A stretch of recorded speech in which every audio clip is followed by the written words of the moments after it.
play, you had a go. And that was only one of what is 5 clips. These 5 clips that I've got, obviously the one we've just seen, of course, prove that space is being faked to us. Which is not great. Not good for the kids, not good for the future generation. And of course, then we get to the physicality of the situation regarding the Earth. We put aside any opportunities of misinformation. We just stand to substance, what we can test and verify for ourselves.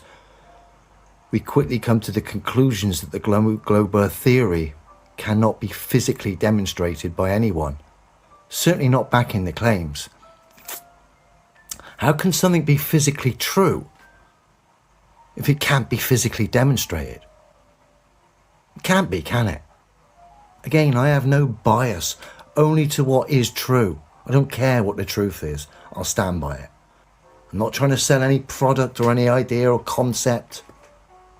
I'm just simply a guy sharing his own flavour, highlighting the absurdity of space, the absurdity of what we're being told, highlighting these mainstream characters online that don't want to attempt to debunk the things they're supposed to be experts at, because they know they won't be able to debunk it, as Jaren has just shown you. Jaren gets a thumbs up for me there. What I didn't put in the video was the interaction before it all calmed down, where Jaren was quite upset and emotional about me citing physical reality. He seemed to think that was a belief and got quite upset. And of course, physical reality isn't a belief. But when things calmed down and we started talking, which is how it should be done, we made some progress. And like I said, I almost heard glimpses of the old Jaren in there. But he couldn't debunk it. I knew he couldn't, because there is no answer. And even if someone was to come up with some bizarre answer, I've got other footage that was going to destroy anything they've said, that cross-references the bouncing sci-fi clip. Literally, these 5 clips I've got are just ridiculously damning. No one will go anywhere near it. No one can touch it. No one can come up with a logical explanation. It's because they do fake space. If that troubles you, that's nothing to do with me. That's an emotional reaction to do with you, okay? If you can't see what I'm saying and highlighting, and you can't refute me, but yet you're still having emotional responses towards me, you need to look a little bit closer to home. Have a good one, everyone.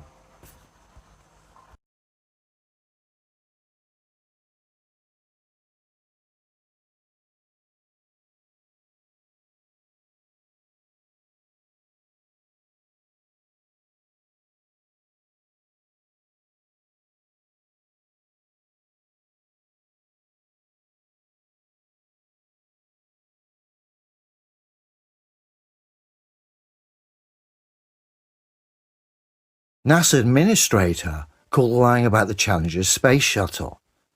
Now, this is a mad one today. Today we're going back in time. We're going to look at some very rare footage from the Challenger space shuttle 9 months before it blew up. Like I said, it involves a NASA administrator who at the time was an astronaut. The guy on our screen is Frederick Gregory. Frederick, like I said, went on from NASA astronaut to become administrator of NASA. Problem is, the footage we're going to see where Frederick's narrating his first ever journey in the space shuttle, where he was a rookie pilot. Like I said, the problem is the narration gives the game away big time.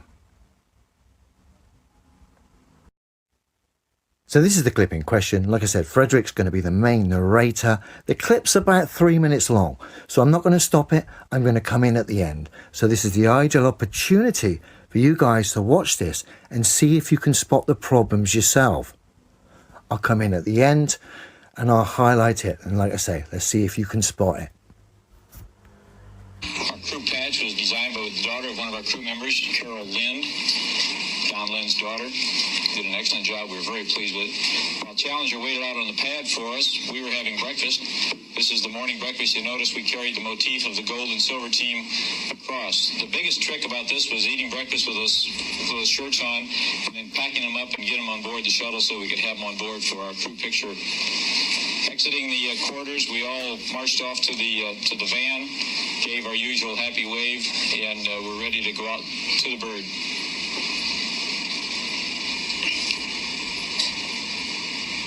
Since I was a rookie on board, I was asked to describe the sensation of this liftoff.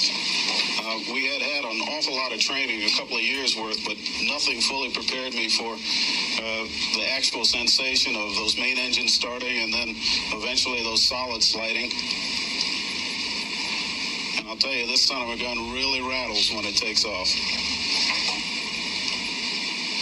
I kept looking out the window and Bob would say, "Go back to your instruments." So the pilot's job is not to observe, but to monitor and make sure that everything works properly.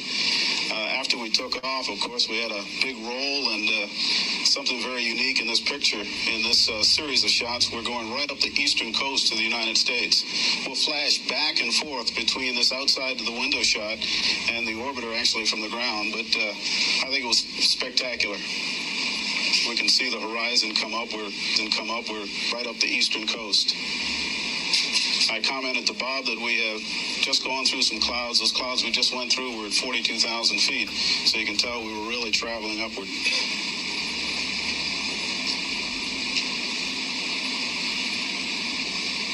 We had a normal throttle back at about 0.8 Mach to maintain our dynamic pressure below our set limit of about 460 feet per second squared, and then we throttled back up to 104%. Now, we continue up the eastern shore. That camera, by the way, was mounted at my right shoulder, looking out the window to my right.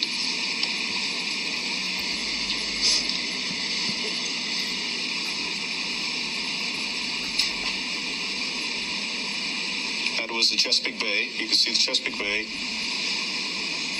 Potomac River there into the Washington area. Delaware Bay, the Sea Isle coming up on Atlantic City to the right of the screen. The next thing you'll see is Long Island. Certainly doesn't take long to get up there at all. There's Long Island coming up on the right side. You can see Manhattan there. We'll go right on out the tip of Long Island. See the northern and southern shores out there, the Hamptons. And the next thing you see is Cape Cod. And all of this is real time. This is how fast we were going. Actually, pretty slow compared to our actual flight when we got up to 190 miles. There's Cape Cod there in Boston. Thank you very much for that narration. That incredibly damning narration. Let me just bring that back a smidge. In fact, let me just come back to you. 2 seconds. Now, I suspect some of you sussed it because it does seem quite obvious to me. But again, let's watch the clip in question here. I'll let our friend spell it out for you. See the Chesapeake Bay, Potomac River there, into the Washington area. Delaware Bay, the Sea Isle coming up on Atlantic City to the right of the screen. The next thing you'll see is Long Island. Certainly doesn't take long to get up there at all. There's Long Island coming up on the right side. You can see Manhattan there. We'll go right on out the tip of Long Island. See the northern and southern shores out there, the Hamptons. And the next thing you see is Cape Cod. And all of this is real time. This is how fast we were going. And that, my dear man, is what I love about this clip, because you've just told us it's real time. We've got the clock counting the seconds here. And we've also, courtesy of good self, got several indicators on the map now. And as a result, we're able to measure your speed, approximately, of course. And here is where the problems begin. So what I've done is find 2 very obvious places on that footage that we can get a measurement, and then we can get some idea of speed. Those places are Delaware Bay, just to the left of it, left side of Delaware Bay, and of course to the end, the beaches at Cape Cod, okay? And that distance is 344 miles between those 2 points of reference. So we've got that. Okay, to get some idea of time travelled from those 2 points of reference, Delaware Bay to Cape Cod, I put a visual indicator on the screen here, and as you can see, the line is to the left of Delaware Bay. And I'll stop the footage when the visual indicator is on the beaches of Cape Cod. And that'll give us some idea of time, so we better work out the speeds. So let's have a look. Coming up on Atlantic City to the right of the screen. The next thing you'll see is Long Island. Certainly doesn't take long to get up there at all. There's Long Island coming up on the right side. You can see Manhattan there. We'll go right on out the tip of Long Island. See the northern and southern shores out there, the Hamptons. And the next thing you see is Cape Cod. And all of this is real time. This is how fast we were going. Actually, pretty slow compared to our actual flight when we got up to 190 miles. There's Cape. Oh, pretty slow compared to when he gets up to 190 miles. Ah, wonderful. So we're at Cape Cod. I just want to get into the middle. Cod. There we are. What are we on time scale? 35 seconds. So it took 35 seconds to get from the left-hand side of Delaware Bay to the beaches of Cape Cod, okay?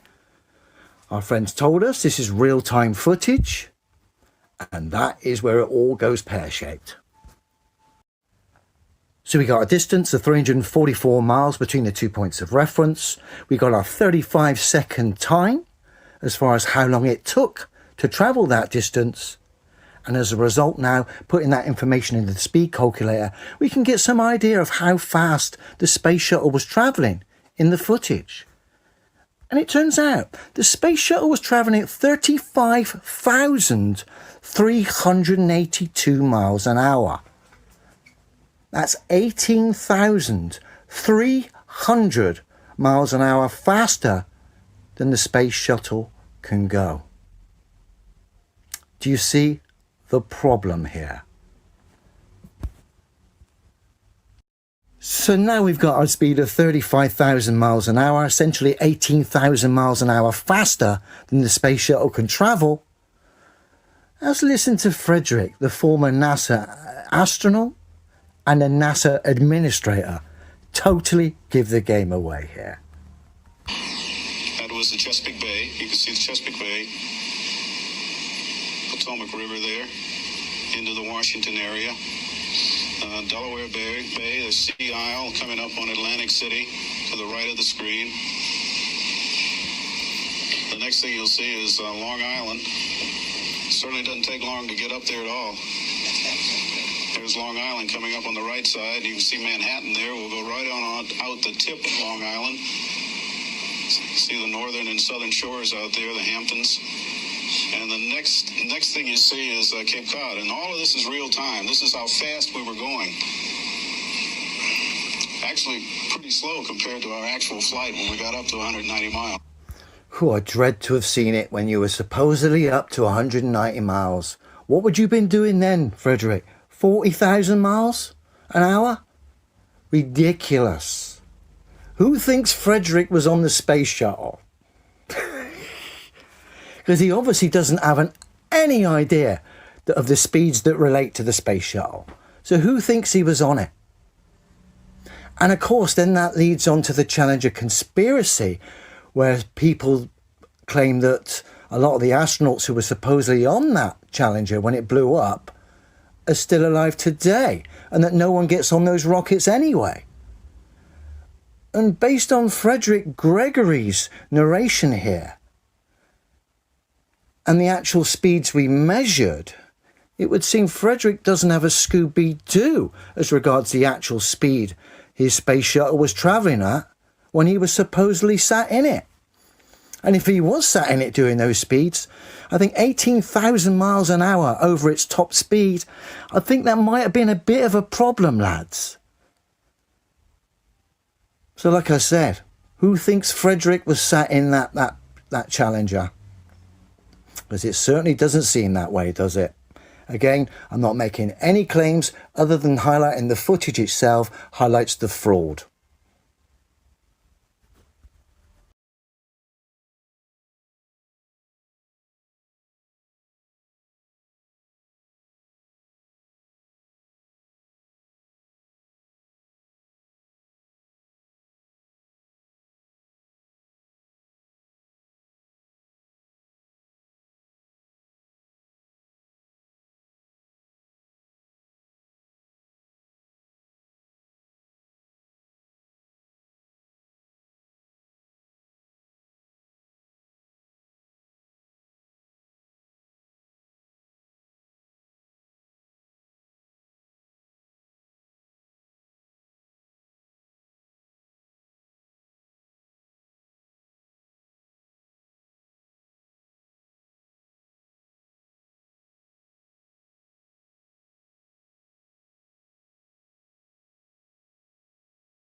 which is what I can't wait for. You know what I mean?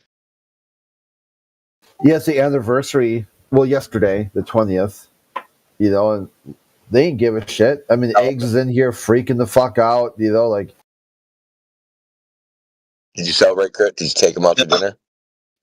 No, I was going to. I had it all planned, but they just spazzed out anyway. So I'm like, all right, fuck you then. So let's maybe let's give a test run. So Kurt, what do you think about vapes? Yeah, it's awful. It's like basically giving yourself pneumonia. Dude, Kurt's a natural. Boy. He's a natural. It's like, hey, do you want to fill your lungs with a bunch of fluid? Here you go, little kid. And it tastes like candy. And it's got nicotine in it. I told you he'd be a great addition. Yeah, I kind of like, you see people using it too, and they think it's nothing. Like, they just suck on, like, when people would smoke cigarettes, at some point, they're like, oh, I've had like 7 cigarettes today. It's kind of my limit. I want, they had a filter. I mean, literally, they knew when to cut it off. Someone could be vaping and just puffing and puffing and puffing, and they have no idea how much nicotine they just put on board. None. And then, my heart's racing. I'm seeing blurry. I'm like, dude, like, you just consumed like 20 times the normal limit of nicotine. What do you think was going to happen?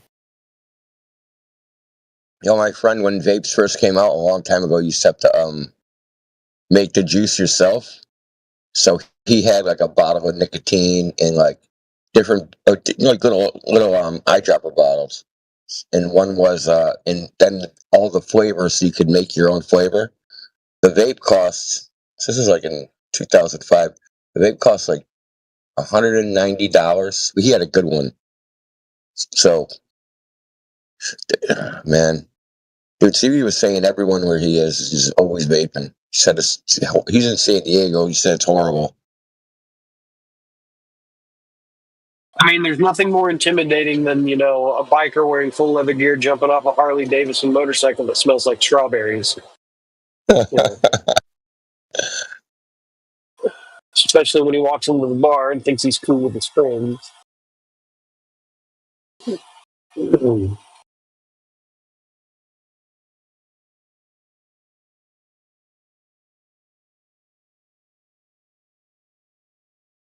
I don't know. I think we're in a day and age where you could literally make those vapes taste like liquid ass, and there would be people who would still be addicted to them.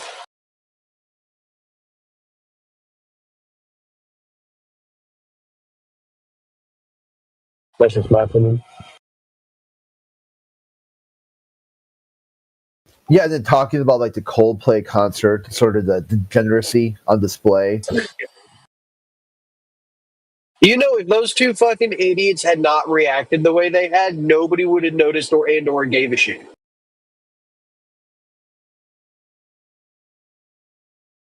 A guilty heart, man.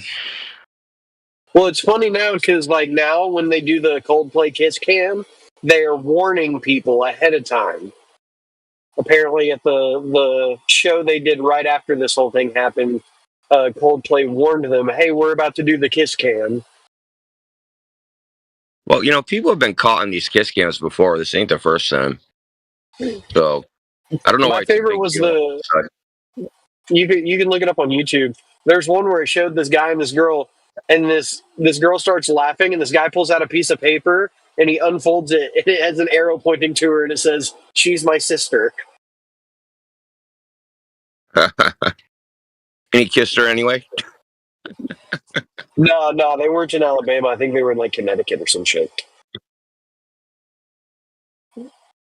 When loving someone is frowned upon.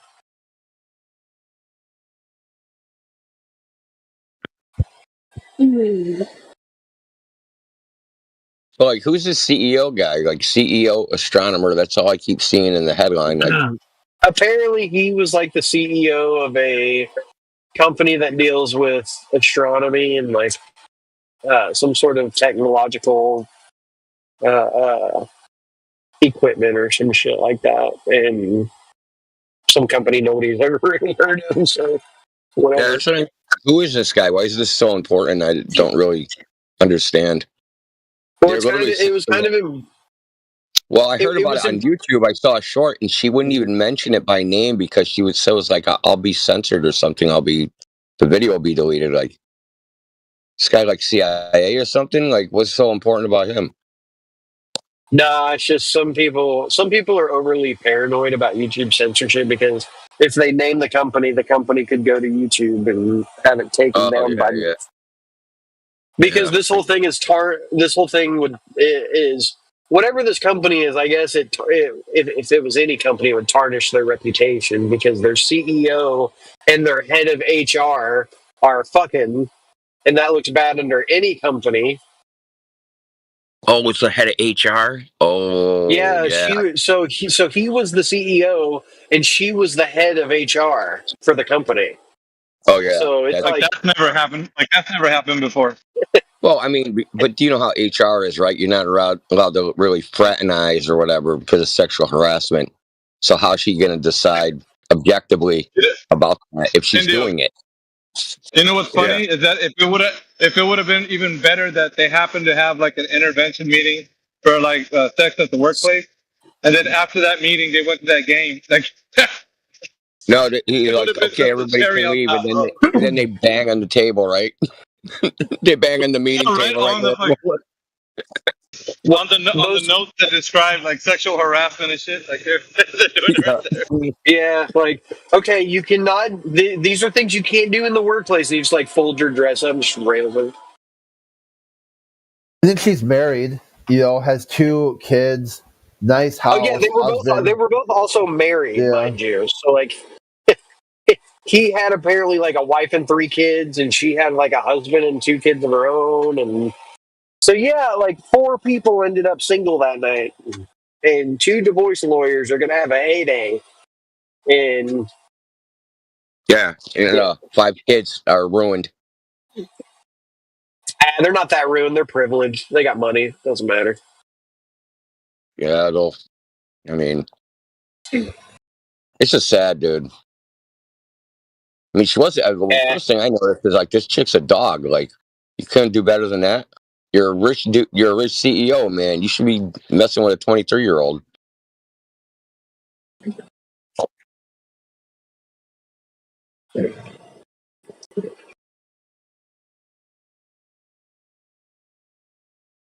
Not gonna lie, that's kind of a crazy take.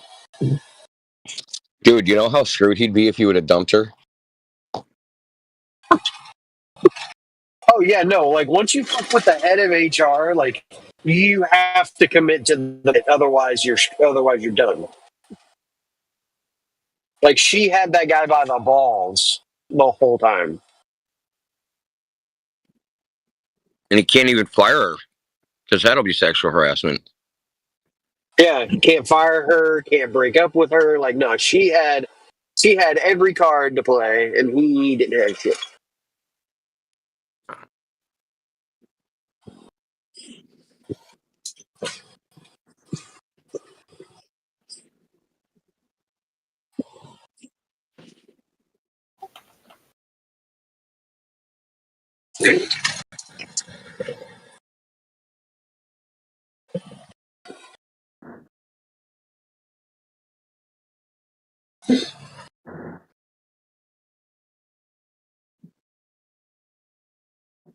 Well, the good thing is, hopefully, it makes it into the media and people that are actually doing that same sort of thing. Hopefully, they stop. Yeah, I'm not gonna lie. The imitations and replications of the meme are kind of getting old. It was funny like when the first few people did it, but now like everyone's doing it. I didn't even know about it last night. I saw that short, and when I woke up, I remembered it, and I'm like, I'm gonna see what this is. So, like literally right before I came on, I typed in cheating, and then cheating CEO Coldplay came up right up straight away. Yep. And that. Oh yeah.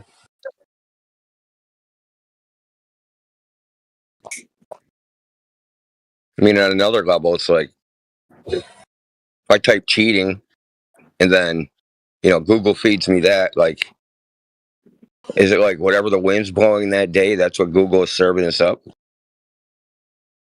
Pretty much, yeah. The Google trend. I should test this out. I should get like 10 test words that like maybe something will happen in the news, and that word will get associated with it, and see how it changes.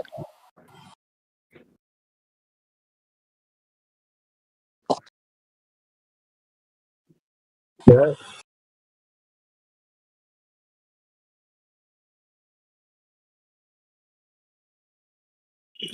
So this is Glober on X, man. Well, he's a CERN physicist.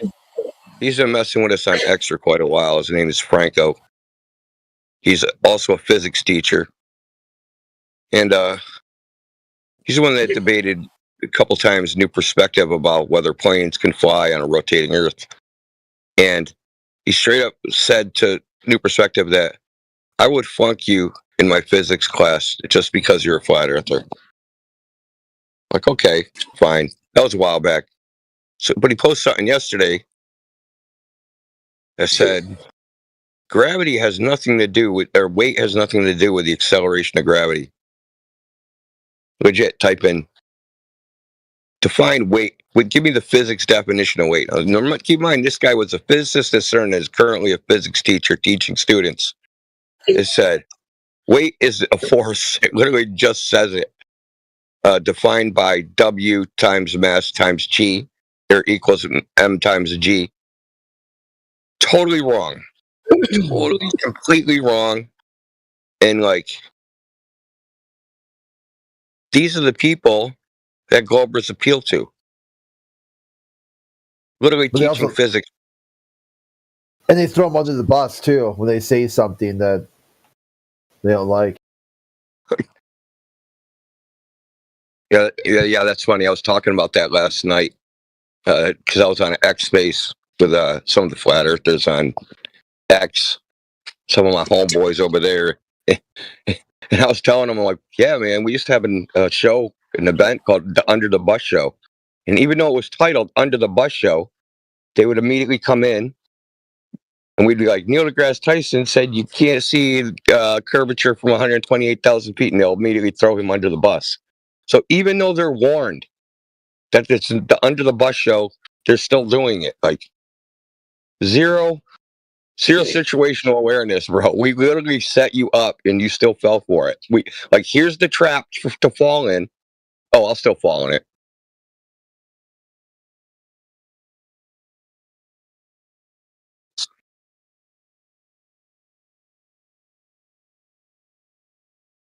You got to keep the dream alive, baby. At all costs, you know?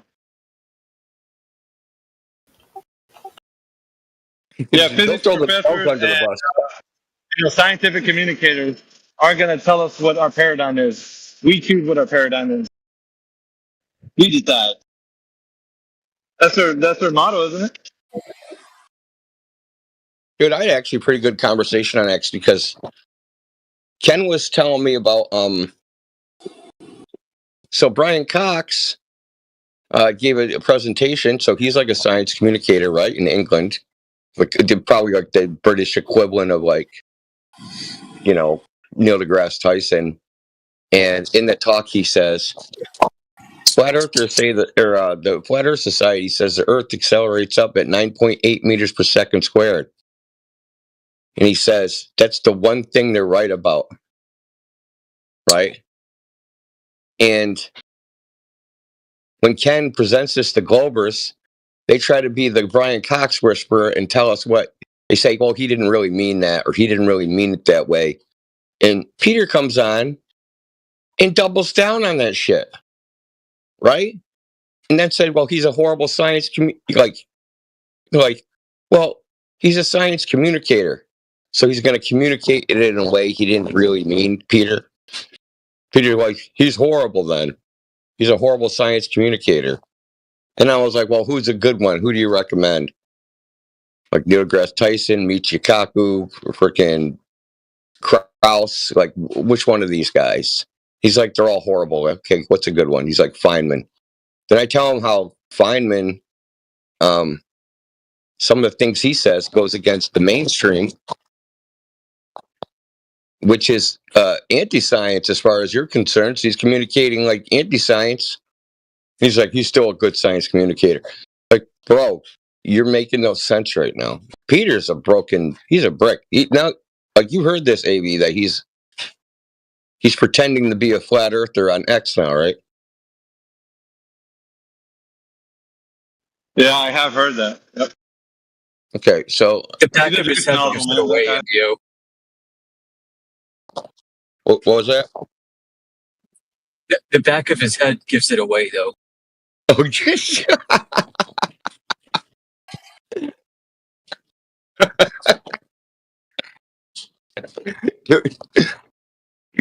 Kiwi, if you're listening, that was your greatest contribution to flat Earth.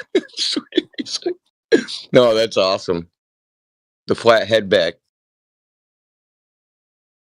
So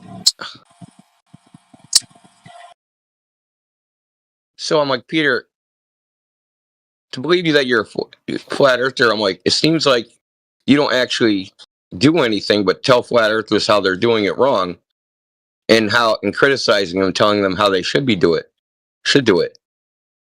Like, who died and made you God? And he says to me, well, like you guys over on 24/7, you're very like rigorous and strict, and like he called you guys, he called the Globers baby glurps. You smash the baby glurps and don't allow them to have terrible arguments. Like, there's some flat earthers with terrible arguments, and I'm just, trying to get them to improve their arguments. I'm like, that's fine, but when have you flat smacked a Glober? How do you know what a good argument is? And he just starts like, I said, okay, you want me to believe you? Go on McToon's show, because he's debated on YouTube before, so go debate McToon on this topic. Go ahead, debate one of these Globers publicly on this topic, and then I'll believe you. Then he starts shucking and jiving, about, maybe I'll do it. Bullshit, you're a phony, man. Peter's like the easiest dude to expose, man, because his arrogance gets in the way of his brain.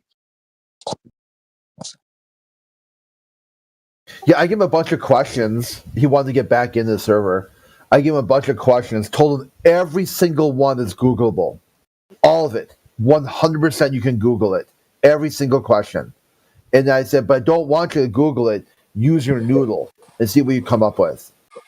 And then we'll compare how far your Google is away. And like, I took a screen, like I typed the question to Google and like screenshotted the answer.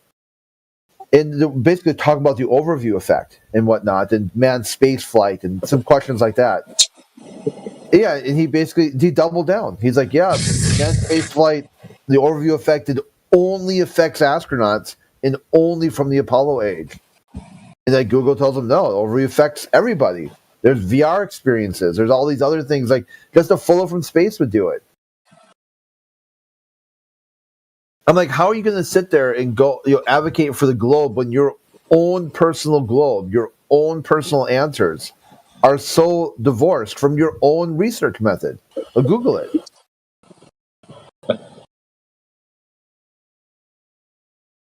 At this point, you're just making shit up.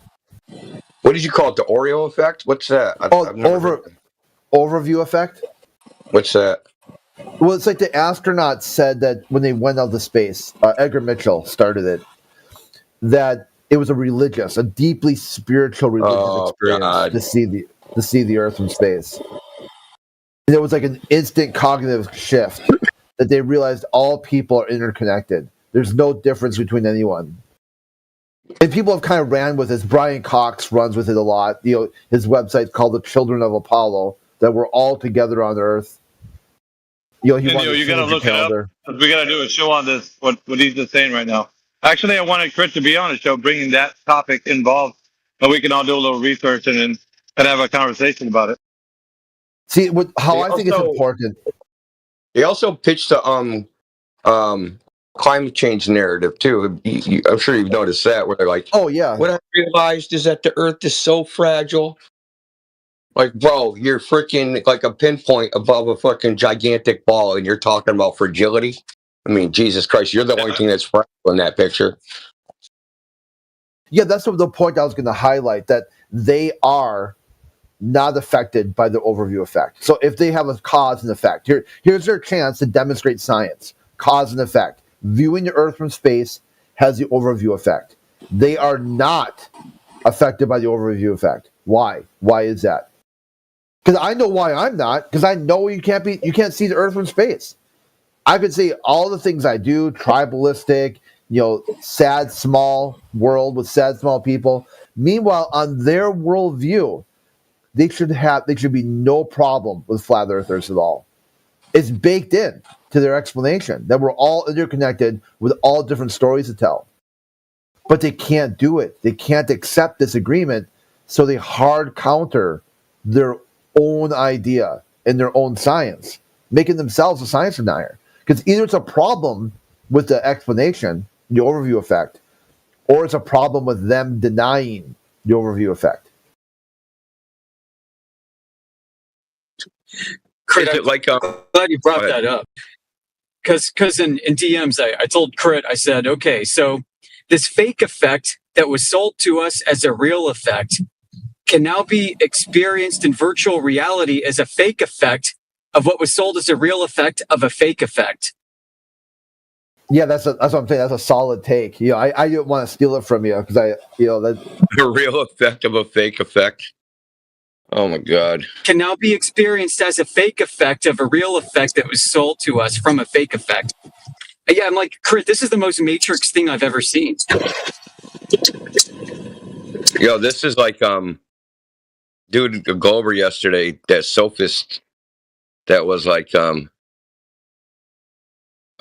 picture can sometimes have two horizons, and that the black swan is a false horizon. So there's an apparent horizon, it's apparent, but it's also false. Like, how does that even make sense? You can't even have a false horizon because it's apparent in the first place.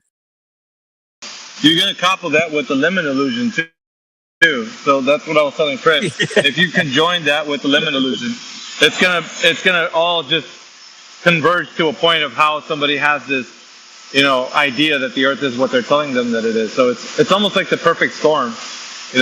When you combine all the things that make people project their reality being what it is as a globe. Because that's what they're saying when they're in here. No, I see curve. You're like, what, from an airplane? Dude, nobody's seen curve from an airplane. Yeah, I see curve from an airplane. I see curves on the horizon of a beach. They're visualizing curve, dude. It's not there.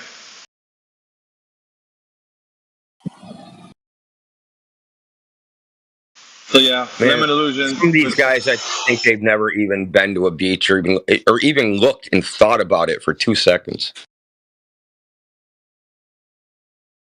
Look, these are the guys that are at the beach, right? They're on their beach chair with a giant set of binoculars, and they're not looking at the water. Let's put it that way. Yeah, it's a foregone conclusion. They just started off. Earth's a globe. Well, why? Photographs in space. Okay, if photographs in space, then what? I don't know.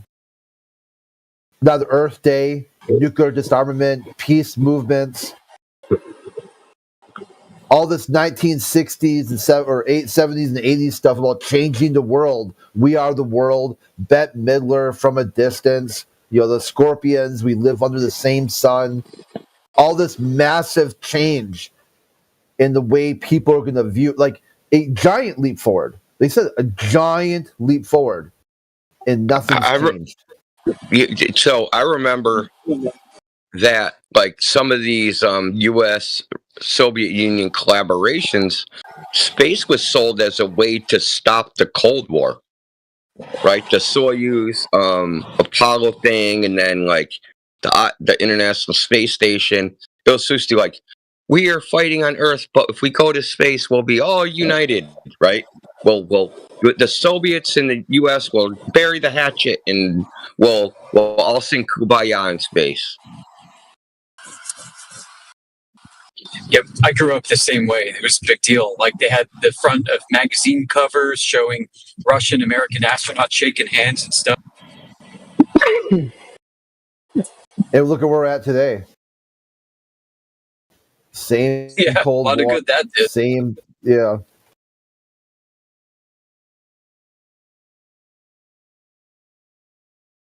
That's because they have to maintain their. Russia tried to stop their slavery prostitution ring out of Ukraine. Yeah.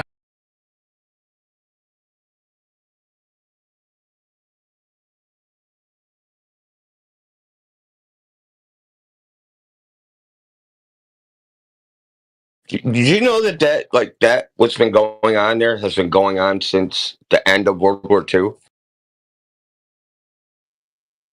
I've heard about that. Yeah. Yeah. I mean, there's a lot. Like Because the there's Soviets something weren't called letting news Project come out. Aerodynamic. Oh, what the hell's that? Project Aerodynamic. You can read about it in the CIA's reading room.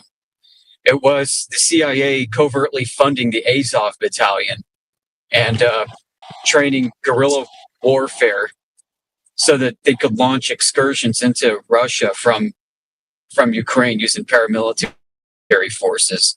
And like their own declassified documents talk about how they were laundering money through the New York Welfare Office to give to them. Like crazy shit. Wow. What the hell? Yeah. What is I'd love to post it, but I don't want to put a target on Give me my welfare check. Yeah. So you got like a bunch of Russians from Lido Beach down on the south side of Manhattan, right? Showing up in the New York Welfare Office to grab their checks and then go home to Ukraine. Does that mean you can buy AKs with food stamps? Yeah.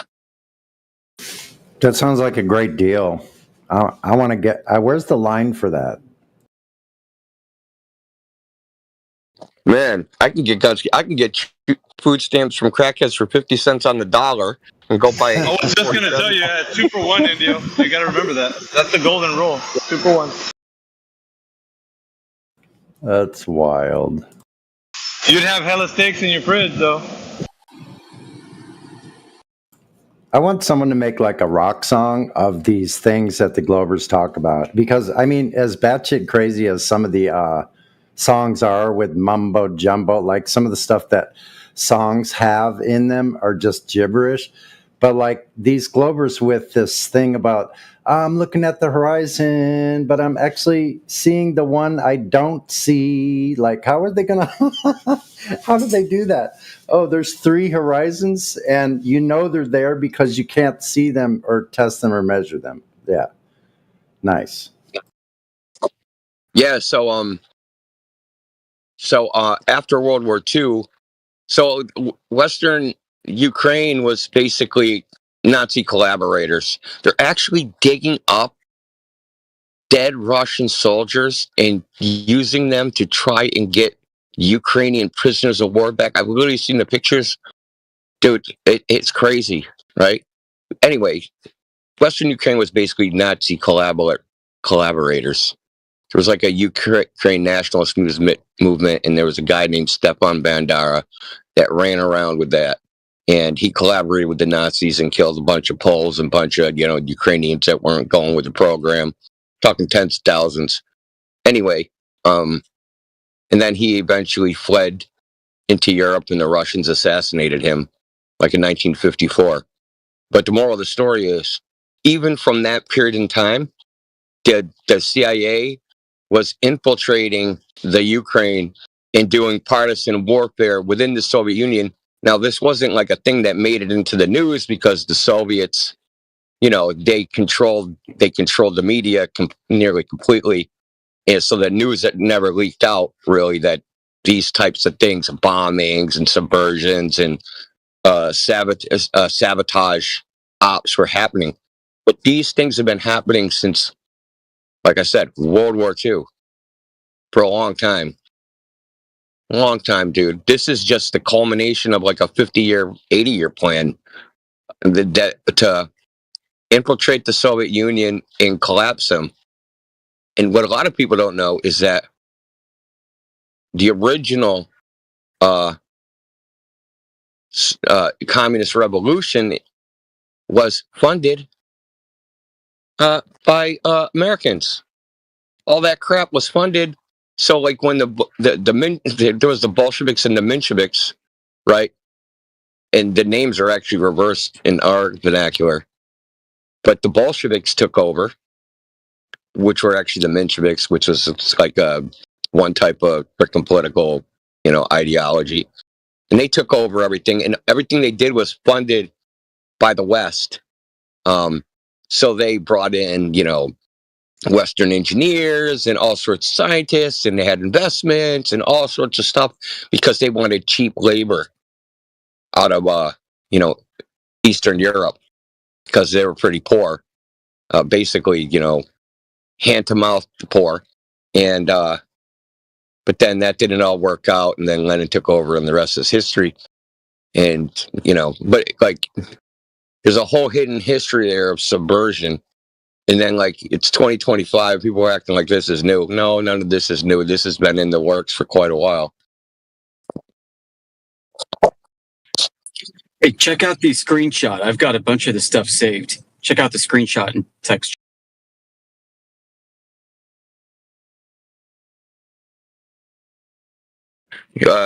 Obligatory shout out to Helio, man. Helio, dude. We see you, man. We know you're doing work, so.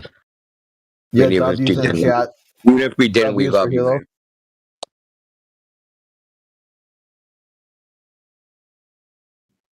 So this is screenshot. Congress removing a ban on funding neo-Nazi groups, specifically highlighting the need to fund Ukraine.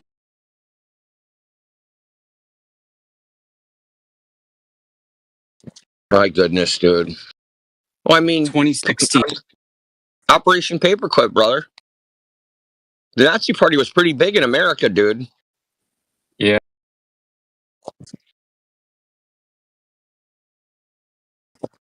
I mean, before World War II started, before the Nazis became bad, the Nazi Party was pretty big. And then so one of the major German generals was a guy named Mannheim. They Operation Paperclipped him into the United States and basically debriefed him on what was the war like on the Eastern Front. Now, of course, he made up a bunch of bullshit about what the Soviets were doing, human waves and all sorts of nonsense about what their tactics were because they just took a freaking serious ass beating.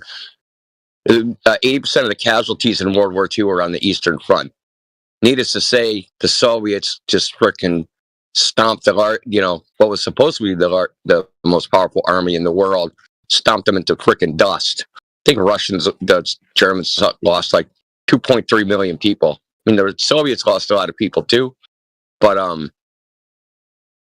they're a larger country. So, I mean, that just is what it is. They can take the loss. The Germans just got fucking stomped.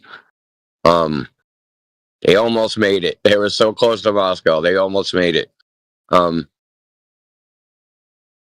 Point is that the U.S. debriefing Mannheim, like all of these tactics that the U.S. Army currently uses are derived from the German Blitzkrieg tactics that they developed during World War II that failed against the Soviets during the Second World War. And that's what they taught the Ukrainians to do. And now is it any wonder why they're freaking getting their ass kicked? No, it's not. It's like there's no wonder why they're getting their ass kicked. They're using the same losing shit that they believed worked that don't work. So the German general staff are what trained up 19 post-World War II military and the CIA and all those mechanisms, right? Infiltration, spy networks, all those stuff are basically Nazi Germany designed entities.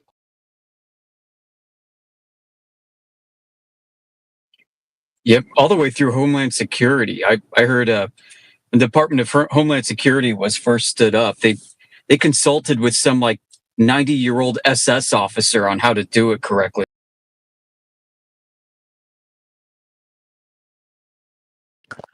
Well, apparently they missed the key step, which, the key step which Hitler is the most evil person in the world on. Homeland Security ain't doing that part. Well, unironically, they set up radiation bathers at the airport. Oh God. It's nothing new under the sun, as they say. Yeah, Yep. that's right. All right, No I got to change. listen only. I got to head into the office. I'll be around. All right, man. Good talking to you again.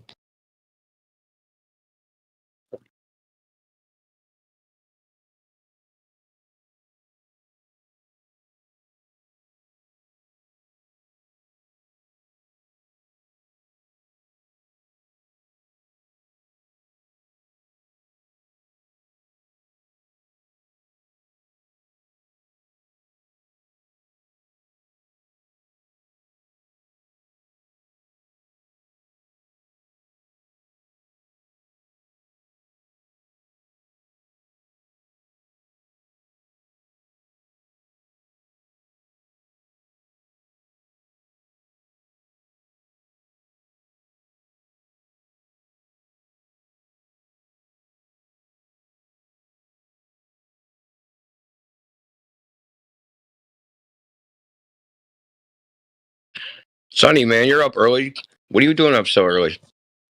Yeah, I don't know, man. I go to bed like early. If I go to bed early, like early is like 9:30. Like Yeah. I wake up, or 10 o'clock even. I wake up at like 2:30 in the morning. So yeah, I don't know. I was up at 2. And I'm like, what the hell am I doing up at 2? So I lay back down, and then I got back up, and it was only 4 o'clock. I'm like, I'm like, okay, well, I just better get up and make the coffee, and get started and work on projects, because I just got done with electronics. I don't know if anybody does that kind of tweaky, like putting components together and stuff, and like No, I think I got rid of radio. I ruined one completely, and that's happened a couple times. It's really frustrating to wait 2 weeks for all the parts, use the bill of materials, and jot down every one I already have, and then order the ones I don't have, the components and so forth, and then get it, put it all together in a couple days, put it all together. Like, it works fine, and then when I put it in the enclosure, the holes don't fit like this last time. So I tried to like enlarge the hole, and I drilled into one of the capacitors, and I'm like, oh shit. So then I have to take it all back out, and these little boards, and I don't know, it's kind of nerdy kind of stuff, but these little boards, like, to try to take a component out and put one back in, you're just risking like ruining the whole thing.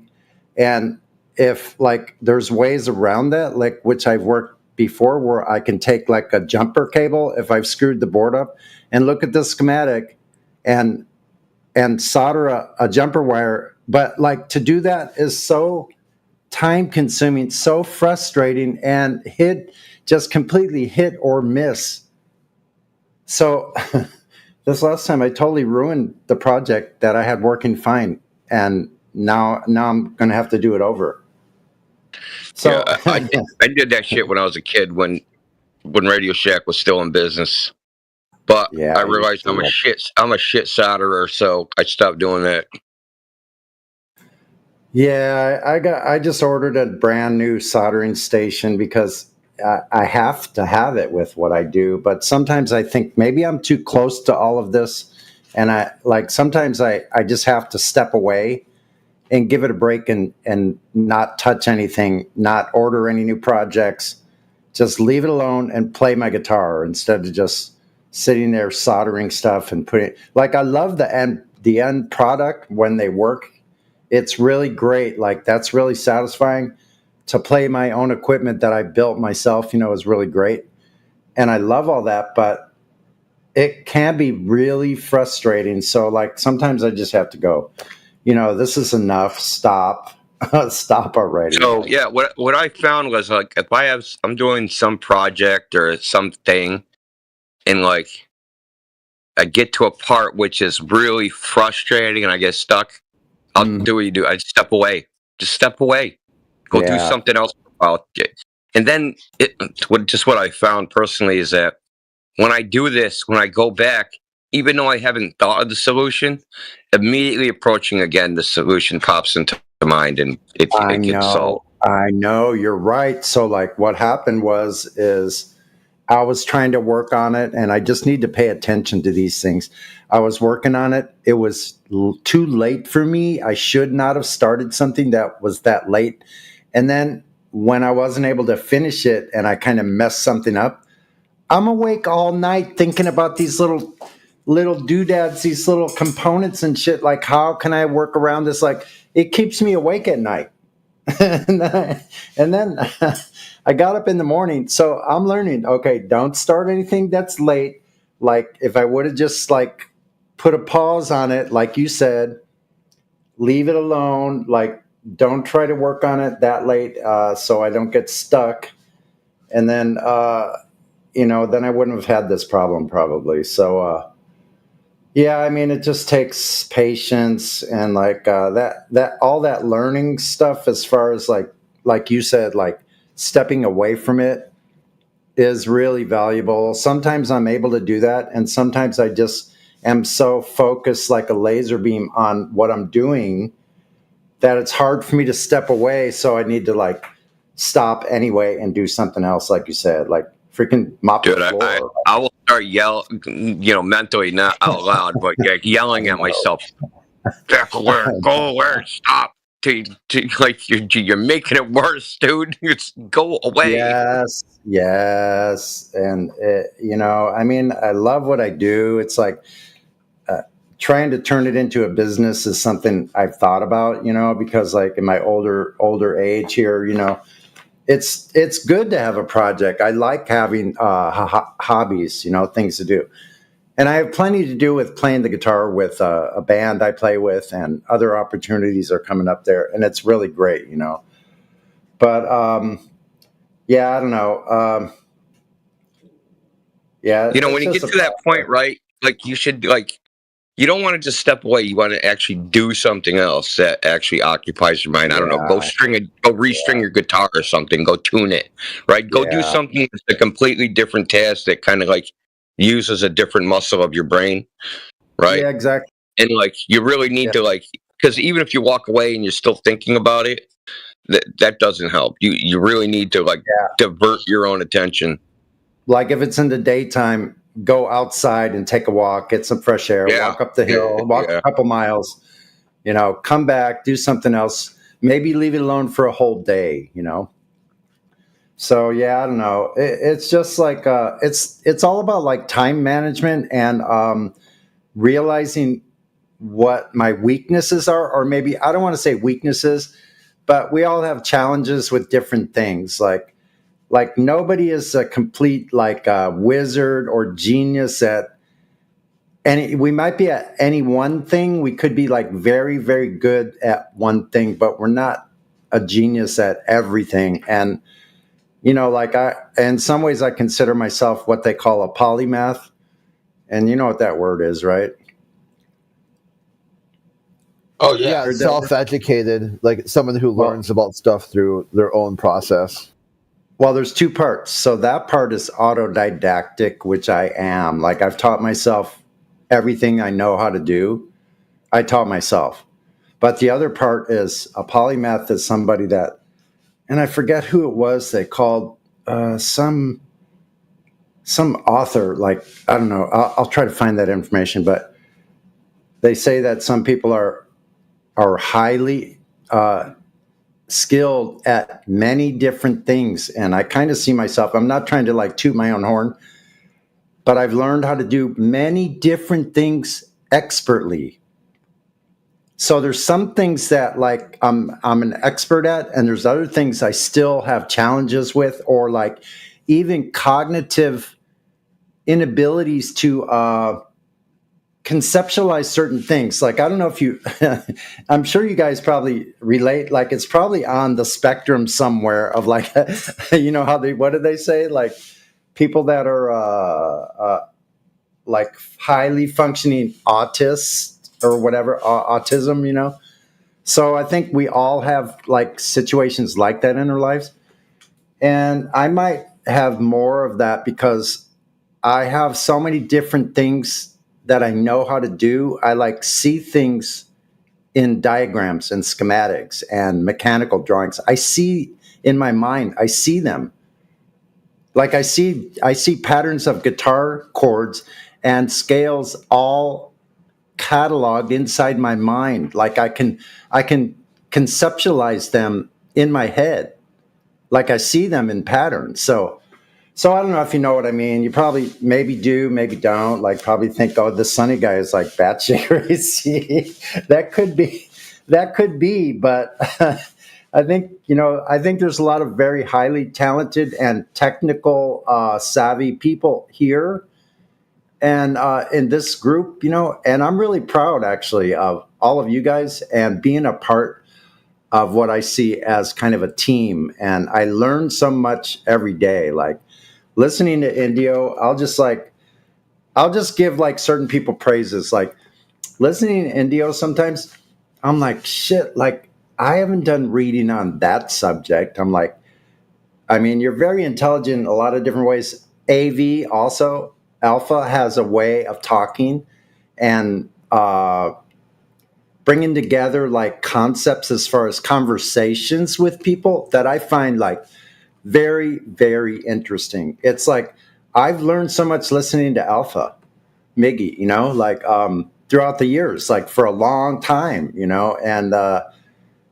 and I can like talk about different people, all the different people, Crit, everybody even here that's here in this chat right now, the few of us that are here, Crit, Daz, Gemsy, Indio, Kembo Beats, all of you guys, like Sporadic, heck yeah. A lot of these people, and some of them don't speak that much, but I don't know. Enough of that, like male bonding. I just thought I'd say that.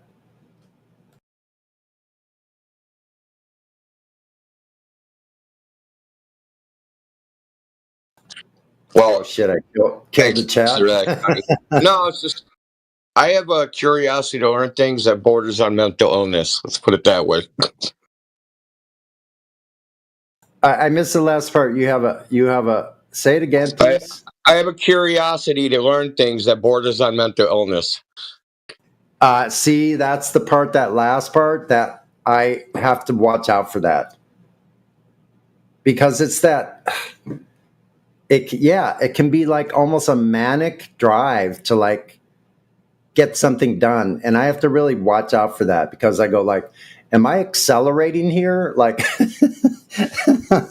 what's going on? Like, so yeah, I have to compartmentalize a lot of these things in order that I don't like get to a place of like complete either anarchy or like complete static, like where like catatonic, like get confused and just can't make a decision, then like you said, like go out for a walk, do something like that. So yeah, anyway, enough out of me. Dude, everything you just said, Sonny, I can totally relate. You freaking Right on, man. Nailed it on the head, bro. Nailed it. Sorry, I'm half asleep, but yeah. No, I can relate. I can relate. That's all right, man. Appreciate it. Yeah, and the other thing is like I know we have the bot in here, but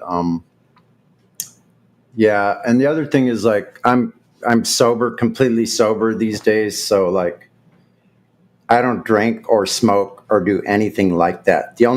My only like habit is caffeine, like coffee. So I don't know. I'm living a pretty good life. Like I had some problems before, and I'm healing from all of those. Sonny, give yourself some credit, dude. You you climbed a huge hill, dude. You don't even understand. Just think of all the people that can't do what you've done.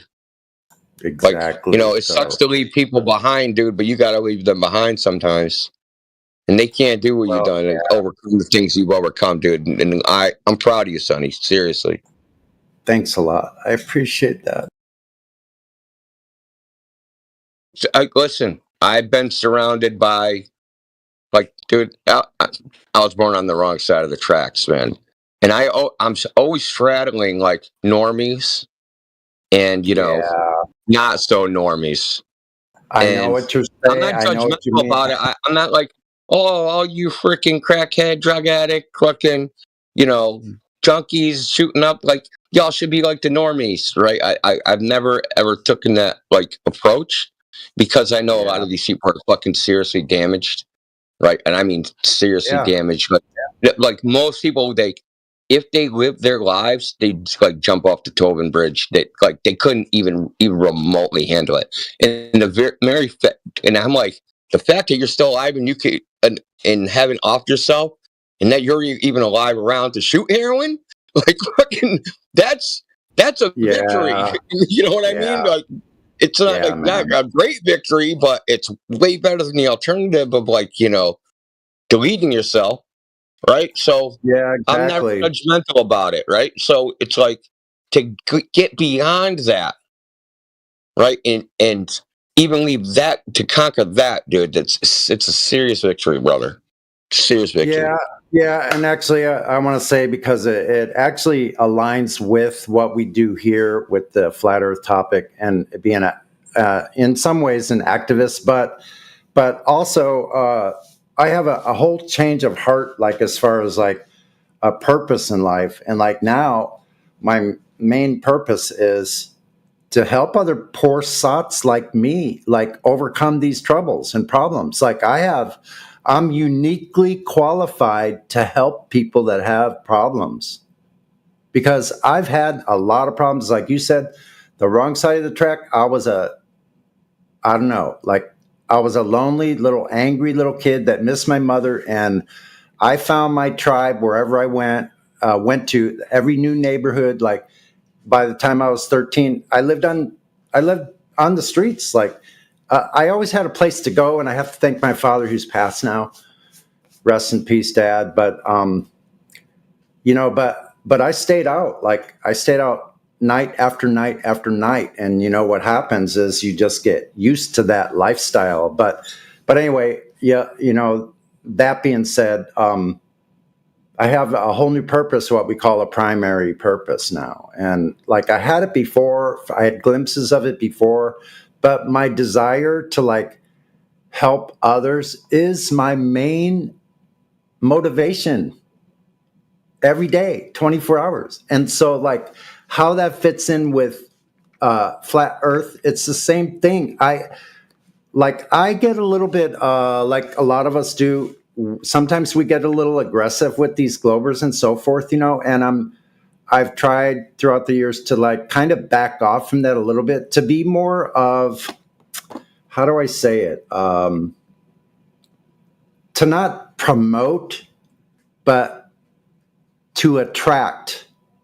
When people see that there's a benefit of critical thinking and being able to like use your own mind and look at the world as it shows itself, and to be able to go out there and see things for what they really are, like that can be attractive depending on how I present myself.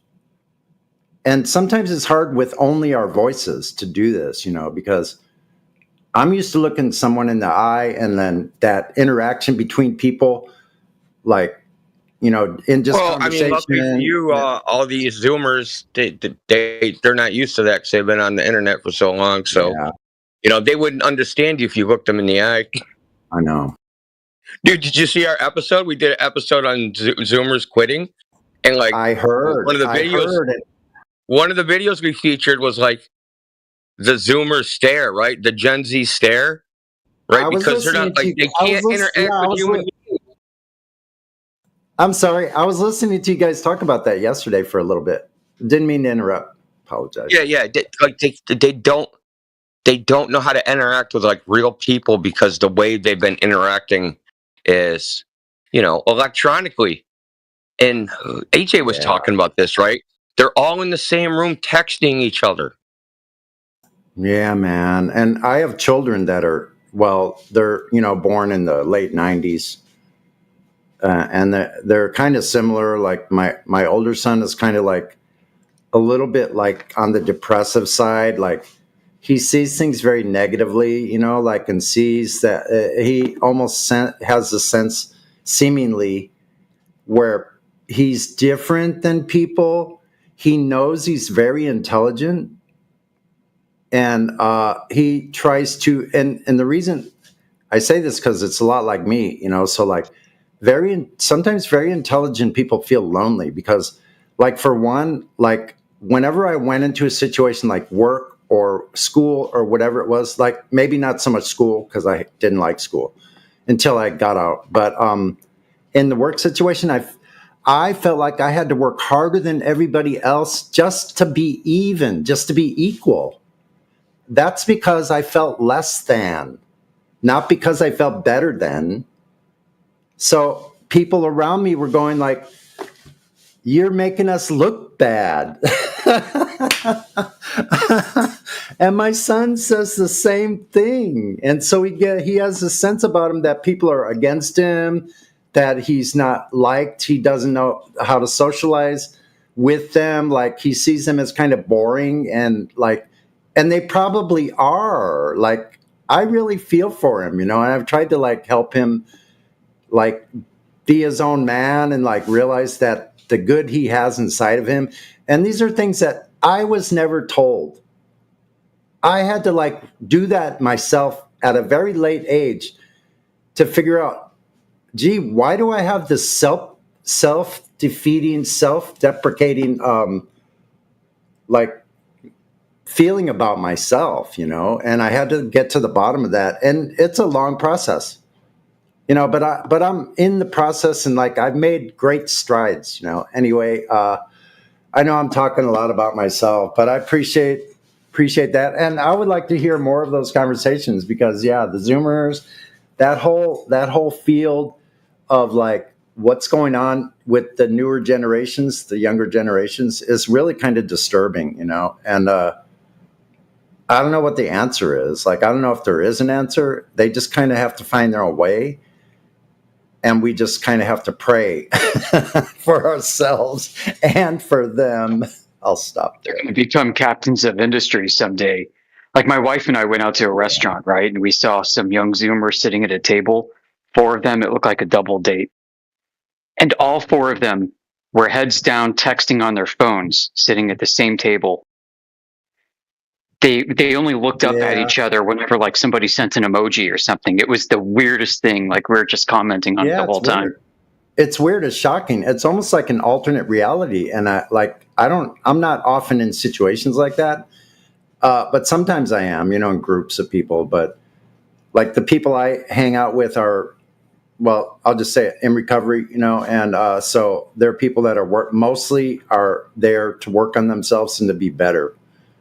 To live a different life. But like, so I have concerns for my own son. My younger son is very intelligent also. He just graduated from an engineering college here. He's only 26, and my older one bought a house when he was 21. So like in some ways they do.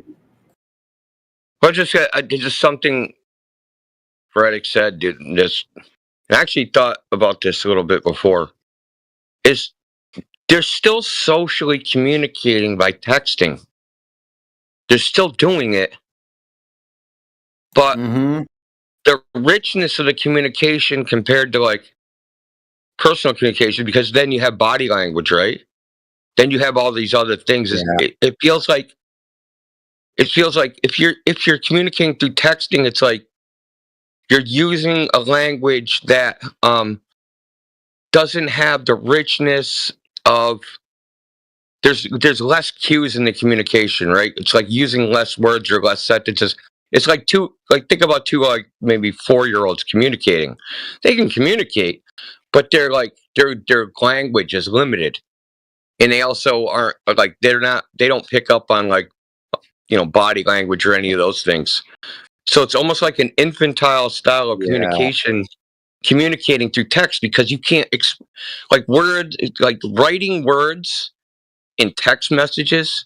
There's no way you can express yourself as fully, especially with these boomers, right? Where or these Gen Zs, they're using like abbreviations and emojis and all these other things in place of words, right? That's very limiting. I think very limiting in as far as like, because communication is like, you have an idea in your mind and you want to communicate it to another person, right? The words are like an emulation of that idea, but they're not the same thing, right? They're limited in what you can actually express in a way that the other side will understand it, and then they interpret it, and then that's a whole nother thing. But let's just talk about the person going from the person to the other person, right? The source of the information. They're trying to communicate ideas from their mind. They have a medium which is imperfect, right? The words of the English language. So there's other cues, right? Body language, all these other things, where they can also further communicate what's on their mind. Now you're replacing that with text messaging, and the text messaging is even more limited because now you have, not as many words you can use, and then you're using these emoji things to abbreviate the words. It's like you're cutting down the communicate. It's almost like making a summary of the communication, or like a cliff notes, or like Reader's Digest. Oh, that's probably the best analogy. A Reader's Digest version of communication. Now, if you have a whole generation of this and they grow up like this the whole time, and then they actually have to talk to somebody in real life, they don't know how to communicate. It's like, too many words, cannot compute. Freaking, why are they freaking rolling their eyes? Like, they can't. They don't understand communication in that form fully, right? It's not a fully developed skill for them, and that's probably why they act the way they act, which is a little bizarre. It's not totally like. I mean, now maybe that form of communication will lead to something better. But at this point in time, it's more like arrested development. Yeah, because what I heard everything you said there, so I agree. And what I would say is what that breeds is misunderstanding, miscommunication. Yes, that's a huge problem. That's the whole point of having a rich vocabulary, so that there's no misunderstanding. Like I said, I was only talking about the source, right? Now, if you start thinking about the other side, the receiver. Now, you say some words, and they have to interpret them. They have to interpret those words into a meaning that makes sense in their mind. And that's a whole nother translation procedure. And if they also have this freaking stunted, arrested development, freaking all kinds of things can go wrong. Yeah, it can be very problematic. Just to note, there is a flip side to it, Indio. If everybody's got their heads in the phone and they learn how to communicate the same, it means that like the references and the train of thought is going to be very similar. It's more homogenous, let's say. Yeah. I get that, but there's this thing that theory. I want to call it theory. How about says that intelligence of a society is based upon the richness of the language. So English has like the most words. Well, has like the most unique words as far as they're unique, right? It's a unique word with a unique definition in the English language, right? Or in the English language. So it said that we can think about more concepts than other people, because some sayings and concepts don't translate into other languages. So it's thought that this is a factor in the intelligence level of society. Now, if you truncate that, you cut some of that off, It might make IQs go down. Yeah, possibly. I think it's the social circles in which we're looking at, innit? I don't think we're losing the ability to communicate in specific industries, for example. We're just losing the presence of mind during social interactions, right? Yeah, but Yeah. what comes to mind since we're talking about generational things are the word boomer. The word boomer had a particular meaning. It meant baby boomer because there was a baby boom post World War II, meaning shitloads of babies were born. But now boomer is meant to mean anyone older than Gen Z. So the very meaning of the word boom is gone. Right? Now it just means old. They're like warping the word, but you've lost context Yeah, but meaning. that is pretty standard for the youth to do, though. Like, I grew up in the 90s. We used to say sick. Sick used to mean you were ill. It then went on to mean good. And now even the word ill means good. Cold is hot. Like, I think that's just a trend of the Now, youth. there's still a connection there. Because sick also meant like sick in the head. That's where it come from. Sick in the head, like you're a freaking rebel, you're nuts, like you're whatever. And that kind of morphed into like, oh, dude, you got fucking mad balls. You just jumped your fucking skateboard off a 2-story building. Like, that was sick. Right? Sick, dude. So it did have a connection. There was a connection to the original meaning. No, that makes sense. Yeah, that's true. That's fair. Whereas now it's just gone. You're saying, yeah. But sick also, that type of thing also came from like radical. That was something like at the end of the 80s, they would say like, man, that was radical, right? Yeah, it true. means the same thing, right? It meant like, like a crazy, outlandish, event or a thing that somebody did. I'm trying to think of a string of words. I totally get what you're saying. Yeah, it's definitely an issue. And boomer is a good example. I'm just trying to think of another string of words that has totally changed meaning. Yeah, I grew up in the 70s, so there was words like bitchin' here in California. Yeah, rad, that's rad. Now if you talk like that, I even say like, that's groovy, man. Like that's like from the 60s. And people look Dude, my mother used to call weed grass, dude. They used to crack me up. Who the F is this guy? They look at me. Smoke some grass. Like, I'm 5, Mom. I don't want to smoke any grass. Grass is gross. Dog pooped in the yard. I'm not smoking any grass.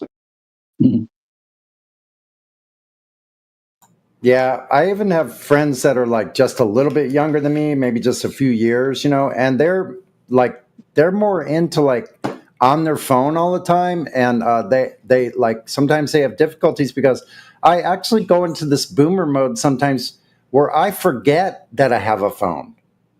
Like I leave it at home. Like once the alarm, like most of the time I'll turn the alarm off. I'll have an alarm set for the morning, and I'll go turn the alarm off, and then I forget that I have a phone almost the rest of the day, and I'm busy, and I'm out doing things. And my friends That's such a boomer. Yeah, my friend's like, why don't you text me back? I'm texting you, and I feel like, what's wrong with? He's like telling me, what's wrong with this guy? He's not texting me back, and I had to tell him yesterday. I'm like, no, it's just sometimes I'm almost like absent-minded. Like I actually go into this mode where I forget that I have a phone, and so we got to like clear the air there because he's like, no, he's like for him, he's always on his phone. He's like. He's got plenty of money, so he's always buying this or buying that, like motorbikes and stuff like that or whatever. And so I don't know. There's just different, like, and I need to like sometimes up my awareness of like this communications because everybody's doing it, and like certain things, like I can be delayed reaction and not message people back right away or for a day, and they're like thinking that I've left them holding the bag, and so anyway, yeah.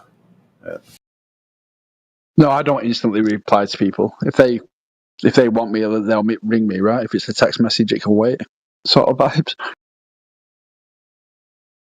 But honestly, boys, I don't think it's all doom and gloom. Like, we're already seeing a pushback to social media and the amount like children are spending online, and the millennials, the ones that really got addicted to social media because it was new and it was engaging, they're now growing up and having kids, and they can see the damage that social media is having.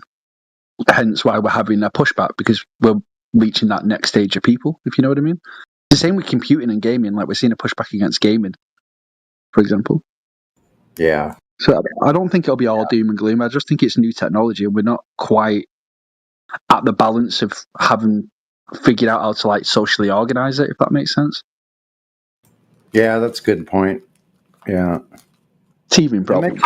It makes you wonder like where things are going to go, though. You know, like for me, I'm like, wow, it's changed so much since I've been young. You know that like it's shocking. I remember before people even had colored TVs, and that was a big event. Like people listen to radio. Like I remember some of the old world things still.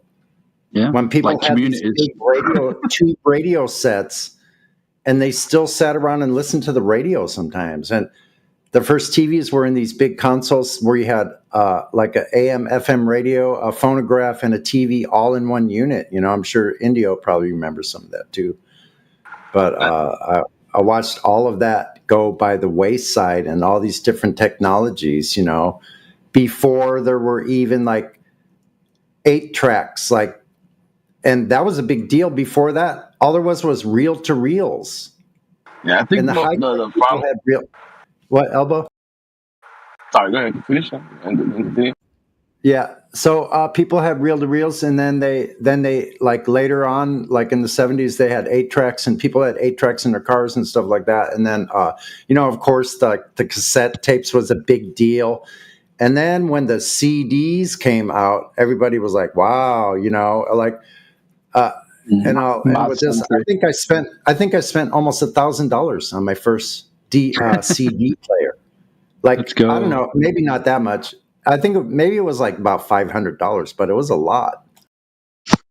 I think Did you have one of them big the problem systems where is. it's I think the Go problem ahead. is. I think the problem is that it's the options. It's way too many options that they have nowadays. But back in the days when we used to get uh, uh, a game, let's say a video game, you had to stick. You had to beat that game 3, 4, 5 times, 20 times until your parents decided, hey, okay, I'm gonna buy you another video game. You know, you have to beg and cry for one. Nowadays, I mean, they have that tips of their fingers download, and the attention span for anything is just so low, especially with social Yeah. media, TikTok, shorts, all that. It's just crazy though. They can't even finish a video game if you put them Yeah. play one. Too much gratification for like little input, bro. Yeah, exactly. Yeah. Even games back in the day, like I was on PlayStation, but my older cousins, they had the tape ones, like is it Amstrad or Amstrex or whatever it was, where they were like had to rewind it. Rewinding a game makes you value the game more, right? When you play it, having like instant access to all fucking Xbox Live games ever, like you're not gonna value the games, right? Like surely not. Yeah, if it gets too difficult, they're like, okay, I'm not gonna play another one. Yeah, Well, like you say, it's access, isn't it? stick with it. Stick with it and And finish music, that. So, like music, like Spotify is. I always use music as the example. Like if you think about the way music used to be circulated, it was a lot more local, like local club. Well, it was in the UK, local clubs, local songs. It took a while for trends to circulate, especially with music. Whereas now, like if somebody releases a track in LA, it's across the planet tomorrow. There's no sense of like discovery and like, oh shit, have you heard this new record I found? And then you would play it for your friends, and everyone's like, oh shit, I've never heard this song. Like all that has gone. Like the sense of discovery and adventure, it's just gone, just straight up gone. Yeah, but then, you know, the real question is, how do you know if the Earth is a globe? That's it. That's the question. Yeah, how can you figure that out, Pat? Yeah, all Pabs, gone, I thought you were a flat earther by now, man. I am a flat earther. I think he's just. Really? Yeah, so can you tell how you know the Earth is flat? Nah, I'm pretty high right now, bro. I'm just chilling. Shooting the shit with a boy. Usually people that say they're flat earthers, they're able to articulate a point such as how they know the earth is flat, and you're unwilling and unable to do so. So, big questionable if you ask me. I've always called it as you're a LARPer, and I just kind of want to show the room that you're a poser, dude. Well, we were just chatting away, chill, but okay. It came out of nowhere, bro. It's pretty chill, isn't it? It's kind of chill. Yeah, it's pretty chill. He's chill, man. We can do it effortlessly. Just like eating cornflakes or something. Yep.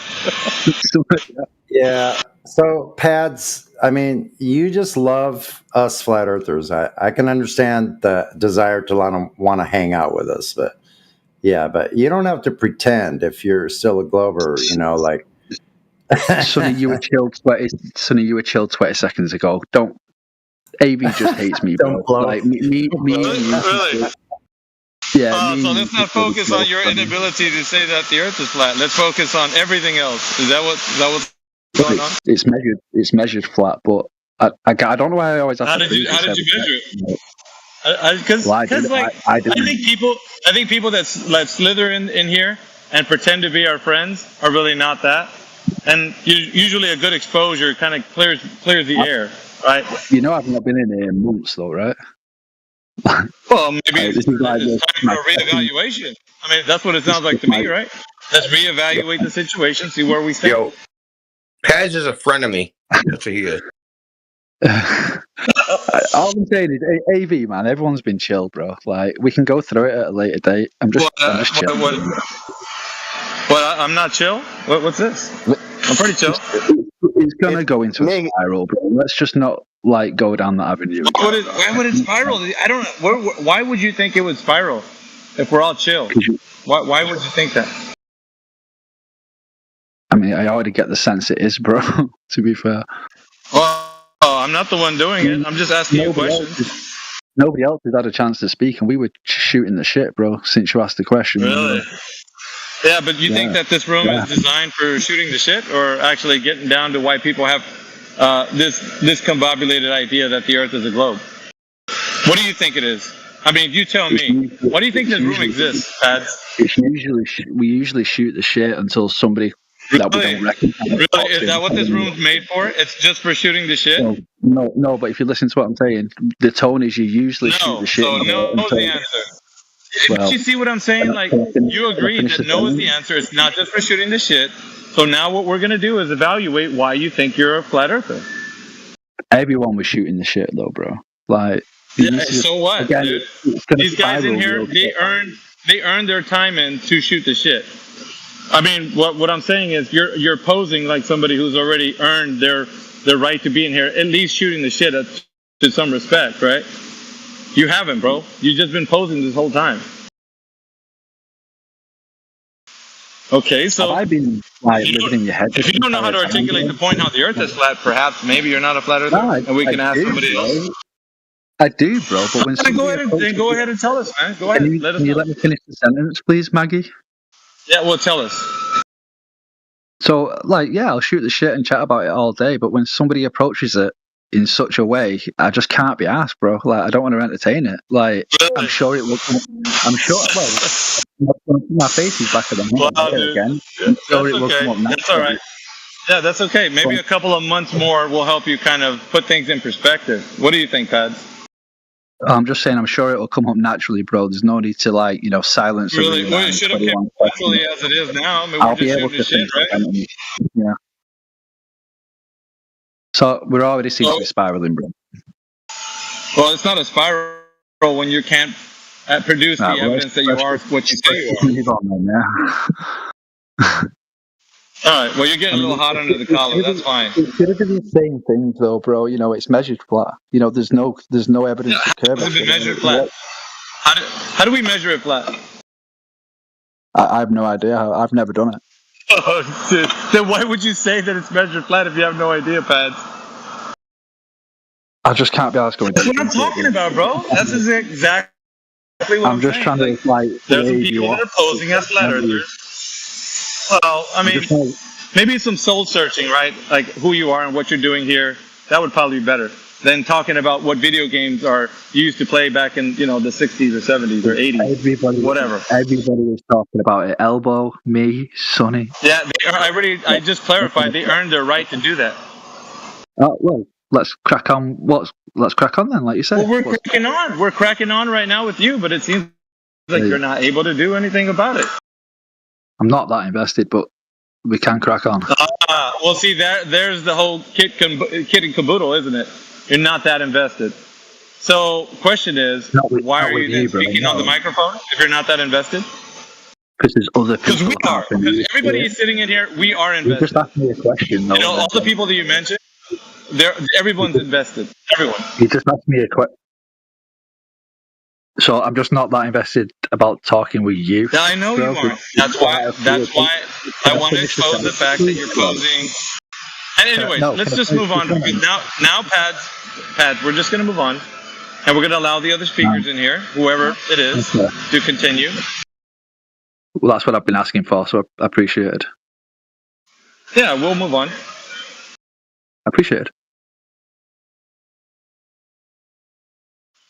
Anyway, Sonny, Elbow, what were we chatting about? Yeah, dude, we're not gonna go based on your changing the tonality of the room, bro. It's not gonna work. I'm asking you to reset. In other words, think about your position, what you're doing in here, and so forth. This isn't just smoke a J, come in here and shoot the shit. That's not what this room's here for, dude. People are contemplating whether or not they know the Earth's a globe. Yeah. So how are we going to assess that versus you thinking about going back to talking about video games, brother? Yeah, did you not hear what I said, though? Not really. So, because obviously a lot of people spend a lot of time in here, bro, generally, until there's a face that we don't recognise, like, pops up, then we'll go, like, more serious. But from time to time, shooting the shit just happens in the interval of an unrecognised Because face. people have earned their right to do that. They put in time in. You haven't. Okay. All right, noted. Good. If anybody wants to jot that down on my notes section on my profile, not earned their, Yeah, time. you can create a room called Pads Shooting the Shit. Maybe somebody want to join you there, huh? That's a good idea. I think I've seen Sonny in the market, bro. In the marketplace of ideas, there's many things you can do, right? Create your own room, invite some people, shoot the shit all day long, smoke a J, and talk about video games all day. Yeah. Yeah, but you said you wanted to move on, so if you want to move on. Yeah, to flat Earth, globe Earth discussions. Why not? Yeah. Shoot, yeah, sure. Why not? All right, sweet. What have you got, bro? Anything interesting? Any hot takes or anything?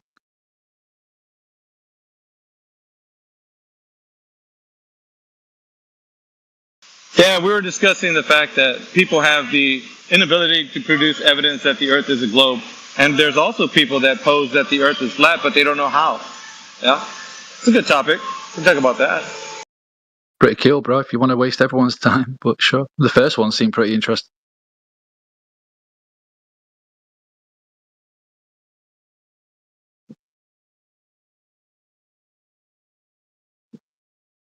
It just seems like we have more and more of those people that come in here. They want to hang out with us, but they don't know our purpose, our mission. Our mission is to continue to expose to the world that the Earth is not a globe. Yeah, I've not challenged that in any way, bro. And sometimes people just want to hang out with us and jump on the bandwagon of flat Earth and have no idea how to articulate any points that we've talked about through all the many years that we've been doing this. And it's, you know though that I don't, it's kind of hard too. But you know that I still subscribe to space, though. So what the person you're describing isn't me. I challenge flat Earth on gravity, on the existence of space. If I was just here to jump on the bandwagon, I wouldn't say, okay, it measures flat, but then not agree with everything else. That person you just described. But you don't know how it measures flat. That's the problem. You don't know how it measures flat. As such, I've never been a sciencey guy. Sure. Yeah. Granted, I'll give you that. Yeah. Like, I don't know how. No, I don't think it deals with science. I know what a gyroscope does, but how it actually works, for example, I'm not clued up on. Sure. That's what you guys are clued up on. But to just say I'm here to jump on the bandwagon, I still believe gravity exists, bro. So I'm definitely not here to jump on the bandwagon, am I? Clearly.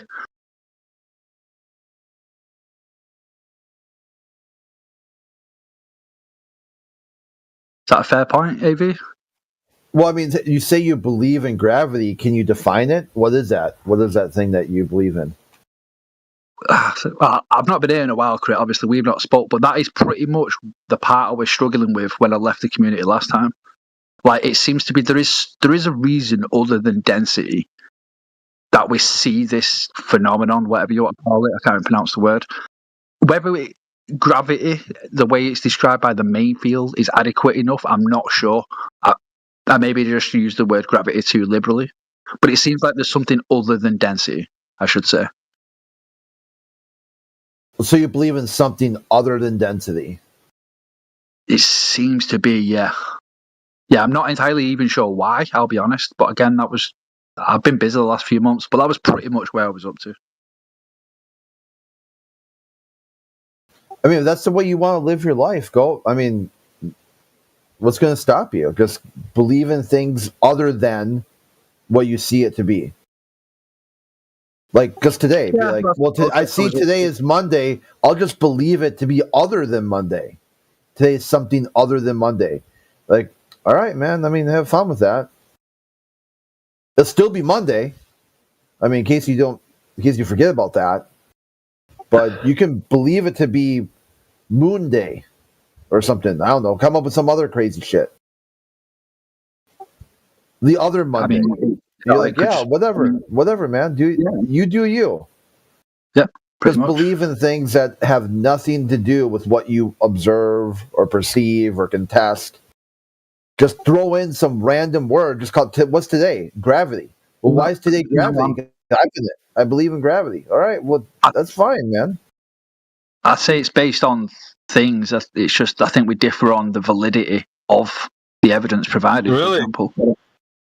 Well, I'm guessing that's Well, what did you base this on? That's what I'm saying. Like, based on what? You said a belief. You just believe it to be so. Do you have something other than a belief? Anything else? Yeah, you are right. Yeah, you are right. I use the word belief, but belief here being essentially any secondary information I get. So any experiment that I didn't conduct firsthand, for me, is what I'm saying by the word belief here. So the word belief has a different connotation, Grant. I guess is what he's saying. Different connotation. Doesn't mean what it actually means. It means what he thinks it means. It's just taking something without evidence. That's how he prefaced the statement. He prefaced the statements with, "This is what I think it means to me," right? So now the word belief is a different meaning, and he's using it the way he wants to define his worldview. Without evidence, I mean, without. So living in that mind that he has to like view the world in, I mean, just you can think of anything you want and then change it to however you want to mean it to say, whatever it is. That's fine. I think you've just misunderstood. That's not what I'm arguing for. Isn't that what you said? Belief to me means this. Yeah, taking something as fact, but without evidence. Like, that's what a belief system is to me. I don't know if that's the definition. Yeah, you're accepting it without evidence, right? Mm-hmm. Okay. And so can people that come here trying to root themselves in a foundational understanding of the physical world, you're going to tell them that this is okay. That's not our focus here. We're not getting people to just believe like you. And I think that when you speak, when you're taking the mic and saying, I'm a flat earther, and then saying that it's okay to believe, like when you say in space and all that, then you're leading them down the wrong path. We're not doing that here. See, that's why I think you're not reading the room, dude. The room is designed for people to root themselves and how to articulate points about the physical world where we can have a great understanding of it. AV, if you ever get a chance to respond, you've misunderstood what I've said. That's not what I said, but you can roll with it. If you want me to clarify, I'll clarify. Yeah, so here we go. Here we go. That I misunderstood. Your gambit is I misunderstood you. Yeah, you have the right words. You know how to clarify. Let's see you do it, Mr. Clarify. Go ahead, try it. See if you can clarify. So I tried to explain to you about secondary information. So, for example, one sec. For example, let's just pick a name. Daz68. Now, I don't know Daz68 personally, but I'm pretty confident he knows some of his shit. Or Crit, for example. Pick Crit. He's actually on the mic. It's more fair. So, if Crit tells me he's conducting an experiment, Sure, I'm going to go away and I'm going to look at everything that I know. There's going to be many parts of it that I just don't understand. Because Crit holds a certain weight in this room, I'm going to take it on some matter of faith that, yeah, he has done his homework, right? Call it, faith by authority, faith by credentials, faith by experience and knowing the guy, right? You call it a belief system and I call it faith, or vice versa, whatever. It's not necessarily wrong.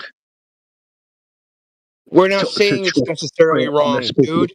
You can believe in things that are true, but not have the appropriate evidence to support that idea, right? Well, I thought so. Is what I'm telling you. I was saying you're straw manning what we're saying. People spout beliefs and claim knowledge. Okay, no. You're straw manning our position, is what I'm saying. We're not claiming, you're not claiming that just because it's a belief and you have incomplete knowledge that it's not true. That's not what we're saying. What we're saying is people run around claiming they know things when they only believe it. Yeah, and I agree with that. That's why I think he misunderstood what I said, Indio. Exactly that, bro. Yeah. That's why I didn't get the issue. I'm not here telling people things at all, am I? I'm claimed anything. I even said gravity might not be the right word for it, but it seems to me there's some force, but or some action or something. But I might be wrong, bro.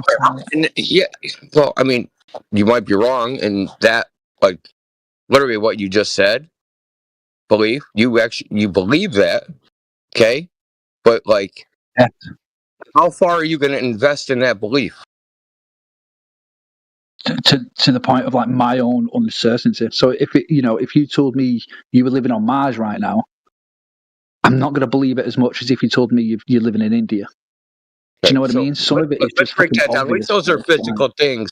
At least those are physical things. When you say gravity is a force, that's like hold on. That's like putting together two abstractions and then saying you believe it. Nowhere does gravity or forces exist in the physical world. You can't get a jar of gravity and you can't get a jar of force. Those are concepts that we use as placeholder words to iterate the concept. Things like forces are relationships between two other things which are real. Yeah. Yeah, that's why. Maybe actually, one of those things actually isn't real. So, speed. I was trying to agree with you though until you stopped me. So, pads. Do you think speed is an actual thing in the physical world? No, it's a measurement. What do you mean? It's a ratio of two things which are real, right? Time, and distance. Yeah. Right. But those things are also abstractions to a degree, but they reference directly things in the physical world. Speed references two abstract things. Okay, so it is a second order abstraction, right? So when you say gravity and force is an abstraction of speed. Yeah, but like I've said, so you're on a third order abstraction, saying you believe in a third order abstraction. To us, we're just whoa, bro, you're lost. Hold on, pads. To us, in our ear, right, being direct realists to some degree, depending on the person, right, you're lost in the sauce. You're losing me. I don't know what you mean, bro. I know that. I know you don't. You're using a third order abstraction. Well, let me I lost. I'm gonna explain. You said I lost you, so I'm gonna explain it. Please let me. Okay. So you're saying you believe in a third order abstraction. Just from what I just explained to you, that thing, God, you constantly interrupt, dude. What is up with you, bro? That's his MO. That's his MO, bro. You got verbal diarrhea, brother. I'll let you talk. You know I will. No. Oh, you're going to waste your breath, though. I'm going to agree with you. I agree with what you're saying. That you believe in a third order abstraction is real. No. When I say you've lost me, I mean you've lost me in how this related to what we're on about. I understood what you were saying. You don't have to I'm walking you through it step by step, and you started probably not paying attention 3 steps ago. Yeah. Dude, listen, you guys, there's a method to my madness, pads. Okay, proceed. And I try to start from a first principle and make a logical train for what Jesus Christ, motherfucker, bro. Come on, man. Just crack on, bro. I don't need an explanation of an explanation. Just crack on with it. I'll listen. Okay. I'm just telling you how I do it so you understand, because I keep having to go dig deeper into like how to get you to understand what I'm saying. Okay, I'm trying to communicate. I'm trying to communicate with you. It's the verb. Just tell me I'm trying to. Okay, the point is you're saying you believe in a third order abstraction. I know I just told you this into our ears, being realists, saying, hey, what's in the physical world is what's real. And the jumping jacks we play in our mind, they are not real. They're just, we have them for utilitarian reasons only. And so when you say, I believe in some third order abstraction, but you're referent when you just talked about India, India is real. India is certainly real. So if you believe there's a place called India, that's okay, because it's a real thing to believe in. That there might be frickin' Neverland, and it's an actual mountain somewhere where you can stick a flag in. But when you start saying, I believe in gravity, the force causes gravity, you can't stick a flag in any of that. No, I know. I said that. That's one of the first things I conceded. That's why I wanted to save you your breath, bro. I weren't being rude. Well, you said you can believe something that can still be true. Force is gravity. That will never be true. That will never be true, dude. But the thing is, that will never be true. Because it'll never exist. Be the case. Yes, I know. Fuck. Bro, I wasn't being rude. Dude, you don't know. You just said the opposite of that, dude. It's getting lost in communication, because maybe I'm just poor at communication. Like, I will concede that. Sure. What you're saying, I agree with. What you're saying, I agree with. Listen, you said you can believe something and it still might be true, and then your reference to gravity is a force, right? That was your reference to that belief, so you can believe something that might be true. That reference can never be true, because that reference is a third order abstraction that doesn't exist in the physical world. You got it? Like I said, I think it's down to the validity of the evidence provided. Got it? Oh, dude. It's like I haven't said this. Like, if you just listen to what I did say this. Evidence of a third order abstraction? Jesus Christ. No. Jesus Christ. But you referred to gravity. It'd be more productive if it was less combative, bro. I think we would have just got to where we needed to be by what now. Should I talk about? The things you say or the things you don't say? It's hard. You said gravity. Jesus Christ. It's Why can't you answer? My last two attempts just proved why I can't, bro. Okay, then we'll try again then. We'll say, why did you say gravity if you didn't mean gravity? Lack of the proper communication skills. Okay, that's an acceptable answer. I'm not mad about any of this, brother. Which I have tried to say, bro. Again, the theory is wishy-washy. My language on it is wishy-washy, and the combative stance and the inability for me to answer a question immediately within 3 seconds without getting cut off often gives us more issues than what we deserve, bro. Like, let shit just play out for 20 seconds. I think we're having a latency problem between me and you. That's what I think is going on. Possibly, bro. Yeah, you're not usually a competitive guy, but yeah. Sometimes people don't. Sometimes people have got the idea that they're trying to convey. The language might prevent them from doing it. If we jump on people the first time they say something wrong, we miss the overall idea of what they're trying to convey. I always assume that people say exactly what they mean. I don't try to fill in the blanks. People. So hold on. He's trying to cover up. I'm just saying that I shouldn't. There's no way I should assume something else that they're saying exactly what they mean as they mean exactly. It. Exactly. If you understand human, communication, I know they're probably not, but I just assume it and go and I act on that. Otherwise, I'm freaking just but making he's trying to make it sound like he's an outlier, Indio. He's trying to sound like he's an outlier. Like the miscommunication problem has to be because his nebulous way of speaking about the terms that he's saying, and so that gives him the cushion to say things and not mean what he says, bro. Did you understand the type of sophistry it would take to undo a conversation with this guy is at epic level proportions, bro. I'm telling you, you'd have to be somebody paying attention essentially what he's saying. Then you're like, well, didn't you just say that? He's like, I think it's a communication problem. I'm trying to speak, but I don't have the words that I'm saying are not really the words that I'm trying to convey. It's like, really? Then how are you going to speak the English language if everything's up for debate? Yeah, the word "the." What does that mean to you? Does it mean "the"? Like dude, you're reducing. Hold on, dude. You're reducing everything down to absurdity. And then now everybody's got to figure out, well, what does he actually mean? Oh, I think he means this. Well, he's a good guy. Yeah. Really, is he a good guy or a snake? We don't really know. So you're I think if we knew if he was astronomical symbol, maybe we could figure out what he really meant. Bro. Like me, Elbow, and Sonny just touched on the issues of communicating online. Maybe if me and Indio was in person, he'd have realised with my body language I was being genuine. On it. He'd have given that. Well, if we were in person, I'd be drawing diagrams right now. The irony is wild, though. We've just mentioned issues. 10 15 minutes ago about communicating on. We've mentioned issues about communicating online, and that's all I'm trying to fucking highlight, mate. Maybe if we just give it 20 seconds. Don't jump on everybody and just let somebody. Dude, you're not gonna set the tone. You're not gonna set the tone with your sophistry, dude. You're not gonna do it. See, the problem is that we have the lack of ability to actually convey it, dude. Because really, what you're trying to do, you're setting the tone for a sophist take.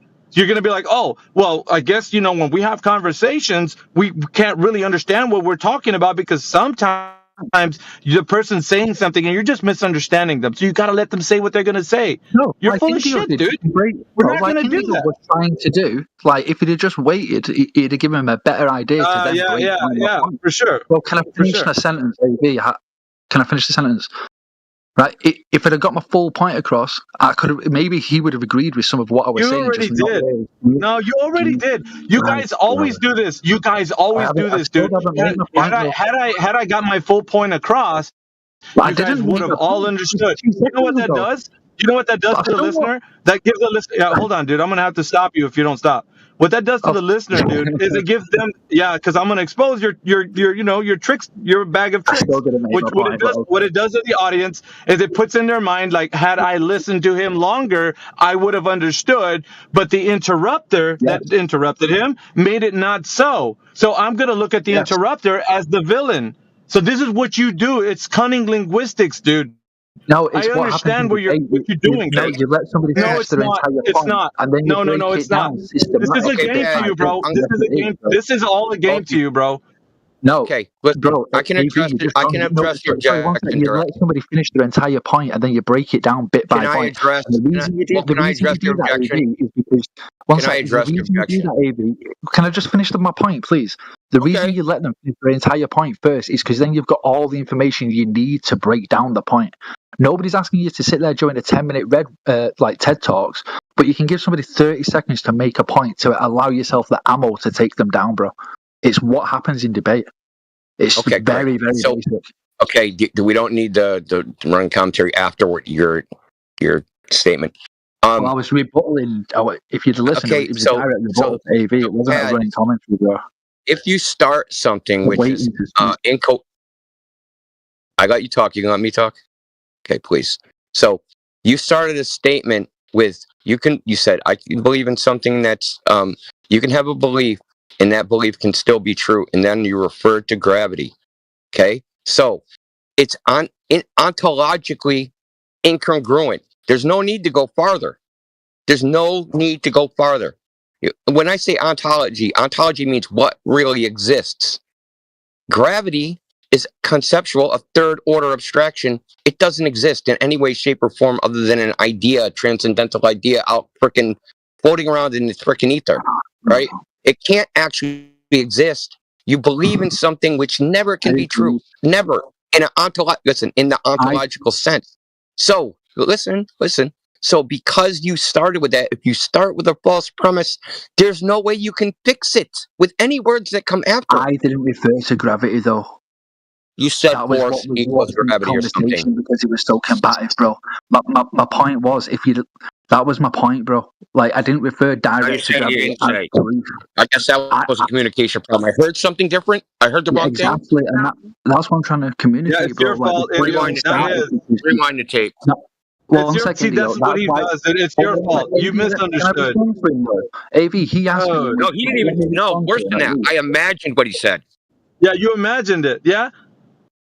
And so he's always right. So he's No, on. he He's king thinks of I the was hill. referring to He's king of gravity the as hill right that, now. which is And not true. everybody that hears his sneaky little sly, kind of smooth toned ways, they're gonna be like, oh, if we would just let him speak, we'd hear the full story. We'd hear it all out, dude. He's not here for that. He even said so when I even prefaced, dude, what are you here for? I'm just hanging out, smoking the spliff and shooting the shit. Chilling, bro. And Yeah. this is what he wants. He doesn't give a shit about the mission we have and talking to people. That's what I'm like, and he doesn't get that. If we shoot the shit, that's fine. We're kind of degossing, dude, getting a little, trying to talk about a little this and that. That's us. This is our room. We can do that. You're coming in here thinking that you're like what we do. You're not. You're a poser. No, I already I'm said not, that. bro.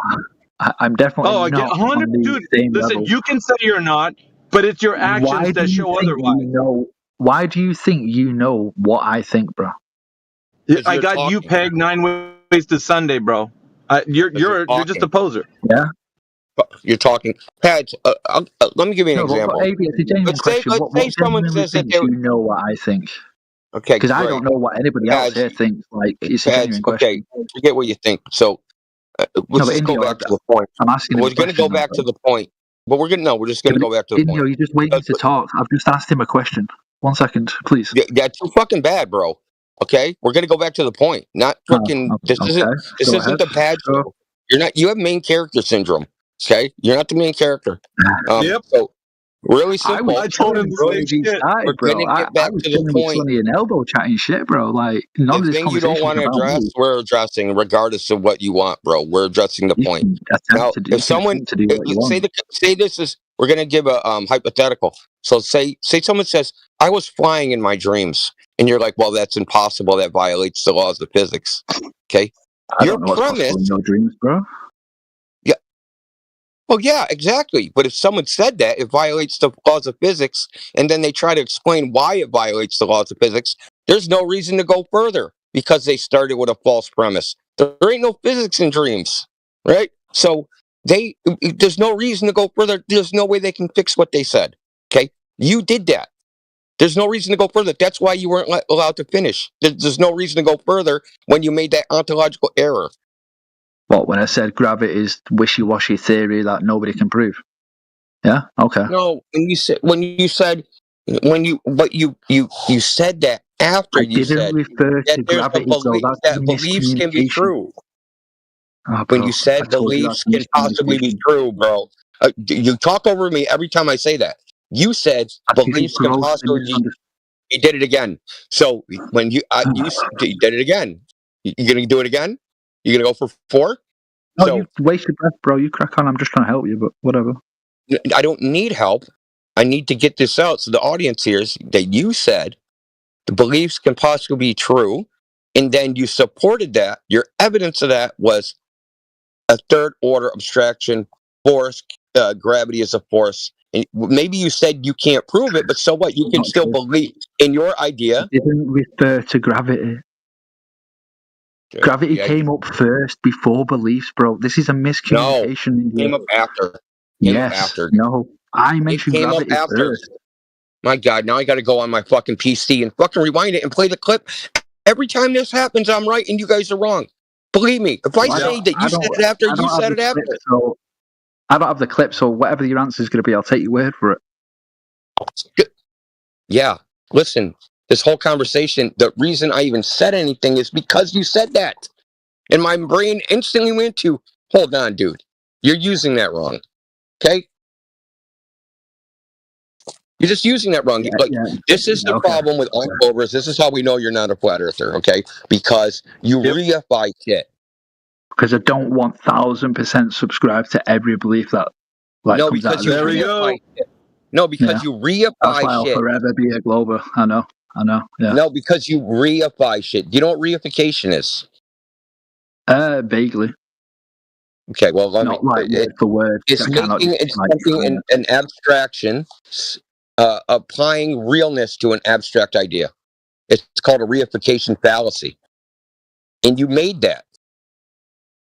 And listen, when I say you made a belch, I'm not saying you're a dumb fuck, you're an idiot. I'm open to hearing how I did that. Like, I'm not You against referred to hearing it. gravity. Just don't You be a referred to dick about gravity. it. Like, it's not a hard concept, bro.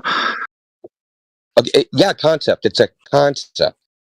Oh Jesus, bro. No, that. So I said don't be a dick about it. I.e., like, communicate it better, and I'm open to hearing about it. That is not a hard concept. You just heard the word concept. I'm telling you how to communicate it better.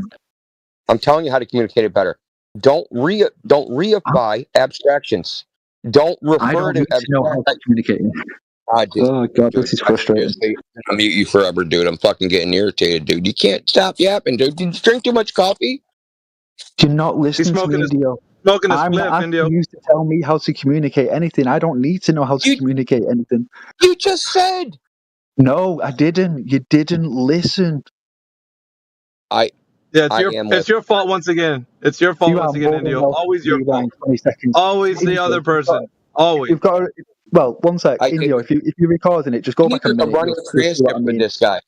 Maybe there is lag. Just go back a minute if you're recording. You'll see exactly what I mean. I don't need help communicating shit, bro. I was saying if you communicate it and you're up for it, I am more than open to listening. Maybe it was a fallacy on my part. I'm just saying if you communicate it in a chill manner, I'm open to listening. I don't need help with communication. I never asked that. I never said that. I'm suggesting it wasn't a chill manner. It was chill. Stop being a snake, dude. Yeah. And try to narrate the tenor conversation. Just apologize for not listening and we'll move on. What? I did. I did go. You didn't listen. Just apologize. Can you hear the audacity of this clown, bro? The audacity of this clown to come in here and demand an apology. Like, I can't even. Like, sometimes when I put things in perspective and I listen to these guys and I expose them, because, I mean, obviously, right? And, this guy thinks he's just like the main character, and here he comes in here after months of being off, and he's just doing what he wants. Like, and some people think because of the way I'm done with that shit. Because of the way he is, India, because of the way he is, people side. Okay, these snakes, they do this. They're cunning, and a lot of people are taken in by. They're like, oh, he's a great pads. No, are you kidding me?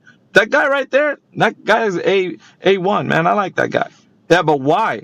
Because of the way, like, what he does, with the way he is. Bro, if I said, so I misunderstood you, he'd say, no, you're misunderstanding me. He'd say, I misunderstood him saying you must understand me. It's your fault, Or that he didn't even say that, projection. Right? These debate tactics and how they apply, right? It always gets the listener to shift the focus. The focus would be on the one who interrupts, on the one who's not allowing the other person to speak. But if the person has a just cause to do so and then explains, that clarifies the reason for the interruption. But this guy right here, he doesn't really know which direction he wants to go anyway. He does his way of even telling you things is like, well, that maybe it's just like a language thing. We don't understand each other. That's what he was saying. And you were helping him so that he can communicate properly. And he's like, well, I don't need your help. Wait a minute. Didn't you just say you're having an issue trying to communicate and now you don't need my help when the problem was our communication, situation? Like, you get me? Like, you're trying to help him along so that you can progress in the conversation, and he don't want to hear it.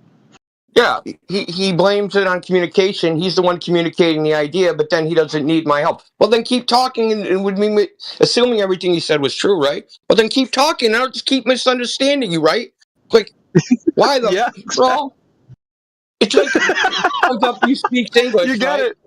You're like, no habla English, español, and then you tell him in broken English. Communicate to me in Spanish. I don't understand English. And he just keeps speaking in English, says, I don't need help communicating with you. You motherfucker, bro. Yeah, exactly. That's what I've been trying to, dude, for the longest time that he's been here, he's been slithering around. Go ahead. Sorry, go ahead. No, I just, bro, I mean, the bottom line is that the things he's saying, right, he doesn't want to actually talk about them. He wants to get off of it, right? As soon as he fucks up, he wants to get off of it and talking about it. Yep, the meta. The meta is where the distraction happens, and then that's where the hat trick occurs. So the person listening, the third party listener, is like, oh, well, Pat's kind of has a point, like, well, really, he's not raising the point. He meted the meta, bro. I just like sometimes when he comes in here, I like exposing him for that reason, because he doesn't have a point. That's his whole thing. His shtick is he doesn't have a point. So he's not here to, like, in other words, when people want to shift the conversation back, he's like, no, why don't we just keep talking about video games, dude? I'm smoking a spliff, bro. Let's just get high and talk about whatever. And it's like, dude, no, there's a purpose why we're in here. It's like to talk about what, and it, of course, exposing people that do what he does. Yeah, how many times have you heard Pat say, it's like I can actually hear it on repeat in my brain. I'm not making a claim, man. I'm not making a claim, bro. I'm not making a claim. Nothing he says is a claim, other than when you say, hey, I'm addressing what you said, then his only claim is, you didn't understand what I said. I didn't really mean those words that came out of my mouth. They are actually something else. Like, that's his only claim, is that he's being misunderstood. Yeah. And that we're supposed to freaking be the freaking Pads whisperers and figure out what he really means, not with his words, but with, I don't know what, I guess. That's why I said, should we have looked at his astrological symbol to figure out, like, you filter his words to an astrological symbol, and that gives you what he really meant? Exactly. So how can you have communication when it's broken already, and you're saying that you're admitting it's broken, and when somebody tries to help you, you're just like, nah, bro, I don't need your help. Okay. At that point, it will be the only sentence that he means will be that I didn't mean that. Are you sure? You sure about that? We might be wrong. It could be wrong.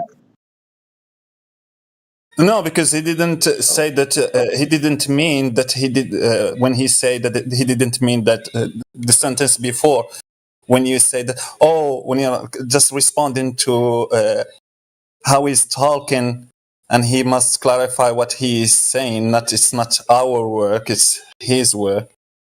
So he didn't say that we didn't understand that sentence. So it was the only sentence he meant in the entire discussion.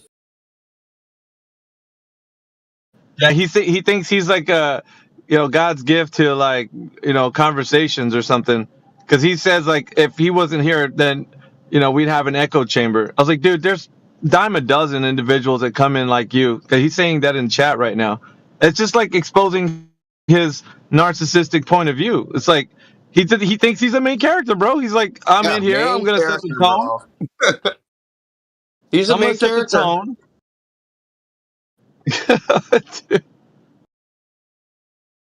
Not happening, dude. Dude, next time you come in this chat, you're coming in with 5 stars. You want to be the main character.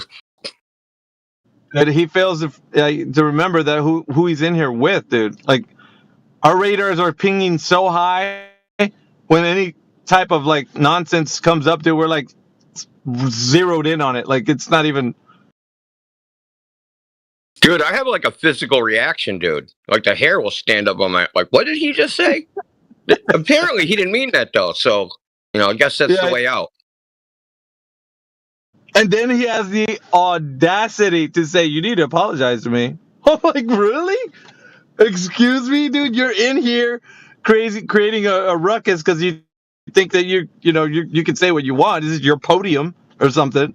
And everybody's got to apologize to you? Like, I'll apologize. I apologize sincerely for the fact that your words don't mean what you say. That they mean something else, and I could not decipher the meaning of your words and needed some other thing to figure them out. I am sorry that I do not have that capability. Maybe if I don't know what, smoke a lot of weed or frickin' twist my head in a vice, maybe I'll figure out what you meant. You gotta smoke some peyote or do something crazy in order to, like, figure out the fourth dimensional conversation that he wants to have. A little bit. Just crush my skull just a little bit. And then my brain will work properly to decipher pads.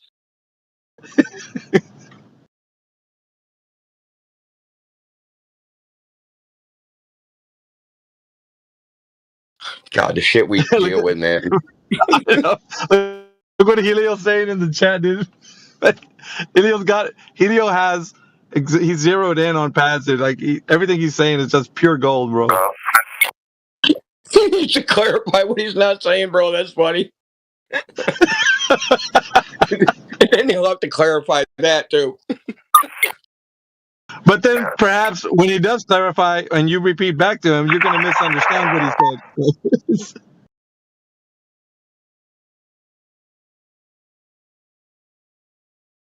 The games people play. We throw Helio some love, man. I know I've done that already once today, man, but dude, we really appreciate you.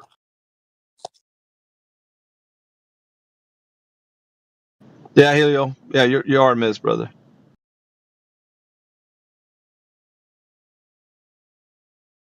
We really miss your 1 hour monologue while deafened, dude. Freaking, I so miss that.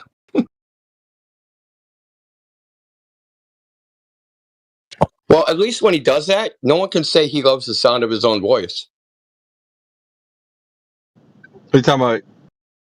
Dude, one time he was deafened and like went on this monologue and like we're pinging him in the chat and be like, Helio, you're deafened. And at the end he's like, oh yeah. No one's, I guess I killed the room and everyone's silent, but he is deafened, so you couldn't hear anybody talk. And he always has that buttery voice, dude. So everybody likes to hear just. That's what I mean. It was so like, he said like, I'm not saying he was rambling, dude. He's making like, but we're trying to respond to what he's saying and it was useless because he was deafened. Yeah. Helio, come back. You can blame it all on me. On us. That you were deafened and you thought we were ignoring you. Just kidding. We love you, Helio.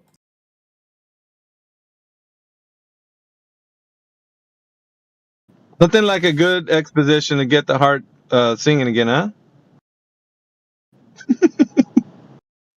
Yeah, remember all those nights we had karaoke going on? We had the arena. I mean, we were like thumping. Those are pretty fun days, man. But things got to change. That's the only thing that's constant is change.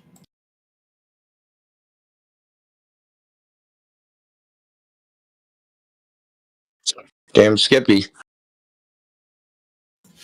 I'll use this little joke that we use in certain parlance. There's two things that Globers don't like. That's change, and the other thing is things the way they are. That's perfect. Man, that is so fitting. I had no idea that fits perfectly, man. Especially things the way they are. I mean, that could be really disturbing. Oh my God, water is just flat and horizontal on top. Oh my God, like the stars above me are rotating. Can't be that. It's got to be the ground moving. Like, who thought of that? Where did that come from? It's hilarious. I mean, that's pretty devious if you think about it. We're going to convince these people that even though their senses are telling them they're perfectly still living on a horizontal plane, we're going to tell them that it's exactly the opposite. It's not horizontal and flat. The water's curving, and they're not actually still like their senses are telling them because they have a vestibular system. So we have to convince them that they're moving when they're not. And that there's gas pressure without a container. Well, think of this, man. I just saw this based on what you said, Sonny. Consider this.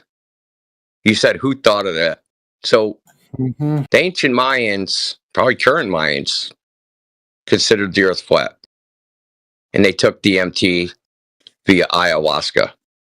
Now, modern people, like Joe Rogan and all those clowns, they're taking DMT, and they think they see frickin' aliens from outer space in their frickin' trip, right? That's how deep the embedding of this globe idea goes.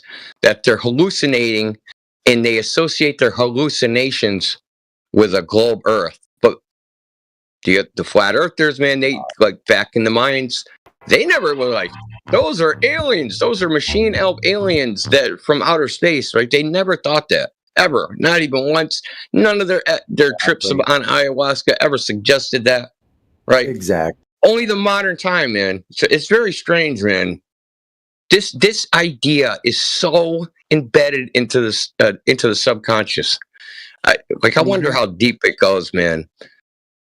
That might be a nice experimentation to do with with use like altered states, mind, like drugs that alter your mental state to try and probe how deep this globe idea goes. Yeah, that's wild, man, to think about that one. That alone is a whole. Think about dreaming of outer space, or dreaming of a globe, or dreaming of being in space. It's not like dreaming of I was in the forest. I had a dream I was in the forest. They're dreaming of a complete fantasy world, like complete fantasy. They have no experiential information to dream about. It's a dream about a dream, man. It's cuckoo birds. It's cuckoo for Cocoa Puffs. Yeah, it's pretty wild, pretty wild. And you talked about the ancients. Even all the ancients, all of those things have been hijacked. Also, I mean, like I got caught in that rabbit hole. Like also, like about the Sumerians, like the Anunnaki. Like that was one of the last ones that I ever went down.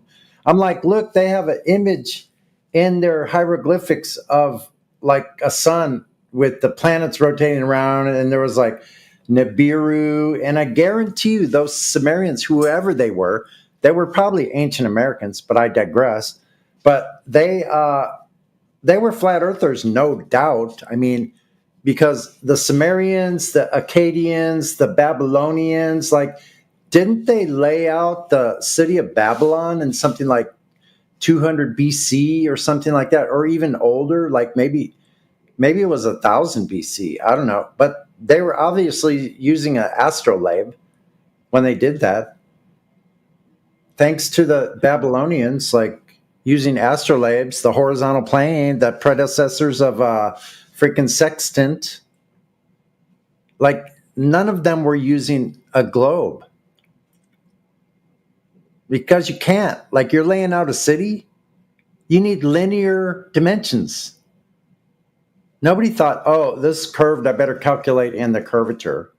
No, they did just like we do today, except they used water as a level. Like they would build, like, I don't know, probably most of us in here know about this already. I would be shocked if we didn't.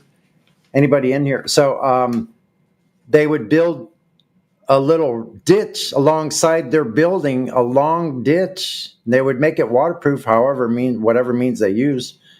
And they would fill it with water and use that as a level, right? They would transfer that level over of let's say two ditches, like 90 degrees opposed or 100 or parallel to each other from one side to the other to achieve a level, and they would measure off of that level water. So none of them were using globe Earth. I'm still asking this question. What technology is using the globe? I want to know. What is it? Which one? Satellites. None of.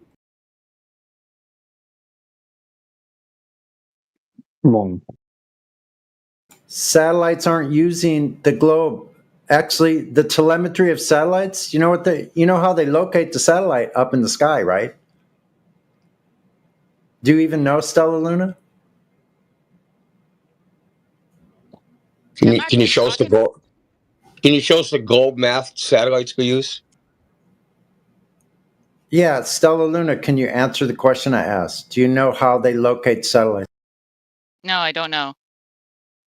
Okay, you were the one that blurted out satellites, right? No, I wasn't. I have been muted this whole time. You were mixing me up. Somebody else. Okay, that's okay. I mistook you for someone else. Someone blurted out satellites, but just for your own edification, Stella Luna. So, in case you didn't know, I'm not bashing you because I know you said you weren't the one that said satellites, but since you don't know, like I said, maybe it was Twanger. They used elevation angles to find the location of the satellites. Guess where? Above us in the sky. Always above in the sky. You could point up or to any angle from horizon to horizon, and you would be pointing at where the satellites are, unless they're beyond your visual range.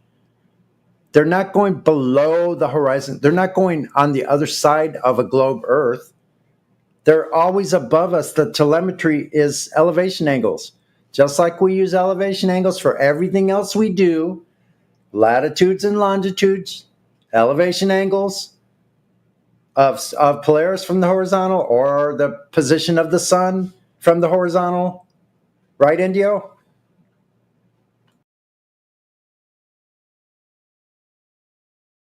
I don't know if he's still listening. He might have stepped away. But anyway, so yeah, we navigate that way. We practically use the Earth as flat stationary. We use elevation angles from the horizontal to build with, to use level. We use a level water. All of these things are all flat Earth that are right in your face every single day. And you still are in a fantasy world that you think you're on a globe, even though everything around you, that must cause severe mental discomfort to try to have these two ideas in your mind at the same time. Your physical reality and then your fantasy imagination that doesn't match reality at all. And I'll stop there. Thanks for letting me share.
Welcome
to Flat Earth.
The Earth's still a globe, Fonger?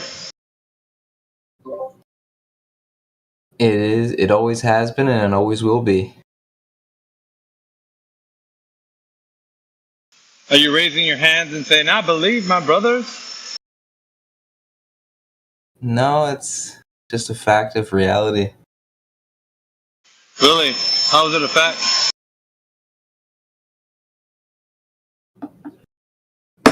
I mean, do you want to get into epistemology or what? Well, you think epistemology is going to give you a fact? Go ahead.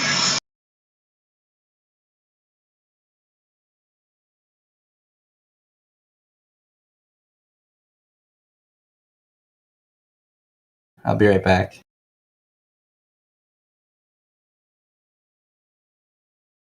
That's more or less what I figured.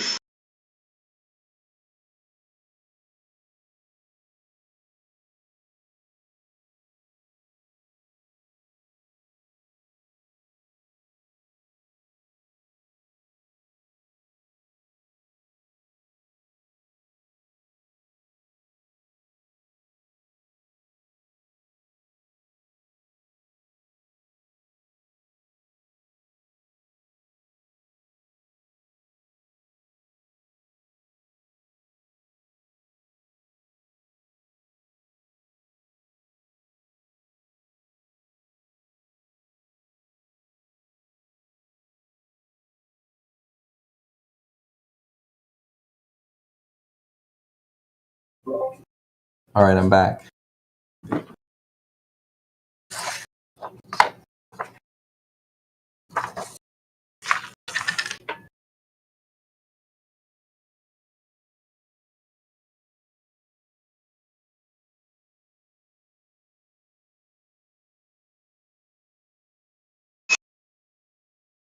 Yeah, I'm waiting for you to drop facts, dude. Drop your facts. You still believe it's flat, AV? Well, it's not a belief, but I thought you said you had facts. Or you don't have facts anymore. Yeah, it is a fact. Yeah, lay it on me, man. What do you want to know?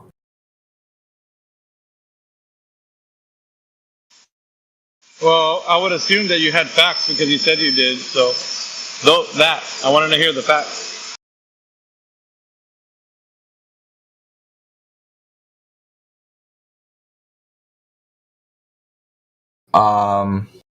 There's a lot. I mean, there's a lot of facts about the globe, which I'm sure you're aware of some of them. Your favorite is curvature. Yeah, talk about that. Tell the room how the Earth has curvature. Go and explain to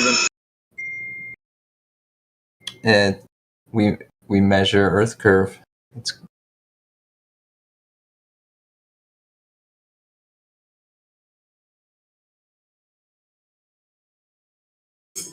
Who measured it? And what method or technology did they use? What device? You can use lasers. That's a modern way of doing it. It's pretty direct. No. Why do you guys all say the same thing? You could do this.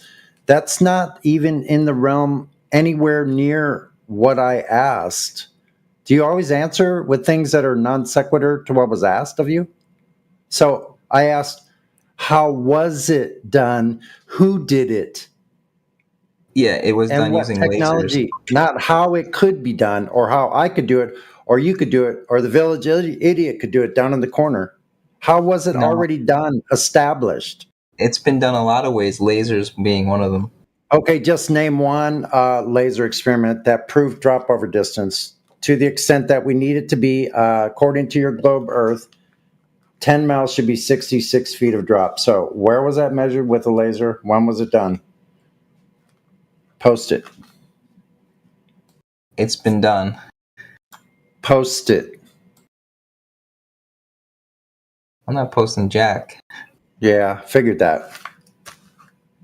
Until you post claims, unsubstantiated claims once again. That's all we get. Aren't you embarrassed for yourself? That you're he said he had facts, honey. Make claims. I'm embarrassed that not a single. Yeah, he said he had facts. Now it doesn't look like he has facts now. I don't know what's wrong. Scientific evidence that supports the flat Earth. Not a single. Plunger, you said I have facts, bro. You said I have facts. So why don't you present, Sonny, the facts that you have? I'm not going to present all of science. I mean, I think everyone here knows that. No, I just said one. There's your non sequitur again. I just said one, single one. Dude, not all of them. I was talking to AV, and now you want to tell me how to steer the conversation. No, you were talking to me first. No, I wasn't. Yeah, you were. No, I was talking to AV. I'm the one that asked you the question. So how is that AV? AV asked me about facts. I don't know where you came from. I asked you earlier, when was the Earth measured to be curved? And you said laser. You answered me. So here you are again talking to somebody, and you don't even know who you're talking to, do you?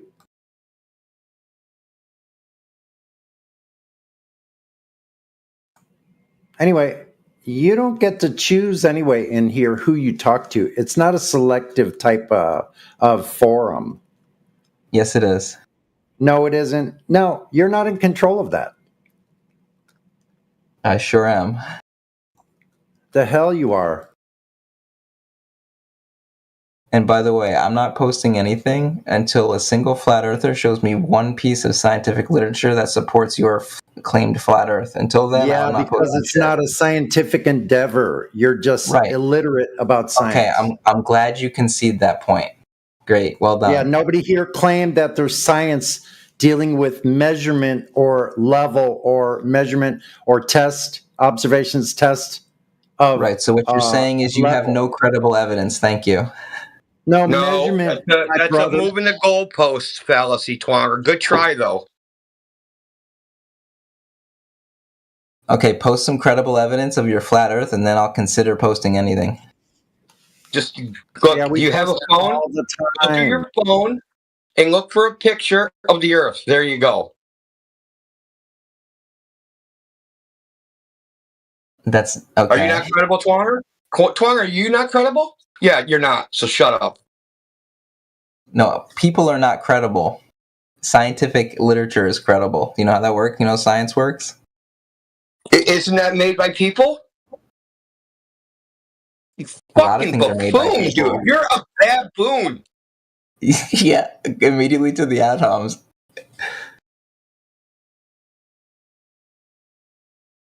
I know. What, you don't think you don't think you came from monkeys? No, we absolutely did. Yeah. Yeah. So Indio was absolutely right. Then you're a baboon. Yeah, we're all monkeys. Yeah. No, maybe your family is, not my family. Yeah, everyone is. Yeah. No, you're ridiculous. So you have no evidence of that. You don't know what you're talking about. Yeah, there's this whole field. You don't know about DNA strands. Pairs of chromosomes. You don't know shit about that. Yeah, ask me. I wouldn't talk about stuff you know jack about. Again, you're trying to attack my character, but if you press me on it, you're the one that admitted. You think you're with the monkey group that has 48 pairs. Humans only have 20. Only 23 you can't even remember how many chromosomes have 24 pairs. It's pathetic. Yeah, I do. Shut the fuck up. You don't know what you're talking about. Yeah. Do you know how so we lost your monkey brain use 98% of your DNA strand? I'll let you. Yeah. Humans don't. They claim that humans have 99% junk DNA, and we're so much smarter than you with less chromosomes. Do you know why they call it junk? And it's also 75%. But do you know why it's called junk? We were on about Earth curvature, so let's stay on track now.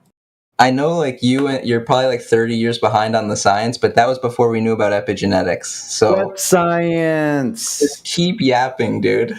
I started reading about epigenetics before you were freaking born. No, you didn't. You don't? Yeah, really? You know so much about everybody here, huh? That's why you're spouting junk DNA, dude. Relax. You don't know what you're talking about. You think science has to do with measurement. So the Earth curvature, stay on track.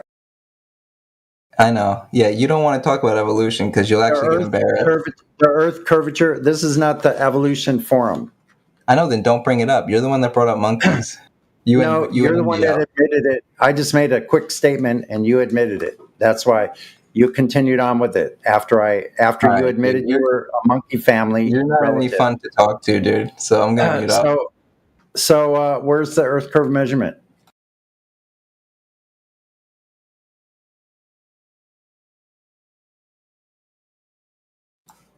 Of course, you're going to be silent now. That's what happens every time. I mean, I would be embarrassed. That's all you have. You think science has to do with measurement. So you have below fifth grade level of science knowledge. That's demonstratable. Yeah, Tonga's too young to comprehend anything. So at the moment, he's just waffling garbage. Was that Final Boss? I did not think you had that accent. I think that's the first time I ever heard you. See how he's talking about everything else? Yeah. Yeah, what was you saying, Tonga? Where are you from, bro? Where do you think I'm from? England. Where are you from? I'm from America. Really? Really? The last time I heard you said you was Australian. You know, I don't know, but on another server I joined, they gave me the Aussie tag, and I have no idea why. Do I sound Australian? I don't know. You tell me. I am not an Aussie cunt. So where's this Earth curvature measurement then? Where is it? I mean, just look it up. Tonga, you know you can shut up all flat earthers in here by proving Earth curvature. You do realize that, don't you? So just hurry up and demonstrate that's Earth not curvature. true. So you don't have any validation to what you're saying. There is no convincing you guys of anything. You're stuck in your delusion. Because you have a belief imaginary system. That's what it is. No, it's scientific and it's very real.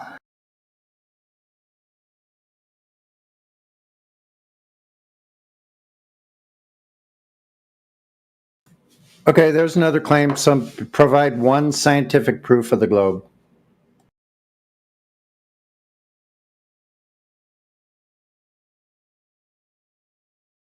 Twanger is a perpetual Ipsy-Dixit fallacy. Mm-hmm. It's scientific. First of all, that's incoherent nonsense.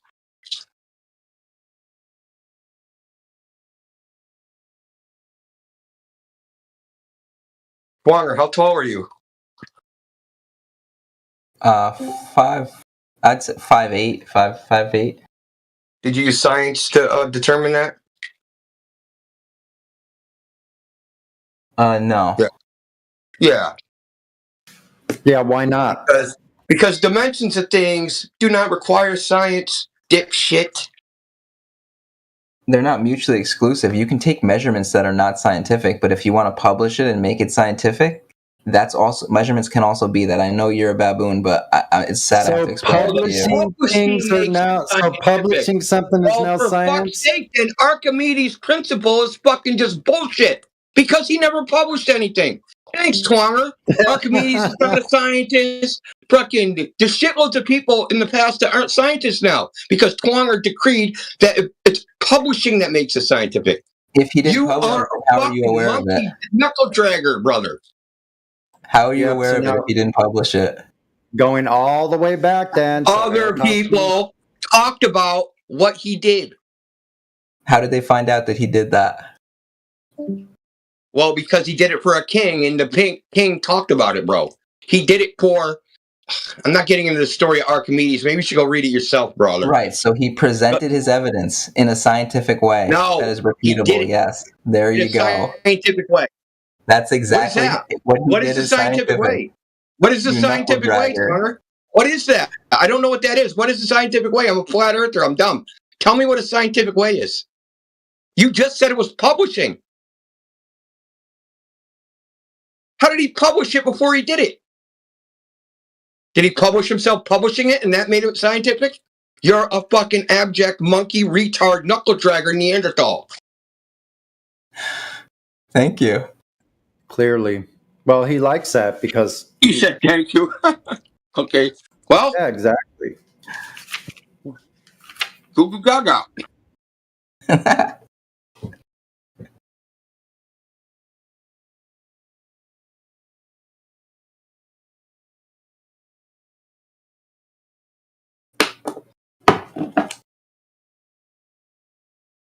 Yeah, Tonga, get this idea that human come from apes, man. It's not doing you any favors. Humans are not apes. Humans are a unique species, separated from any other species on this earth. Get this idea out of your head. Yeah, just hold on. What makes you different? He even got that wrong. He said monkey. Hold on, Twanger even got his own narrative wrong. He said monkeys. Yeah, no, apes are monkeys. We're monkeys. If you want to say I already apes, told you. fair. I already told you what the difference is. Humans only have 23 pairs. Apes evolved from monkeys, and there's it's an arbitrary all other distinction. primates except humans have 24 pairs. No, I bet they you don't, didn't know dude. that, Mr. Why do you DNA, spout Mr. shit that's, Evolution. like, You don't not know true? about that, huh? Why don't you look things up before you speak? Why do you think I'm telling you this? Dude, I know verbatim that you're wrong. Number one. Okay. So apes don't have 24 pairs, and humans don't have 23 pairs of chromosomes. Chimpanzees do, but not all apes, dude. You're an abject. No, all other primates besides humans. You're a numpty dipshit. All right, dude. I'm gonna fact check you just because you're that stupid. No, you're retarded. You already showed you're illiterate in science. In front of the whole audience, the panel, and everybody on YouTube and anywhere else that this is being broadcast to right now live, you've proven your science illiteracy.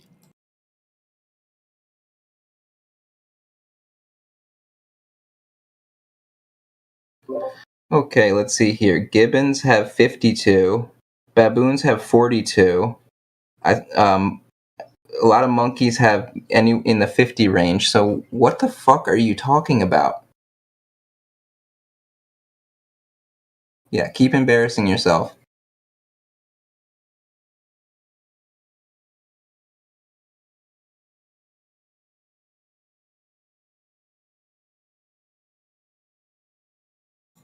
What do you think you're closest to?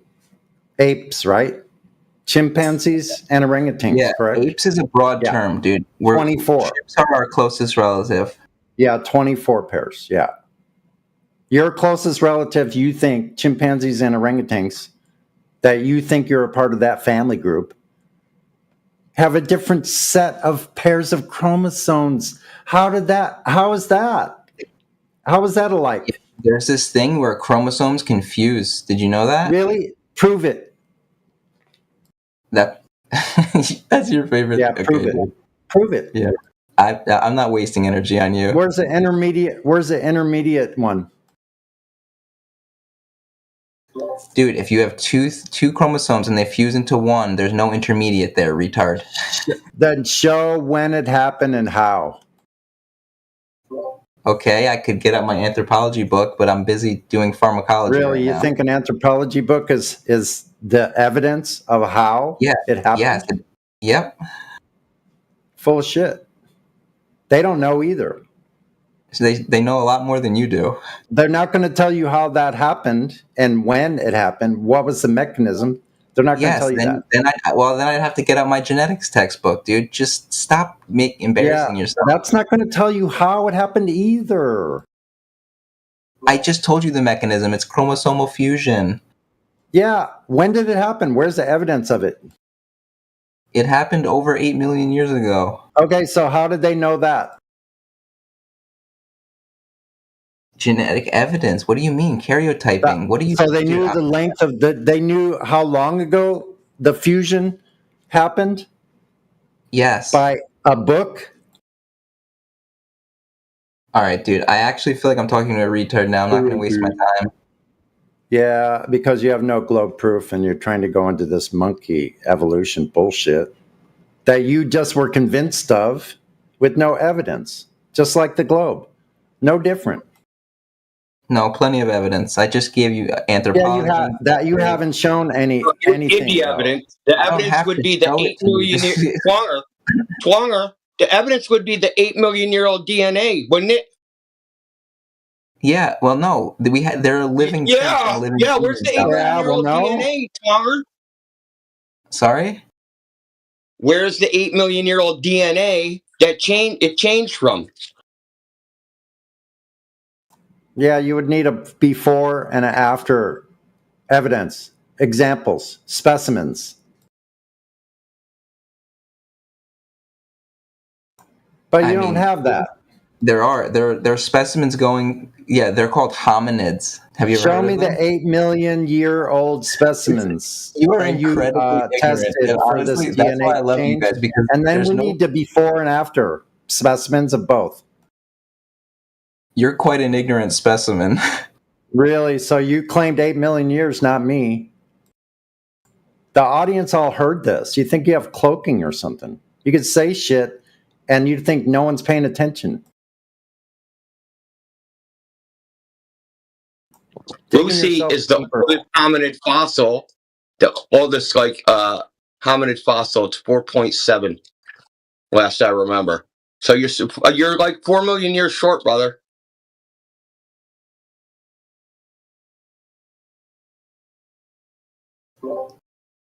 Do you know what a most recent common ancestor is?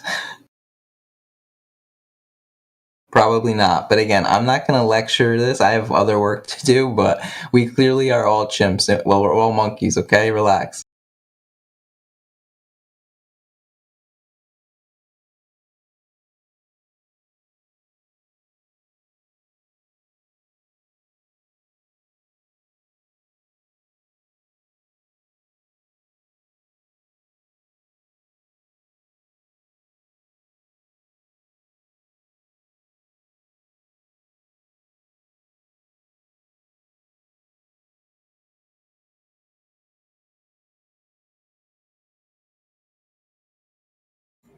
Plus, Guadalupe woman was found in strata that is 28 million years old, modern human. So your evolution is just clearly bullshit. Oh, that's interesting. What'd you call her? Guadalupe woman? Guadalupe woman, yeah. She was found in strata that is 28 million years old.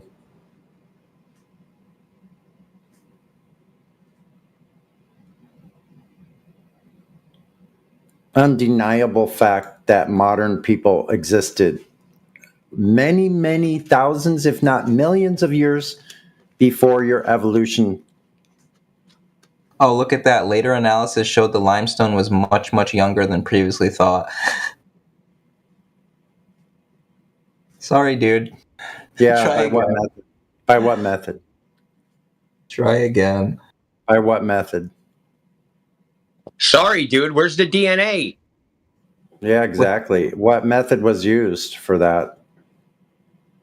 The existence of fossils does not mean lineage. Okay, so we need the DNA in your bonding or freaking fusion of chromosomes. We need evidence of that from guess what? The chromosomes. There is evidence of that. Okay, give us the chromosomes. I'm not producing or giving you anything until you produce Because you don't have it and you know it. You know that the oldest ancient DNA ever extracted is something like 10,000 years old. So you're very short of your goal. It's all malarkey coming out of your mouth.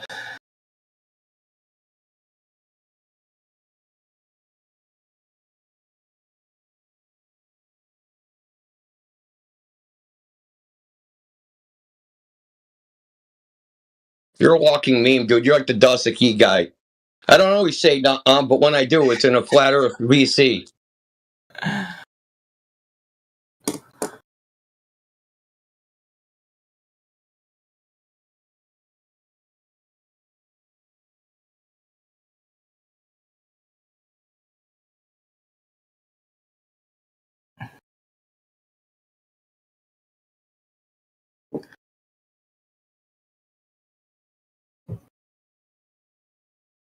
when I'm done with this, I'll grab my I'll look over my anthropology book and I'll give you some more juicy details.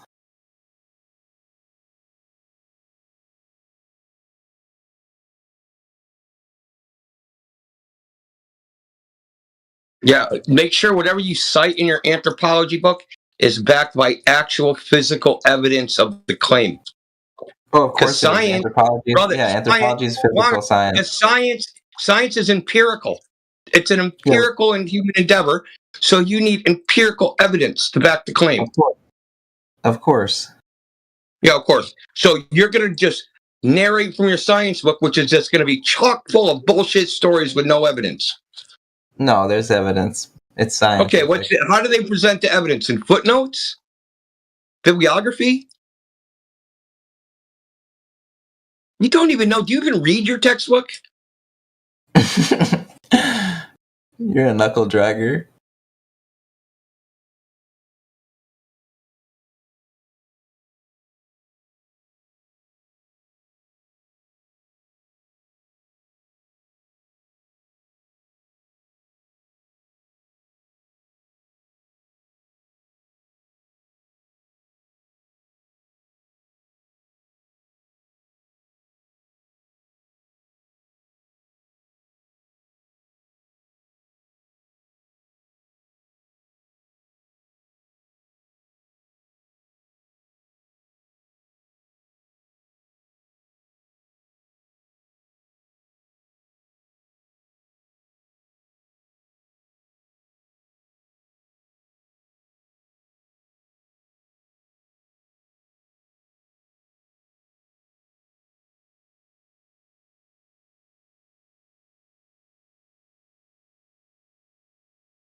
Yeah, Wyatt Locko in Mexico in 1962 first discovered modern tools and drawings on mammoth remains.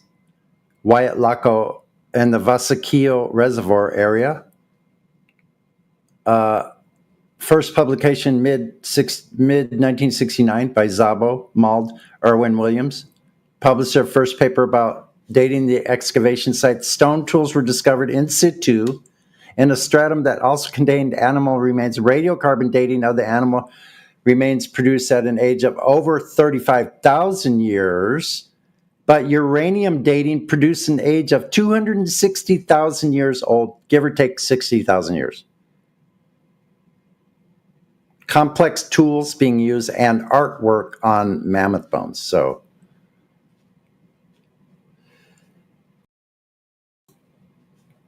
debunking your evolution bullshit. In your wildest dreams. Yeah.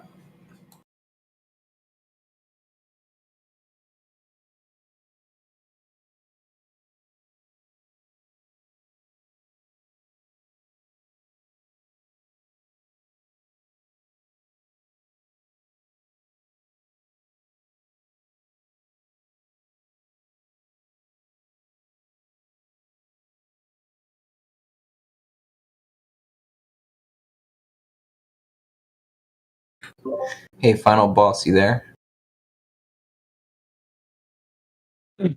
Yeah, I'm here. What's up? What's the trait that separates humans from monkeys? What's the traits? Yeah. Tonga, humans are separated from any other species here on Earth. You've just been told, yeah, that humans are related to apes. Tell me what separates You're us. just believing the mainstream narrative, yeah, Tonga. Just shoot straight Stop with me. believing, What's the separation? Objective Give fact. it to me. No, Tonga. I don't need to explain anything to you. Just provide well, then the we're done evidence. here. Just provide the evidence and shut everybody up. How about that? You Right, talk you too can much. claim we're separate, but I hardly talk at all, friend.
Earth is square.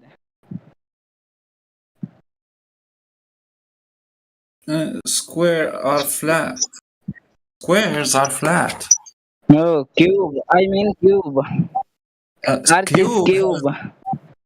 A cube has 6 flat Yeah. sides. A cube has 6 flat sides. Yeah. So you think It is the Earth is cube. flat? I saw.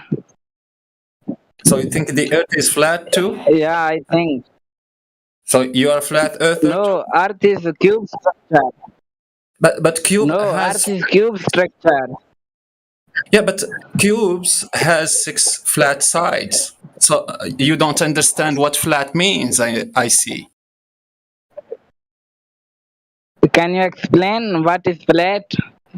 Flat is the description of a surface that is not curved. So any surface that's not curved is a flat surface. And a cube has 6 flat sides. So what the fuck?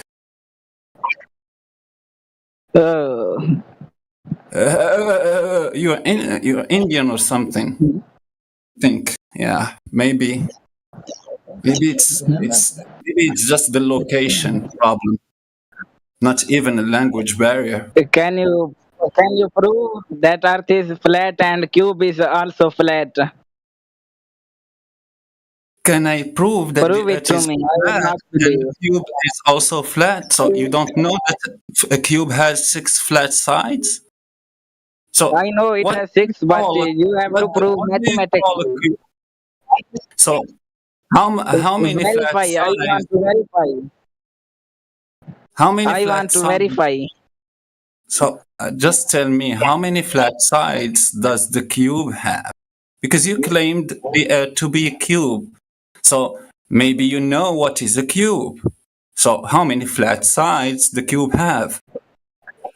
Cube has 6 flat sides. Nice. Okay. Cool. There you are. So we are just claiming one side, one surface which is flat, the one that we know.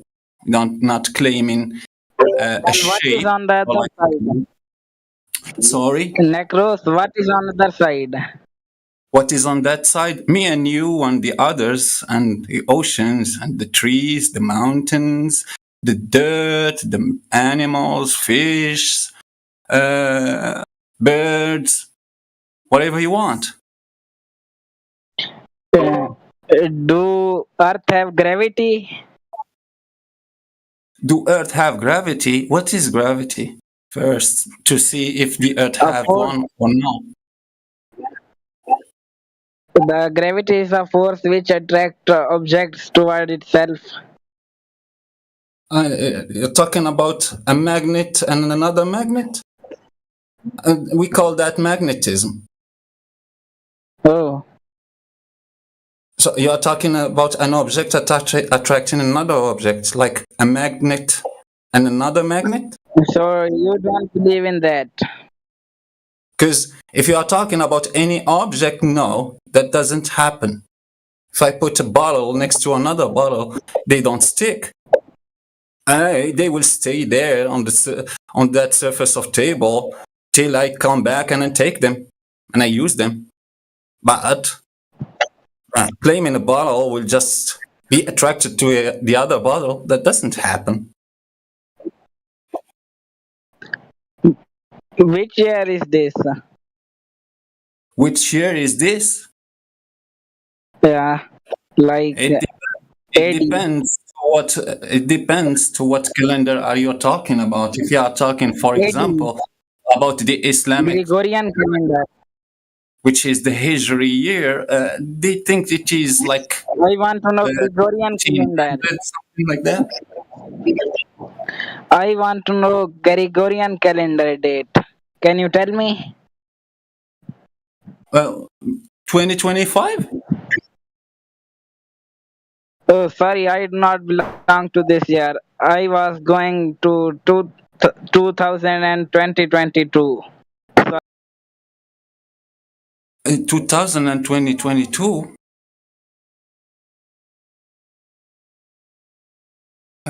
He was time traveling or something. He stopped in the wrong timeline.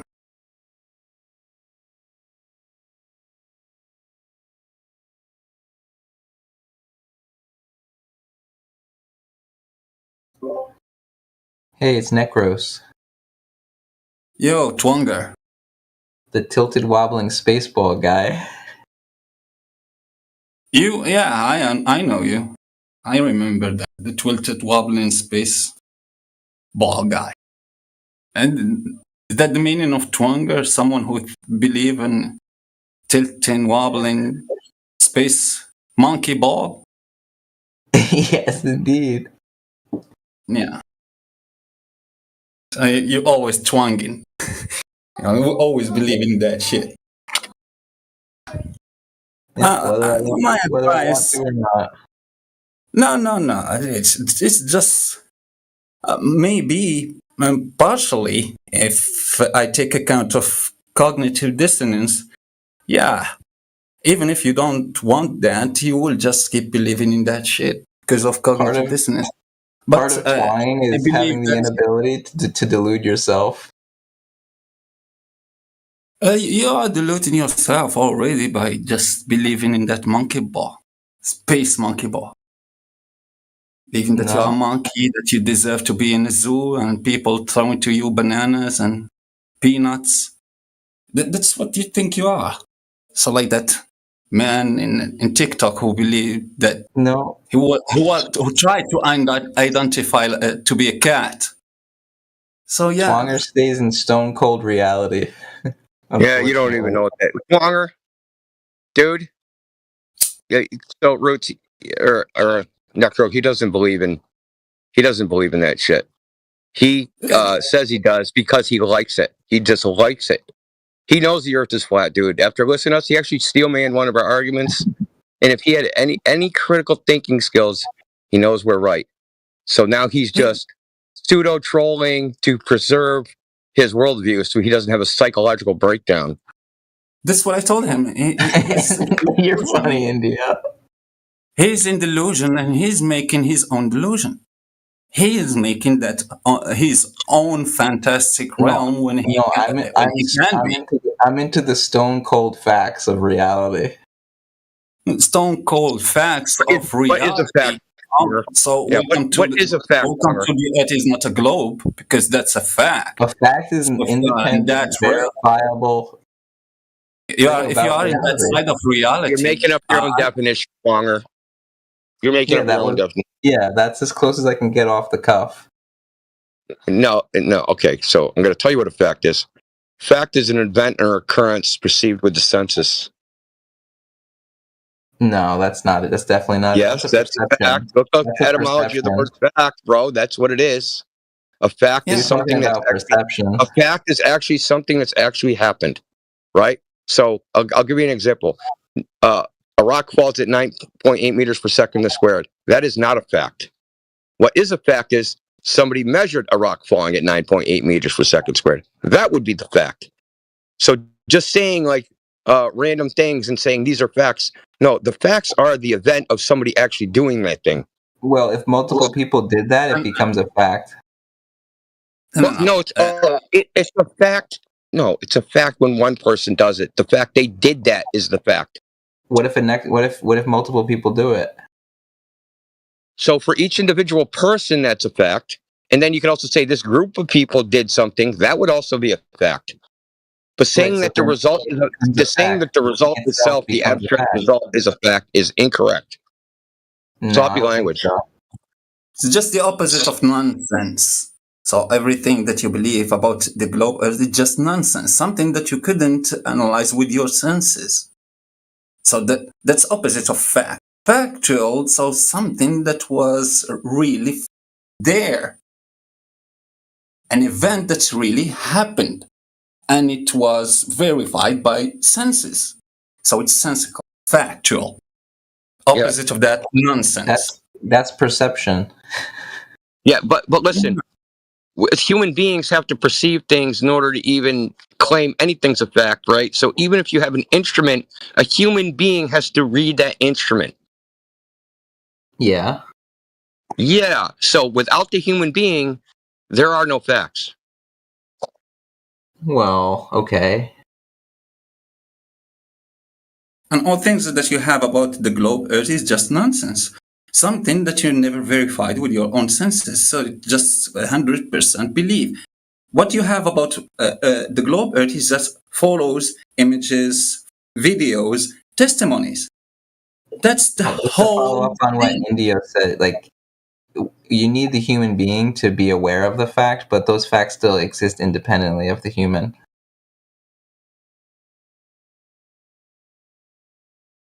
No, the event can happen independent of the human being, but it is not denoted as a fact unless a human being does it, experiences it. It's a different.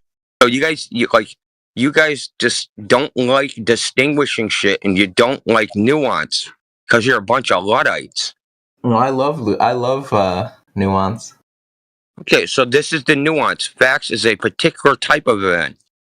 It's an event that is perceived by the human with the senses. Well, without that, there's nothing. No, Lord right? Coke said. Lord Coke, who was the most famous jurist in the history of common law, period, said that to distinguish well is to learn well. So it's good to distinguish things and break them up into individual particulars, because that minute detail is what gives us understanding. Yeah, I agree. That's very insightful, Indio. I know. I'm trying, AV. I'm trying. Yeah, these little nuggets are probably going to glance off his mind, and I know, it's like skipping a stone. It's like skipping a stone across water, man. Ding, ding, ding. It's not going in. No, I mean I'm listening. I'm actually one of the best listeners you'll probably ever meet. Yeah, you're listening, but not processing the information. What? No, I have a very high IQ, very good processor in my skull. Oh, I wouldn't think that. You're Glober. Definitely above average. I'd say in the 130s for sure. probably around maybe 105 for you, I'm guessing. Yo, Yeah, but it's only in memorization. It's only memorization, though. Where's the actual ability to dissect information and then turn around and be able to critically think about it? That's the other part. That's what you're not adept to. Yeah, memorization is just, it's being intellectual and being able to understand and retain information is one thing, but to be able to discern and critically think about it is a whole entirely different thing that I don't think, it's a part that you don't have right now. Well, that's why I love hanging out with flat earthers, because they lack that ability. Yeah, AV, it's just about how fast you can bring up that. That's what we're telling you you're lacking, and you're saying that's funny. Well, I know, because you guys love projecting. No, it's not a projection, it's an assessment of how your inability to critically think about any topic that gets put to you, it's like we all see it, right? You can't do it. So when the topic comes up, you're like, oh, because I memorized something in a book, my anthropology book. If I didn't critically think about it, I'd just agree with you, but I'm able to dissect it and see the error in every single argument you make. All right, so how did you dissect any of the conversation that took place in regards to the shape of the earth? Tell us the dissection in that. I mean, which argument do you want to talk about? We can talk about the container if you like, even though that's the one. Gravitation. Sorry? Gravitation. Well, what's your argument? Well, aren't you for the bending and warping? Yeah, sure. All right, go ahead. How did you dissect that's actually true? Where's the critical thinking into it? I thought you don't believe in gravity. I want you to give us an example of you critically thinking about the topic. I want it just as an example, right? Show us that you have critical thinking skills. I'm not going to do an expose for you, sorry. Okay, so then that means that you don't have critical thinking and you're just good at memorizing, and you pat yourself on the back and call that a high IQ. See? It's not. Right. Okay. Yeah, you can retain information longer, but that's just one part of it, man. You got to be able to dissect and understand somebody only what's being has told. high IQ if they will do your arbitrary tasks when you demand them. No, this is a part of being an intellectual, right? You have to be So part of being an intellectual is doing your arbitrary tasks when you demand them. Okay, so when somebody can't do the thing that they say that they or allegedly can do, what does that mean about them? No, it's not about if they can't do it. It's about you're demanding them to do it right now. So somebody doesn't have to do what you want them to do to be considered smart. Do you agree or do you disagree? No, he can't do the thing he said he could do. That's what I'm exposing right now. And you're You don't upset need to about run it. away You're a little from the cheerleader. question. It's a You're simple little cheerleader. question. You want to cheerlead It's a simple for him. question. It's not working. It's a Yeah, simple but your question. questions are... Yeah. Booger, if you are not ready to show your abilities on that thing, don't self-proclaim yourself to be that thing. So if you're You not guys are not ready able to show ever your demonstrate a intelligence, flat don't Earth. self-proclaim yourself to be intelligent and having high IQ. So if you can't That's show what it, you guys do in don't here claim all it. day, and you have invented nothing and proven no flat Earth. No. We are talking about you, the one who is saying that I'm not ready to show you that the thing that I'm claiming is real. So if you are claiming yourself to be having to have high What are you talking about? IQ, You're completely confusing me with another person. You're obviously low intelligence and you should be quiet. Yeah, that's because you interjected, and then you tried to sidestep the point that we were making to that guy. Yeah, there's so that more you than can one take the person heat off. allowed to speak at a time. Yeah, so If you that haven't you can noticed, take the heat off that you guys dogpile people constantly. So I don't know.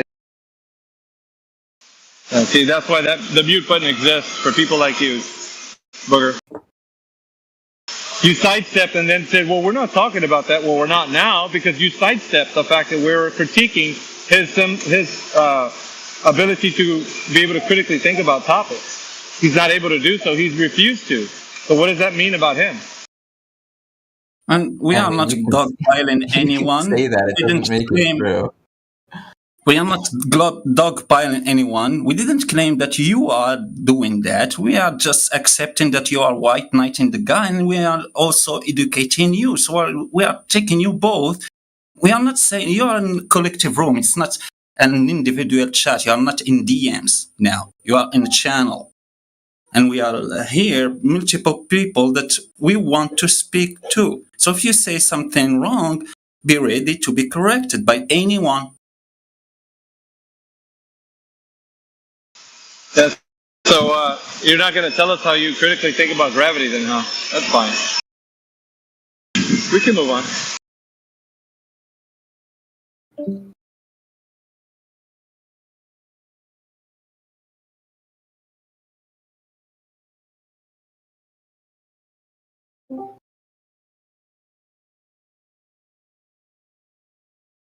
Meanwhile, back at the ranch, nobody's passed Professor Triangle's triangle test. Why don't you take that test, Longer, and show us that you know what a triangle is? Yeah, sure. Oh, wait, you've done that already, huh? I mean, I've seen it. Yeah, it's very silly. Really? Why is it silly? It's just like a gotcha question. Oh, really? Telling people what a triangle is a gotcha? It is a good metric. I find it funny when people get that wrong because it is such an easy question. Huh.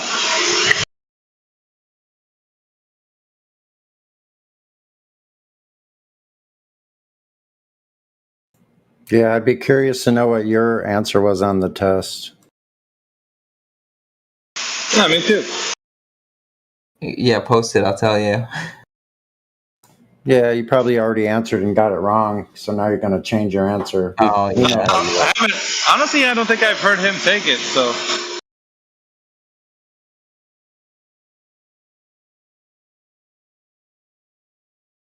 I'll wait for Professor Triangle when he's not busy.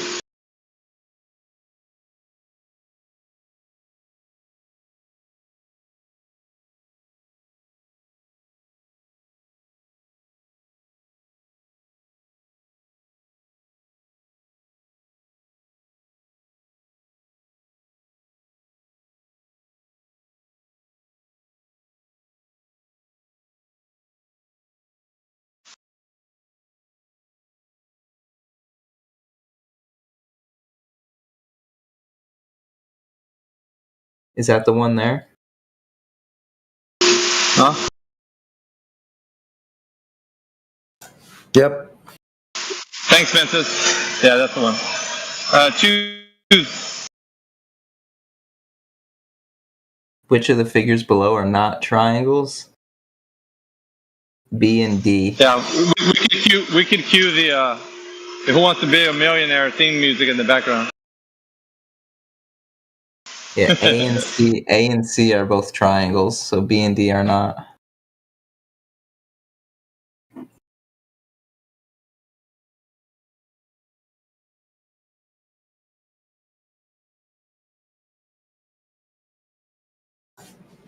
So I guess you won't be using any of those for celestial Elevation navigation then.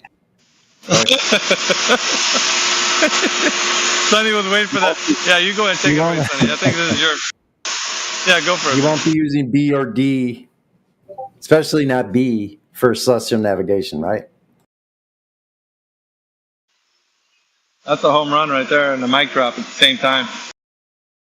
When I look B, for me has more sense to Well, be you triangle. technically don't. In You don't reality, need a triangle. You just need an angle, and you could use B or D as long as you just use an angle. We don't use triangles? Oh, Sonny. We're not using triangles for celestial navigation anymore. Yeah, so now you failed the test. No, I'm talking about just the angle itself. Yeah, the angle. What is an what is angle? Yeah, what's an angle? Tell us that. You and Sasha say The it at the same bisection time. of That's two funny. lines. A 3 points in 3 points connected by Any a kind what? of line? No, Any kind, is it a bisection of two lines? Any kind of line? how angle works on flat Earth? Wow. Easy, man. You have a flat plane, and then you have a where you want to make an angle to the sky. Let's say that's easiest way. That's how it works on flat Earth. You have two straight lines. Yeah, it works that way on globe Earth too. You don't have a straight line on the globe. Yes, you do. How long is that straight line on the globe? It doesn't need to be infinitely long. 1 meter or 100 miles? 1 meter is good enough. You can see the curve in 1 meter. No, you don't need the curve if we're just taking an angle. Taking the angle of the flat surface of 1 meter. Right, so you use that as the one line, and then you use the flat. You're using that we described what is flat. Yeah, mile is flat, kilometer is flat, meter is flat, 10 meter is flat. Did you know that?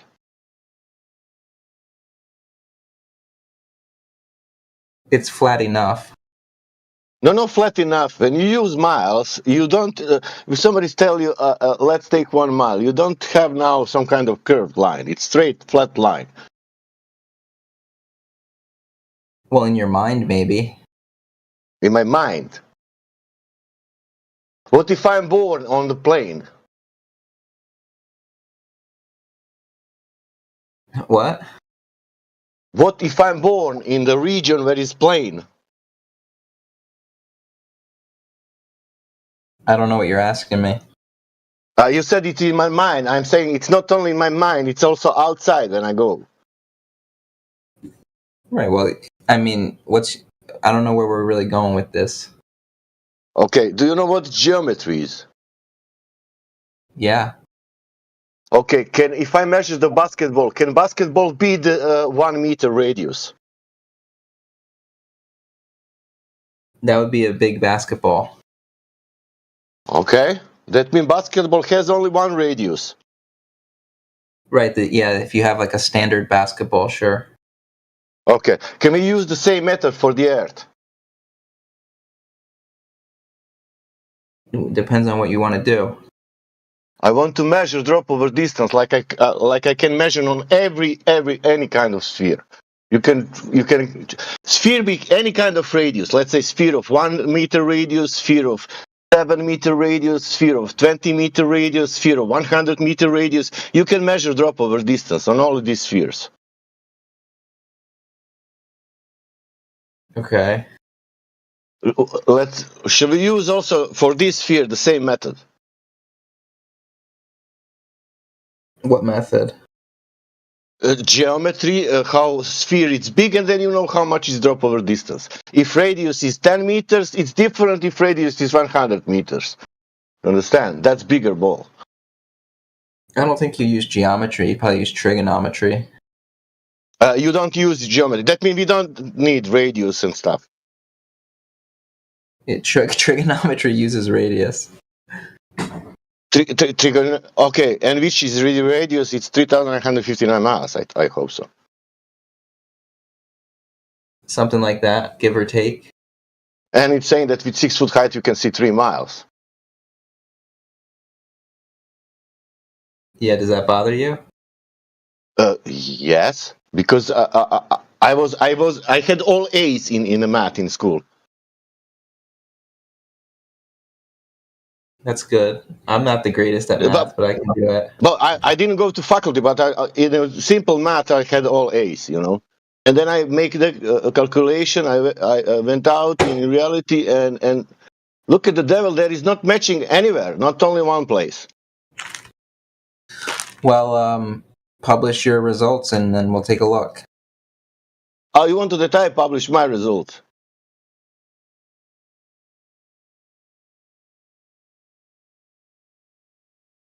Do you have any results?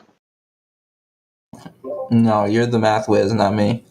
You are watching in other people's results. I'm gonna go eat my food. Okay.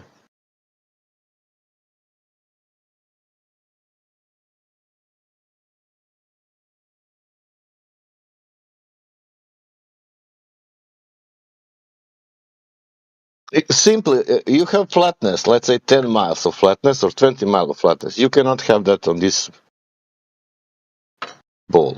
It's the same thing like say these 10 centimeters on basketball, it's flat. You cannot have 10 centimeters of flat surface on basketball. Something like that. I want comparison, you know.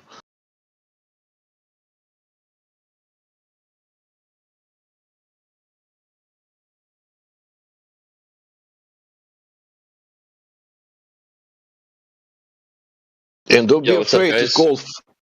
Sorry. I was just coming in to say good morning. Well, good morning for me. I forget that you guys are from all over the place.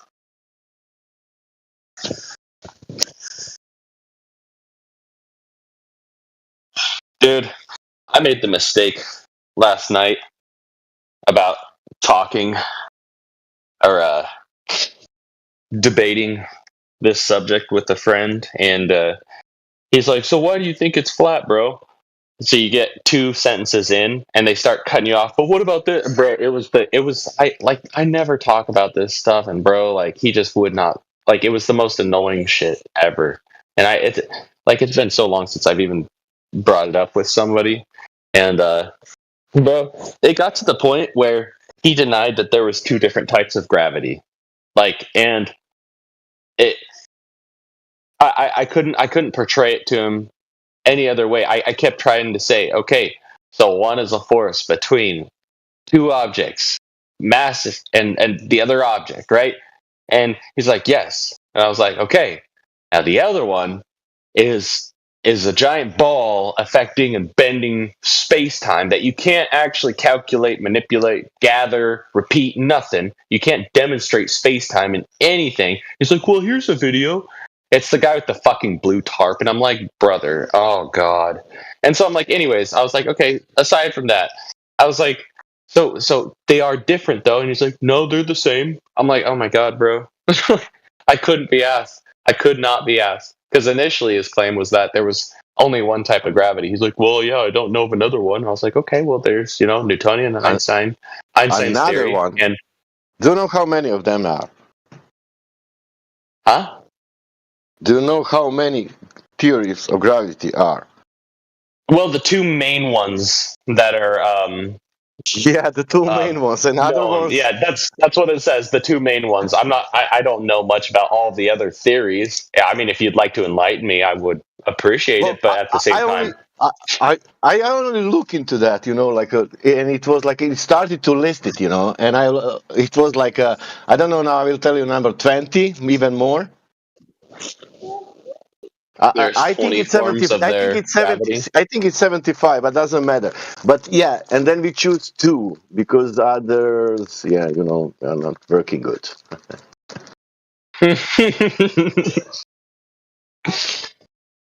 Yeah.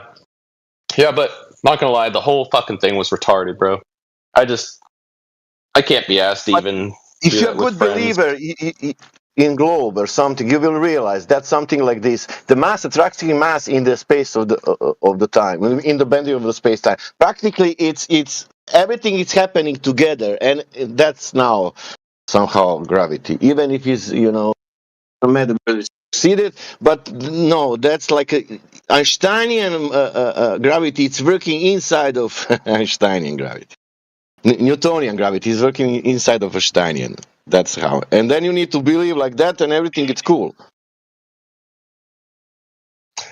Yeah. Even first, you never had an experiment for the first one to scientifically proven, and second one is it's pure pseudoscience.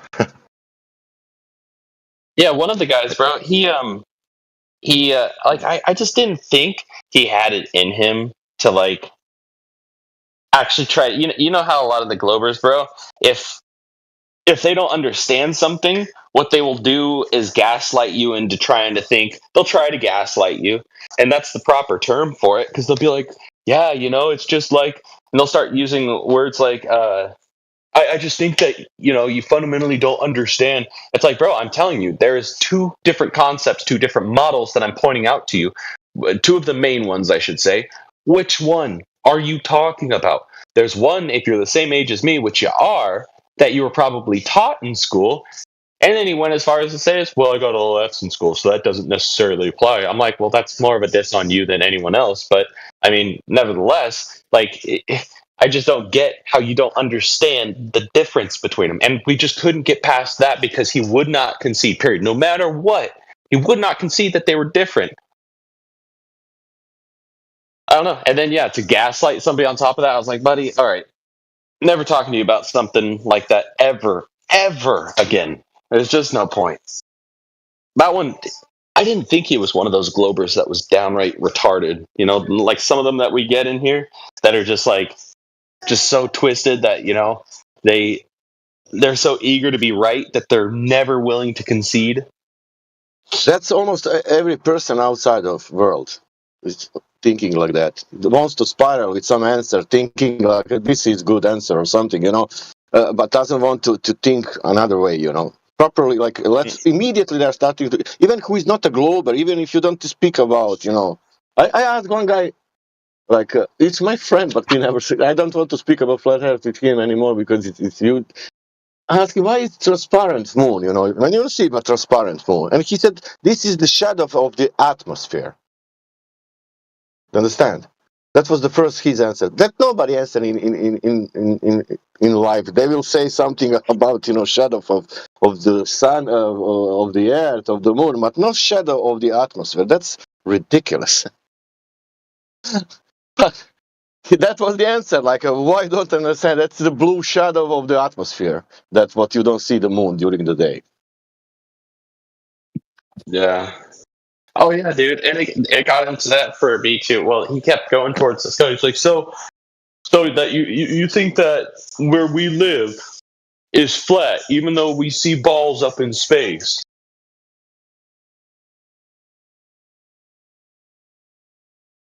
Yeah, in television.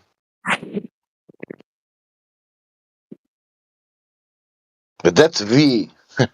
Bro, Always. what was really Always funny? we. What was really funny was both him and my other buddy. They were on the same team, but had different opinions Yeah. out of everything. Like one of them thought that the military and the government and everything used Earth curvature for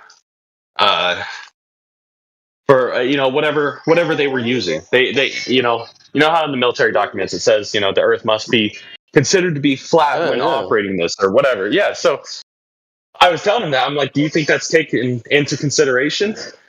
And at the same time, one says yes and one says no. I'm like, oh wow. So what's your guys' difference of opinion then? it was pretty funny. Those If you parts. want And to then I ask, think they got flustered. if ask random people to define gravity, you know, and write that, and you will see if the 10 person will have 2 person will have same answer, and 8 person will have totally different answer, only for the gravity. Yeah. Somebody will start. Many of them will start. Do you understand how this? Nobody will make even definition. But if you want to, for people who will make definitions, people will have different definitions of gravity. we experience that here, like every day, you know.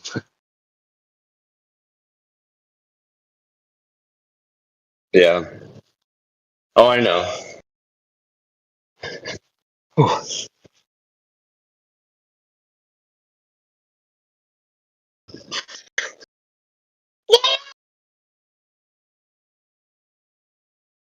I got every basic question that they asked too, which was funny. One of my buddies was skirting around it, but he was like, "So, I just got one question. I mean, with how many people it would take, and like with this and that. I mean, with motives considered. I mean, are they trying to get?" I'm like, essentially, you're asking me why would they lie, right? And he's like, "Well, yeah." I'm like, bro. You thought he was coming up with the most clever way to say why would they lie instead of just saying why would they lie. And I was like, bro, like honestly, man, I was like, we could speculate. I said, but that's kind of putting the chicken before the egg. I said I'd rather talk about some of the proofs behind the place we live instead of speculating on something.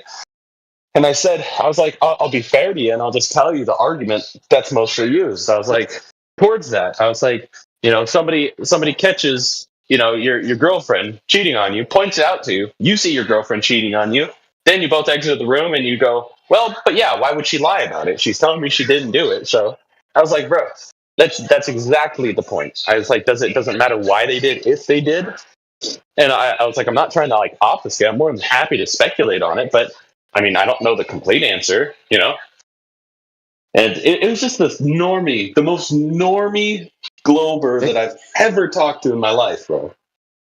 But can you imagine why would they lie? Can you imagine why would there people who are elected democratically for peace, love, and harmony in the world, why would they make wars and everything, corruption? Because we are living in a beautiful world. They will never ever do that. Human history showed that we are living beautiful, And why would they some kind of authority, Authorities never lied, man. It's only people. There is only person who is lying. There is no authorities lying. There is no one company is lying. There is no one state government is lying. The authorities never lie. They are honest. Jesus. Oh, I pointed that out to him too, dude. And so why would they tell truth? Why would they tell truth? I should have said that. Oh no, so he was trying to say that my argument was flawed because essentially I'm saying, well, because they lie. He's like, well, all you're saying is because they lie that that disproves these facts. I'm like, well, it certainly discredits them at the very least. I was like, so you're saying you're going to appeal to the source, to the authority that has lied to you numerous times before and claim that the information is correct essentially because of their authority and just dismiss the fact that they're lying. You're saying that that's the better alternative. And like it was just so much back and forth, just bullshit. But if that's literally what it was. If we appeal to authority, which authorities we will appeal? I guess for him it's NASA and the government. But I even told him, I'm like, okay, so we both agreed that means USA. That's one country, and you can name it 4, and that's it. Do you understand me? That's it. What he No, not really. Go. Because he said, why will all governments lie? Let's say government of Nicaragua or government of Nigeria and government of Azerbaijan, where they are getting information about the space. from Azerbaijan and Nicaragua and Nigerian space programs. Where all Europe getting the information from? Poland, Czechs, Italy, Switzerland, name it. From their own space agencies, or from one source or three sources. We have like almost 200 countries in the world, but sources about the space coming from 5 countries. That's not all. That's like how many percent of that is? Oh shit! Yeah, I see where you're doing. You're just minimalizing it. Yeah, like who has the power in the last 300 years? Nigeria, Switzerland, Sweden, Mexico? No, we know China, Russia, UK, America, and Israel. That's it.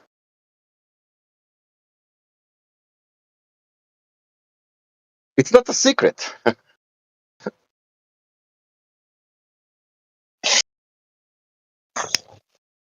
And then you're asking yourself, why would they lie? Wow. Because they're lying all the time. Well, that's what I told him too, and he's even admitted to that before. And oh yeah, they lied about that and this and that. There's just a certain level of discernment you have to use with them. I'm like, but how do you know? How do you really know? Look at the history. Everyone who wanted to say anything about the truth or good was bad.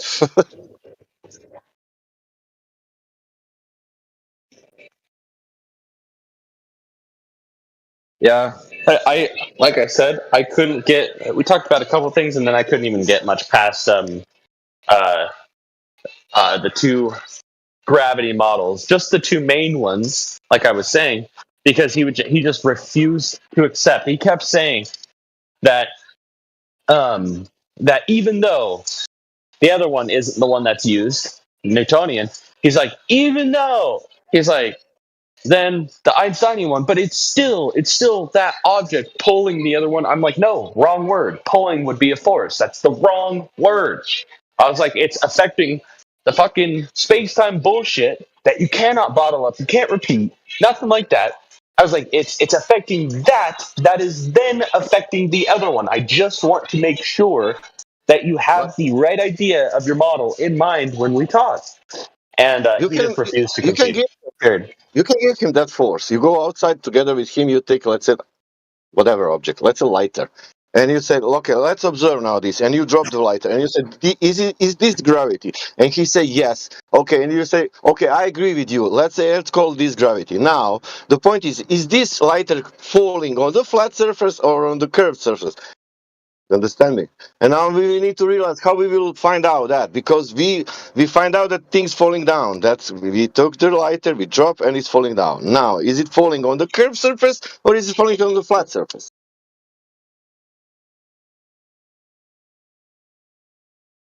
I get where you're going. That's all. And then you'll say, oh, the things can fall also on a flat surface. Look at the devil. Oh, dude, and then falling through the air. Yeah, and the only other thing that he said that I thought was just absolutely retarded is like, yeah, and the reason things don't go off into space is because gravity. You know, that's why you're not constantly having to follow the curve, is because gravity is just holding you to it. I'm like, bro, that's so retarded. I'm like, honestly, man, he's like, otherwise it would just fly off into space. I was like, bro, that's so retarded. I said, you're literally presupposing that the Earth is a ball to reaffirm that that it's gravity that's what's holding the plane in place, elevation wise. I was like, that's retarded. I was like, so tell me this. I was like, if I kept the nose slightly up on the plane enough to keep it going at 200 feet elevation, right? Let's just pretend. I was like, then you're telling me that would not work if the Earth was flat. Like, why do you have to presuppose something to try and use that as a point? It's not a valid point. It does not work with gravity. That does not prove gravity. Well, next time you and your friend go somewhere, let's say to the grocery store, once you spot that massive lady at the store with all the, all the groceries, that massive mass, you ask your friend, do you feel attracted to her? And if he says no, then you got him. Yep. Just disproved gravity. Boom. Oh man, I love it, Jemsy. But he wants to go to the space. If you go to the space and you see some spherical object, because you can make photos or whatever video, that means that the same object, when you come back to the ground, it will be spherical. It will not be flat, locally or whatever. So, just listen to this. The hair on your hands. Remember those old TVs when you pass in front of the old TV, the hair in your hand stand and go to direction of the screen of that television? So, the Earth is not capable to do that when you are upside down. When your head is on the ground and your feet are up, so the gravity of the ground doesn't attract your hair toward down. So you just see your hair standing up and feel that attraction happening because you're upside down. Or when you're going next to a giant building or a pyramid, you feel that pyramid attracting your hair like that TV screen. So was the TV screen stronger than gravity or something like that? Or if you don't have money for the helium when it's birthday, then you use hair. You shake it a little bit balloon with the hair, and then they're on the ceiling. Yep. Because of electricity.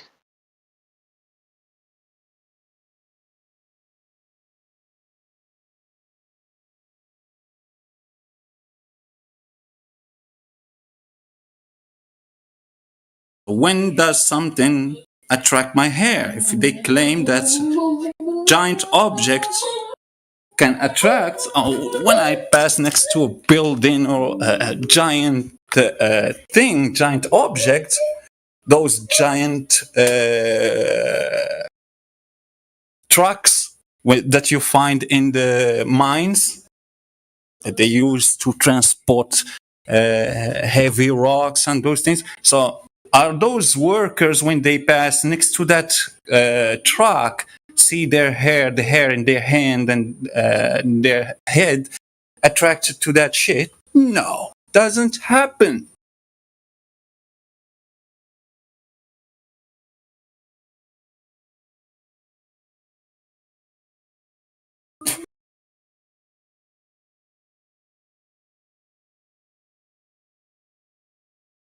Does the iceberg doesn't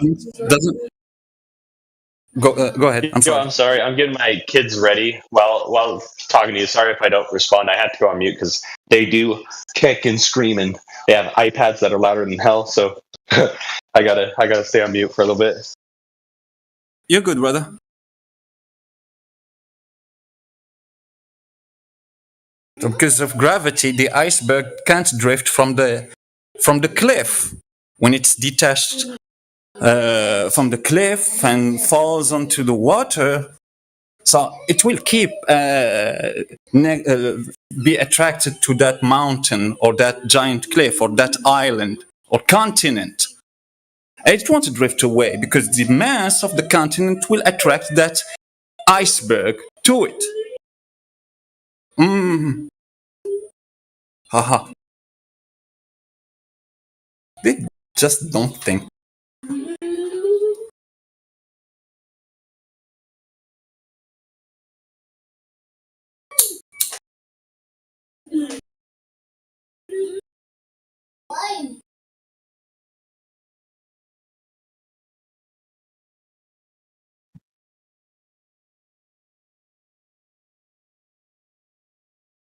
No, that's not how that works.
What, Elderbear's back? Is this an encore? You gonna sing to us again?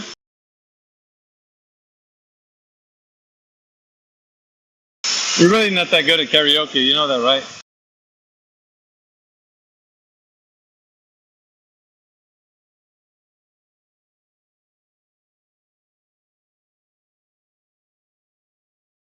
Ah, see, you rolled in here with your posse. Ah, it makes no difference.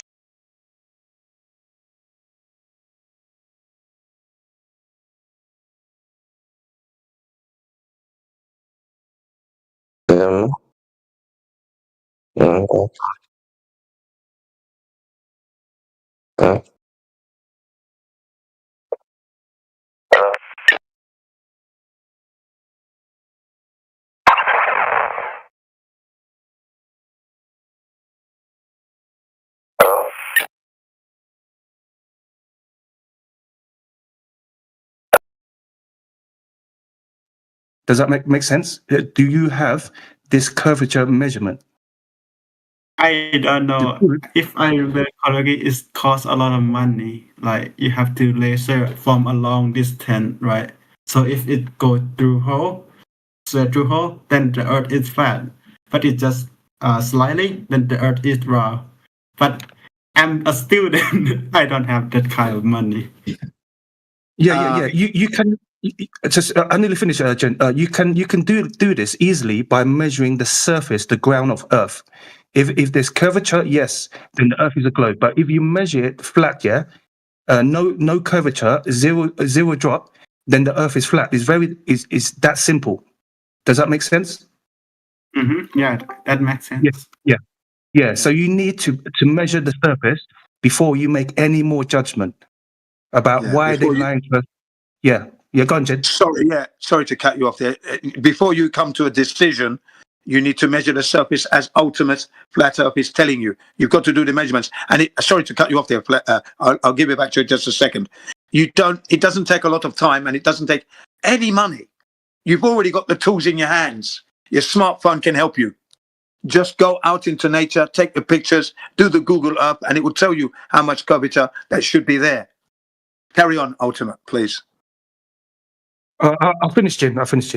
Continue, Jen. Okay, yeah. So it doesn't cost much money.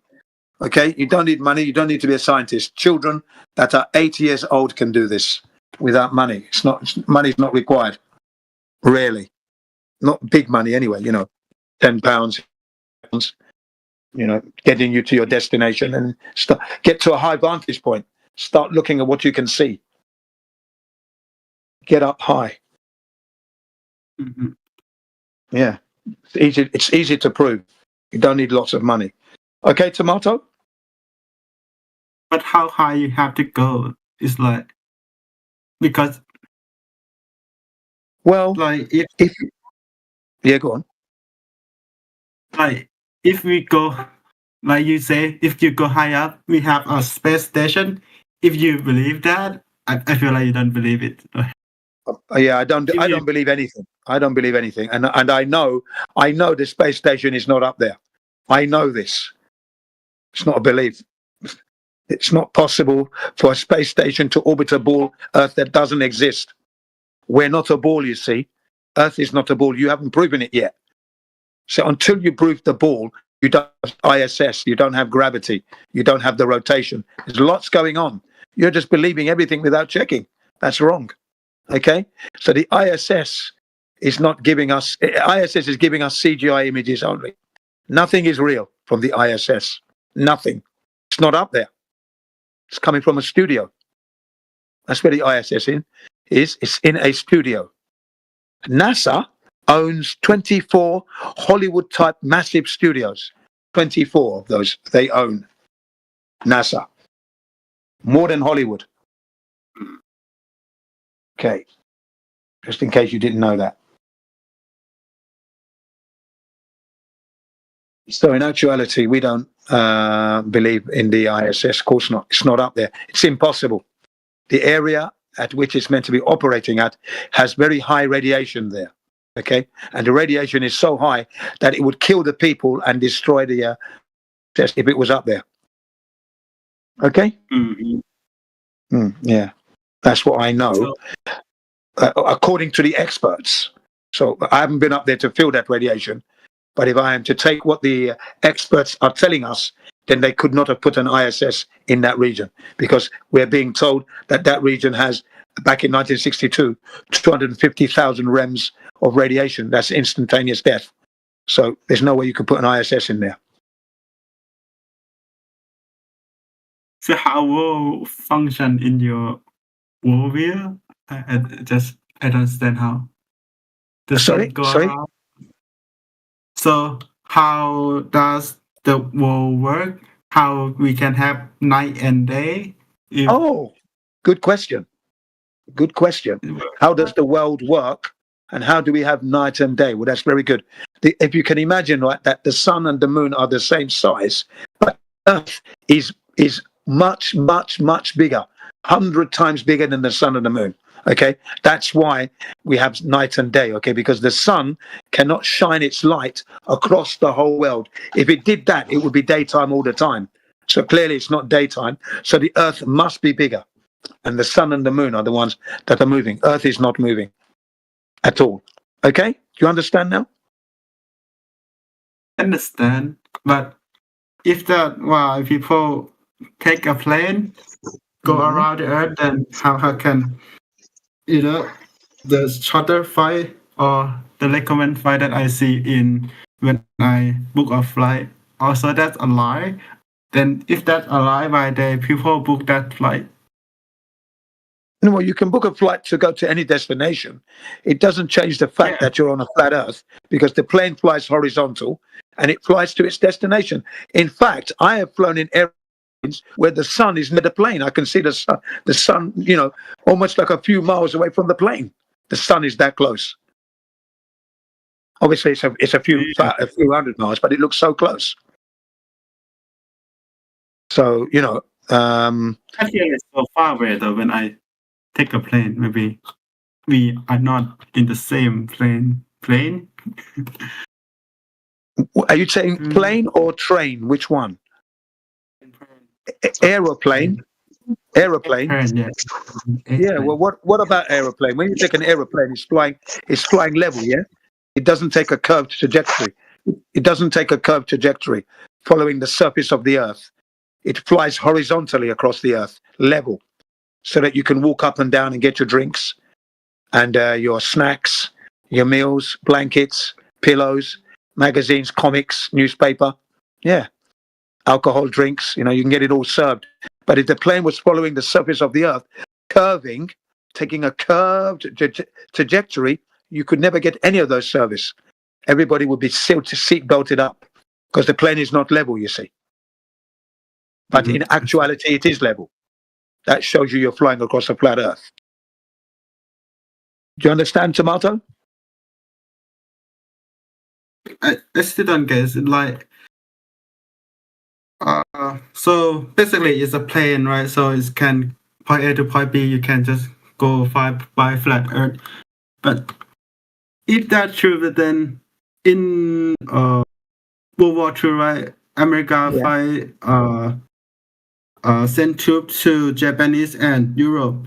Then British sent Europe to Africa and Asia. Then how is go around? And it's feel like it's easy. Should be cylinder or not flat. No. It's flat all the way. It's easy. They're doing that now today. They're going to Africa today from America and from Britain and Europe, and they're going to Japan today. I went from Japan to Los Angeles and back.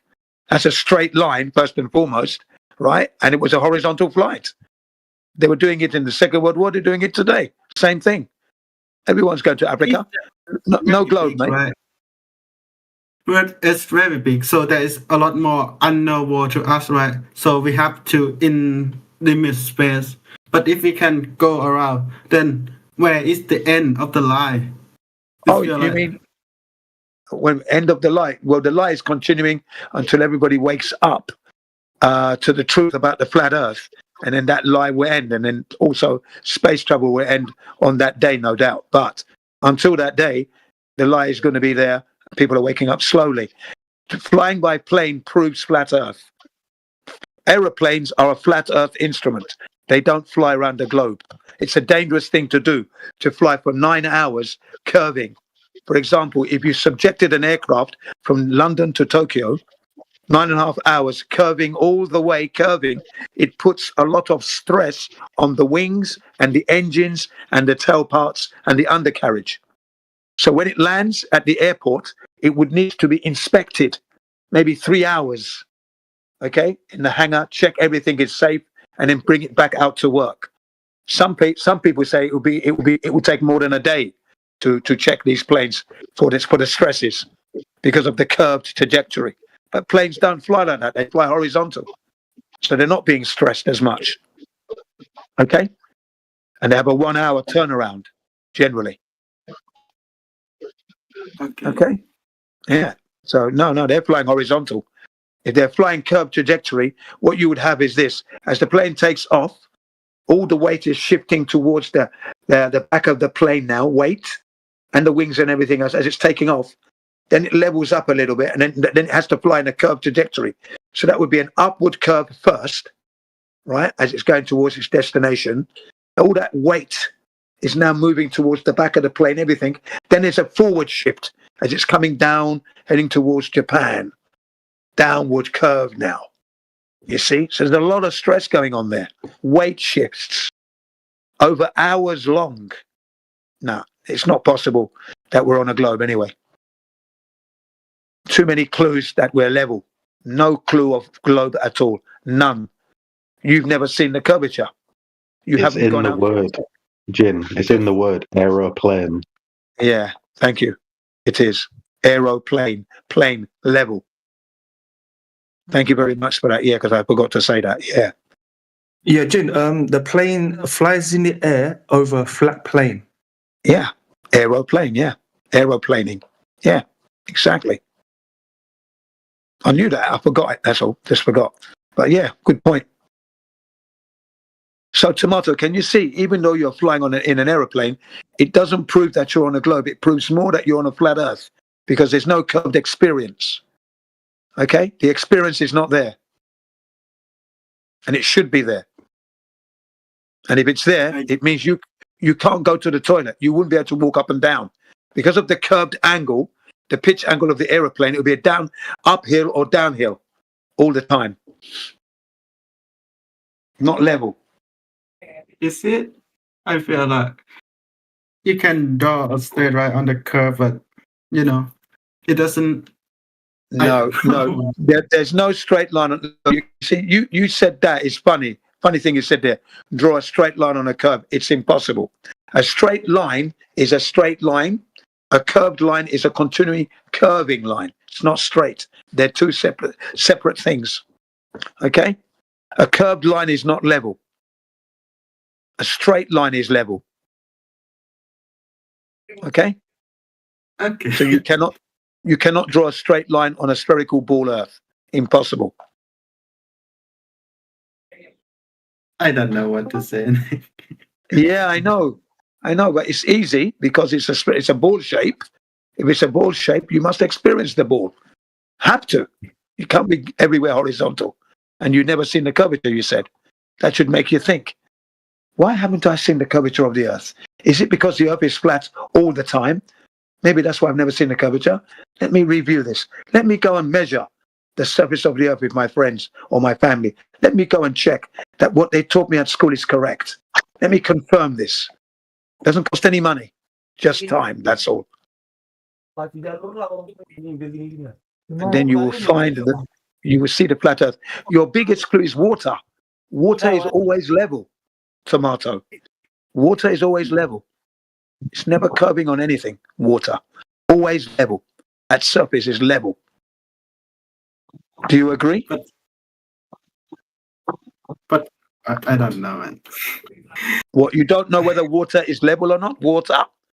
In your sink, in a swimming pool, in a pot, in a can? Water in a lake? Pond? Yeah, but also water is also level in. It's not level. It's like I see water in the.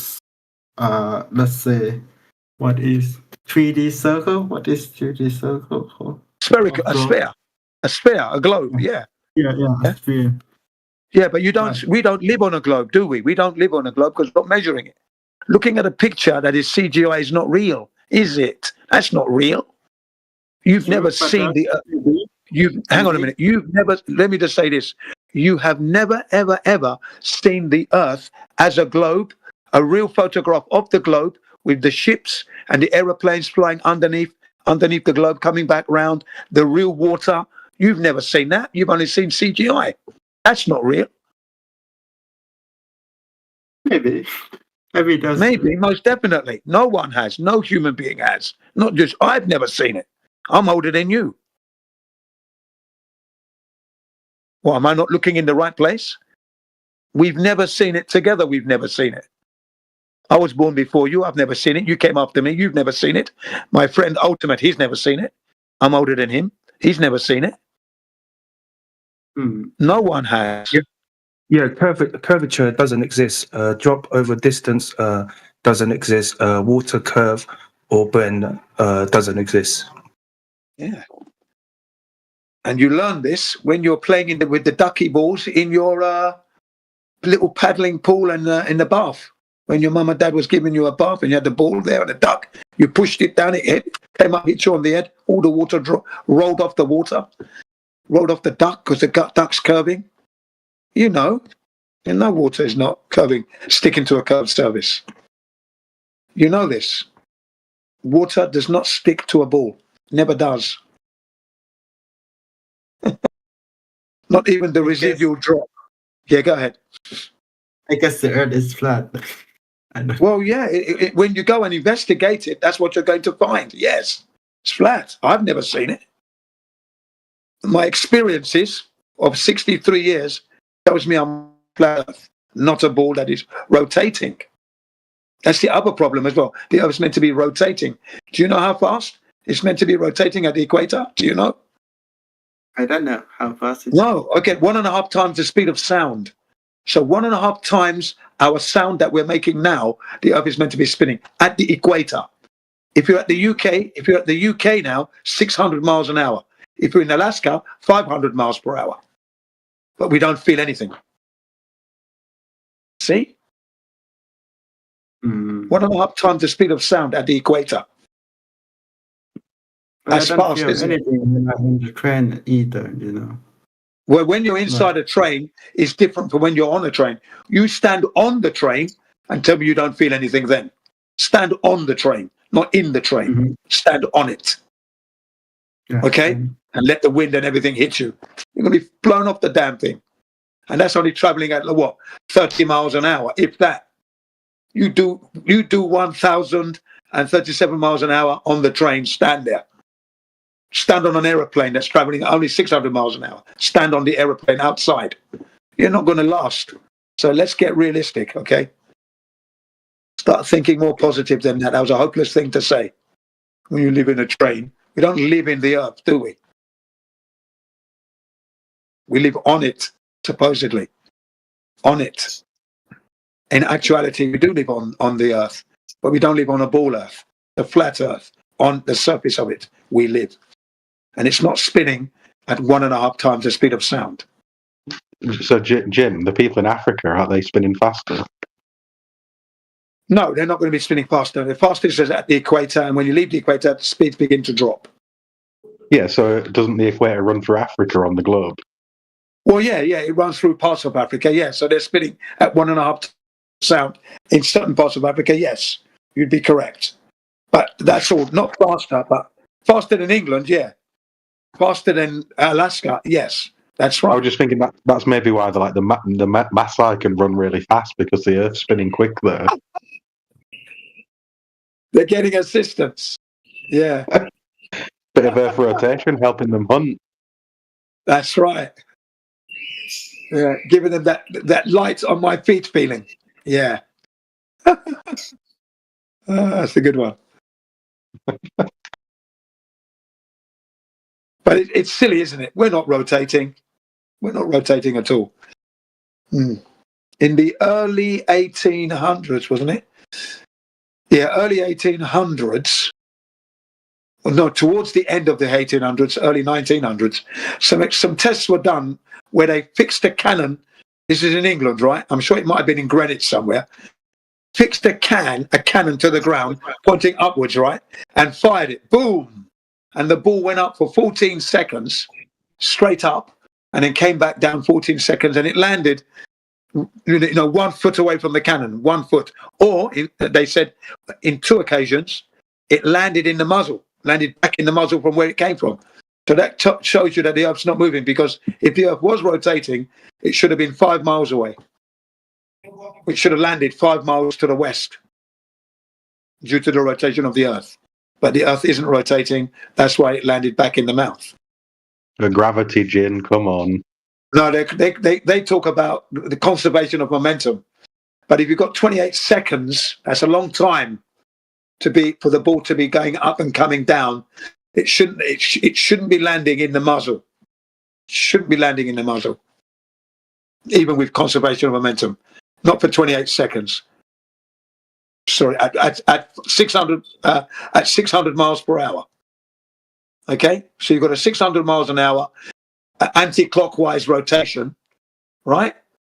And then you've got a 28 seconds ball going up, 14 seconds, and then coming down. Should not be landing in the muzzle. Shouldn't be. You can't have that much conservation of momentum. Yeah, so they lose there. Anyway, it was nice talking to Tomato. Do you have any other questions? Or are you a flat earther now?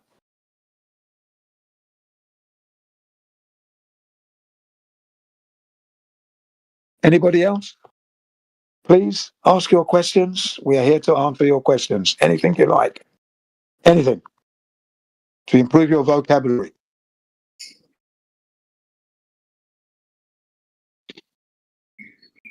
Well, I enjoyed Tomato's questions. They were good. They were good whilst they lasted. Anybody else want to try? Prove the globe? Tell me about your experiences. I don't think it's good to believe the government lies anyway. That's not a good way to be. Try and prove that they're telling you the truth. Don't just believe it. And I don't know how Tomato is benefiting from the lie. He said they're going to benefit. I'm going to benefit from the government lie, he said. I don't even know if... I would say, if I had to guess, I would say maybe 5 people in the whole of the British government would know. What, that the Earth is flat? That would be my guess of how many people truly know in the government. Yeah, because I think the rest of them are just like busybodies, and they are just wannabes, and the money gets into their heads and make decisions through that. But I don't think it requires too many people to know. Yeah, you might be right in that. You might be right. Yeah, you might be right. Upper. They're really upper echelon. Yeah, there'd only be a couple. Maybe a few thought about it on their own, but obviously there was. This is just purely my speculation. But I think the number is so small for the people it's truly declassified to. What about King Charles? You think he knows? King Charles III? As the Irish say, King Charles III? I would assume so. I think their level of... So he would know, yeah? Purely speculative. I wouldn't know. Because I don't know if these people are groomed to just fulfill a position. I don't even know if they think properly at all. Yeah. What about his children? If he knows, that means his children will know. Harry and William, for example. And then their wives would know. They would have to know, wouldn't they? Couldn't keep it from your wives, could you? Could you? That's why I think it's such a small scale. Yeah, I mean, wow. I would love for this to just explode tomorrow and everybody just knows, Yeah. Yeah, Jim, what you just said, does the royal family know, was it his sons, Charles' son, does he know the truth? I think it depends on how much they value the word truth. If they really value it, then they would want to know, yeah. Yeah, they would have to know because they're in the military forces, so the armed forces. So they would have to know, and I think that the upper echelons of the armed forces know the Earth's flat. They've got documents, remember, that state. Yeah, but we can't begin to imagine what it was like to grow up. Imagine being like one of those young kids growing up in that, like what your eyes would have seen would be completely different to what we even have an opportunity to see. Yeah. So their way of thinking might be very, and they might they might know things that we don't even, words we don't even know. You know, like there's to be so much shit they know. So it could be so much deeper, obviously. But I don't know. I think these people, they brought up in a different reality to us. So I don't like what that thing you were just saying. Like what they value compared to what we value are very different. I imagine. Yes, they don't value the people of their country. That's for sure. No, and I don't even think I think money to them as well is it's a tool for us, not for them. Yeah, it's nothing to them. It's just like breathing. You know, they don't bat an eyelid when things go up. It doesn't affect them one iota, does it? No, they get everything for free. Like if King Charles walks in, like, people will give him stuff. Exactly, it's all free, isn't it? Free money. They don't have to worry. That's what I was saying to those guys that the governments are giving NASA free money, your money.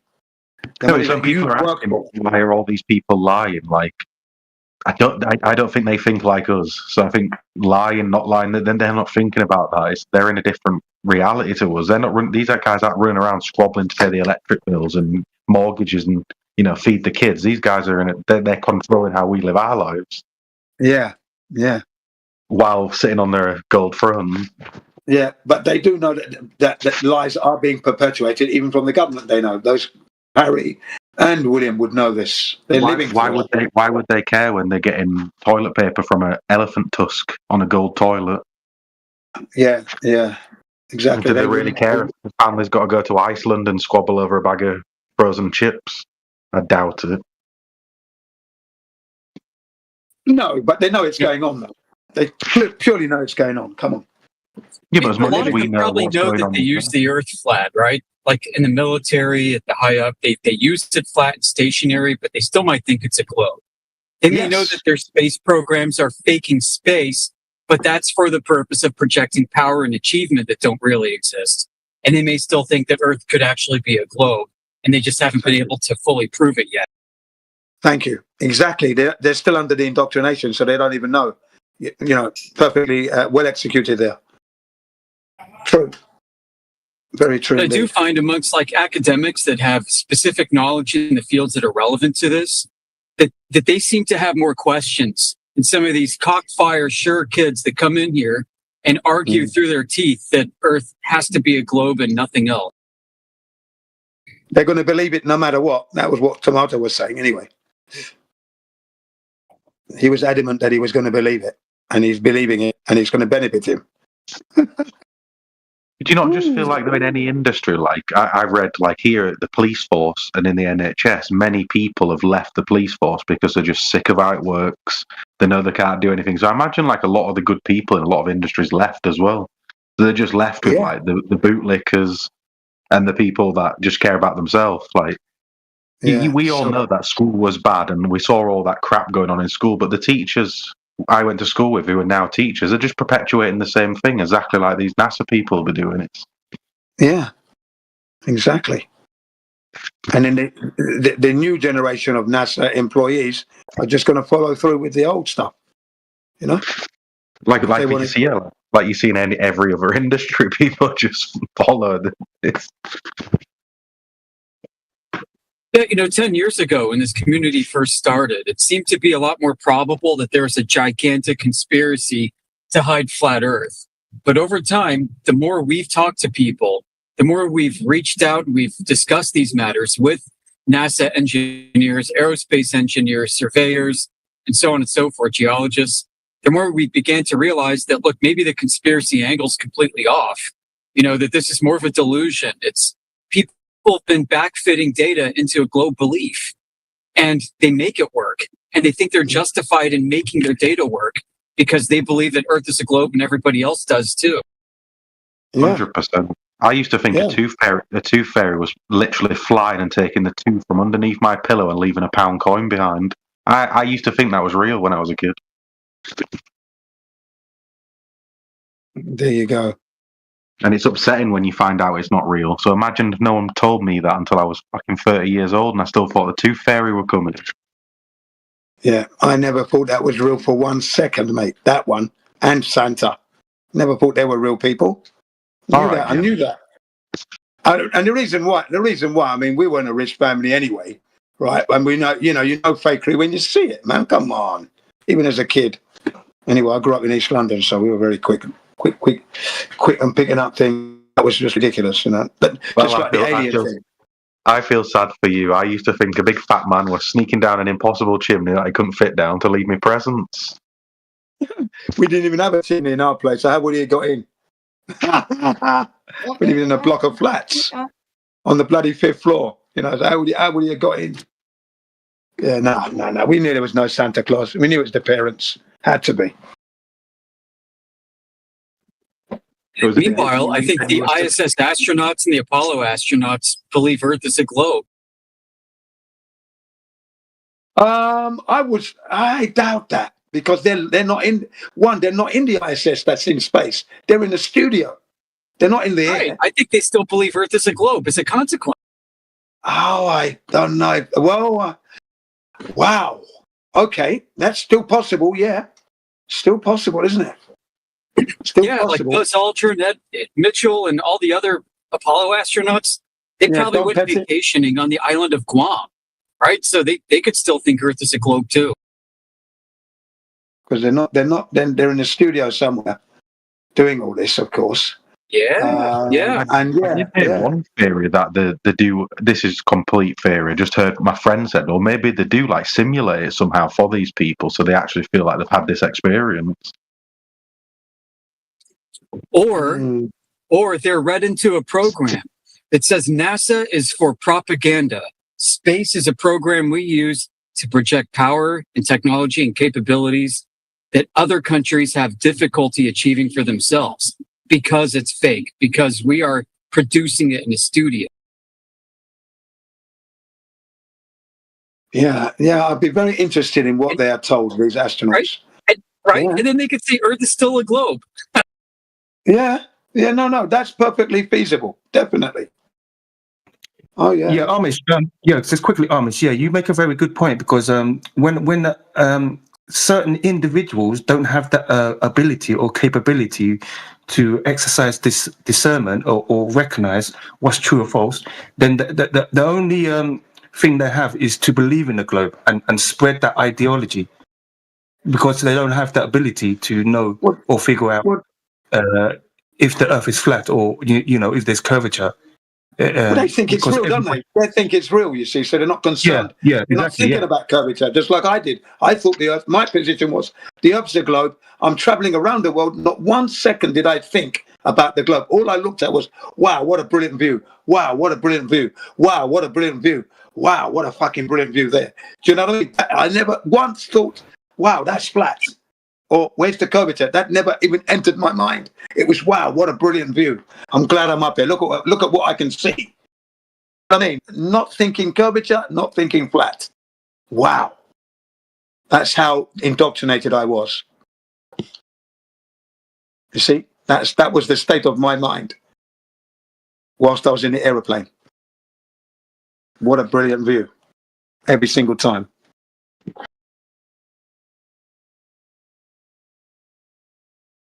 So I can fully understand people being indoctrinated and not realizing that they're not on a globe, they're on a flat Earth, and they haven't connected to that. I can fully understand how that situation can arise and happen because you're not thinking about the curvature of the Earth or the flatness. You're just enjoying the view.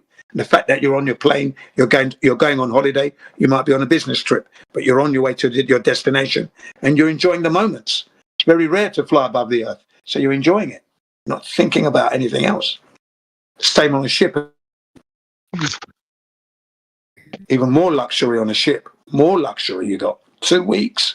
Pure luxury, man. I wouldn't say it's that rare anymore.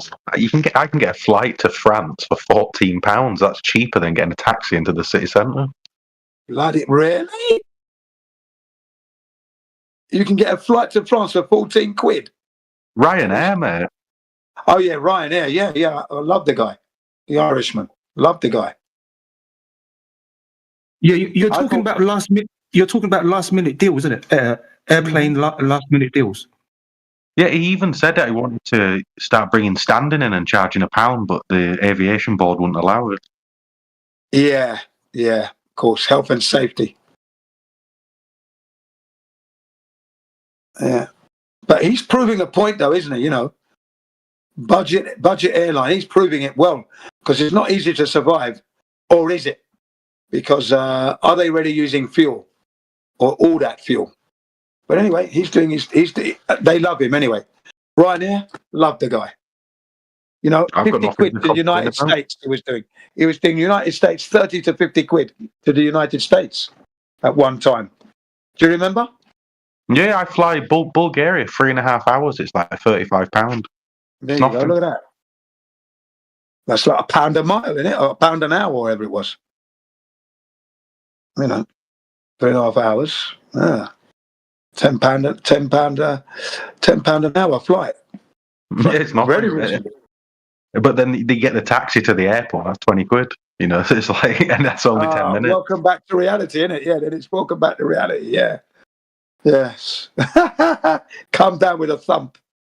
So I would say now that to me, a taxi is more of a luxury than like these. I don't know if it's the same. Obviously, in Asia, you can get cheap flights from Bangkok to Philippines or something. It's wherever you are, isn't it? Europe, super cheap to get around. I'm sure it's same in America, state to state.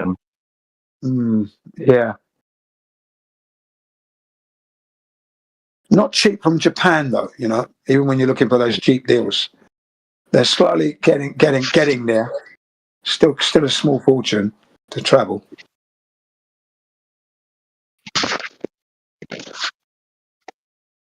But in Britain, yeah, you know, you're lucky. You know, why waste money in Britain instead of getting a flight 14 quid? You're in France or in Spain. All these young lads I work with, mate, on the yard, they're all complaining. I say, you go out in town, you spend 200 quid on drugs and alcohol. You can literally go to Amsterdam for the weekend for the same amount of money and have an experience. Yeah. Go to Spain for that same money. Go to Portugal. Go to France. Yeah, Spain. You could go for a week for 200 quid. There you are. Look at that. Have a drink in a tapas bars, do the flamenco, and have a good time in one of their clubs as well. Yeah. Meet some nice Spanish girls. Hola, ¿cómo estás, baby? Okay, let's go.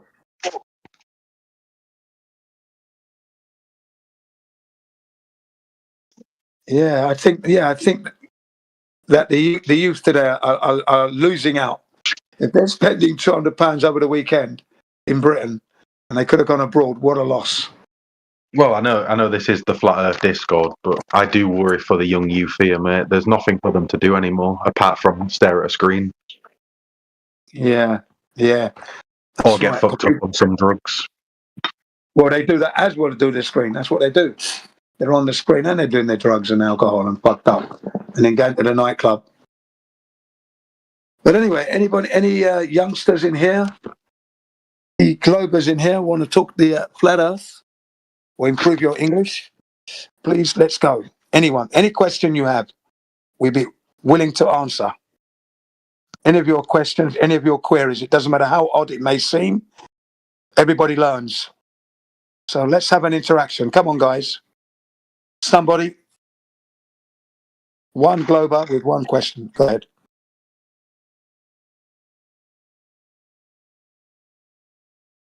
Come on now.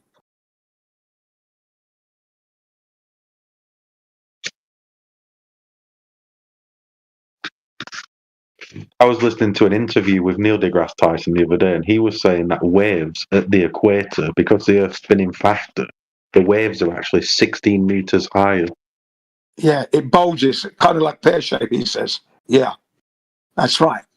Is there any evidence for these? Is there any evidence for these? So will Africa be getting hit by 16-meter waves all the time? This is it. And then you've got to navigate that whilst you're actually sailing as well. And I went to Nigeria. So just sail around. I never had that. I went to Nigeria by ship twice, and both times it's 2 weeks, 2 separate occasions, and we never went over a big hill hump to get into Nigeria. That never happened. And to do that would have been very risky because then the ship would have rolled over. In Well, now I order to do that, understand why you say it. Now I understand because you said you got your sea legs. 2 weeks at sea is a long time. yeah, yeah. Right, and then imagine you're going to go over that hump like that, and then go over. You risk rolling the ship over, capsizing. You know, because you've got to make if you leave Southampton, you've got to go like to Gibraltar, go round by Portugal, France, Portugal, Spain. We took in the Canary Islands as well and came back. Nice little cruise that was. Cargo ship, by the way. Right, so by the time you're getting to where Nigeria is now, you've got to have to go over the hump, and that's where the risk of rolling the ship over comes in. You know, being tipped out of the ship. If you're in your cabin, you'd be on the ceiling, and water coming in. Yeah, Jim, did you have to worry about any pirates? Oh, because when I went to Nigeria, we're talking 1969. No pirates around then. That was in the 1960s, man. 1960s and 1970s. That we did that. Pirates, they're more near Somalia now, aren't they? That's right. Now, yeah. So when we travelled, there was none of that on our minds at all. And remember, I was a kid anyway, so wouldn't have crossed my mind. But what I do remember, and forever will remember, is the horizon. Very level, 360 degrees. It was just completely horizontal. Okay? That's what I take away from that journey. That the ocean was level. Now, I didn't think about it at the time, but it's when I look back now, as a flat earther, back in 2015, for example. And I went, that's, wow. The ocean is level. It was level. I've been on the ocean for 2 weeks at that time. Yeah, that was level, man. Hovercraft, that was level to France. Ferries to Spain, that was level. Yeah.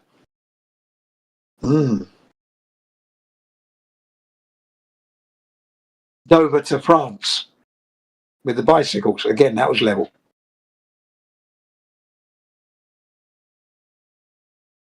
Hovercraft to Holland, that was level. Hovercraft, man, nice. That was a nice journey, the hovercraft.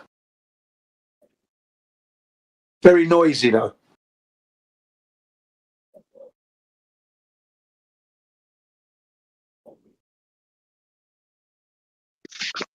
Yeah, my mum's been on that. She's got some pictures. Yeah. There's another one that's like an aerofoil. I forgot what it's called. It's an aerofoil, but they have a special, the something cat, it's called. And that runs across from England to France and that as well, Spain. It's like a boat with an aerofoil underneath it. And then when it's in full power, it's like it's doing a wheelie, going along, because it's on like on a ski kind of thing. It's called a something cat. I've forgotten what it's called now, but yeah, I haven't been on that yet.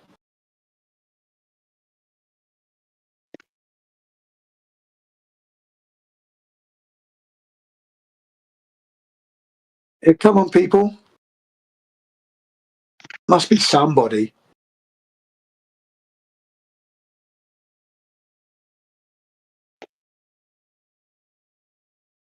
Well, let's have a review. So basically, we had Tomato, who doesn't know the Earth is a globe, and he believes it, and he's prepared to believe it even if it's a lie, because he says he's going to benefit from the lie.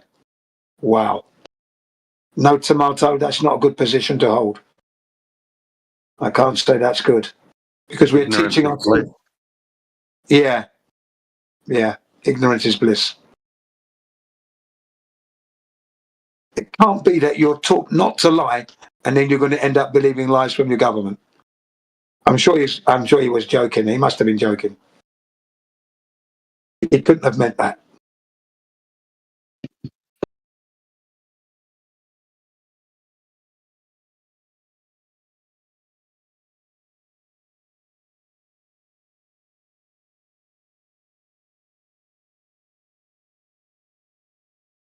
But the guy with the GPS, I hope he's learned something. GPS is ground positioning systems, not global, because the Earth is not a globe, you see. What? All right. So you don't have GPS. We have GPS ground positioning systems.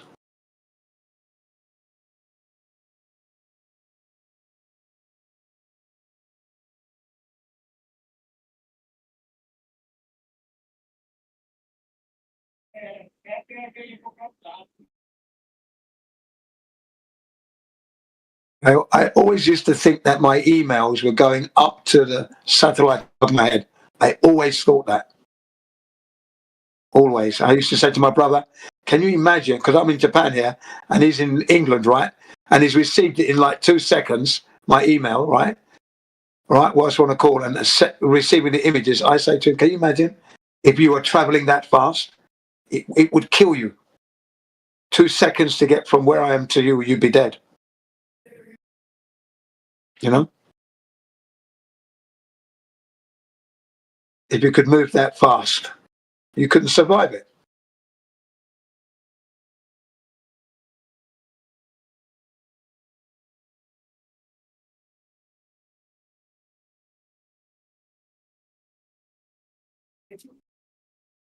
Yeah, the acceleration would kill you.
Hesitate to ask. We're here to answer all your questions if we can.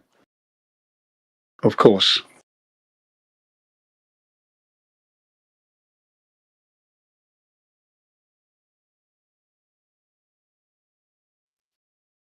How can I become a millionaire by the end of next week?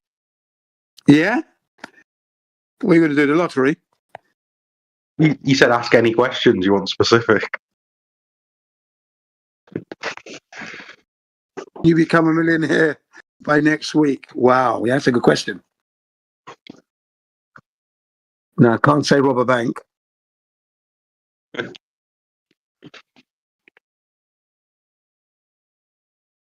Yeah.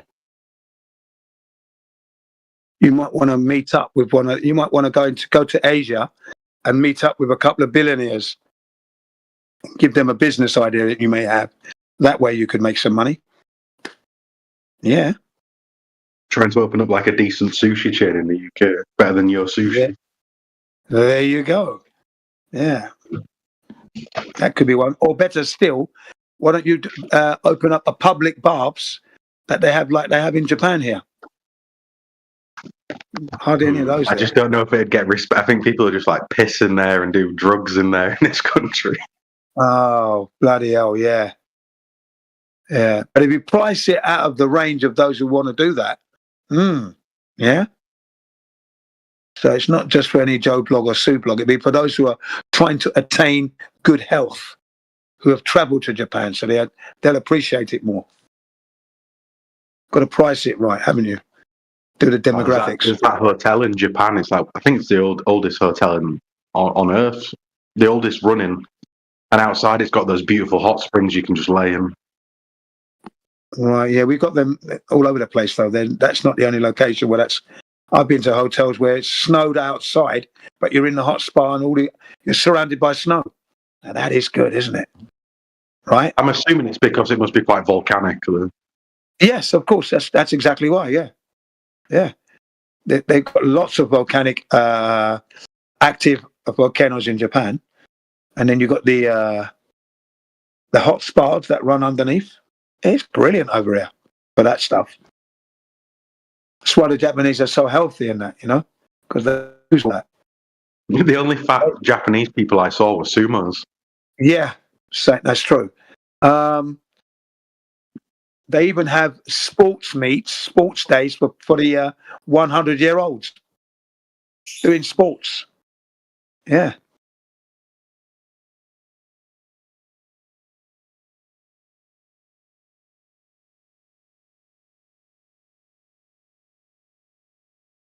The one thing I didn't understand is why they all eat KFC on Christmas.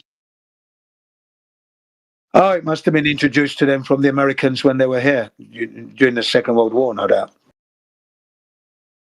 Or, yeah, during that period, yeah. Or just after.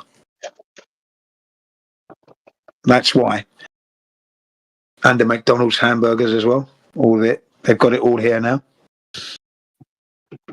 It's slightly different in them. But that's not a thing anymore. Shrimp burgers. The Japanese eating Kentucky at Christmas, that's not a thing anymore. Really. Doesn't happen that much now. You'd be surprised they have roast chicken. They go to Costco and they're buying the chicken and the parsnips and everything else, You buy the roast chicken and they do a proper Christmas. They even do the turkey as well. 2 years ago, my wife got the turkey and I said, no, 2 years ago, I said, no, this is no good. It was rock hard. Couldn't even cut it with a knife. Serrated edge knife as well. No, didn't eat it. I said, take it. There for Christmas, and the guys at the hostel spoke really good English, and they did us like an English Christmas dinner, and then did loads like authentic Japanese food, and like showed us how to cook it all and stuff. It was pretty fun. Yeah, right. In a hostel, yeah. Yeah, they got everyone involved. Like there was people from all over, and the guys were just like showing us how to do, how to roll the sushi, how to chop this salmon, and how to slice it. You don't chop it, you slice it. They do it in a really fine way, don't they, to get that nice pattern so it lays on the rice properly. That's right. You've got to go with the grain of the fish as well and everything else, and it's all part of that. That knife has to be so sharp as well to get that nice, clean, thin slice. Yeah. One long, continuous draw. The knife is shaped for that. And then one stroke it is, and then, right down on the rice. Nice. I do mine in cubes anyway.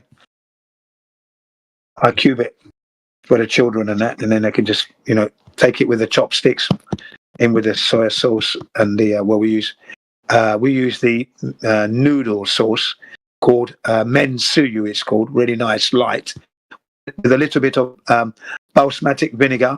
And then we got the wasabi, but on the actual fish, the salmon and that, we sprinkled like herb de Provence. So herbs from the province of France, sprinkle that on, and then we put it into the sauce, and then away you go. Wicked. Every Japanese that's seen me do that, love it. They look at me like, what is he doing? But when they taste it, their faces light up. Yeah. It's the best, my personal opinion, the best country there is for food. Yeah. I told my students that last week. Right? I told them what you said. And they went, "Oh," I said, "Yeah." I said, because currently Japan is enjoying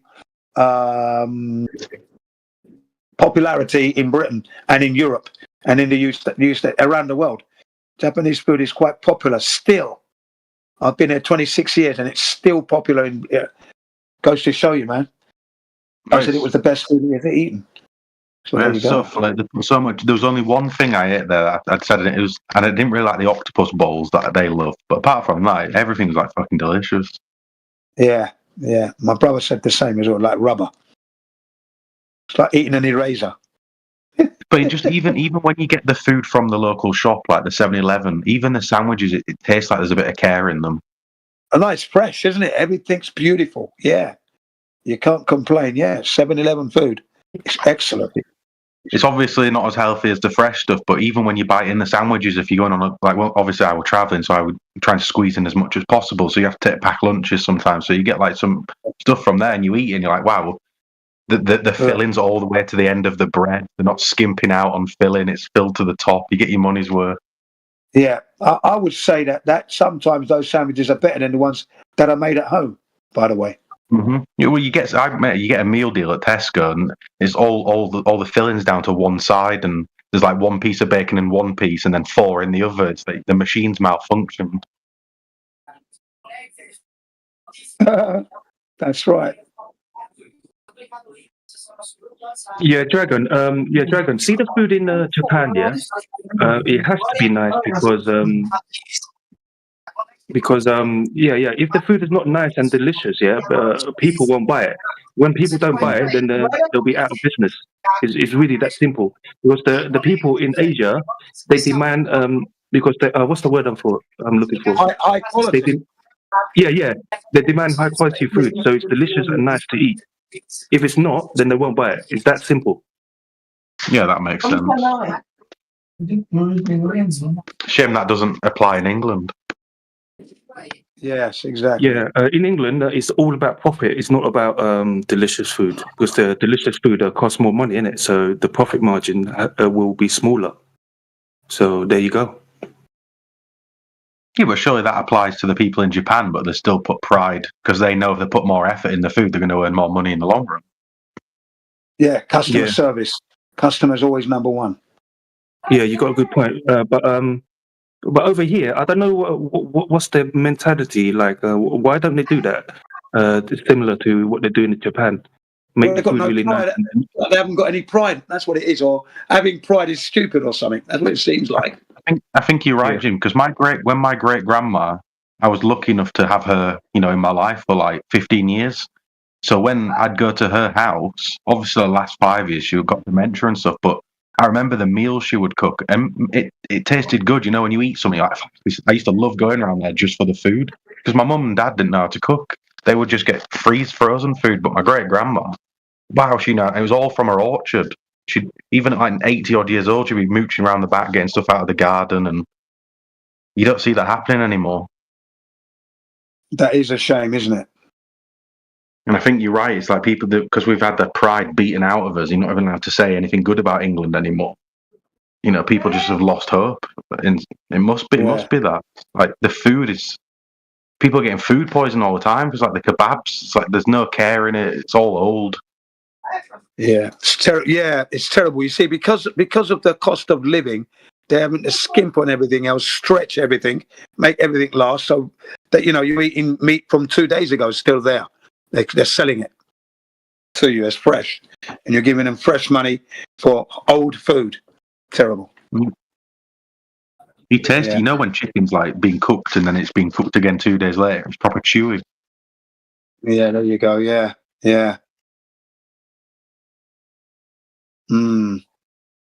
One reason why I'll always be making it myself if I was in England. So that I can't even I can't imagine myself paying £10 for fish and chips. That's ridiculous. 10 quid. It used to cost me £5 for 2 cod and chips. I got the chips free, half a portion, because that's all I ever wanted. So the guy in the shop gave me half, gave it to me for free, because he would be throwing it out anyway at the end of the day. So he goes, I'll give you that for free. Yeah, you said you grew up in London though, didn't you? So at least I think in London, from what I've seen online, there is still some remnants of old English cooking in some of the old London shops. Right. Like you get the old pie and mash and... Yeah. But what about in the country? I would have thought if you went further afield, definitely. English cooking is real good. When we were down in Wales, I was working down in Wales a couple of years ago, and you go to some of the little pubs around there, and the food they serve is delicious still. Right, exactly. A ploughman's lunch. I love a ploughman's lunch. I got a homemade shepherd's pie the other day from an old lady, and that was good. There you go. See, yeah, I would be very surprised if that wasn't still happening. You know, the British food, the way that I remember it, especially that ploughman's lunch was to die for, man. It's just getting harder to find. That's all. Like, whereas when you, like you say, when you're in Asia, you go around, everywhere's nice. In England now, it's like you have to find these places. Yeah, and then when you do it, it's costing a little bit more than they used to as well now, no doubt. But I don't mind. Like, if you're gonna say you're just buying an egg and bacon sandwich, you know, on your lunch break, I'd rather pay £5 for it and have it taste good than pay £2 and it tastes like a school dinner. Oh right, fucking £5 a bit steep, isn't it? For fucking one roll, bacon roll. Yeah, well, that's how much it is now. £4.90 the last place I was for a bacon roll. £4.90 for a fucking bacon roll. That used to cost like 67 2 pieces of bacon, mate. 2 pieces of bacon in a crusty bread roll. Yeah, Jin, I live in London and everything's gone up. It's expensive, so I don't bother going outside and buying food. I stick with my mum's cooking. I always eat my mum's cooking.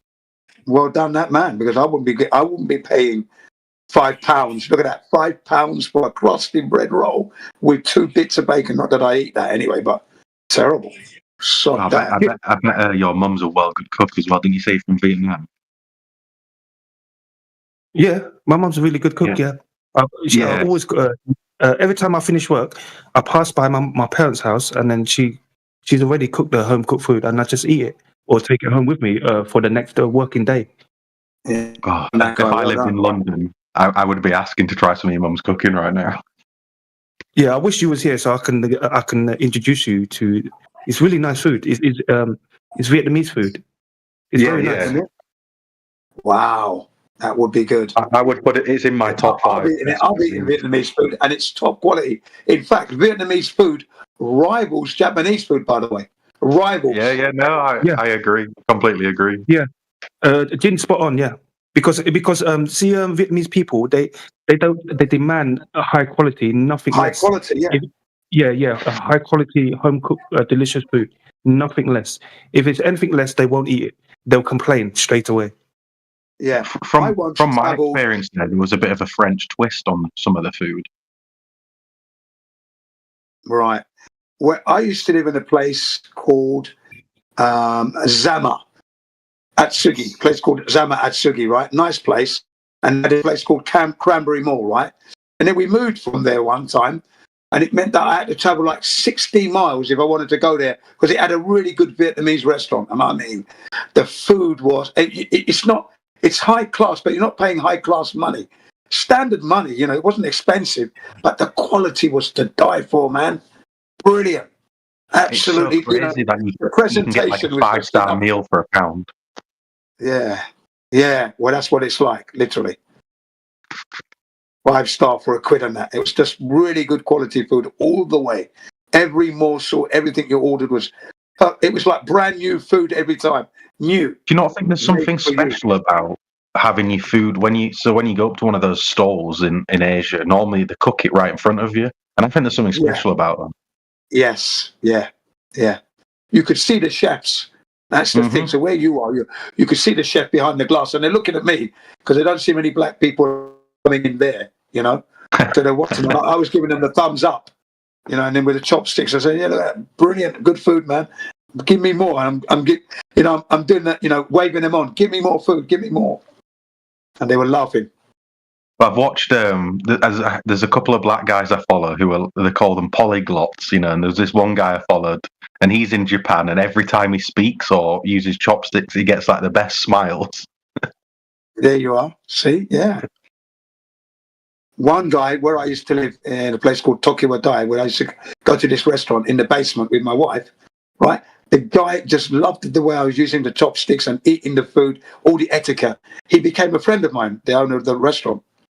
You know, and have you ever heard anyone saying shit give me a couple of drinks on the house? He'll give me a dish, you know, one of the dishes that I ordered on the house.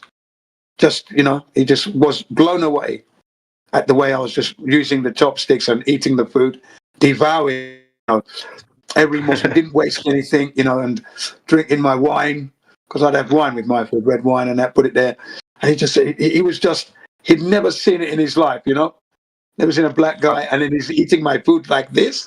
Wow, he loved me. A couple of weeks ago, I went round. I was doing a porch for these Eritrean people, and the lady made a goat curry, and you know the bread they make that you use the bread to eat your hands. You use your hands to eat with the bread and scoop up the meat and the veg. And Yeah, I you did mop it that. all up. Yeah, she gave me the cutlery, but I just did that anyway because I knew that's what you did, and she was so happy and so pleased when she saw me eating the food. I was like, "This is so delicious." Yeah, you can't use the knife and fork when you got to do your hand. No, it doesn't work, does it? Really? Do you know what I mean? No, but she was just shocked because she gave me the cutlery. So it's just nice when you break that barrier through already, that bit of understanding. Yeah, they do that here in Japan as well. You know, they always say, "Do you want a fork?" I said, "No. Oh, hashi this, yo." You know, yeah. Whenever I buy anything from the 7-Eleven, I don't take the chopsticks because I think it's wasteful anyway. I've got my own chopsticks at home anyway, so I say no. I say iranai this. No, thank you. Iranai this. Or hashiwa nashi. Or hashiwa nashi this. There you go. I don't need the chopsticks, or I don't want any chopsticks. Or hashiwa nashi this. Arigatou gozaimasu. Yeah, I only know arigato gozaimasu. Yeah. Thank you. Have you ever caught someone talking shit about you? No. Oh, hang on a second. Yes, once in the laundrette, because I always wore this orange jacket of mine. You know, it's called Montbell. It's a hiking jacket, so it's an all-weather jacket. It's orange, and I train in it, right? So this Japanese girl now, she didn't realize I understood Japanese. Okay, she says she's talking to whoever she's talking to. There's a black guy there, and he looks like one of them American prisoners because I had the orange jacket on. You understand? Yeah. Got saying you're in like an orange jumpsuit. Yeah, that's right. So I said to her, I'm not in Japanese. I said, well, that's what I've never been to prison in my life. And then she was embarrassed. Because I know for a fact when I'm in Bulgaria, the language is very hard to learn, and because I'm not there for long periods of time, it's hard. I can speak a little bit, you know, it all comes back when I'm there, but I know for a fact they're laughing at me when I'm ordering shit and I'm making mistakes, and I wish I could understand. Yeah. I reckon this woman would have been about in her mid-20s to early 30s. That's all, right? But she didn't realise that I understood Japanese to the point where she's telling him that I look like a prisoner from America. I'll tell you what it made me realise is when people are trying to learn English, I don't know if people in here, but when I try to speak a second language, it felt really embarrassing and nerve-wracking. You know, it's especially when you don't think you're very good. And I'm not saying it's the same for everyone, but for me, when I'm in a shop and I'm trying to speak, I do get a bit more anxious because I'm like, I have to really think about the words and my pronunciation. The sentences together. Yeah. I found it easy. That was just me, though. You know, I learned a little bit. Some people learn languages so much easier than others. Yeah, I mean, I could speak Spanish a little bit. Could speak a little bit of Greek anyway. A little bit of French. So you know, and then my Yoruba language from Nigeria. So you know, it's there, and a bit of Italian, but just the basic survival. So learning the Japanese now, I really wanted to learn it, so I got into it. Yeah, I really wanted to get into it. I wanted to sound as best I could Japanese pronunciation. And the Japanese always say, Nihongo umae ne. They say, you're really good at Japanese, aren't you? They used to say to me. They still do today. And I said, I'm not. Dragon Fruit. Go on. Dragon Fruit. Have you tried what's it called? The language translation app. Have you tried that? Yes, yeah, I've got it. Yeah, you can use that. You can use that when you don't know when you're in another country and you don't know the language. You can use the app, the translation app. I use it, but because my phone it doesn't seem to connect to the Bulgarian thing, and their alphabet's in Cyrillic, so it's a little bit hard to read at times. Yeah, but you can speak English into it it will then translate what you said into English, and then you just show them. Yeah, that's what. Yeah. Oh, yeah, okay. Yeah. Oh, right. That's what I do. Yeah, I do. When my mum's there, I do because her phone, she's got the phone on her network, on the Bulgarian network. My phone doesn't do it. Yeah. For some reason, then it just will not connect to Vivacom, the Bulgarian thing. I don't know why. Oh, right. Yeah, you've got a blockage there. You've been blocked. Yeah, I'm on Giga, they're not compatible. You're a flat earther being shadow banned. But no, I've got two of those apps on my phone, that translate English into Japanese and then Japanese back into English. So it's all good. Yeah. Yeah. Well, hopefully I get my visa there soon, and then I'm really going to start cracking on. As soon as I know I've got my visa, and I know it, and then I'm going to pursue it. Right. But visa for where? For Bulgaria. Oh, Bulgaria. All right. Like when you want to say preemptive strike now, I couldn't say that, so I had to look it up. I had to look that one up. When America preemptive striked Iran recently. Yeah, so I was trying to explain that to my students. What do you think about that? And I wrote it down. And then they asked me why did America do that? I said, well, the reason they did that is illegal first and foremost. But this guy, Philip Zelikow, and I started going into the names and everything and writing it all down on the board. Yeah, so I had to use that just that little bit more because there's some vocabulary, political vocabulary that they wouldn't be used to, Yeah, I wouldn't really know how to say preemptive strike in any other language. Yeah.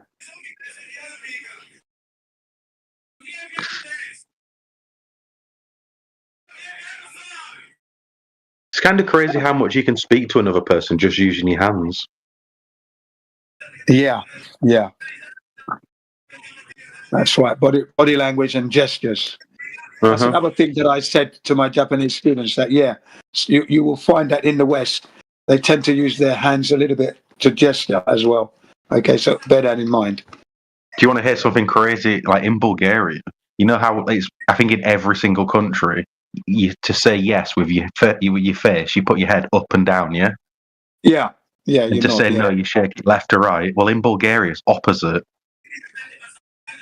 So when you're shaking your head, you're saying yes. When you're nodding, you're saying no.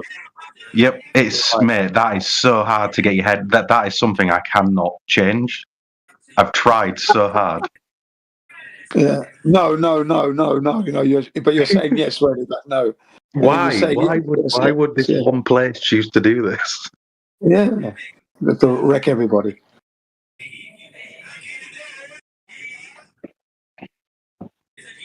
It was like also driving on the left side of the road as well. On the right side when you go to Europe, and in America as well, they drive on the right, don't they? The oddest thing is this. Sorry? Japan's same as England, yeah. Yeah, Japan is the same as England. Yeah. That's why I didn't have to do the full test because I already had a British license. I just had to do a shorter version of the test, and it enabled me to drive. Brilliant, lucky. But if you are from America or France, then you have to do the full Monty. But anyway, it's a nightmare driving on the opposite side. It takes some getting used to. Yeah, what I couldn't get used to was that in America, if you're driving, if you're in the right-hand lane, which means you can turn right on a red light. So the light's red, but you can turn right. So I was all picked up from behind. Beep, beep. Oh, yeah, shit, you turn right here. You know what I mean? Could never get used to that. Red light means stop. I could never get used to driving through a red light to turn right. That really was odd. And they told me when I went to rent the car as well. They informed me. He goes, there's one thing you've got to remember. Because I can see you're from Japan, right? That when you're on a red light, you can turn right on a red light, okay? You've got to check left, make sure there's no vehicles coming, but you can turn right on a red light. Bloody hell, I thought that's offering up danger, isn't it? There's only one way I see myself driving in Japan, and it's sort of just drifting through the streets of Tokyo. Yeah, it's very tight though, those streets are tight and narrow, mate. Tell you that. And there's always heavy traffic. That's why I preferred the motorbike when I got to Tokyo. Don't take the car, man. No point. No way, man. I said that, but then at Christmas time, a few times, I took the kids to like the Shinjuku area. And what happens, right? If you go into the department stores, when you buy something, you get free parking. As long as you bought something from the store, your parking is free. So you could have been there 2 hours, done a shop, you spent about 50 quid. You know you've got free parking there. Good, isn't it? That's brilliant. It's such a brilliant country how everything's organised. Yeah. It is really organised. We'll give it that. They could still do better, though. Still could do better. I suppose Tokyo, that's so vast, isn't it? It's just like... Yeah, massive. I liked it all. Yeah, I like it all. Countryside, city, everything. Loved it. I live in the countryside now, though. It was a shame because when I visited, I worked in Australia for a while and I didn't have much money when I got there, and I only had like 2 to 3 weeks, so like just 2.5 weeks. I do hope I get to visit again with a bigger budget and a longer period of time. Yeah, you'll enjoy it more. It's just going to be more of the same. Maybe a little bit pricey because currently the cost of living has gone up here. The Japanese are complaining now, and they've shown it in their voting. $3,000 in that 3 weeks, doing as much as I possibly could squeeze in. Yeah, that's a lot of money. $3,000, 3 weeks. That's why I didn't go the first time, because it was going to cost me $2,000, right?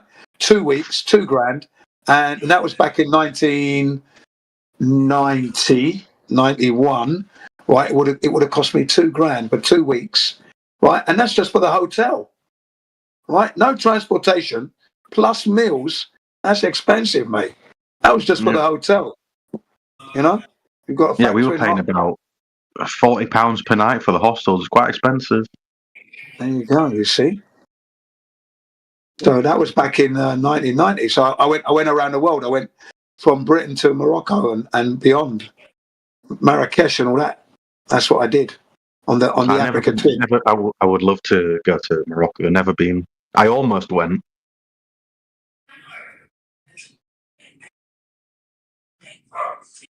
You almost went, yeah. I've been 47 countries I've been to in total, but never one in Africa. Wow, yeah, that's a lot. Is Oman? I'm pretty sure Oman's in Asia, technically, isn't it? Oman is Middle East, isn't it? Oman. Yes, but that'd be classed as Asia, or if you class it as a continent. I suppose it's Middle East. I call it the Middle East. Oman is Middle East. Yeah, because technically, Asia begins halfway through Turkey, doesn't it? Oh, so yeah, I wouldn't classify Oman as Asia. I classify that hardcore Middle East. it's right where Africa is, really. Right next door to Africa, so... But Egypt's Africa, isn't it? Yeah, definitely. Egypt is not Asia. Egypt is Africa. But Egypt could, to me, the people seem more Middle Eastern than African in a way. I don't know if that's rude to say, but... Yeah, of course. But originally, black people were living there as well, by the way. Blacks. Yeah. Black, like me, living in Egypt. Yeah, it's like you're a bit darker than the people there currently. Yeah, we were the original inhabitants of that land, was black people like me first. I feel like that area has just been contested for a long time. Yes, it has. Alexander the Great, Turks, Greeks. Yeah, there's been a few races gone through there. Part of the Mediterranean, isn't it, as well? It's right there. I just really want to visit the Oasis of Siwa. It looks incredible. Yeah. I would have liked to have gone there in the 70s and the 60s, first and foremost. Changed a lot since then. Well, I imagine you'd have been some of the first, obviously there've been tourists, but you'd have been in a small group back then. Now it's obviously super popular. Yeah.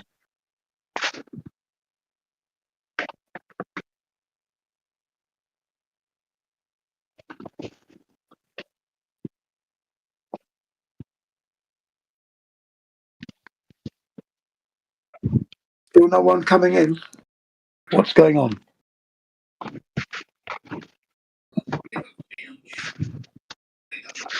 I got a job in the hospital, and because there were so many people from different countries in there, all bringing in like it was food. It was food that inspired me to travel.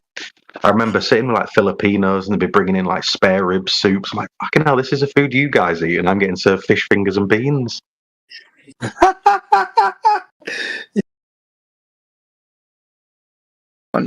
How do you weigh Does gas have anyway? mass? It's a simple question. You should be able to say yes or no. Does gas have mass? Why are you asking me questions? You're supposed to be putting in the chat Yes an or example. no. You need to be able to follow. If you can't agree with me on that, we can't continue the conversation. Ahead of you right we're now. speaking different languages. If you can't agree that gas has mass, then I'm not going to waste my time. That's pointless. You believe in magic at that point. It would be a waste of fucking No time. one's believing in magic. We're just holding your feet to the fire when you say. No, you're not. You're not answering the simple question. Does gas have mass? Can anyone in the chat answer that? Does a gas have mass? If you can't demonstrate gravity affecting it, no. So go ahead. So gas does not have mass? Is that what you're positing? You can't demonstrate gravity affecting it? I'm going to say no. Can anyone answer the simple question? I can't proceed if you can't, if we don't agree on that. So I need to know if you agree or disagree. Does gas have mass? It's simple. Simple shit. What's that? The gas have Does what? What's gas that? have mass? Yes or no? Can anyone answer that? This is your claim, bro. It's on you to prove What it. is That's that? not a claim. It's a question, bro. So answer. I don't understand why you're fucking being so defensive. This is so simple. This is why you can't have a conversation. I wanna answer that question. I'm available to answer that question. But what's that? Gas has what? Mass. You say mass. What's that? You don't know what mass is? Then you can't answer the question. Someone else can answer. These other guys know what mass is. They should go ahead and answer. So, do you know what it is? I know what is gas. So, do you know what is mass? Yeah, of course. Okay, what's that shit? No, I asked the question. Someone who knows what's going on should answer. Does gas have mass? Anyone that knows what mass is can answer. I'm not going to explain to this guy. I'm not his teacher. I'm not going to fucking walk him through basic fucking science. Why don't you want to explain the words that you are fucking using? I need someone to answer if they believe gas has mass. Yes or no? If you can't answer it, that's fine. I'll just go back on mute. If nobody can answer a simple question, I'll go back on mute. It's not a simple question. You are not explaining. Okay, so do you believe Necro? Yeah, Necro, I'm gonna keep Necro. Do you know what mass? Do you know what it means when an object has mass, Necro? Yes or no? I'm asking you what the fuck that No, I'm asking you. So you don't know. You don't know what mass means. You're not saying mass. Okay, all right. You don't know what mass means. I'm done talking to you. Okay, so do you know what mass means? So can you answer it? So can you answer it fast without researching what the fuck it is? So go ahead. You already have your answer. He doesn't know. He doesn't know. He doesn't know. I'm waiting for someone to answer the simple question. Once again, stop avoiding. Stop. What was your answer? You said mass is attract, and I don't see that with gas, so no. Okay, so so you're saying gas has no mass. That's the flat Earth position? You said mass is attract, and you're not showing that with gas, so let's just say no. Okay, all right. I'm not gonna. It's pointless for me to proceed with this conversation. You're a retard.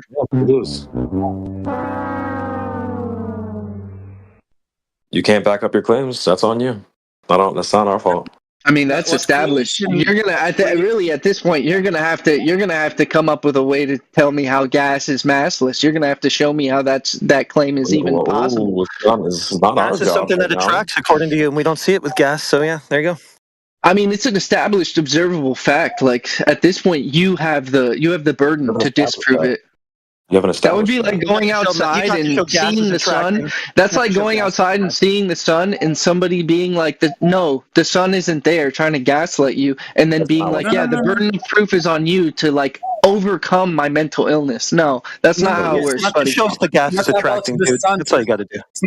It's not about denying if the sun is there or not. The burden of proof is not to overcome your mental illness, guys. Sorry. Listen, just try to listen. The burden of proof on the one is who is holding the positive claim. So if someone says, we all say that the sun is there. We see the sun. But if someone is saying that the sun is a gas giant inside the vacuum, that bullshit have to be validated. So we don't deny that the sun is there. We deny that just that claim that you are saying without any evidence. Oh, that the sun is a giant gas ball in I hear you. I hear you. Now, I have a follow-up question, and I'd like for just quick, simple answers. This is not a gotcha. I just need to know where you stand personally on how you think the world operates, what you believe is real and what you believe is not real. So, second question, do you think that all of the major space agencies in the world, and all private ventures are fake? Do you believe that? You're running away from your own claims. Yes or no? Buddy. You're running away. No, because if you don't trust, if you ask me for proof and I say, hey, I got this person over here who I trust and who the whole world trusts, and they've got evidence, and you say I don't trust them, then it would be a waste of my time. I'm not going to point to NASA. I'm not going to explain what NASA is to you if you think NASA is a conspiracy. Like, it would be a waste of my fucking time. No one knows So what just NASA answer means. the simple question: Do you think that when you couldn't show NASA? gas is attracting, and then you had like a meltdown? Remember that? Oh yeah, that was right now. Do you think NASA ever went to space? Pop yourself on mute right now. Pop yourself on mute. Just relax. Just Do you think NASA ever went to space? It's a yes or no. It's a simple yes or no question. Something really simple in Necros real fast. Booger Smoker, just grab some water, take a lap, take a knee. I'm going to say something very simple. Answer the simple question. Hold on. You're spazzing out. You guys can't answer a single Just question. pop It's yourself crazy. on mute or control your own mic for you, which you're probably not. Just on mute. I'm going to say something very simple. Gas pressure requires a container. Here's an example. A balloon, a car tire, propane tank. Boom. Very simple. I just made a claim. I gave you examples. Simple. He's making a claim. Provided no examples, no demonstration. I gave a bunch of examples. I told you about all of the planets that we've sent probes to. Okay, watch this. How about this? I'll do this.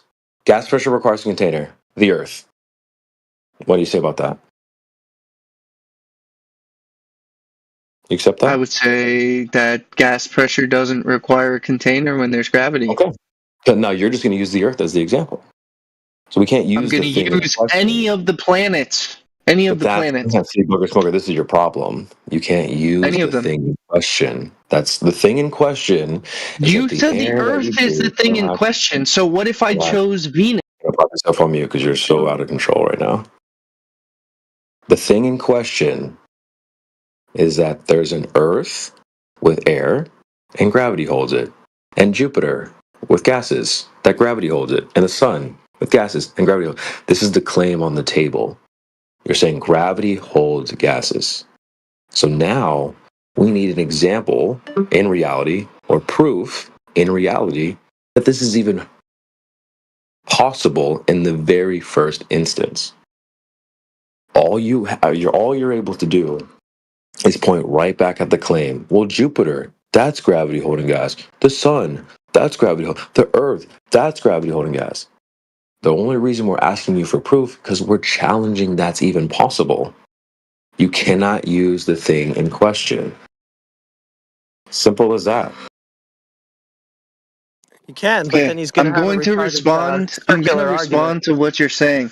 This is not circular, okay? If my claim Yes, it is. is that it's totally circular. Yes, it is. Yes, it is. It's let me completely finish my circular, dude. response. I'm sorry. I'm sorry. It's very circular. Okay, then whatever. If it's How about this? Just put it in the chat. Give us an example. You should just put it right in the chat so we can take a look. That way we can skip all this back and forth. I gave you a very simple example. Claim gravity holds. I'm sorry. The claim is that you need a container for gas pressure. I gave you like 3 examples. You have a balloon, you've got a car tire, maybe a bottle of sparkling water, propane tank. I can go on and on and on. But you would never accept if I just said, you need a container for gas pressure, Earth. Because that's the thing in question here. So just put in the chat, let's see an example where you have gas pressure without a container, without using the thing in question, which would include the gas planets, which would include the Sun, which would include the Earth, That's the claim. So if you can put it in the chat, we'd like to take a look.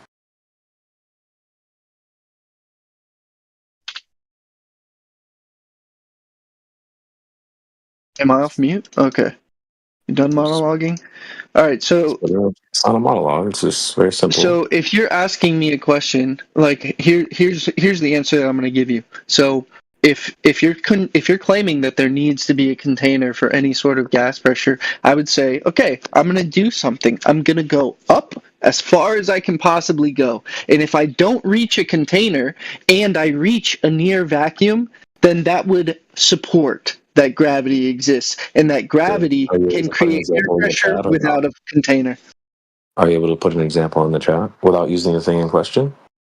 What's the thing in question again? Can you be specific? The Earth? Would you like me to go on another monologue? Is it the Earth? Yes or no? What do you mean, what is the thing in question? I just went over it 3 times. Okay, so you're talking about the shape of the Earth. So I'm going to point to the planet Venus. No, again, almost. Oh my god, dude! You gotta take it a lap, bro. You're not paying attention, are you? The thing in question. We just went over it like 3 times. You really didn't hear what I said? You're saying that I can't point to an example. I can't point to like the observed phenomenon, and I reject that. That's insane. Nobody operates that way. You don't have a phenomenon. You don't have a phenomenon. You don't even have a phenomenon. Phenomenon. What you're pointing to is I've gone. So stop. We all see the sun. We all see Jupiter. We all see Venus. You have a story attached to this, claiming that gravity holds the gas there. That's the claim on the table. Again, you cannot use the claim as the proof. So, in other words, what he's asking you is asking you to demonstrate the claim. So, what you are claiming is that gravity is attracting gases down. So, like in the other claim, which is the other example of the claim, which is the Earth, Venus, the Sun. So, those are parts of the claim, which is gases are held down by gravity. What he's asking you is to demonstrate that, like when he gave you the example of the car tire. That's a demonstration. Taking a container in a lab or out of the lab. So taking a container, filling it with gas, showing you gas pressure. I understand. Okay, you don't need to keep explaining this. It's understood. Listen, I don't need to hear from this guy again. Can you tell him he can just hold his breath? You couldn't understand it. It's been 1 hour now.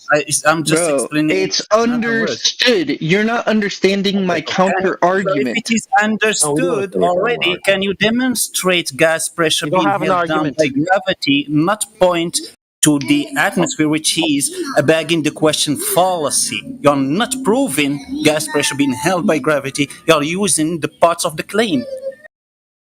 Thank you, Necros. So if you understand what he's saying... repeating the same thing 30 times in a row is not helpful. It's you don't have an argument because you don't have a phenomenon. You don't have the near vacuum. See, here's the thing. And then even if you did have the near vacuum, even if you could demonstrate the phenomena, you don't have gravity as an independent variable to demonstrate it's the cause of fuck all. So you have absolutely nothing. Yeah, so here's the thing. You can keep saying that, but that's not the case. Like, obviously, if I go up in altitude, if I send something into space, then I'm gonna know space exists, and I'm gonna see that. I'm gonna see that gravity is contained. Give us a direct demonstration or observation of a near perfect vacuum of outer space, 10 to the negative 17 torr. Let's see that. Let's see your direct observation of the phenomena itself before we even get to when you say direct observation, you say you want me to be up there in the vacuum? You prove it. Prove it even exists the way that you say it does. Is that is that the only thing you would consider proof, or could I use NASA or any of the other space agencies? Use whatever you think is proof. Give it to us. Okay, NASA. They've been up there. They've got the space station up there. Cite them. No, I'm doing something. I'm not. Measurements. If you don't know about NASA, that's on you, bro. If you don't know about NASA or science or anything in the last not granting you the phenomena, you got to prove that first. Yeah, I'm not going to explain to you things that are you can't even prove your vacuum. You can't even prove the existence of the vacuum to begin with. So we don't even need to talk about it. If it's not, you can't even demonstrate it being there. You know what? All right. Here's what we'll do. We'll just say that, you know what, you guys, how do you explain why things go down? No, we're not doing that. We're not doing that. You're the one making claims. You're going to back it up. We're not going to weasel away from that. This is on you right now. It has nothing to do with us. Gas goes in all directions. We're talking about gas. Try again. No. I mean, so why do things fall to the earth? No, we're not doing that. Sorry. Did he just say nah? Yeah. He wasn't gonna say it? Keep pivoting, bro. We're not this pivoting. That's the biggest You're the one projection all pivoting, day. bro. Nobody's pivoting, bro. You guys don't accept my evidence, so what am I going to do? I'm not going to sit here and beat your head. An evidence. So you can't use a logical fallacy as an evidence. Back in the question fallacy, it was never considered to be an evidence. Because you guys are religious has nothing to do with me. Like, my burden of proof has been met. You guys are just religious towards your flat earth. You are the religious one. My job is not to overcome your blind faith. Just listen. Don't make me shout. So you are the religious one. If you have to shout, then you're a child. Just listen. You are the religious one citing what his prophets told him. You don't know if gravity can hold gases because you can't demonstrate that shit. By demonstrating it, we say you have to show that gravity can hold gases. Like, for example, you open the lid of a container full of gas inside a vacuum chamber, and you show us that gravity will make a gradient of gas inside that container, and it will not mix with the vacuum outside of that container, inside the vacuum chamber. You want to do that because why? You are just a religious repeating what his prophets and imams and sheikh told him from NASA. So you are repeating the same bullshit. And what you do, if someone asks you to validate your claim, you are making a logical fallacy, begging the question, oh, look, the air around us is in a gradient. So that shows that gravity holds gases inside the vacuum. What the fuck?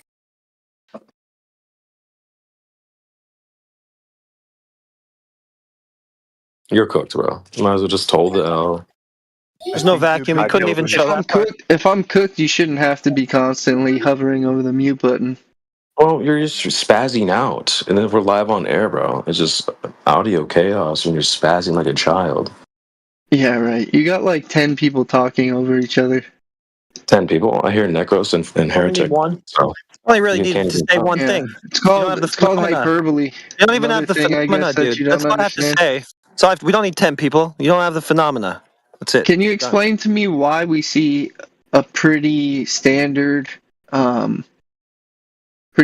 gradient of the atmosphere going up in altitude? A nice burden reversal attempt, not biting. Because we have an independent variable that we can test for that, sir.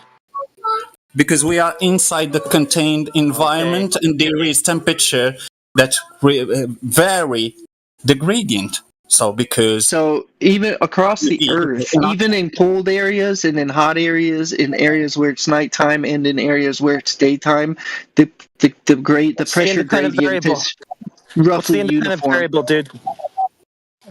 We're not going to be anti-science nutcases right now, are we?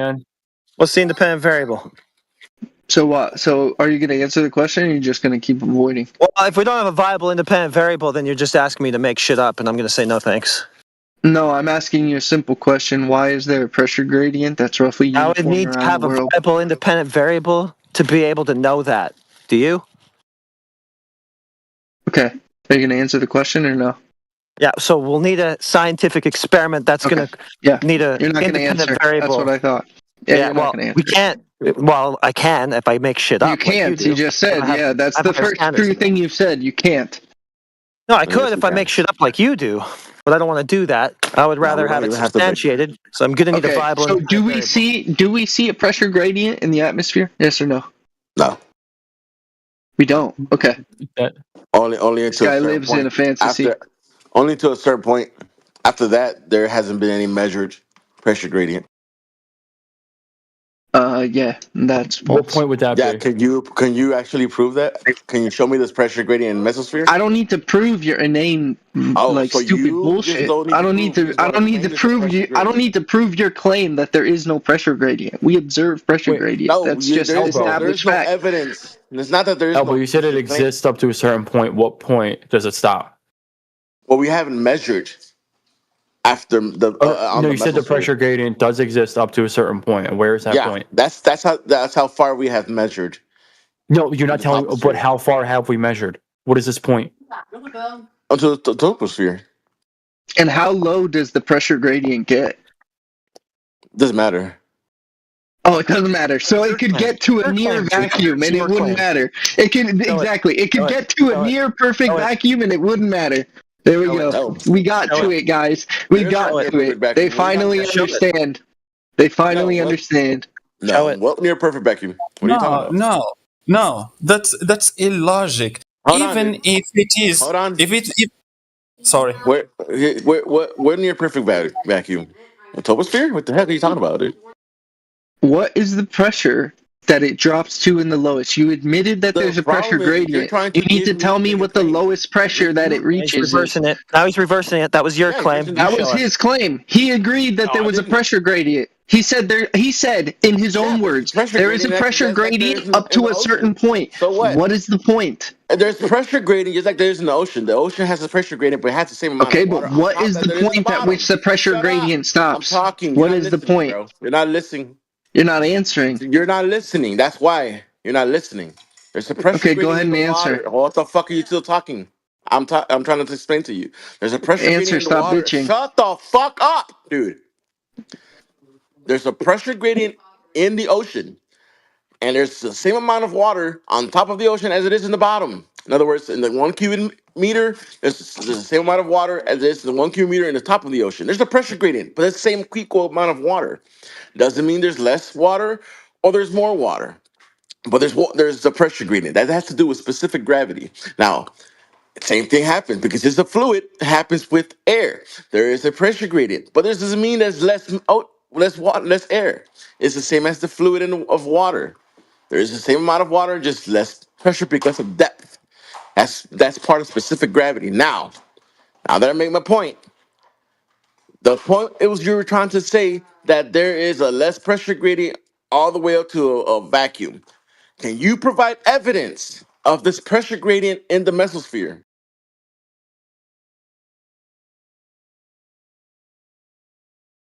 Also, the ocean, the water requires a container as well.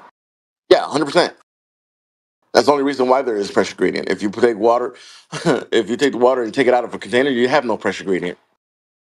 Yeah. Okay. I need to address a claim that you made. You claimed that a square meter of water at the surface of the ocean is going to be the same exact amount of water at the bottom of the ocean, and that's 100%. just incorrect. No, that's Oh yeah, can you incorrect. demonstrate this? Like this is provable. Can you This demonstrate is this? provable. How? Because it's under higher pressure, so that means that there's more mass compacted into a smaller space. No, there's not. Okay. That's actually incorrect. That's how water works. So you guys don't agree that density exists now. Now you're denying the existence of density. Okay, interesting. Water's not compressive, so good try. Interesting stuff. So you guys don't believe that gas has mass. You don't believe in density. I don't want to hear any. Yeah, I'm so sorry. That was stupid from you. I swear that was completely bricked. When you said that if I scoop up a bucket of water from the bottom of the ocean, one person. You guys, one person get this at a time. Okay. He was saying. I think Elbow, right? Elbow was talking to him. Yeah, I'm just curious. He's saying that if I scoop up a bucket of water from the bottom of the ocean and I scoop up a bucket of water from the top of the ocean, there's different amounts in the bucket. No, because you're not measuring it the same way. They were talking about I think what they were saying was a square meter of water. Doesn't matter. Same shit. There's not going to be a different amount. You're not measuring. Water. No, you're going to have the same exact amount of water. His claim. He went off his claim of the gas. Yeah, he went off his claim of the near perfect vacuum. He's got no observations of that in the mesosphere or anything beyond. I literally just posted an observation of the. Okay, you guys talk about that. I can't read his shit right now. I'm at work, so you guys, if they're gonna get back on topic, that's great. Well, yeah, it's inside chat. So. It's gradient. That's not proving that the gravity holding the air. That's the problem here. We know there's a gradient. No, Can you tell me you how they don't, because measured like you that guys were pressure arguing gradient? against it 10 seconds ago. No, Can you tell me how Darko, they you just measure trying that to pressure find. gradient? No, I've been here for like 10 minutes. Oh, so you Okay, just, that graph. so you decided to Hold on. put yourself in the Yo, conversation without having to actually give the information. Tough. I've heard enough to like hear what that model. quite literally So that agreed that there's a graph. gradient. Yeah, that graph is based upon the U.S. 1976 atmosphere model. There's no measurements in it. So try again. Ooh.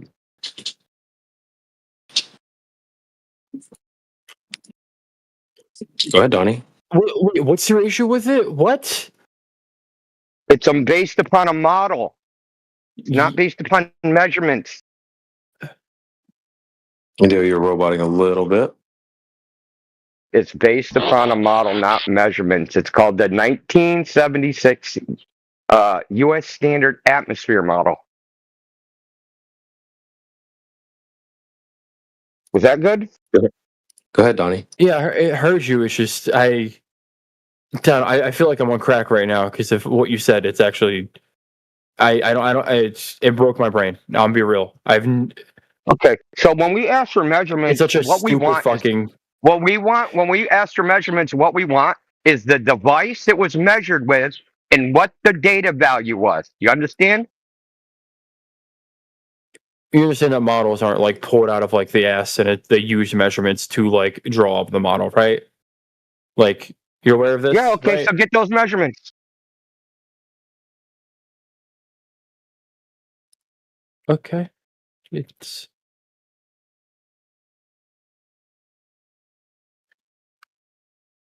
They're so cooked. Hey, Amy, you told him what the meteorologist told you, right? No, that was Elbow. He actually came in because I told Elbow this like a while back, and it's been the same point, but it's going off of what you're saying. It's a model they've been clinging to, and it's not anything they can prove with the measurement. It's not in situ. Localized. That's what I told him too. He doesn't even have the phenomena to start claiming gravity. Yeah. Yeah, Got some red rhetoric going on. Math is reality. Yeah, they're extrapolating out from bits of measurements that they have locally. Dude, squeeze your nose. You're really and low. squeeze math is reality. Please do it for us, dude, so we can clip that. And the stupid inference, higher pressure in the bottom of the ocean, and that means that there is more amount of water. What? That might have been the craziest thing I've heard all day. in a cubic You'll have meter, yeah. higher pressure. You'll Okay, have so like higher pressure. if you get right like a Tupperware If you container, took a cubic and meter, man, these people, they don't understand. If you have bricks that are the same size, same density, same material, made of the same no, material, those are solids. You You're will comparing have- solids to liquids. you will have higher pressure when you have them all stuck on the top of you. No, see, those are solids. You know, there are different states of matter. How are you Higher misunderstanding pressure. this so hard, Necros? That's the same exact thing. You have a column of water that is above you, correct? No. That will create higher pressure around you. That longer column of water that is around you and till the surface of water, it's bigger than water. Yeah. He doesn't understand how pressure. This is the problem: is that trying to talk to these guys, they don't understand basic concepts. Bro, dude, you're not able to back up Don't these appeal basic to these other guys, man. Appeal to what the argument is about. Don't appeal to these other guys. The argument is that you don't understand basic. Okay, so Necros, what is making fallacies again? That's can you another define pressure for me? Talking about. Can you real quick? Can you just explain pressure to me, like what you understand it to be? Donnie, we posted we addressed your graph that you posted, and you just shut off. So why are you even talking right now? Well, no, I'm in the middle of like looking for the like actual measurement that was used to make the graph. Like again, because the graph was like put out of thin air. Just hurry that but up. also, like this isn't like this is very like relevant. Like I'm going to jump in the middle of a conversation because like Again, it's Yeah, they the didn't fact that measure you it, don't Donnie. think that You're more distracting water. yourself. They didn't measure it, dude. You know, fuck it. You win. They didn't measure it. I'll fucking concede on that. I want to talk about the water thing. Okay.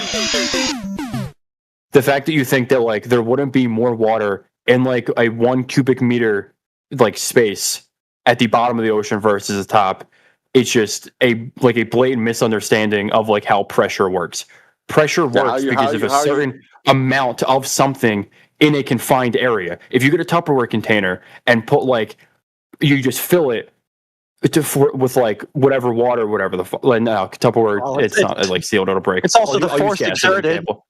Some more kinetic Exactly, energy. and you know how more force it's pressure. exerted by like shit being dense. Like the more gas you shove into a container, and kinetic the more energy pressure. Yeah, because gas is more compressible. Water isn't. Okay, but it's still compressible. Yeah, that's if you compress it over the is regular. It is being compressed over like in other thousands words, of fucking feet. If I get a 3 say 3 meter tub, right? Yes, 3 meter height objectively, tub. more water molecules would exist in the one at the bottom of the listen, ocean you're not than at the listening. top. Let me finish. If you get 3 meter, holy fuck, bro. If you get a tub that is 3 meter high, and you put water all the way to the top, and then you get a tub that is 3 meter just long, 1 foot high. Which one has more water pressure? The one that's 3 meter high, or the one that's 3 meter wide? I believe it'd be about the same. But like this is just so incorrect. non-analogous The one that's 3 because meter it's not a high- sealed container. No, okay, but stop. this is not analogous at all. I'm gonna tell you, the 3 meter high has more water pressure at the bottom than the 1 foot high, 3 meter long. Well, yeah, at the bottom, of course, yes. Yeah, the bottom Yeah. of the 3 meter wide one has less Yeah. pressure. Okay, so where are you going with this? That the depth of the water, the depth of whatever, is what makes the pressure. Yes. Yeah, that's not what you were saying. No, what I'm saying is the pressure. That was not what you were saying. You just switched it No, up it because I is. just told you the answer. No, what I'm saying is the pressure is what makes there more water like exist in the first. Like there's more water You have the same molecules. amount of water. Yes. No, you have don't. the same exact amount of water. No. One is No, 3 no, meter okay, high. this is not and a the good. other This is one not a good experiment. It's not. 3 meter wide. No, because it's not. No, because you're What? No. What are you saying no to? because what you were comparing earlier was a cubic meter of water at the top of the ocean, like at surface level, What we're versus the saying very is bottom. the depth. There is not. So when you there's take, not a difference I understand. in water. Listen, I was talking. There's not a So difference in the amount of water at the top that there is at the bottom. What there is different is that there is a depth to it.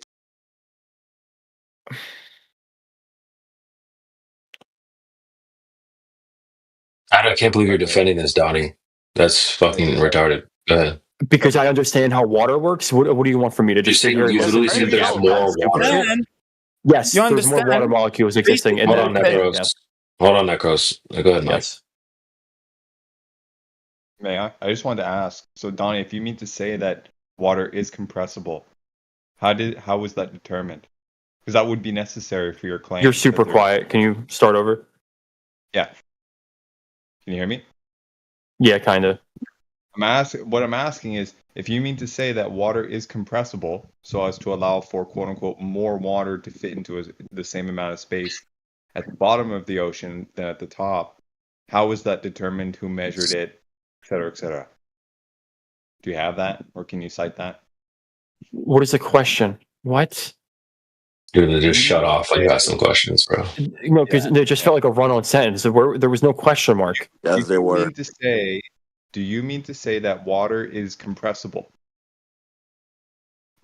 A little bit, yeah. Most Okay, things who are measured that? actually under enough pressure. Right, Yeah. okay, so thank you very much. So who measured that and how? Who measured if water is compressible? Why is this important? Like at all? Like you could do this. Because you're claiming. Like you could no, because you could do like it's how density And he's works. gonna start spazzing out. No, because you're not listening. No, You you're explain just density. brick. The claim Explain on the density. table was the claim on the table was Right. water at the bottom of the ocean. There's more water in a cubic, unit air volume, whatever. There's Yeah. more of it at the bottom than at the top. How was Yes. that determined, sir? Like the formula for density. Like, do you understand how density No. works? I'm not asking the formula, sir. Okay, wait. I So, understand. wait. No, I think I understand what you're saying. I want to make sure we're on the same page. I want to just. How about this? I'll break it down for you, right? If I take water at the surface level, right, 1 cubic meter, right? Yeah. And I take that same cubic meter, I put it underwater, right, at the bottom of the ocean. If water is not compressible, it's going to be the same number of molecules filling that same volume. But you mean to say that it is compressible, so there could be more molecules in that same volume. How do we know that? Because water is a liquid, and that's how we measure density. Oh my god! But It's not backing up what you just said, dude. You don't seem to get it, sir. Okay, so wait. Oh no, I got it now. I got it. What you're asking from me is you want us. No. I'm. Hang on. Shut up. If water is Calm not down. compressed, Take a chill pill. I'm trying to have a genuine conversation with you right now. I'm not spazzing. I'm just talking more than he is because he's not saying anything. You're just scared because I have the floor right now and you can't fucking hold your own. This is what you people do all the fucking time. Let me continue my thing. As predicted. Yeah, I'm asking a question, dude. I'm not making a statement. You're the one that stated that it is compressible. Right? How was that determined?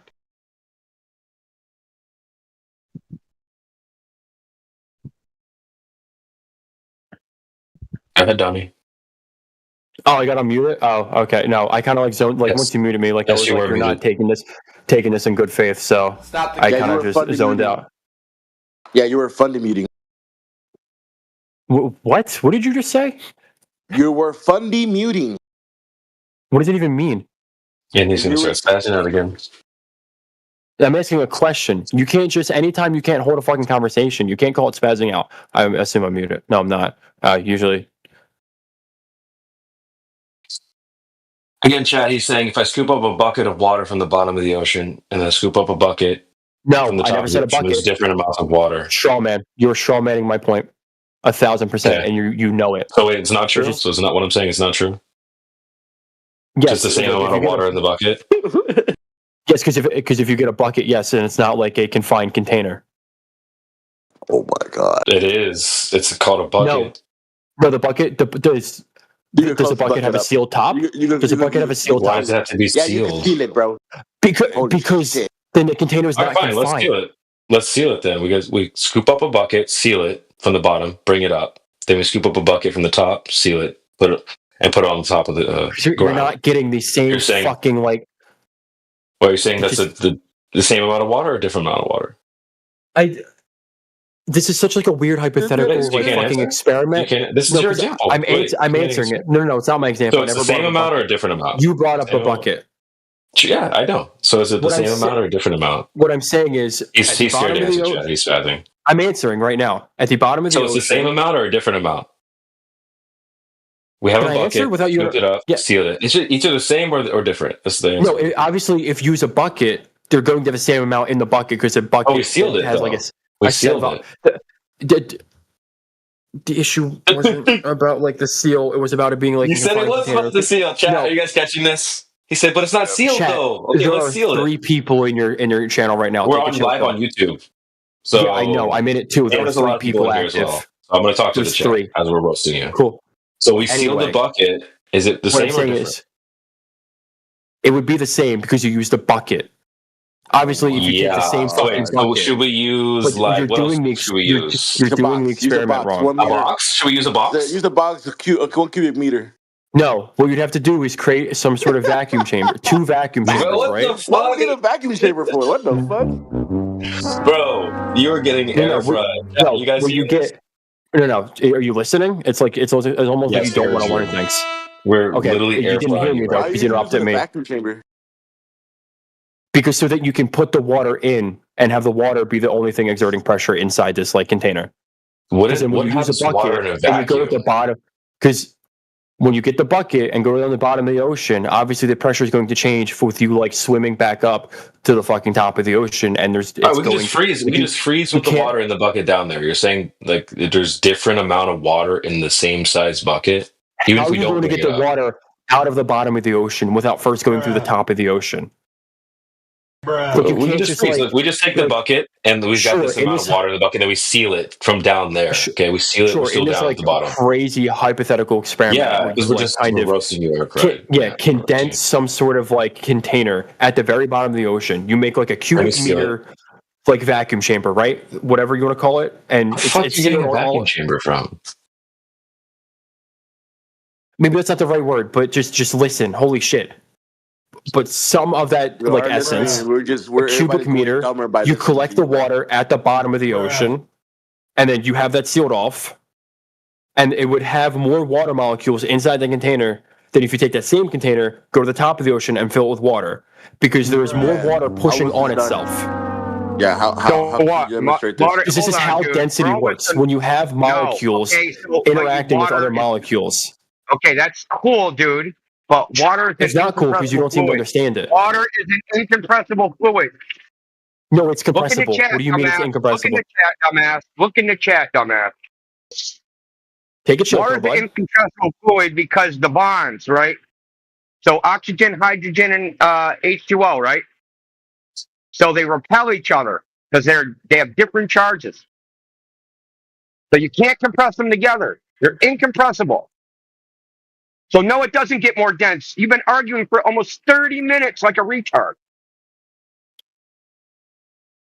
And I would have thought that the Yeah, I'm reading this and I'm not seeing anywhere in your source that you posted that like it can't be compressed. Water is an incompressible fluid. No, like Didn't you for pay real, attention like in ninth this. grade science?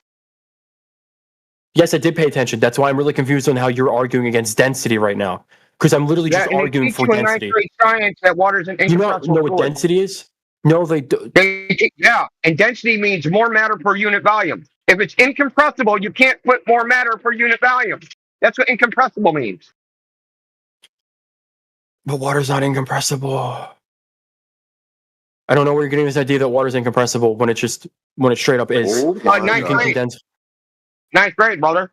What That's ninth where I grade? got it from. No. Ninth grade. Stop screaming about your teacher or whatever. Give me an actual reliable source that actually I says did. something. I posted it in the chat. No. I posted a Harvard. Yeah, I'm Harvard reading in it right now. Harvard's Nothing chat. in there. Harvard's in the It's chat. nothing. Harvard's in Yes, the chat. Harvard's in the I'm chat. reading. Yeah, I got. You want to You're talk Spurgeon. over it? You want to talk You over want to call it? me? Bro, Say I'm it Spurgeon. ain't gonna work, brother. You're interrupting me. You can't tell me I'm talking over you when I was in the middle of a It's in the chat. You're about statement. to be muted. Okay, last chance. It's in the chat. Harvard. Is Harvard a reliable source? It wouldn't take you. My God, this guy's such a fucking idiot. I swear to God. You are a brick, bro. You are the genius. Can you cite your claim? I did. I literally just posted it 2.5 seconds ago. Okay, where? There's nothing in there that says it's compressible, bro. There's nothing in there. I read through it. There's nothing in there. So where? Where can you show me where you showed the citation that says that the water is compressible? The first sentence refutes your shit. Okay, you have to read more than the headline, dude. You gotta read. You gotta read. No, I read through it. It's not there. Okay, fuck it. Well, you know what? I mean, no, I'll humor you on that. No, shut up. I'll humor you. On the first sentence, it says water is essentially incompressible, especially, that's not the end of the sentence, idiot, especially under normal conditions, which means it is fucking compressible. Yeah, sure, with the fucking, like, you know. I don't know. Would normal conditions be like Now, this is with his own interpretation. The Harvard whisperer we have in the chat.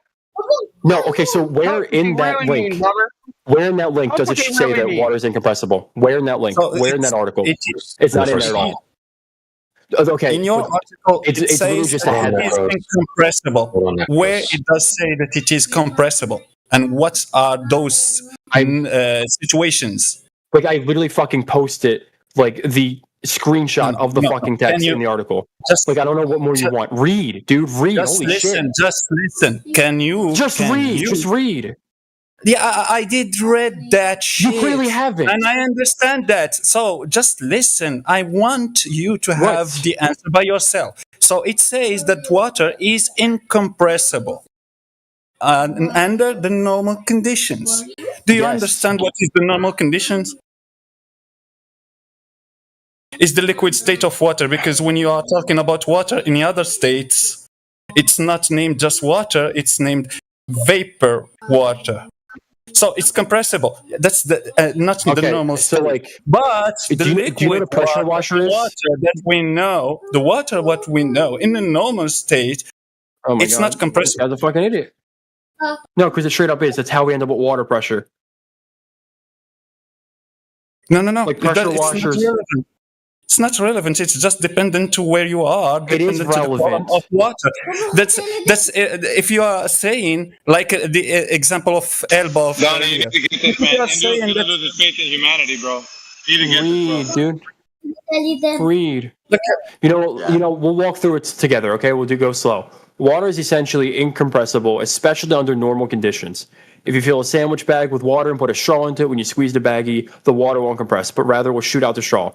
If the water compresses, it won't push back out of the straw. Incompressibility is a common property of liquids, but water is especially incompressible. Water's lack of... I'm going to read the entire thing until you fucking understand it.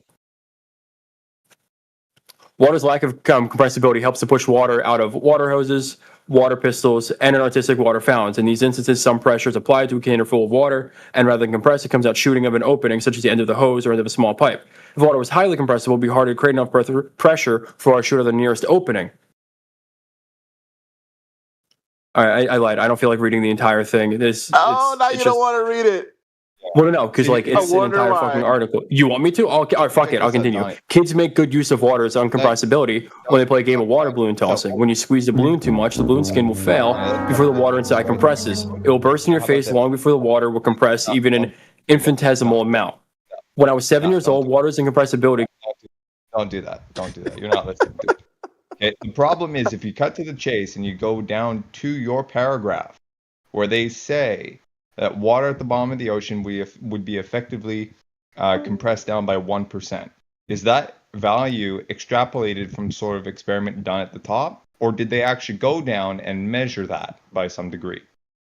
Right? Because that's the issue. Because if they're doing an experiment at the top, they get some value, right? That's, like fractions of a percent or something like that. How can that be attributed to the actual properties of water as opposed to instrument error, right? We don't know that unless you provide that. We don't need guesswork. We don't need an extrapolation. We want the actual measurement itself. So can you provide that, please? I'll unmute you. Go ahead. Yeah, I'm gonna lie. I was reading the entire thing because someone told me to, so I missed half of it. And I told you to stop, and you didn't. So that's your fault, right? So I'll give it one more time, right? At the bottom of your source, it says that at the bottom of the ocean, right, you would have the water pressure would be so tremendous that it would compress by less than 1%. I'm asking you, is that extrapolated out from some sort of experiment done at the top of the ocean, right?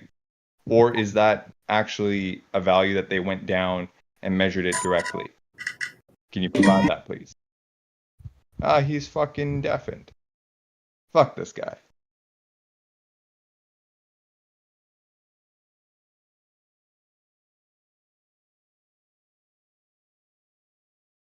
It's not your fault, 20 cups. You did good.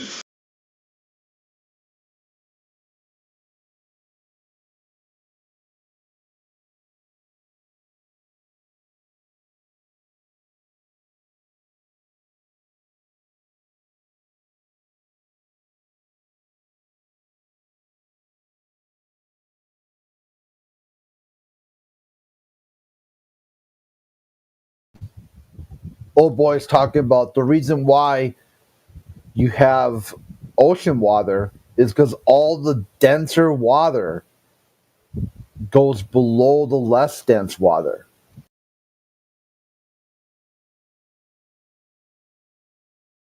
Huh.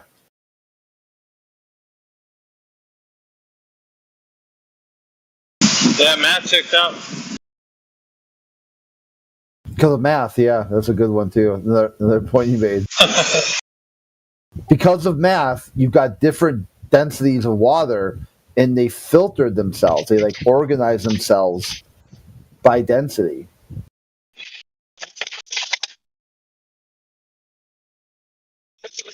Can we get a new argument going? Because it's kind of like, you know, a tangent, and they're cooked anyway. They've completely forgotten the plot.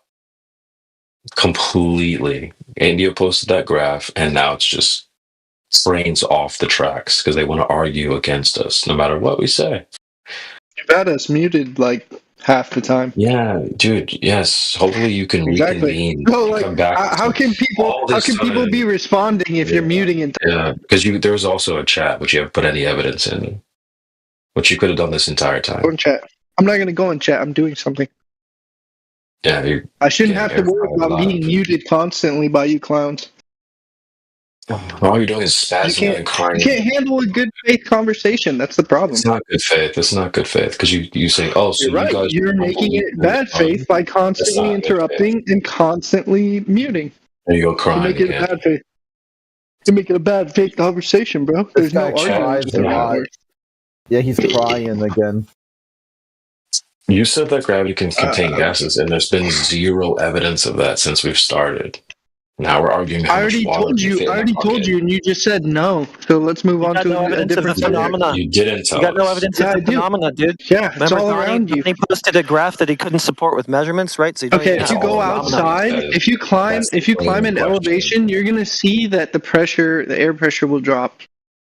Okay, but That's not to my a near evidence. perfect vacuum. Not to a near perfect vacuum. So we How don't really close? care because that was the thing in contention. How close that will would it be, get? Well, that would be your job to demonstrate since it was your claim of the near perfect vacuum. So by all means, I mean, it's just gonna keep dropping. Yeah, that's how it works. give us the direct observation of the near perfect vacuum that you say it drops to. Go ahead. Yeah. So every time they go into space, they have to deal with the vacuum. Okay, so there we go with that. Okay, now direct observation of the near perfect vacuum. Please, measurements support the claim of the phenomena. I'm not talking about the cause for and something. they've launched things up into space and taken measurements. Yeah, satellites. Hey, go ahead and give us a citation, please. No, I'm not going to provide a citation for you. You can look it That's up. another L for you. That's another big L for you. All right, can you provide a citation as to why things fall down if it's not gravity? Gases don't fall down. So Things why aren't you- gas, so you're failing big time. Yeah. Yeah. So why do things fall down? Gases don't go down. Yes, they do. Gases don't go down. Okay, that's really stupid. Not only down, they go in all directions, don't they? No, have you ever seen like a heavier gas settling like on the ground? Gases go down. Show us. Yeah. Show us. You've never seen that. You've never seen a gas that's heavier than air. You've never seen a gas that's heavier than air.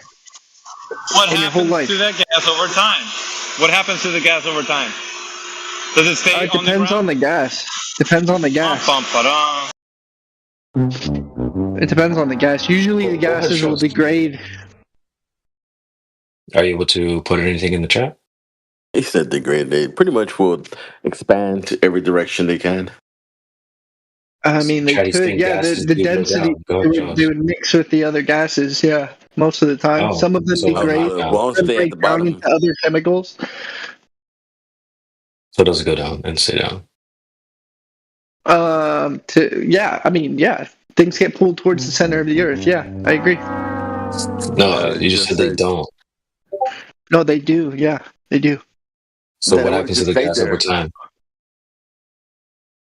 It will settle in its proper place in the density, like hierarchy in the density gradient. Unless it gets trapped. Unless it gets trapped somewhere by other means and compressed or something like that. But yeah, generally, if you release a gas, like if I were to let some nitrogen out of a tank, it'll mix with the gases in the atmosphere. And it'll settle which way would it go? towards the center of the earth. No, we're going every direction, moron. It'll go in every direction on a small scale. On a large scale, it'll wrap around the surface of the earth. No, you're gonna need to show me. You need to show me a citation for that. Easy.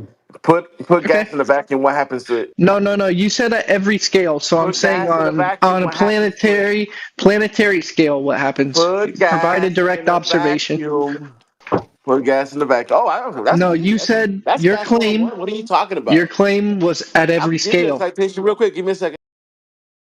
Okay, so I'm saying at a planet-wide scale, at the scale of planet Earth, you're going to need to show me that. You haven't You said shown at any that claim. what you're saying is happening on a planetary scale. So what's with the double Okay, standards? so then we're at an impasse. Nobody's shown anybody anything. You guys we are lose. not I in lose. When you should admit it. Laws of gases doesn't talk about the implication of any gravity. Yeah. So, laws of gases, second law of thermodynamics. it doesn't Density talk about requires gravity. any gravity holding the gases down. Density Or requires stopping gravity. The expansion of gases. That's why the only word that you can find is a container, open container, closed container, and those words, but never used gravity. No, gravity is part of density. What about the tilted wobbling space No, ball? it's not. No, it's not. Archimedes' principle was there before the birth of Newton and his resemblance. So just stop your bullshit. What are you talking about? You're like, that's a non sequitur. Now you're talking about Newton? What are you talking about? Archimedes and Archimedes' principle, that guy who made the principle was there. Here we go. Off on a tangent. I'm just gonna mute. So it doesn't have any relationship with gravity. Patty says gases go down. I mean, you just put his foot in his own mouth. Gases do go down. Gases don't go down. When you create a vacuum chamber. Okay, I have a question. I have a different question. Why do solids go down? Oh, you're pivoting. Why do solids? You guys can't engage on the gas thing, so why do solids go down? You're engaging. You're engaging. No, you're not. You're avoiding, and you're just monologuing again. Nonsense, non sequiturs. Solids Necros, don't just chill go for a down. second, dude. He's deafened. Necros, just chill. He doesn't like getting air fried by you, so let's ease up on him. I'm not trying to scare him. I'm just sharing the correct information. He said that why solids go down, always go down. No, solids don't always go down. Sometimes they go Shit's up. about to go down. Is that Twonger at you, buddy? Not gas though. Yeah. Because gas You have moves in random motions and fills the available space of the container, Exactly. You need a container. as per the citation in the side chat. 4 minutes past the hour. Isn't that right, Twonger? What's up? Gases, they go up. They go in every direction. Oh, exactly. Yeah, so not down.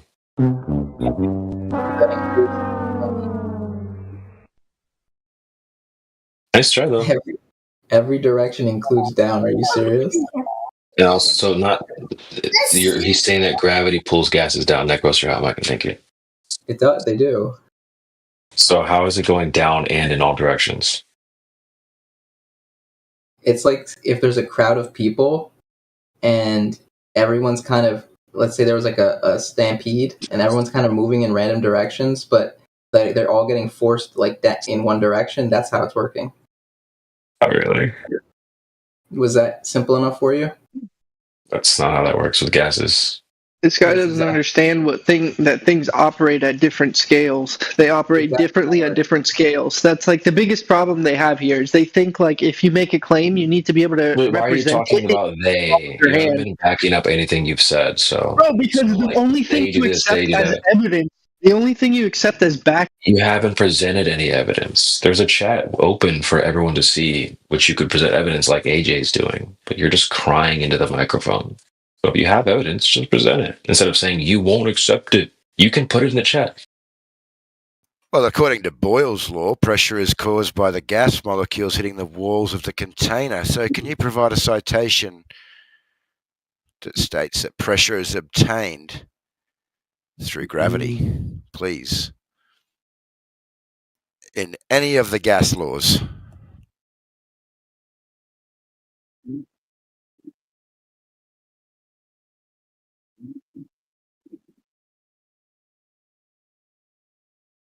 Yeah, Overfence is kind of hit the nail on the head here as well. They're saying different scales, but they can never specify what scale does natural law cease to exist.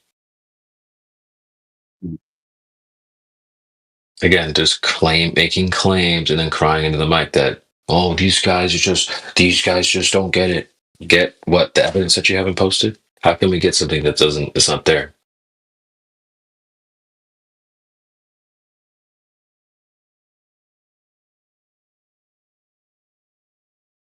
Gas pressure requires a container. End of story.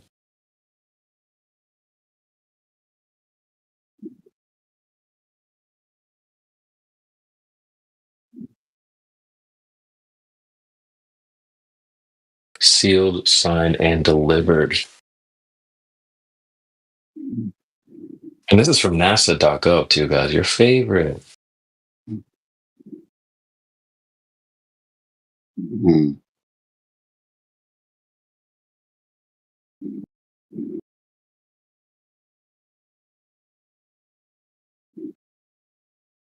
That's it, chat. It's over. Another W for the flat earthers.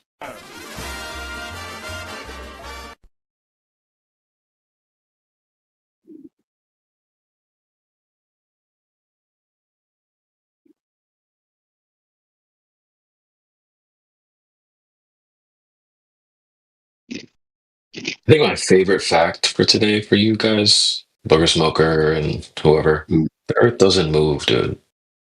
It's like it doesn't Yeah, get the fact is, Earth is obloid spheroid. That can't be. The measure's flat. I sent you a citation. You were asking for it, so go ahead and read that. Source chatgpt.com. No, that's what's wrong why with don't that? you actually read the website, buddy? What does the actual link say instead of lying? Oh no, we're gonna deny information because we're what, denialists? Because you're liars. What does it say? HTTP education.psu.edu? Yeah. What a retard. What a bad faith retard.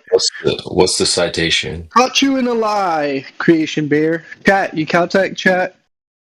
What's the citation? Thanks for the $1.99, chat. We caught him. He's a fucking liar.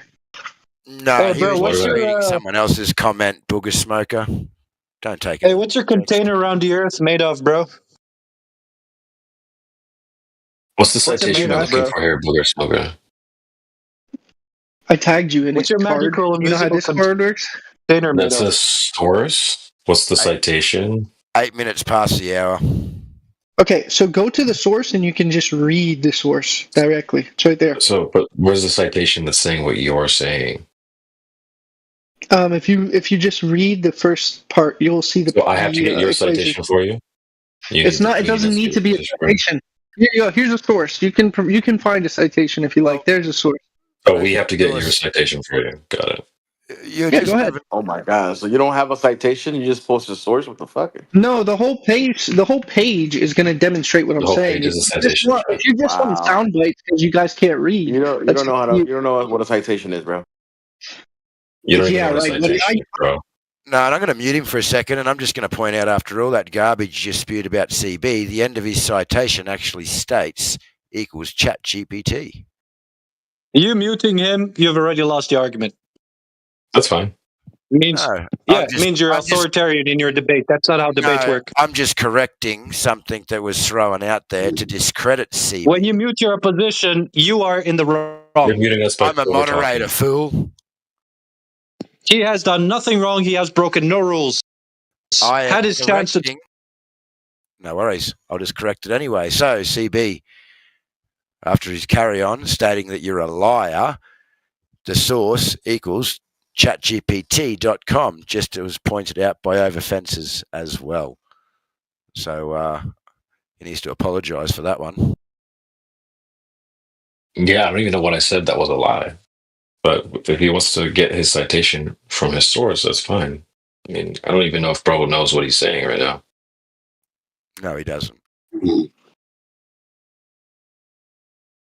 Like, what are we looking for? We're just going to read through The way you guys congratulate each other is so pathetic. Bro, just why don't you get the citation? Just read the paper. Can you read? It's not that long. Do you you don't know what a citation is, or what's the problem here? I know what a citation is, but I'm not going to do what you ask. I'm telling you to read the paper so that you can understand. But if you just want everything in little quick. It's just called a citation when you say something and then you go to a source that's citing what you said. But instead, you want to do this elephant hurling fallacy and have people read through. We can read it, bro. We don't read it together. But what are we looking for in here that's backing up what you're saying? I'm not actually seeing anything in here. Sorry? Yeah, because you can't comprehend it. That's the problem. That's your biggest There you problem. go again. Okay, That's why you keep taking L's. Why don't you comprehend it for us and put it in the chat? The citation. I did already. I did. You just put a source. Yeah, that source. Go ahead and read it. It explains everything. And what are we looking for? You're looking for the fact that in all of those calculations and formulas, gravity is taken into account. And therefore, what? Gravity exists in our measurements and observations of the natural world. But your and gravity can causes gas pressure. Yeah. Where's that in here? Where's that in this paper or whatever? Read through it. It's in there. Just read through it. It's in there? Where? Yeah. Read through it. Where? You'll see. Well, you read through it, so it must be in here somewhere. So go ahead and mute yourself and read it. Let me know when you're done. Zionist. Dude, what the hell, dude? So since you read through it, it must be in here, which is where? That's where the citation comes in. So go ahead and read it in. Read it up. Yeah, where is it? Just point us to it. Point us to where does it say? No, I want you to read it, so I'm not going to make it easy for you. That no means you don't know. I want you to read it. Like you haven't read it. I don't think you read it. Go ahead and read it. Theory of his balls flat. Are your balls flat, sir? You already lost. Read it. You already lost. Dude, don't tell me you flatline. That's where it says that. I already submitted. Get on aisle 24s. He wants you to, dude. Yeah, you didn't read it. How about that? Huh? You haven't read this at all. Yeah, I have. Okay, so where is it saying what you said? Go ahead, read through it. No, you didn't read it. That's a claim. Go ahead and prove that. Okay, cool. The fact that you're not able to post the citation, that's backing up what you're saying. I could. I'm not going to. Yeah, that's bad faith. But you said you were good faith, though. No, that's not bad faith. How's that bad faith? You're not going to be. You're not backing up what you're saying. I did. I provided a source. So where's the citation that's backing up what you said? I provided a source, not a citation. I know. That's the problem. So read the source so you can understand the material. You won't understand the citation. You won't understand the citation if you don't read the material. That's the problem. So you need everything to be like fed to you like a mama bird because you can't comprehend it on your own. But you didn't. If it's not like digestible for you, that's fine. That's on you. No. So you are trying to be the mama bird by giving him something he didn't ask for. He wanted just the citation. No, I'm giving him solid food. He wants to eat baby food. No, that's don't on give him the food. No, don't give him the food. He don't want. He's not. He's not a baby I guess bird. he's gonna go hungry. I guess he's going hungry. So remember that the analogy you said that you are not the mama bird. Don't try to act like the mama bird. So give him just the citation. The food, keep it for yourself. Citation will do no good if he doesn't read the paper. He needs to read the paper. You don't have any citation. It's funny. It's like this is the thing though. Like I asked you for a burger and you gave me the whole cow. Yeah, because you don't even know where the burger came from. No, so how can giving you the burger would explain nothing about how the world works? I don't need the whole cow. I need the burger that I asked for. Where's the burger? Yeah, you're like the type of person that thinks that like food just magically appears in the kitchen. Yeah, I don't need the horns. I don't need the milk with the titties. Look, what you need You or know, don't need is of no concern of me. We're about finding the truth Well, I here. asked you for We're the about what burger you because see in the real world. making the claim that your burger is the best. So You I'm claim that there asking was for a your pressure burger, gradient and that you're ends giving me the somewhere. whole fucking cow. I don't need your cow. When does I the need your pressure burger. gradient end again, dude? Where's the burger, bro? Don't worry, he That's didn't a read weird it. non sequitur. He doesn't have one, so he He's needs to posting give you links that the he got from cow. ChatGPT. He didn't actually read it. So he needs Well, to have give him you the read it. cow. Yes, he missed He the needs part of to the give you the volume. cow because he can't make the burger. He doesn't have any burger there. Fine. So the citation doesn't exist. That's why he need to You give you can't some make a other- burger. That's not. Can you make a burger without a cow? Actually, it's similar to how you can't have gas pressure without a container. Nice. I'm glad you can understand what an antecedent Can you make relationship is. You make figured that out. a burger without having a cow? No, you can't. And you also can't have so gas to make pressure a without a burger- container. It works exactly the same way, right, Necros? It works exactly the same way. You have to have one, you have to have Right, the other. Necros? You have gas Right, pressure. Necros? Right, buddy? Aren't we so smart, Necros? Right, buddy? It's not. Your face. It's not I'm correct. saying right, I Necros, can't go make shut the fuck up because you don't like listening to him anyway. I So, can't make the crying, bro. burger You're not- with just a cow. Don't get so Just- upset, Creation Bear, or I'll hurt you physically. Don't. I You can't would make the never- burger that would with never just happen. a cow. That's one. And I don't. Oh yeah, why wouldn't it happen? What? How? Why wouldn't it happen? Well, So- I'd like to because see I you don't try. know how to make a burger. Necros, shut the fuck up for a second. Booker Smoker, you wouldn't hurt anybody in here, first of all. Second of all, I'm glad you understand that to have a burger, you need a cow. It works exactly the same for gas pressure and container. You can't have one without the other, period. I don't know why you're threatening anyone in here. You're not in a position to be threatening anybody. Before we continue, you can, I don't know if you want to talk to him again, CB, but there's going to be no personal threats in here. Otherwise, I'm going to have no choice but to ban you. I mean, that was You cute, guys though. could put that off the live stream and send it to ModMail. Fucking asshole. Yeah, that was cute, though. I'm in California, by the way, if you want to pull up.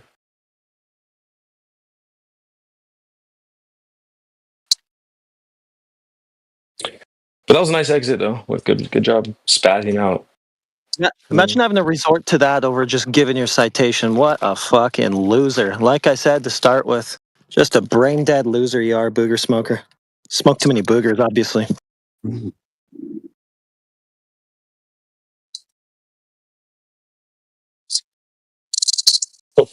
Nobody's defending him either. That's funny.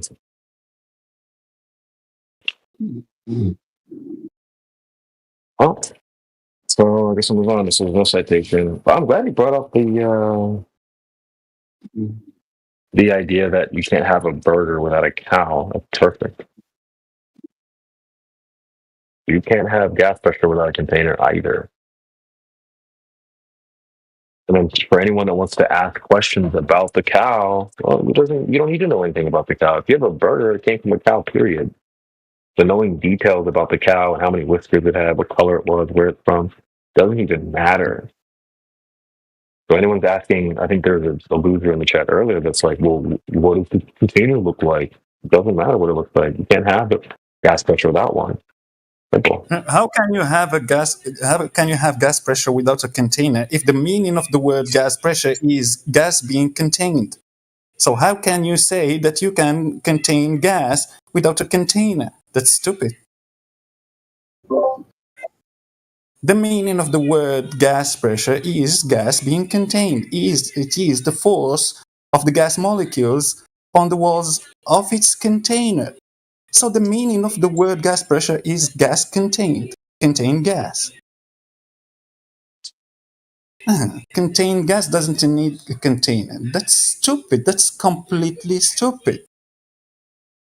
And it's just a claim. If someone asks you for evidence, you will just use logical fallacy. I'd like to ask the flat earthers in this room to provide a flat earth model, please. No thanks. Oh, okay. You don't have one. You don't have one either, so I guess you got nothing scientific anyway to back up any of your nonsensical claims.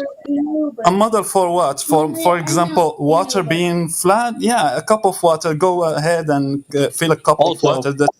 That's a no. If any of you have an answer as to what your supposed claimed container around Earth is made of, I'm giving you an example I'd be of happy to hear because I'm waiting for that answer.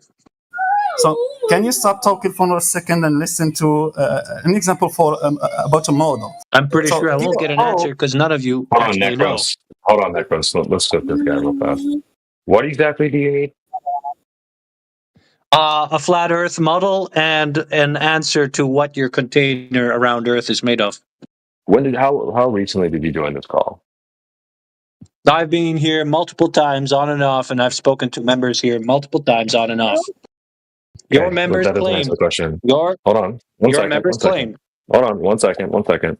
We just talked about the antecedent relationship between a burger and a cow. Were you there for that? Necros, I think you're hot micing. That sounds like nonsense. I don't care about that conversation. One more time. For an answer. Did you catch it? I know, and I wasn't listening, and I do not care. So we just talked about. It sounds like you do care because that's what you're asking us about.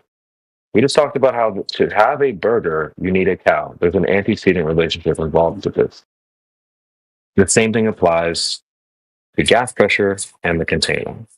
So if we have gas pressure, the burger, then we don't even need to know any single thing about the container. The fact is, it's there, period. So if we've answered that, we don't need to tell you anything about the container. It has to be there. Just like if you have a burger, you can't sit around and say, well, I need to know details about the cow. This burger doesn't exist. Doesn't work like that. So the fact that you have the burger means there's a cow. And the fact that you have gas pressure means there's a container. So that's settled. We can move on to your give me a model. Hey, sir. Hello. That's not how science works. You don't just say, "Oh, we just know the container's there, and then therefore." Okay. Let's say, watch this. You have to fucking prove that. Hold on. Watch this. I have a burger. You have a burger. We're selling burgers here to you. Does that prove there's a cow? I'm not talking about burgers or cows. I'm talking about your supposed container. What's it made of, and where's your proof for it? Hold on. If you have a steak and a burger, does that mean I am not talking about your steaks or burgers, sir? Hold on. We're going to walk you through this. You have a steak on your plate. Is that proof enough that there's? I'm not interested in your steak or burgers, sir. Give him the analogy with fire. Do you know that fire needs? I'm interested in the container that you claim is around Earth. We've already addressed it. We've already addressed it. Your addressing is that it just exists. Well, where's the proof, sir? Yeah, just the same thing with the burger, right? The fact that you have the burger means there's a cow. That's the evidence. That is the evidence. Okay, we know burgers. We know burgers are made of meat, and we know meat is made of protein. They come from a cow. So what's your container made of then? What's your? They come from, and it's made of protein and molecules and cells and so on and so forth. Hold on. What is your container made of? Burger, you don't need to know. Doesn't matter.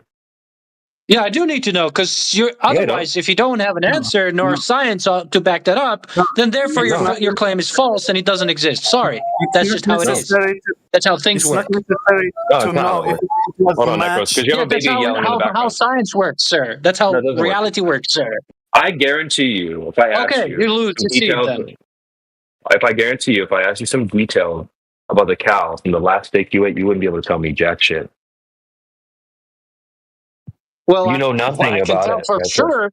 Well, what I can tell you for sure is that you do not have any science whatsoever to back up your claim about any container around Earth. Look, I get you've been hurt by a flat earther in the past, but we're just trying to help you out here. You probably couldn't tell us any details about the cow from the last. I would like some evidence. Right now. We get it, dude. I want some evidence, please. We're gonna help you out.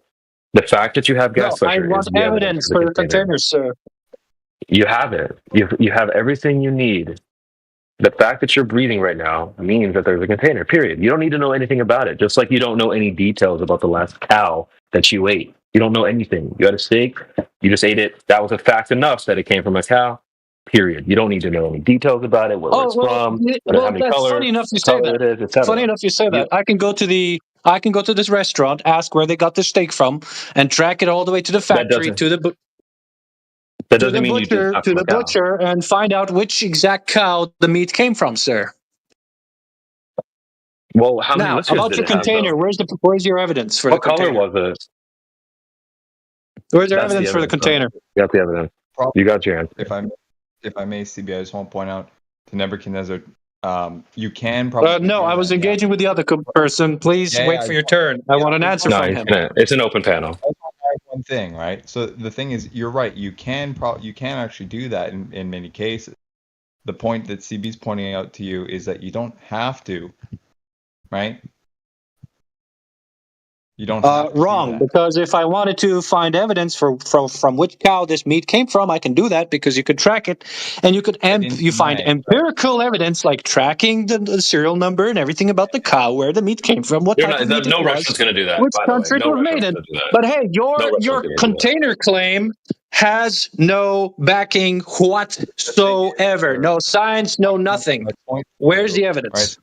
My point to you was that you don't actually have to do that. You can, as you pointed out, you don't have to do that. Do you have evidence of your container? Yes or no? Yes, you're breathing right now. Yep, got it. Where is it? Okay. All right. The air you're breathing in your lungs. All right, so you're gonna let me finish my sentence, Nebuchadnezzar. Right. The point is, you don't have to do that. Right. You have a burger made of beef, therefore it came from a cow. That's all he's pointing out. If you want to investigate, those nuances, you have every right to. It's not necessarily the case that everyone will be able to provide you those details, but you do have a right to ask for it. Yeah, it's an antecedent relationship. Right. I see no evidence provided. I see you muting me. Therefore, you cede. You've ceded. You lost. Fine. That's fine. You can feel however you want about it. It's no different than your the fact that I know community is nonsense. It's backed by nothing. No science. No nothing. Flat earther in the past. We get you've been hurt and scarred. It's fine. We can deal with it. Thank you for answering my question. You have no science. Your ideology is based on denialism, and it's degenerate. It's okay, Sally. It'll be all right. Thank you. You conceded. It's no different. Bye. Not really. It's no different than the fact that we know you have parents. Hey, he's gone. Pussy. Guys, you got to stop damaging them so bad as they come in like this. Don't hurt them this bad. Yeah. Imagine being damaged so bad that you're permanently spiraling. You muted me. That's why. Such big babies.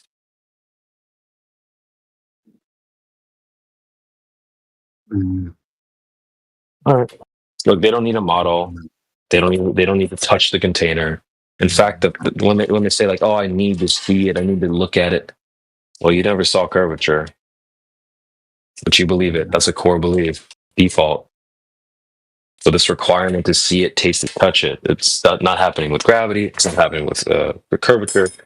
It's another double standard that I don't accept.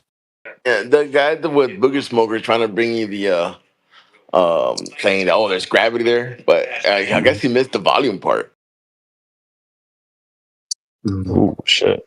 And is it somebody snoring? Yep, I can probably find. Well, we ran around. I actually read his what he claimed to be a citation. And what they did was they added G to the gas laws, claiming specific gravity or just the downward vector, whatever it is, 9.8 meters per second squared. So it's just used in the mass equation.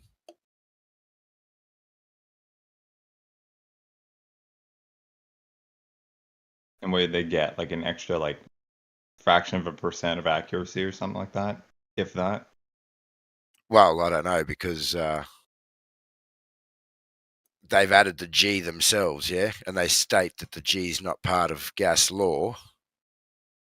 And then when they do discuss it, they just talk about the 9.8 meters per second squared average speed that nigger without things going down. So there's no evidence there that gravity is affecting gas or anything to show how it is. It's calling it a force.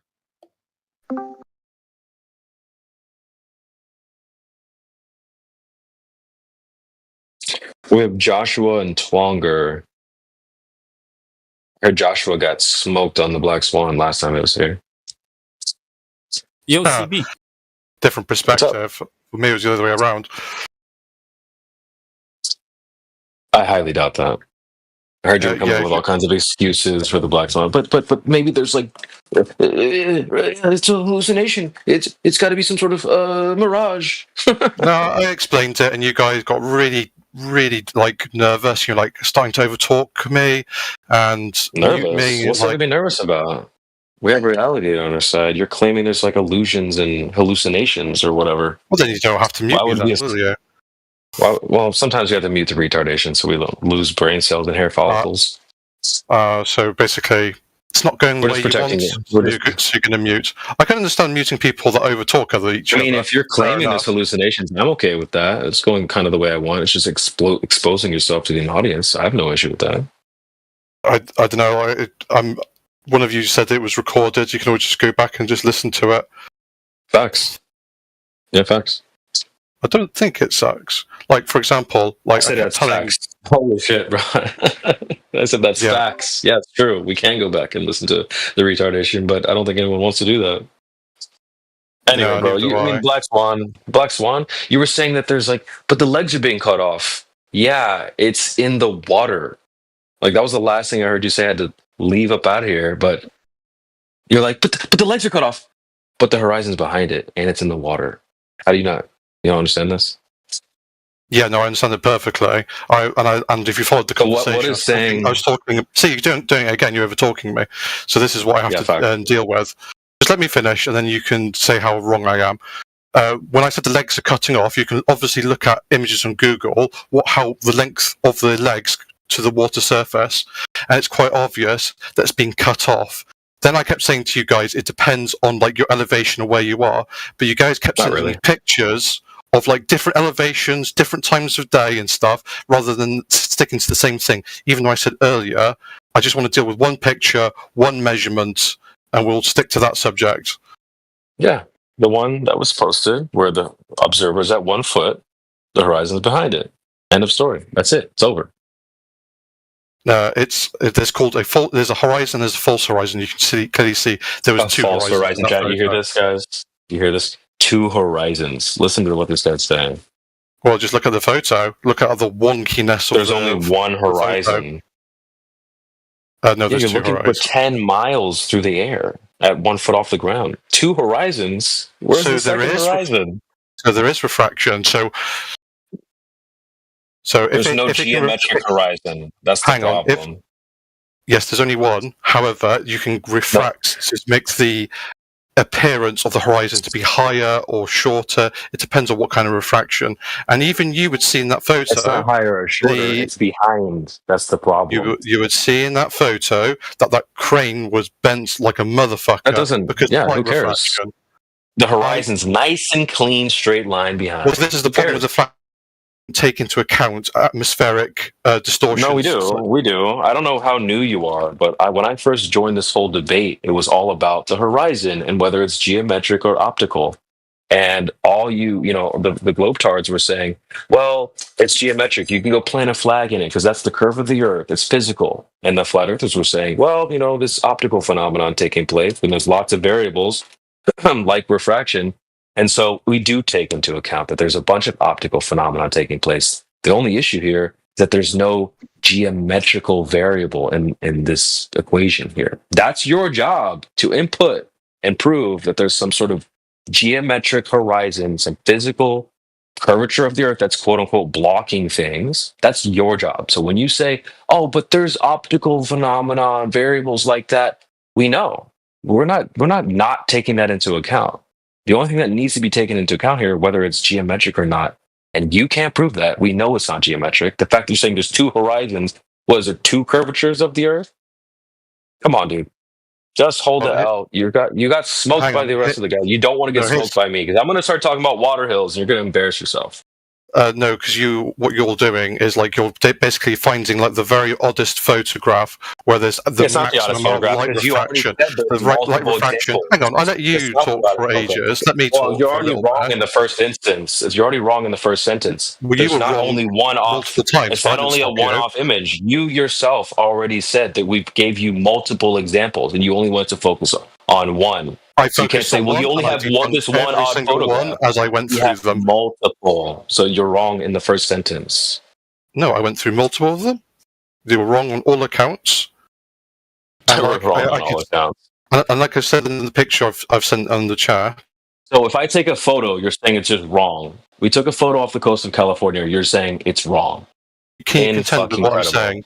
Can you contend with what I'm saying? Can you not like just go manually Okay, under? yes. You said you only have this one odd photograph. After you already said you provided multiple examples of this at different heights and different relations at different days. So which is it? We have one odd photograph, or we have multiple ones with different days and different relations. You already said both of those things that contradict yourself. So you're air fried there. No, I went through each and one of your evidence. You did post multiple evidence. I went through each one of them. However, you only gave one measurement. So when you're constantly sending me like loads of photographs of like different parts of the beach, like it's going to affect the horizon, and you can't go off that one measurement. We don't just go off that one. There's multiple, as you said. No, you never. You only gave me one measurement. Post your proof and say, "Oh, look at this, Josh! Light reflecting off the water on a completely like time of day, like a different elevation." We have to stick at one image at a time. We can't just have this ball trick where you swap around images. We'll do the one. That's fine. We'll stick to one. I'll go put it in the chat for you right now, and then we'll have you tell us where there's one horizon and the second one. Let's do that. All right. In the meantime, CB, I'm curious. You posted this bit about the. I got head off in like 10 minutes, 15 minutes, but all right, perfect. We only need 2 minutes to air fry you. Yeah, perfect. Yeah. Go for it. So the windmill, right, you're complaining about measurements and stuff like that, right? So what measurements and variables do you have for this windmill thing? We can talk about. No, because the whole measurement thing was your claim. And my contention with your... Hang on, just let me finish. My contention with your measurements is that you were giving me multiple photographs with different elevation, so I couldn't use the same maths on each one of them. I had to deal with one image at a time and one set of measurements. Perfect. There's one image in the chat right now. Go ahead and address it. Yeah, and just to clear up, right? So you mean to say you do not want to discuss this windmill bit that you posted at 36 minutes past the hour? I can either deal with the windmills, or I can deal with your you called it a swan or something last time. Oh, okay. Okay, so pick one there. Go. Right. I'm happy to do either. So just pick one, and we'll stick to it. It's in the chat right now. I just want you to answer the question in the chat. Okay. I'm seeing the 2 rigs. Yep, I'm with you. And the question is, where is the horizon? The horizon. It says A, B, C, or D. So we need A, B, C, or D. Okay. B being there. C. I would say. I would say it's probably around B. If I had to say.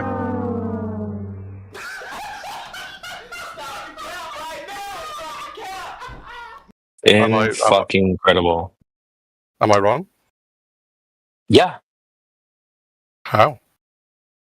I mean, the fact that there's a horizon behind it, you fucking retard. Look at the crane on the left. What's happening? No, hold on. Look at the question. Look at the question. Hold on. No, you're not escaping from this. We're not escaping shit. We're not escaping shit, Joshua. Hold on. The question says, "Where's the horizon?" So we're not asking you. Look at the bendy crane. Look at the oil rig. It says, "Where is the horizon?" We don't give a fuck about those oil rigs. If the fact you don't understand why they're even there to begin with, do you? Hang on. If the light can bend, we're not going to hang on. We're not going to hang on. We're not going to hang on. Other things. No. The oil rigs are only there. No, I'm going to talk to the. You're not escaping. Oil rigs are. We're not escaping shit. We're not escaping. Is it bending? The argument is about the horizon. And that's you're not, you're not escaping those. We're not escaping. This is We're not one escaping photo. shit. We're not escaping shit. What's in this photo? What is happening to those It frames? says, "Where's the horizon, my friend?" We're concerned with the horizon, because you guys are claiming that the horizon is the curvature of the Earth. So we're going to deal with that claim. The horizon. The oil rigs. This is what happens. You just talk over me. I'm expecting to be. Yeah, this is my panel right now. Yeah, you should stop talking. So the oil rigs are only there to mark distance. If we just go out to a blind, just a plain ocean, we look over the water, we don't know how far we're seeing.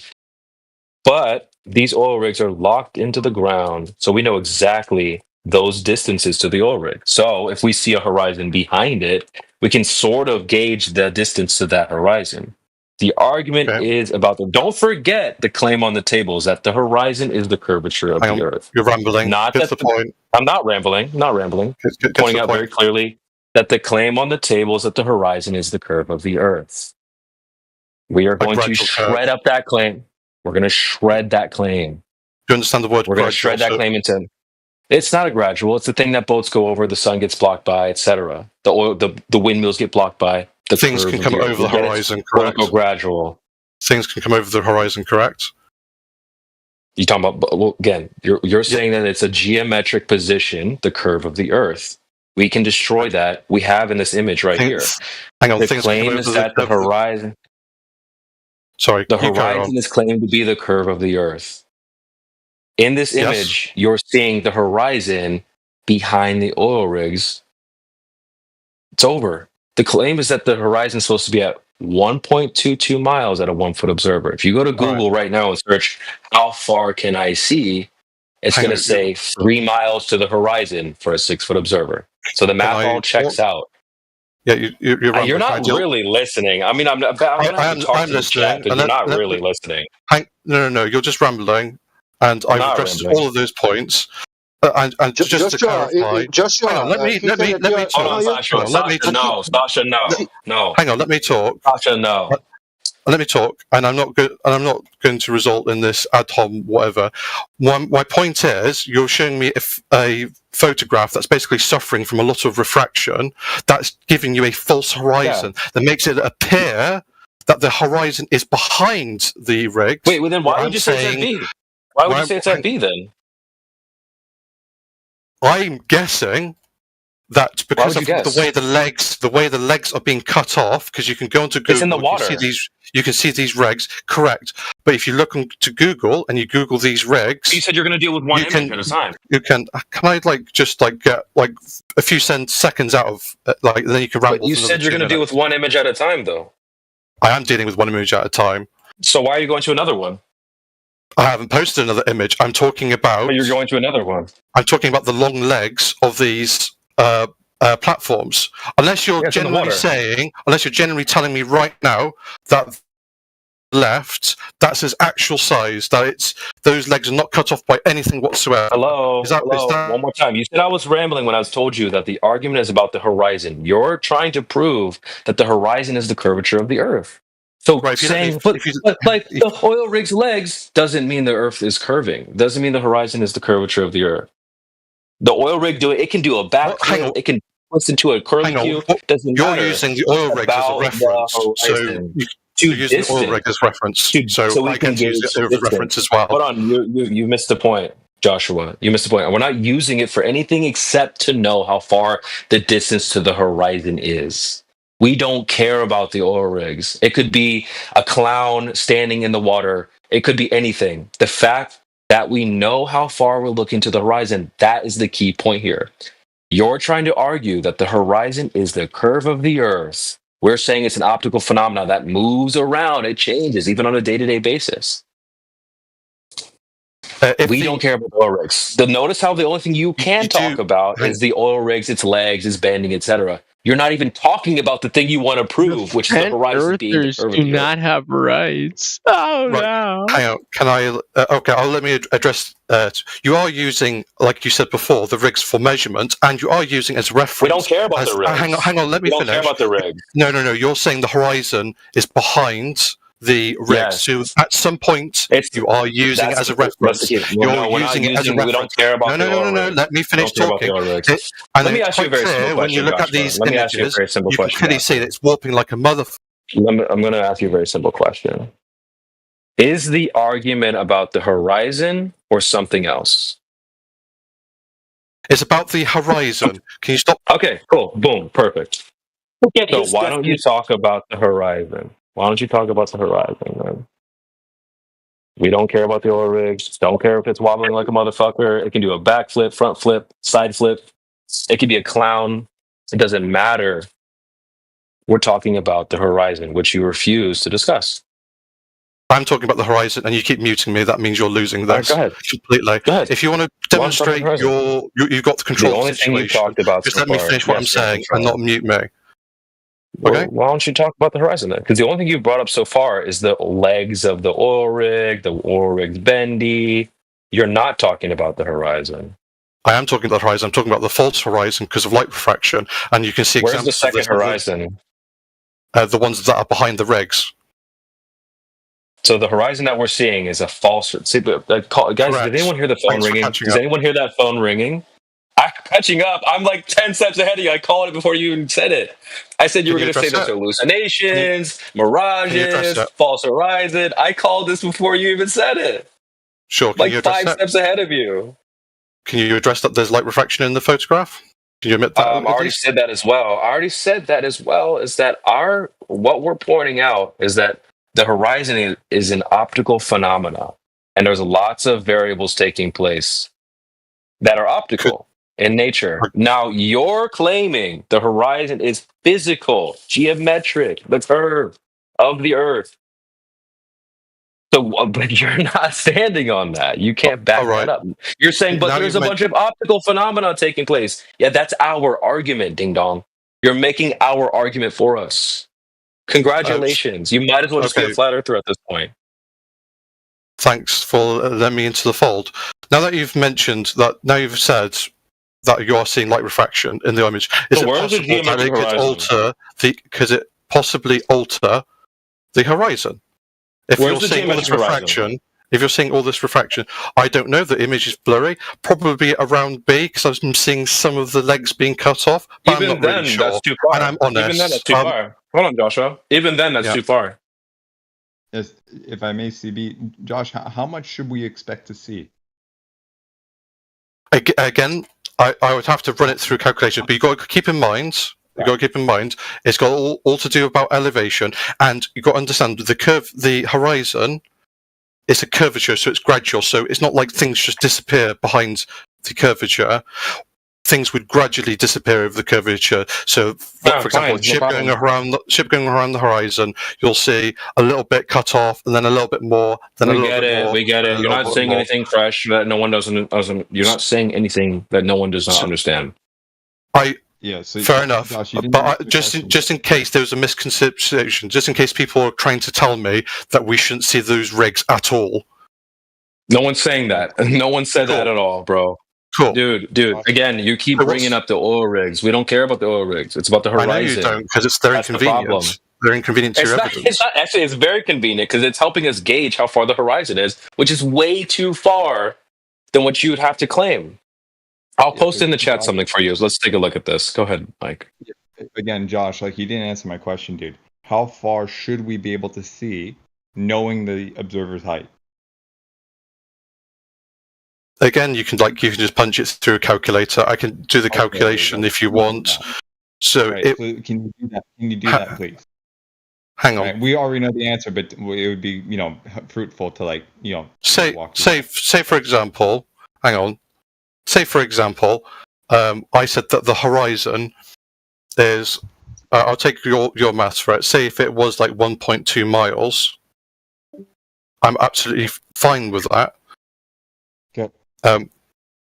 But like I said, these rigs or whatever you call them, they're very large. So you're going to see the legs cut off. Yeah. So again, Josh, how much should we see? You said 1.2 miles. Okay. Right. Well, that's what the image thing is claiming. Yep. But I'm happy to go along. I'm happy to go along with that. Exactly. So my question to you is, what refractive index would be necessary to allow us to see 6 times further? You're not seeing 6 times further. Just because there's a hang on.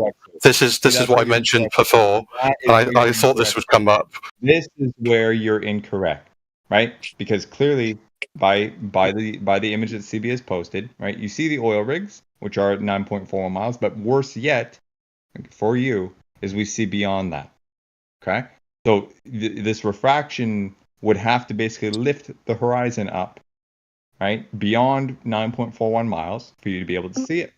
Even if it is just, a quote-unquote false horizon, as you want to put it there, it's, the water beyond 9.41 miles being lifted up to your line of sight. So again, what would be the necessary refraction index to allow for that phenomena? So I'm not claiming that the whole oil rig is being refracted so you can see them. When the horizon starts, it's not cutting off everything above that. We do see... Hang on, are you debunking your own version of the Earth, or are you talking about my globe Earth? You're not going to bloviate through my, point, right? We do see beyond the oil rig. Whether, as CB has pointed out to you, the oil rig is just a distance demarcation point, prop, if you will. Okay, whether you can see all of it or not, or excuse me, whether you can see all of it but it looks compressed, so you think you see only part of it, you see the water beyond it. That's the key point. So if it's 9.41 miles at where the legs of the oil rigs are, we see beyond it, let's say greater than, so let's say 9.5, 10, whatever. What refraction index would be necessary to lift that? And then further to that, what would be the necessary environmental conditions throughout that the observer's line of sight necessary to create that?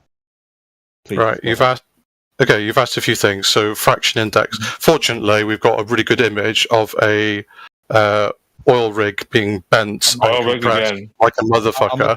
I'm looking for a value, sir. I'm not going to give you. I'm not going to go start punching this through the calculator because I know if I spend 10 minutes doing it, you'll just move on to something else. Okay, so that's the problem, right? So you're not. It's weird how you guys ask for mathematical details. So here's the problem, right? So you're right. There are details, right? There's the value, the necessary refraction index, and then the supporting material, the supporting variables needed to actually create that. You can't just go into a calculator and use a slider that imputes a value, right? That you're basically guessing the necessary conditions would actually be there to create that. That you can't do that. You can't just impute a value like that. Sorry, right? Now, the thing is also, in these calculators, you have an assumed radius as well, because most calculators out that they use a model that has a baked in R, and you're kind of doing calculations around that. So the problem here is, number one, you don't have the real value, the refraction index. You don't have the values for the necessary variables that create that, nor do you actually have a radius value to begin with that has been confirmed. So you're kind of just, shadow boxing at this point, dude. Do you not see that?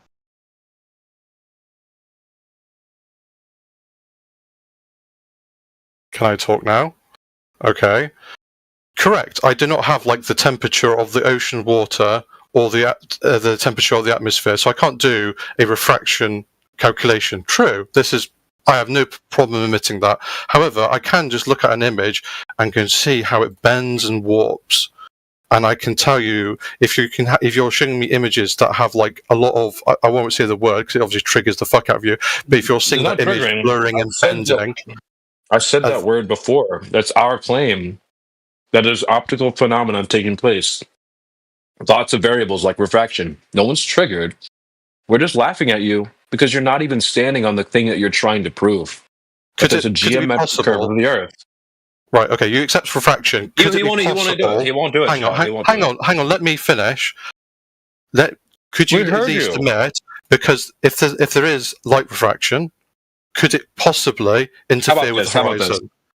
What's blocking the bottom of the oil rig there? What's blocking the bottom of the oil rig? No, you keep avoiding my questions. Can you? Not avoiding shit. We get that there's optical phenomena taking place. There's lots of variables like refraction. We'll give you that. Fine, no problem. We'll give you that. Could it possibly interfere with what I need you to give me is the geometric variable in this equation. That's the only thing that's where the crux of the issue is. Either the horizon's geometric or it's optical. We're saying it's optical, which would involve there some being refraction, things moving around. That's fine. I have no issue with that. The question again after you need to just stand on this idea that it's geometric. So I'll ask you this: what's blocking the bottom of the oil rig there? I'll ask my same question again, because it's possible that the light refraction is altering the image. Again, another optical phenomenon. Could it alter the horizon? Is it possible? The horizon being what? Geometric or optical? Is it possible that it could interfere with the horizon? Like I already said, the horizon's position. I already said that you've already had your question answered 10 times. The horizon is optical, and there's lots of variables that will shift and move around where the horizon appears to be. I've already said this multiple times. You've got your answer. Now you need to stand on whether the horizon is geometric or optical. So I'm going to ask you this. What's blocking the bottom of the oil rig? It depends which one. There's only so much I can tell from a photograph, but I'll give you this. I don't know exactly where the horizon is, but like you mentioned before, there is a lot of refraction. Hold on. How about this? Is there perhaps a water hill in this image? No. Or I don't know. I mean, the sea looks a bit. Well, hang on. Other waves. Hang on. Other waves. Whoa. Are you saying the curvature of the Earth is waves? No, I'm not claiming that. Okay, so then why would you bring up waves? What's waves got to do with curvature? That's not nothing to do with anything. I wasn't claiming that was the horizon. If you follow the conversation. Okay, so if the water is no. You bring up waves as if that has anything to do with the curvature or the argument. Well, I'm saying the image is distorted, and there are waves in the way. Okay, so is there a water hill in this image? I mean, there are waves, but not like a hill, as in like the geographic, hill.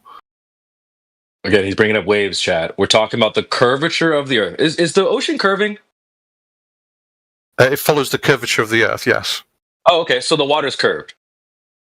It follows the curvature of the Earth, correct. Okay, so we have whatever we can call it whatever you want. If you don't like the word hill, we can call it whatever. I'm going to call it a hill. So your curved water, that's your hill. Is there a water hill in this image? Hang on, I'm not going to accept any straw man. It's not a straw man. You can. Hey, look, whoa! If you want to use your preferred pronouns, that's fine. We'll call it a sagitta, horizon, mound, hill, whatever you want. I'll call it whatever you want. I'm just going to call it a hill. But what word do you want us to use? So if you're just talking about the horizon, because you're dealing with curved water, you're talking about curved water. So I'm going to just call it a hill. What do you want us to call it? And for a globe earther, the horizon is part of that the curved water. That's the curved water, right? So what's your contention? So so if you're saying the horizon is the curved water, which I'm going to call a hill, where's the water hill in this image? I've already said I'm not sure exactly where it is. It looks like the legs are being cut off. You can play that stupid tone every time. Oh, is that hurting you? Is that hurting you? No. At least I'm willing to admit, like, if I'm not sure about something, I will say it. I will say, like, hey, I'm not exactly sure. Wait, hold on. One more thing, Mike. One more thing, Mike. Is there a water hill in this image? Yes, there will be a horizon. Yeah, so the thing is, Josh, for you to say that, you would have to know this in the first place, right? You would have to know what the radius is to be able to calculate, the rate of curvature and all this shit, right? No, I can clearly see there's a sky and there's the ocean, and then somewhere in between those two, and between the light refraction, there is a horizon. That's not. You don't need between the light refraction. You don't need the math. Like the image I posted earlier, you can clearly see where the sky and the sea meet, and the same with this blurry one. It's just that there's refraction going on. I can't make out exactly how much refraction going on? How much refraction is going on? Enough to bend a crane in a really fucking weird way. Yeah, hold on. Enough sounds like just some kind of generic wave of saying that you don't know. Yeah, exactly. What's the numeric value for how much refractions have? Why are you asking for numeric value? Because you're ascribing something that's very specific, which is refraction, and that has an equation to it. Joshua, you didn't know that? Yes, I'm familiar. Okay. Okay. Well, then, if you're familiar with it, then what's the numeric value for how much refraction is happening in that image? Involves having temperature checks, and we don't have those values. But we can see in the image. Then how do you know what's happening if you can't even describe how it's happening? Because the image is bending. That's how. Really? Yes. So the image is bending. So now we got some kind of idea that something's going on, but we don't know what the numeric value for how much refraction. You're claiming refraction, right? I am claiming refraction. All right, so go ahead and give us the numeric value on that image. How much refraction? I told you I don't have the temperature. I don't have the temperature checks for this. Okay, so then how can you make a claim? How can you make a claim when you don't have information? Because I can see the image. You can believe. Yeah. So what? So then you can't tell me based on the image and what you're seeing how much refraction is occurring. Is that what you're saying? The exact amount? No, of course not. Okay, so then how do you know it's refraction? Because again, visual evidence, you can see. Yeah, but we're just talking about things like miraging effects. So how do you know it's actually the geometric shape of the Earth actually obstructing things in the view and not just an optical effect? Wait, what do you think an optical effect is? Well, something like a miraging effect. So when you see, what do you think is mirage? Hold on. When you see a ship actually looming over, like it looks like the horizon, or you see a sinking, like the ship looks like it's disappearing from the bottom up. All those things are optical effects that happen over distance. Of course. Okay, what's causing those? Well, there's a couple of variables. There's a couple of variables, but namely how close you are to the ground and or the temperature of the day. There's a couple of compounding variables. Yes? But all right, so all we're describing right now is the fact that when we see things at a distance occurring, like, whatever you're seeing, we're going to categorize them with optical effects. We're not going to do so with the geometric shape of the Earth. There's no way at one time I'm going to say, I see something happening, that's the curve of the Earth. I'm never going to say that. I'm always going to say, well, that's happening because it's hot outside. That's happening because there's a lot of distance between me and the target distance. That's never going to happen. What I'm never going to say is that it's happening because of the curve of the Earth. Again, with the ships disappearing from the bottom up, that's categorized as sinking. That's one of the superior miraging effects. Just to be clear, I understand your position as that the horizon is simply just a refraction or just a mirage. No. It's not a mirage. What we see off in the distance with line of sight is a visual representation of where the sky meets the Earth. Yeah.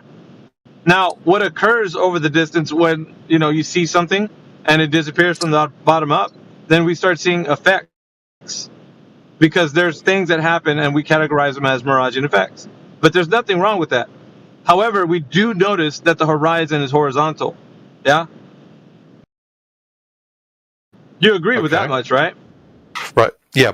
But what I'm asking you is like what is giving you to, as far as I'm aware, and you can correct me if I'm wrong, you're telling me over a long distance of time, we're getting these mirages, we're getting these refractions, and these can be accounted, and the sky and the sea have to meet up at some point, but they do go on forever. The horizon is just literally just a continuation. Let's not, for the sake of this conversation, forever would be a term loosely, right? Like, it's not forever, but as far as the eye can see, or optics.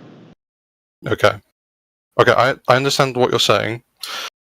my contention with that is that you should be able to see much further.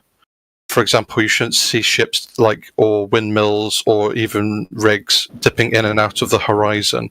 Are you claiming that is all refractions or mirages? Yeah. So when you see something occurring and you're trying to ascribe what is happening, you're never going to use the curve of the Earth in any example. You're always going to categorize it as an optical phenomenon of some kind. You don't know which kind until you start investigating, what the temperature outside is and what category would fit when miraging effects would be able to be categorized. So people that actually are able to apply physics to it will then start to say, okay, well, what type of miraging effect is this? It's never ever going to be, well, how much curvature is there? That's never what you include in what you see over distance, Joshua. This is where you guys thinking that the Earth is a globe always move past. You don't realize that we're all talking about the same thing. You and me are seeing things at a distance and something's happening. But the thing that's happening, it's never including the curve of the Earth. Only if you imagine the curve of the Earth is there. That's why you start inserting the curve of the Earth when the sinking miraging effects is occurring. And it doesn't occur always, mind you. The sinking effect doesn't always occur. I think that's for you guys a category error. When you say, well, the ships disappear from the bottom up. Not always, sir. That doesn't always happen. There's sometimes where you see the ship going all the way and until it reaches the vanishing point in the optics perspective. Now that also occurs from your eyes or binoculars or whatever. So, and that's proven. But that's never the case that it always happens that the ship disappears from the bottom up. That occurrence happens. I'm not saying it doesn't, but it's not an always, doesn't always happen. So this is the problem, right? There's I'm sorry for the monologue, but the Glober usually comes in. Yeah, I apologize, right? But apparently the Glober comes in with the mindset that the curve of the Earth is taken into account when we see things happen over distance. What I'm telling you is, Joshua, it never is taken into account. So, you can take that any way you want, but the problem is you can't substantiate that it's the curve of the Earth, because we have optical phenomena that happens at a distance. So, how did you determine that it wasn't an optical phenomenon and that it was the curve of the Earth? That's where the rubber meets the road, right? How did you know it wasn't sinking phenomena from what we understand from superior miraging effects, and you did determine its curve of the Earth? That's what we're all about, right? How did you determine that? So I'm giving it to you so you can tell me, how did you distinguish it was not the curve, it was not an optical phenomenon and it was a curve? That's what I want to hear. Okay, this will I know we said we would stick to one image, but we might have to go a little bit beyond this. But I understand what you're saying, Ave. Okay. My contention would be then, surely if we lived on a flat Earth, surely as objects got further and further away from us, yes, we would see that distortion like you were talking about earlier, but surely they would just become smaller and smaller and smaller to a point that we just can't see them anymore. Yeah, I get what you're saying. But there's how can I put it?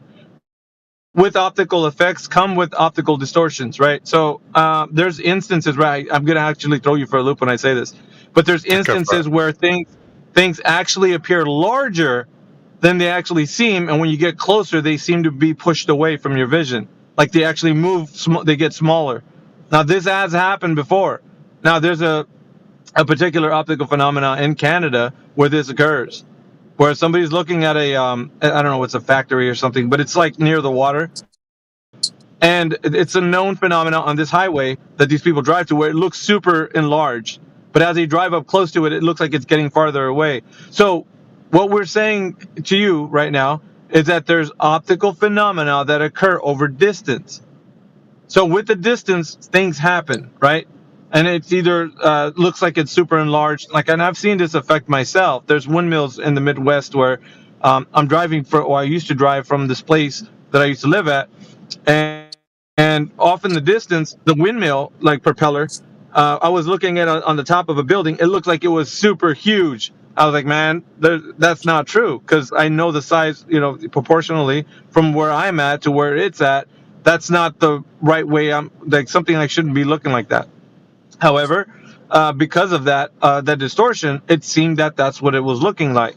But I can't take that for what it is, right? I have to always be able to say what is causing that effect, because I know for a fact regarding size, from where I'm standing to where it's at, that's not the right size that I'm looking at. So something else is occurring. However, you guys don't scrutinize anything in the distance that way. You'll say, well, it is definitely the Earth's curve.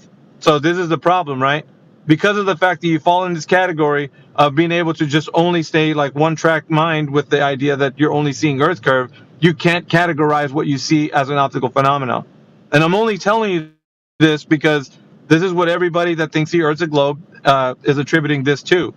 So if you have a critical thinking mind, you'd be able to then parse out what you're seeing and then put it in the right category. Like, what am I seeing? So it's something that might look like it's distorted, or maybe it appears like it's huge, and then when I get up close, it gets smaller. Like, these are distortions that occur, and everybody can say this, right? You can see videos of this. I mean, things like that happen. So things sometimes appear larger, and sometimes when we're looking at things, they converge to a vanishing point. Now these things do happen, right? But in saying this, well, long in the tooth about it. But what I'm saying is that when you're looking at a distance, you have to be able to determine that it's not an optical effect, that it is Earth curve that you're saying is causing an obstruction. That's all I'm telling you. And if you can't determine that, then you can't say that it's Earth curve. You know what I mean now? Because I've seen instances where things are enlarged and when things are smaller as they get farther away. So it's not always the case. So you know what I mean? Yeah, it is a rule of thumb. No, I understand what you're saying. Yeah. So hopefully, the rule of thumb is things do appear to get smaller as they go away from you, right? However, there are instances where things are enlarged at a distance away from you, because there's times where I've seen a giant propeller over on top of a building, and I know from where I was standing, where I was driving, and where that thing was on top of the building, that it's not the size of the propeller, like proportionally to where how far away I was from it. So all I'm telling you is, like, you have to be able to say, without appealing to bendy cranes, that that's a curve of the Earth that is at a distance away from you. So, I mean, again, right?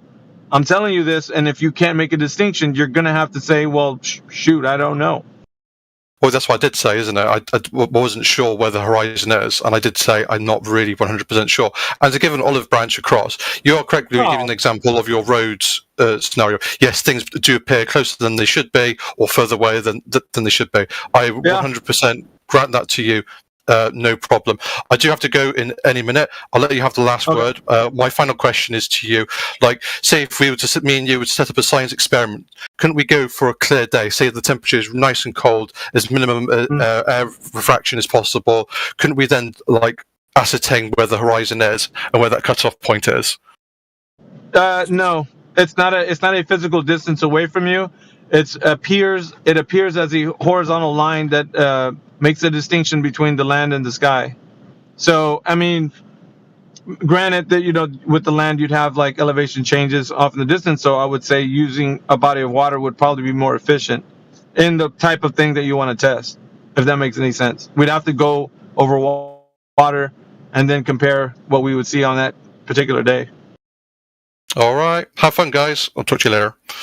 Yeah. Hooked. That was easy. Ain't no stopping us now. Us now. That song came on the radio yesterday. I'm like, oh, wow. He was listening. I want to call out Snack. I got smoke for Snack right now. Is he even in this call? He's not even in the call, bro. What the He doesn't come into the call, bro. He knows that he gets Crit. As soon as he opens up his mic, Crit's gonna smoke that guy. That guy, we've known him for, dude, I think ever since we were doing Flat Earth. He says, I'm at work right now. Yeah, he's the most active in the chat right now. That's what you are. Is it Chatty Cathy in the chat? Oh shit! What's up, Mick? good? What's good? Thanks for taking over that one, man. I was starting to get a little frustrated with Josh. Yeah, he can be he is you know, each one of these guys have their levels, you know. Booger Smoker was kind of a little bit not too harebrained. He's a bit more trying to engage today than other days. Other days he's just sitting at the kids table eating pudding. But Josh was pretty okay because he did concede a few times, I think with CB or even with me before, that he doesn't have the values. And then you asked him the same thing, he doesn't have the value. So he doesn't know. And then you how you illustrated it, you really can't make that distinction without these values. So he's kind of stuck. It took him a while to realize it. Yeah, he was air fried. He still is.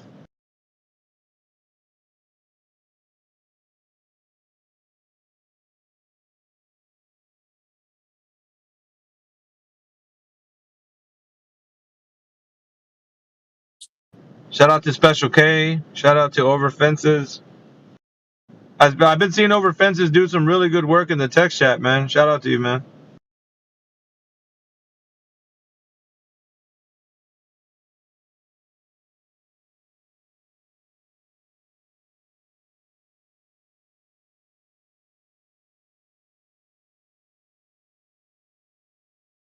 Yeah, he won't come into the voice chat, bro. AJ, All right, making some money. I'm putting him out of here.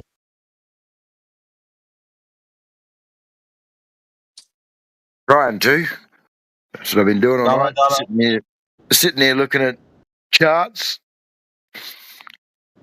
Dollar bills, y'all. Hope so. I got to go to sleep soon, though. It's 5:30 in the morning or 5:18. What you talking about, man? The party just started. CB's gonna go make a beer run, dude. What are you talking about? He's gonna bring back some White Claws, and we're gonna get down. Well, I just went long on Bitcoin, and I'm just laying here on my couch listening to you guys. Oh yeah, boy! This Bitcoin's gonna go to the freaking moon, and then AJ's gonna be like, "All right, man, I'm gonna give everybody $1,000, whoever's in the chat right now." Yeah, no problems. Yeah, once Bitcoin hits 1 milli, dude. Oh shit! Cannot wait. I'm doing the same thing for you. All right, Yeah, who's next? Bitcoin. Oh, we got somebody else cooking. Who's cooking? Just another boogers getting smoked. I don't know. There's also Vault VIP Club. Oh, that's Primal King Bear. I keep changing y'all names. There's Elmo. Let's disinform. God damn it. It's just Booger. That's it. Unless you want to smoke him again. We got Cooked on Gravity. Do we ask him if he thinks buildings move? I mean, what's next? You don't know what a citation is, bro. He doesn't even know what a citation is. That's true. We got Mushkane in the chat saying things like, "Oh, you guys should join this Spotify episode because we're trying to bring more life to the party." No, dude, this is the party. We are the content, bro. What's he talking about? He's late to the game. That's all it is. It's like that attitude is not going to help us grow Flat Earth. That's how we got here with that attitude.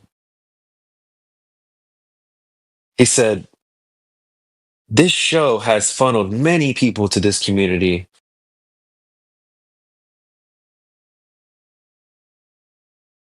This show is coming to an end soon. They're looking for guests for the final interviews. Take a listen and consider being a guest."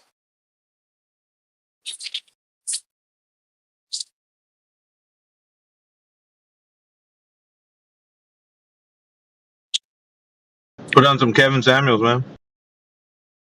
When you come to this platform that you called for, and you get the smoke, You remembered that? That's wild. Yeah, that's such a good clip.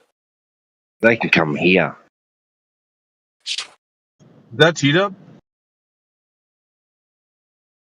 When you get more smoke than you're willing to handle, you want to cry and stomp off. On the platform you came to get attention you asked for, when you get more smoke than you're willing to handle, you want to cry and stomp off.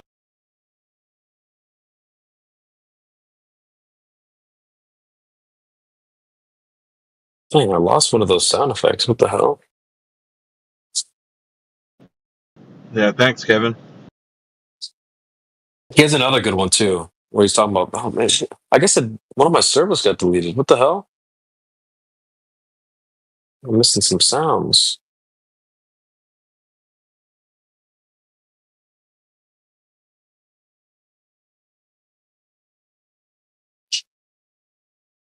Yeah, here's a clip where he's like, you basically made up your own universe where you got all these variables and you're moving all these variables around, and it's very similar to how Glober is, where they with refraction especially.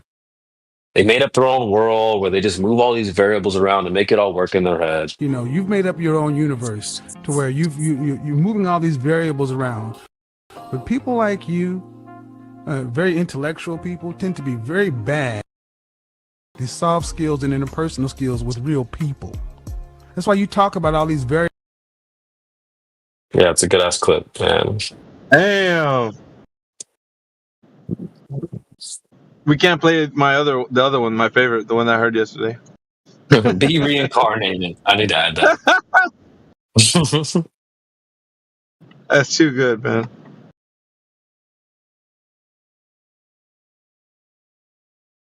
Damn, I called out Josh as soon as he got here, and he got to smoke. Son. Holy.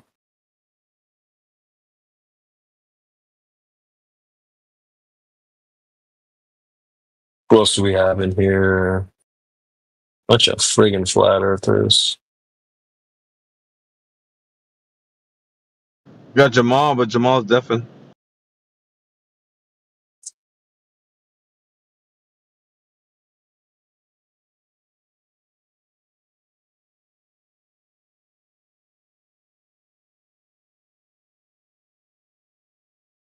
Yeah, Echoplex crying in the chat, bro. Crying. I'm trying to drop him an invite into the voice, dude. All I'm getting is beta. I'm getting beta vibes though. Beta. Yeah, he won't come in.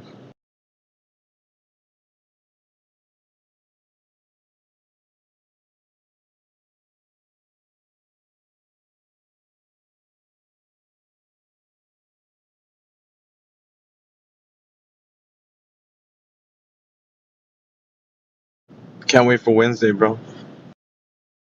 What's on Wednesday? Ooh. Huh? What?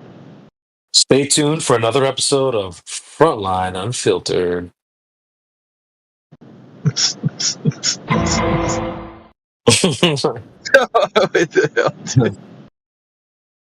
Bye, Jamal. What's going on? Nothing much, just chilling. Jamal, they said you were the man. Before? Yeah, I heard you were the big man. I'm the big man. I'm the guy cracking the case of this Discordery. That's what I heard. You talked to flat earthers before? I love flat earthers. I think they're awesome. Oh yeah? Yeah, the way they support their claims with evidence. Of course. Not fairy tales. Yeah, facts. Of course. Big facts. Give me an example. The way you should be seeing stars from other. Seeing stars. You shouldn't be seeing the same stars from from different locations on Earth. Australia should be seeing completely different stars than we do, but they don't. I have a question. What's the question? I have a question for you. What is it? When you go outside and look at the sky, what percentage of the sky do you think you see? Ooh. Give me a number. Oh, I can't. Give me I'm trying to. Give me a rough estimate. How far? Well, I need to know what's the how far out in the atmosphere can you see until the firmament? Dude, just give him a number. How much sky do you think you see? I don't know. There's with like 20%. Oh, how about this? Is it 100%? Is it 100%? No, it's not 100%. Oh, whoa.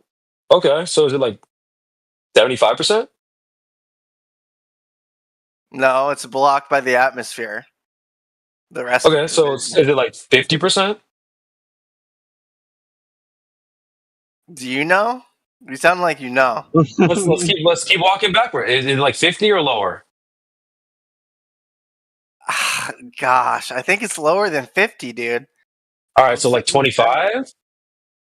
I'm sticking with 30. All right, 30%. So you go outside, you look up, and you're seeing 1/3 of the entire sky. No, seems a bit high. This seems a bit high. Yeah, it seems a bit high, doesn't it? Yeah, maybe less than 1%.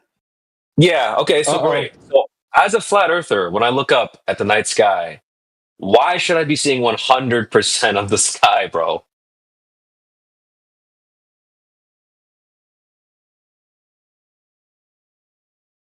Gotcha, bitch.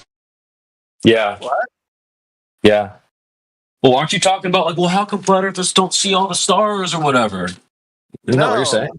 No, I'm saying that globe earthers say that we see the same stars as we do in Australia as you do in America. You look up, we see the same sky, we see the same stars. But the glober idea is that, well, the glober idea should be that we see stars differently from different locations on Earth, since we'd be looking at different places in the sky. What? Well, if Australia's on the other side of the planet, then I don't know. Wherever the other side of the planet is, China, then when night falls, they should be seeing different stars, but they're not. Do they not? What you talking about, Willis? Wait, what are you talking about? They see the same stars, and that's why the Earth is flat. Who's seeing the same stars, bro? Like, you're saying we all see the same sky? Who sees the same stars? Like, what point is he making? When you look up at the night sky, yeah, look at the stars, you should see completely different stars from one observation point from the other. If you're on different sides of the Earth, since you're looking out into different sides of space, and you shouldn't get the same constellations and the same stars, but the southern hemisphere still does. I live on the northern hemisphere.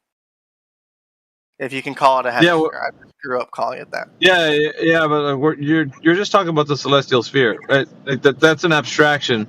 But what you're talking about right now is people in the south, they see the same set of stars. Is that correct? Yeah. Okay, what's your confirmation that that's true? How do you know? You just have to observe it. You can. I know that you just have to observe it. Who's done it? And like, can you tell us, like, in comparison from one, let's say Australia, where would the other guys be in Chile? Like southern Chile? Okay, so how do you know this is true? I don't have to know it's true.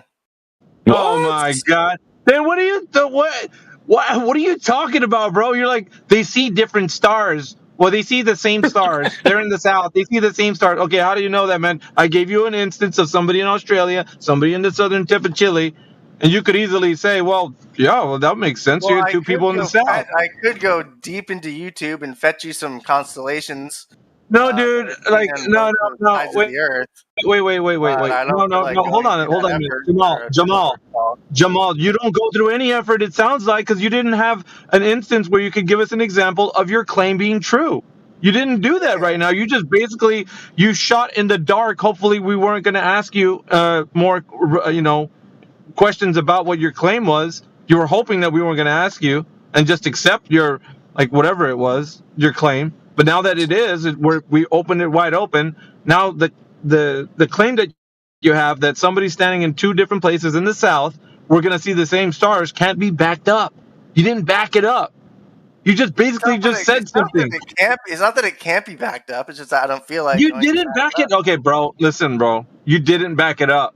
Right? Everybody heard you. I don't know. That's what you said. I don't know. I said I don't. I didn't say I don't know. I said I don't feel like looking it up.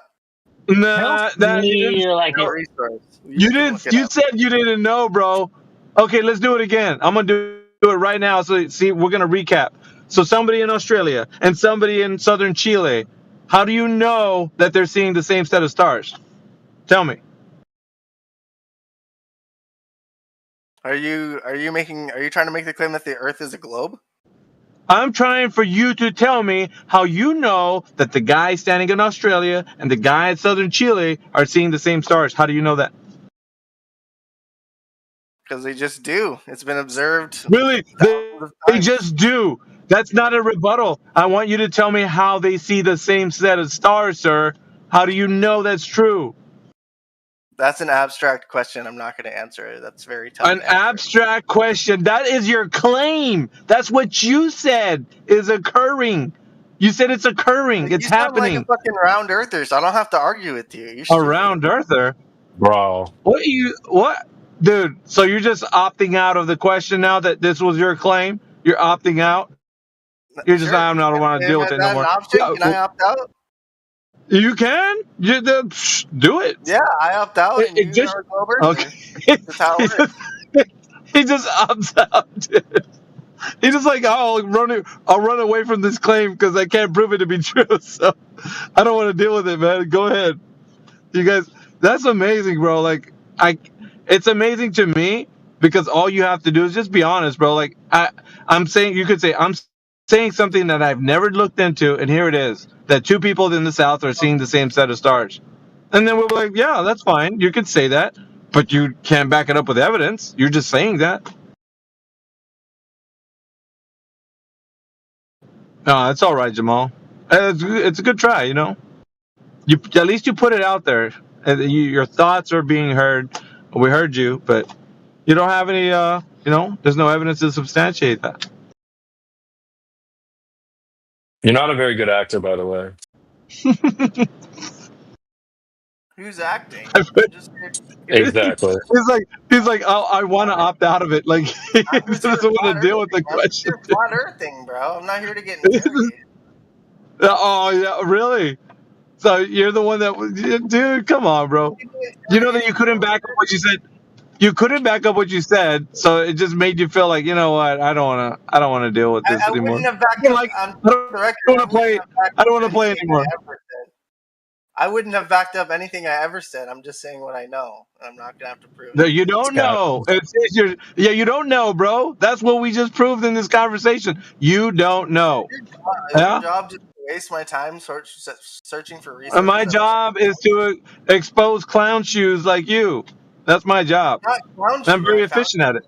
I found a resource. I read it. I believe it, and well, that's good. My brother, raise your hands and say you believe. And my brother, that's all you got to do. Praise be, you found something on the internet, yeah? Raise your hands, my brother, and say you believe. I believe. Is that what you want? That's the same thing Indio said to me when I made a claim the day. other No wonder, dude. Great minds and all that kind of stuff. And with the P300X cameras, you can just take a picture of Chicago. P300X. Is that like Bowflex or something? He's just spitting out numbers. Is that the Q32 space modulator? Like, he doesn't know what he's saying. It's a camera, and it takes pictures, and it's like a super zoom, and you can take pictures of the horizon with it.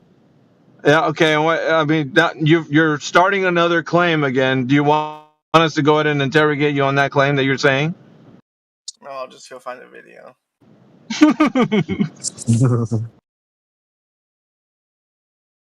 Then I'll take my apron off. I'll let CB continue cooking, dude. I got to get back to work. I don't know, the P300X, it sounds like a Bowflex commercial.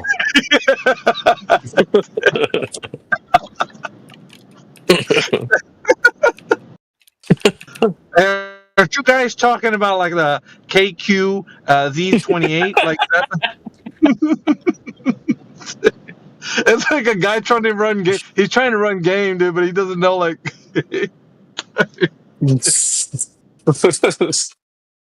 Oh my goodness! It's not giving flat earther, bro. I'm sorry.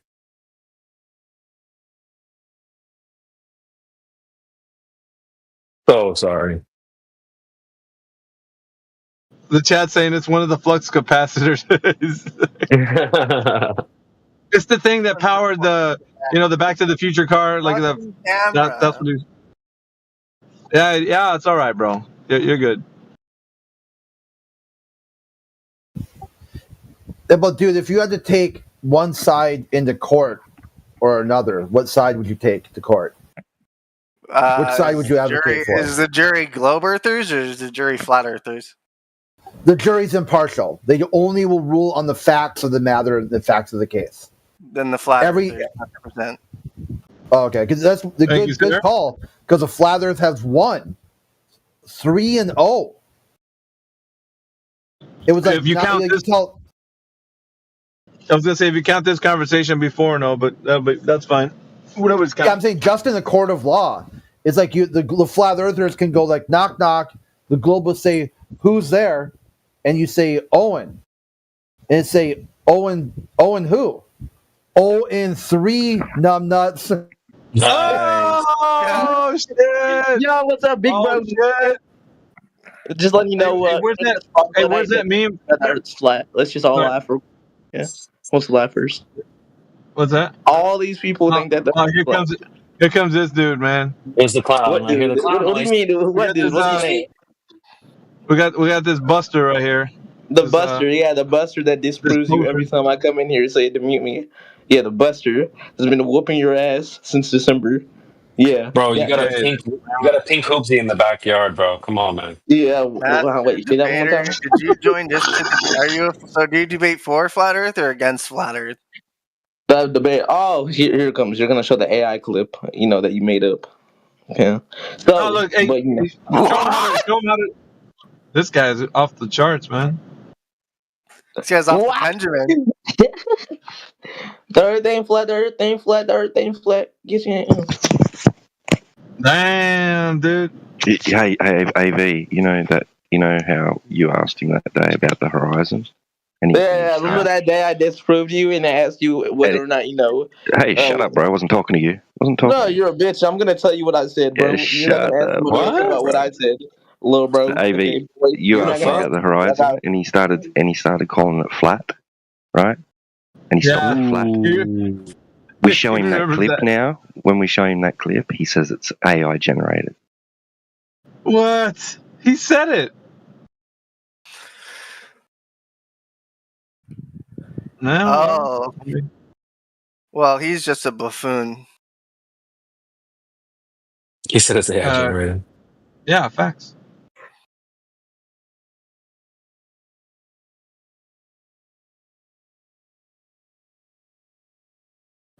Anyways, I don't know if you guys want to talk to him. I'll unmute him if you want to. I got to get back to work. Is that Deadly? I think Deadly on the I think he's in a bad mood. I don't want to talk to him. I think he is having a bad day.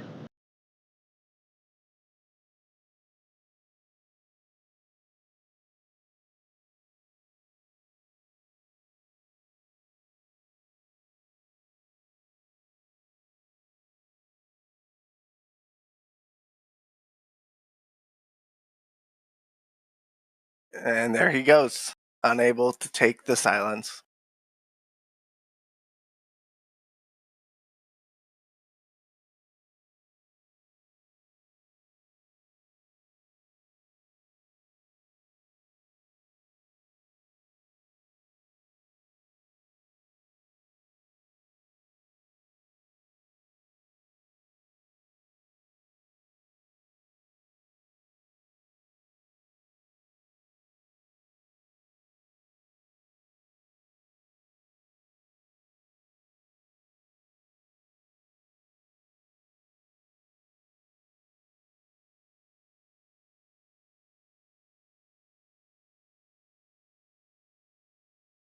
So there was like a fake court, and it was globe earthers versus flat earthers, and the flat earthers won 3 times.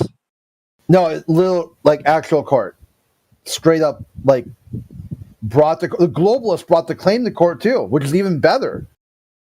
Like look up Zen Garcia. He wrote a book you can buy on Amazon about all his legal battles that the globe people tried to bring his way, and he defeated them over and over and over. Here's supposedly an uneducated loser flat earther with barely a grade school education destroyed the whole globalist apparatus, completely obliterated in court. Till eventually the judge said, "You cannot bring this back to our like this is dismissed with prejudice. You are done. If you ever make a contract again with Zen Garcia, you better not, because he could interpret the contract any way he wants, and we'll side with him. You've wasted enough of this court's time to completely obliterated, destroyed." And then they went on damage control that the court case wasn't about science. No, it's about arguments. Who had the best argument? The funny part was the guy's first court case was just basically, come on, judge, you know the earth is a globe. Come on, right? We all know the earth is a globe. Come on. And the judge is like, are you sure you don't have a legal strategy to present here? Is there some argument, some evidence you want to provide? He's like, come on, just rule on my side. Come on, this is easy. And he's like, all right, bang. We rule in favor of Zen Garcia. This other guy's a complete retard. I don't know how he got through. Like, I don't know what education level this guy has or what he thinks court is about. But you just don't come in there and try to make the judge your witness. Like, this guy, what the fuck was wrong with that? Clearly that person must have been retarded. Yeah, that's pretty epic. I mean, that's kind of crazy it wasn't bigger news. It is. It was huge news. A complete thermal meltdown. To you it was, but the circle... No, he wrote a book. Yeah, well, your circle is just video games and vapes. So yeah, that probably all you got. That's true.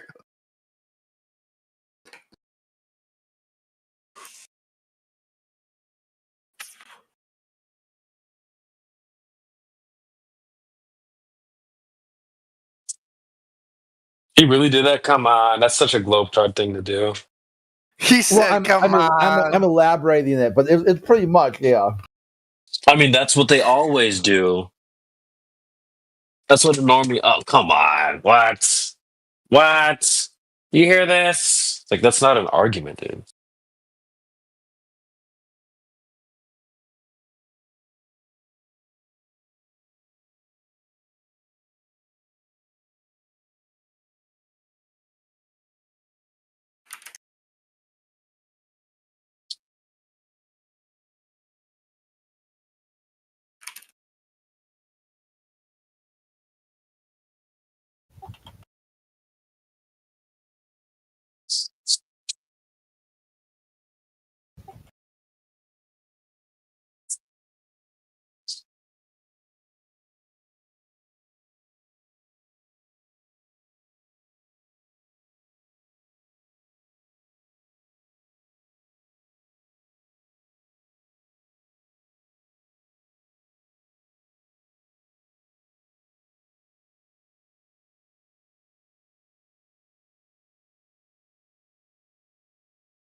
Well, I think you're a globetard. Are you just programmed to say that every 10 minutes? In case somebody's talking? I mean, I've been in here for longer than 10 minutes. First time I've said it, but okay. But nobody was talking. You just said you're a globetard. Are you not? No. Wait, so when did you become a member of the Flat Earth Society? Flat Earth Society is fake. What? Shut up, Creation Bear. What do you mean, dude? I thought you became a member. You DM'd me and said you became a member. No, dude, I DM'd you and said I'm back on Adderall. Was that before or after you joined the Flat Earth Society? During. Like, way after. So what's the radius of the globe Earth?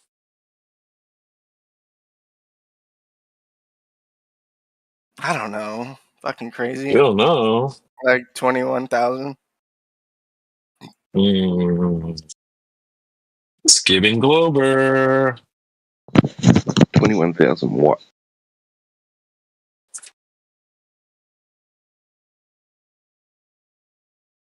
The equatorial radius is 6,000 something.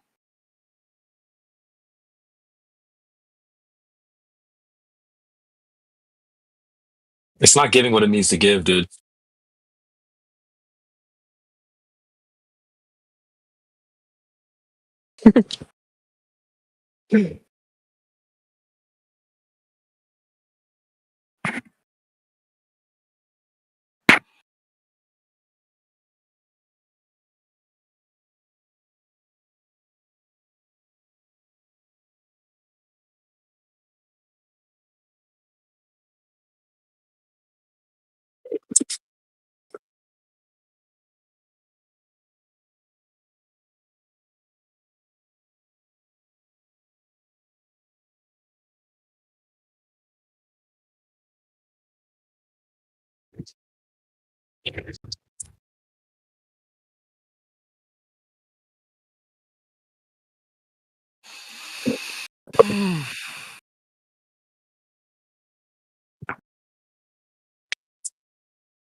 All right, well, the next Globetrotter that comes in here, you got it, Jamal. Okay.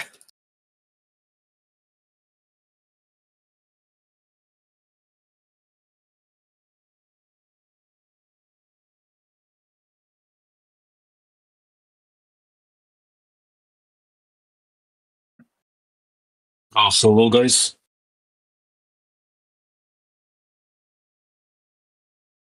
Are there any flat earthers up in?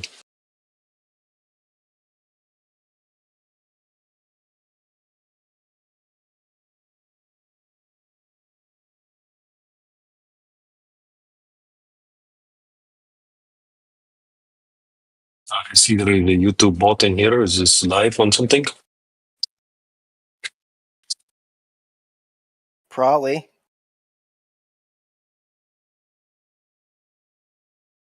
Okay, well, why are you advertising this flat earth on the YouTube?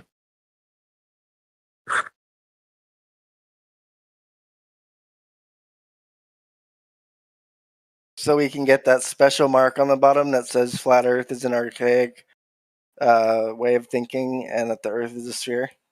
It is correct. It is a good thing that they do this. No. Why do you think they would put this on the video if it is not correct? Because it's freaking misinformation. Someone could be really curious about flat Earth and then see that from Wikipedia and just be like, oh, well, guess I'm back to being a glober. It is a fact checker. It checks the facts. Wikipedia is not a fact checker, man. They only put facts on the internet.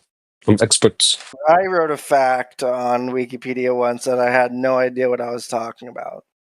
Then it wasn't a fact. Could have been a fact. I had no idea what I was talking about.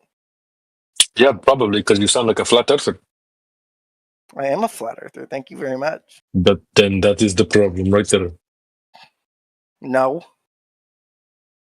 Being a stupid globe earther is the problem because you're letting the global elites take over the planet without a second cause or without a second thought. And the constant death of religion is fucking terrible too. I'd rather have a flat earth where everybody believes in something that is actually palpable instead of a fantasy dream, and we could all live on the planet and be happy together. But no, we created the internet. I mean, but it is a planet. If it is flat, it would not be the planet. That is a abstract statement because we don't know what the stars are, and you don't either. You have fairy tales about what they are. They're in outer space. What is there? What do you need to know? I don't believe in outer space. What do you mean? You just said you can see the stars. Yeah, but that doesn't mean I believe in space. I don't know where the stars are or what they do, but I know that they're important and they help us navigate the planet. The planet, yes, the planet. Clearly. Plane, which is short for plane of existence. I think you just made that up.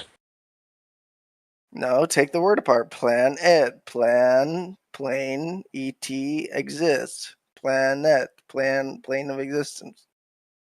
It sounds like, how many wrinkles do you have in your tinfoil hat right now?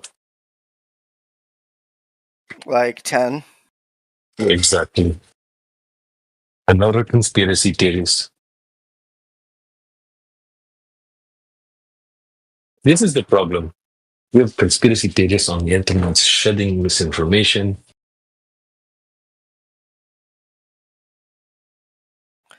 What kind of information can you get on the internet that isn't misinformation or an ad? Let's go to the fact checkers. We just talked about this. You go to the fact checkers. They check the facts. You stick to the facts.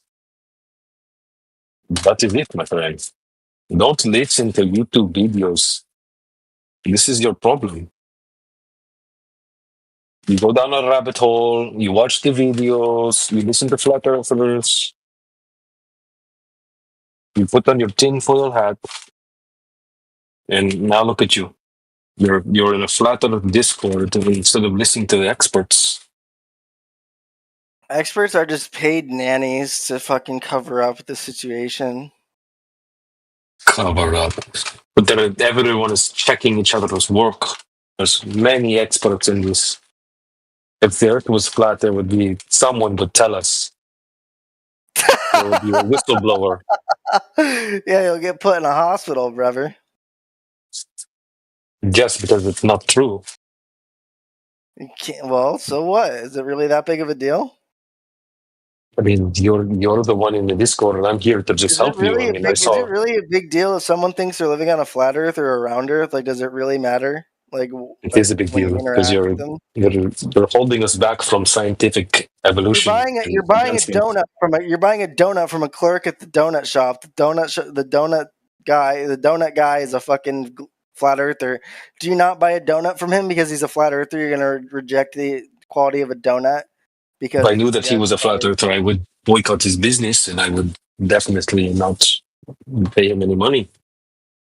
No, I think you can't wipe out a donut flat earther. I think a flat earther that sells donuts would just make more money because he would get the news for his donuts. I don't know about it. I don't know about that. How are you going to shut down a donut shop that believes the earth is flat? And they don't even promote it. The guy just believes it.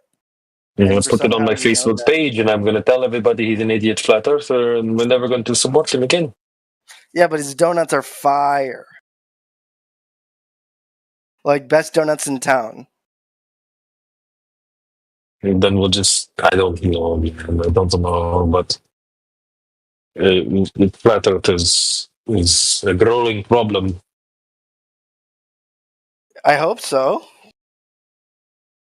Really? Yeah.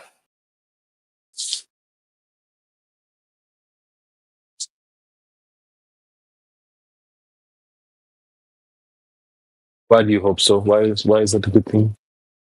Because maybe we'll get to the evidence and the truth about what's going on about this reality we're living, instead of this fantasy lie to keep rich people rich.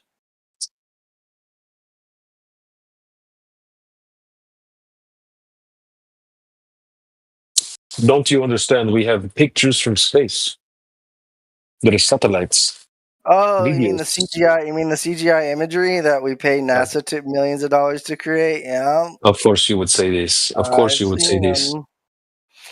Have you seen the picture of the planet Earth that was put on the iPhone that was claimed to have been taken from space? That's It a looks like legitimate there's photo. obvious Photoshop cropping, or dude, if you look at the bottom left of the clouds, you can easily tell they're using a copy brush and just copying the clouds over each other to make it look like there's clouds on the Earth when there isn't. Did you hear yourself? Everyone had an iPhone. If this was true, what they're saying, people would have noticed this. They would not have put it out for everyone to see. No, and they did, and I saw it, and I was like, okay, that's a little weird, but I'm still a globe earther. And then I saw the P300X video, and I was just like, oh, okay, you can't just be taking pictures over the horizon like that. And then I became a flat earther.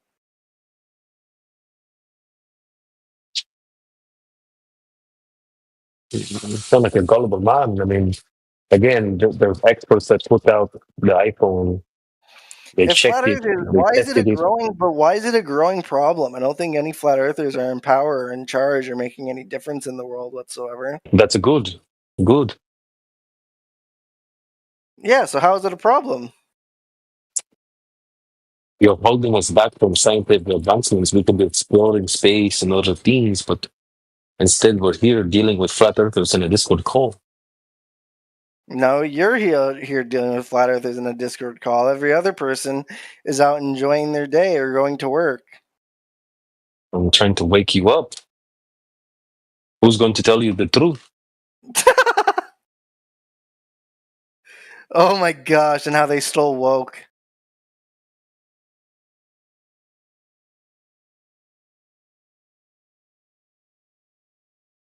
And why do you reject science? Why do you reject science? I do not. I trust the experts. I don't reject shit. Well, if you did your own science, you'd find out that the Earth's pretty flat, and it looks Well, that and way. what do I need to do for this? Watch a couple of YouTube videos? What do I need to do? You need to figure it out on your own. There's plenty of information on the internet on how to test if the Earth is round or flat. On the internet, and this is the problem. We're not actually trusting experts and conducting scientific tests. Well, I forget everything I consume on the internet, so I don't know. You forget the flat Earth? That's what I need you to do. Yeah, I forget it, and then I join back in the call, and I remember it, and I'm like, oh yeah, this place is awesome. I don't hear anything else in here. What? I'm not hearing the awesomeness. I'm just hearing you talk about how the iPhone pictures are fake. Silence is awesome. Good. Everything was better before you started talking. I'm just here to help you, and I don't want to tell you anything. Okay, whatever, dude.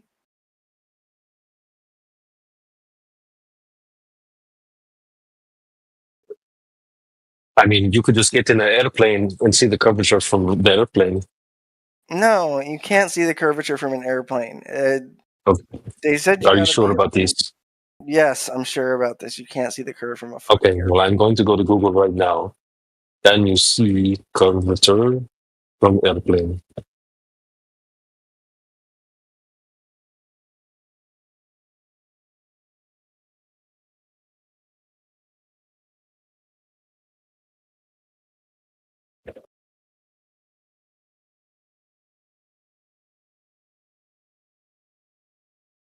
It's right here. It says it's slightly visible from 10,000 feet. Lies.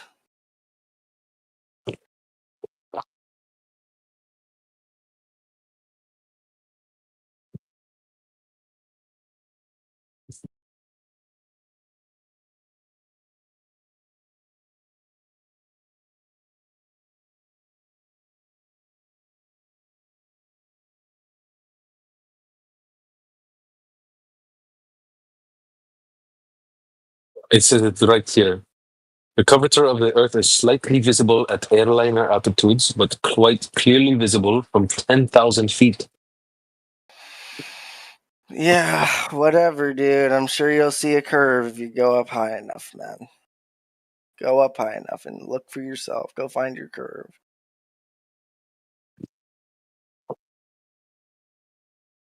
You don't even have to get high. You just look at the boat going over the horizon.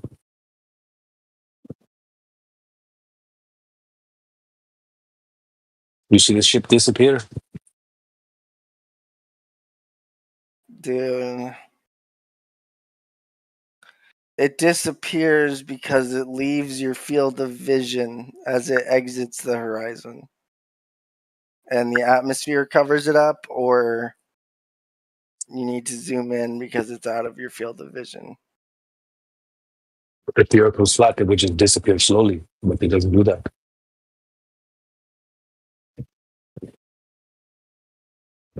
It disappears bottom up.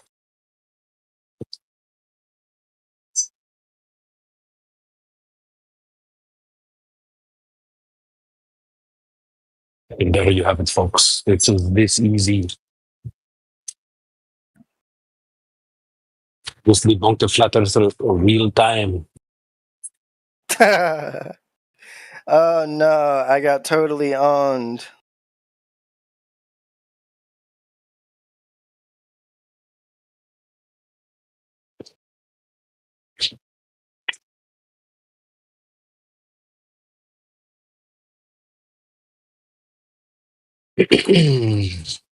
No, I can't do it anymore, chat. I can't do it anymore. I've run out of Globe credits for the day. Globe Tart credits. My credits reset for tomorrow. We need chat to go crazy to reset the card credits. Exactly. Exactly.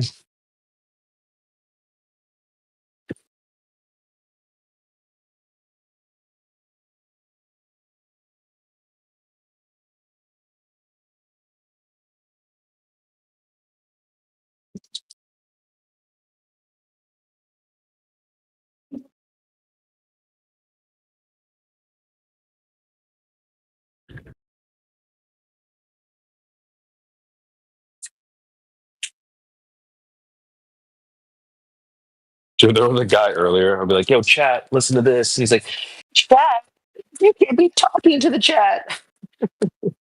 Yes, I can. We're going to talk to the chat right now.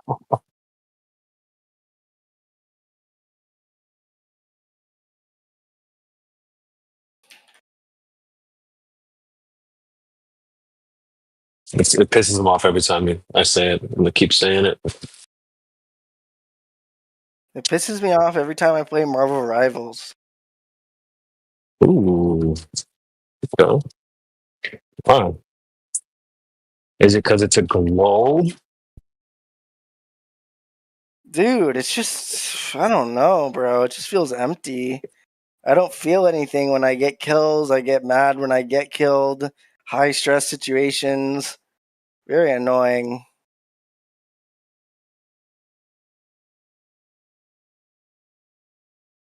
Black Panther just shitting on me. Nothing I can do. One of the worst scenarios in all the game. Makes me feel like shit every time. No way anyone on controller is dealing with that.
I gotta go do some stuff, chat. It was fun. All right, peace out, Creation Baron. Bye, dude. All right, guys. Hope you all get a globe. I'm gonna play you guys just get a globe tart in here. I'll keep an eye on things, but do some stuff on the side here. We'll get a Globetard, don't worry. Get it while you get it. 10 toes down when you standing on business. Facts. Shout out to AJ, shout out to AV, shout out to Crit, shout out to Heretic, shout out to Jamal, shout out to Mike, and no one else. Just kidding. Shout out to T-Dub as well. All right, guys. Peace, and keep it flat. Keep it flat, yeah. I won't be getting too curvy. Did I say shout out Mike? Yeah, definitely shout out Mike also. Shout out Mike. When he comes in the house.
Oh.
Hello.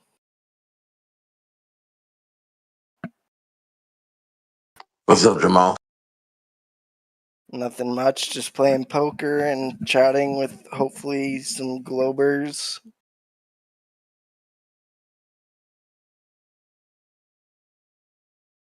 Ah.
What's up, Elbow?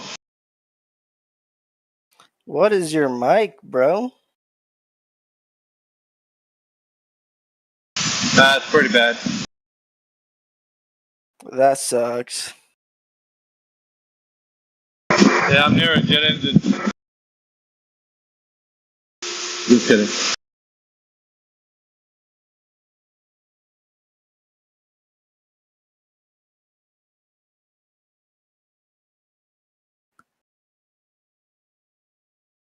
Well, this table is full, so no one can be stream sniping me, so I can actually share my poker screen if anybody wants to watch.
Oh, that's a cooler. You should have put it all in.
Top house. Why would that even be good?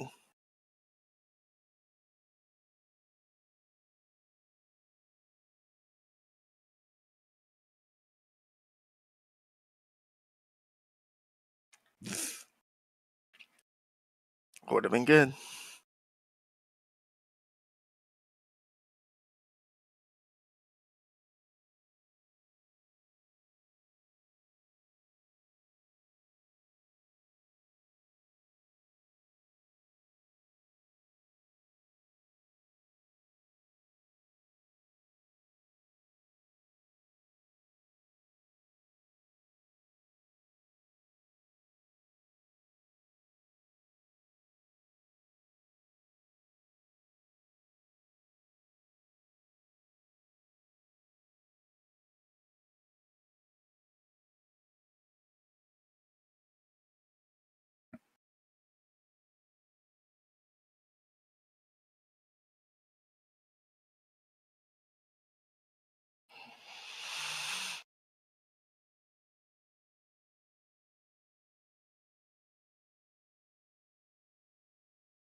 Great. Now I'm just going to lose to a better ace.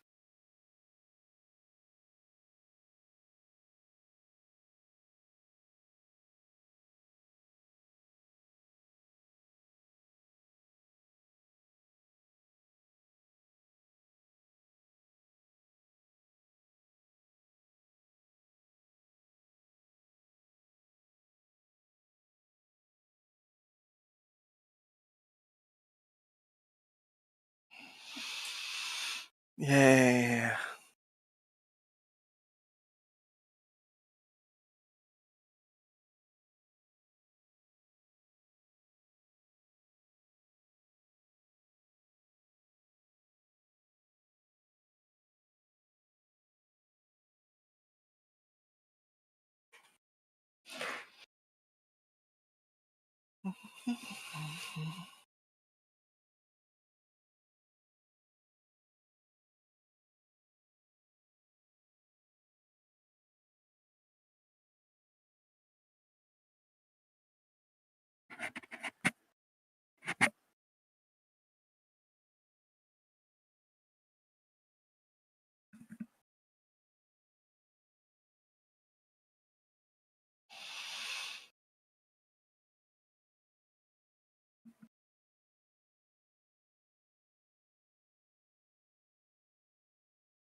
Nope.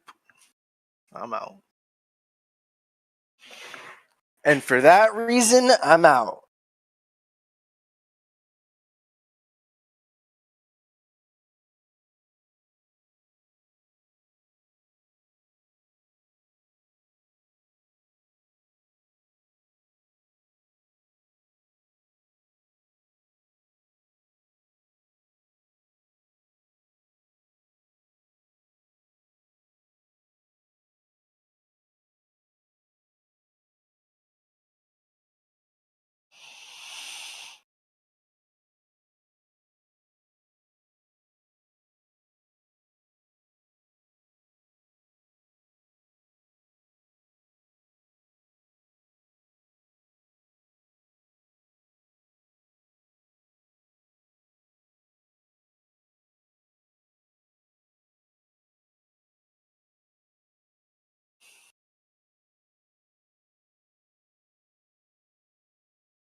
Hello.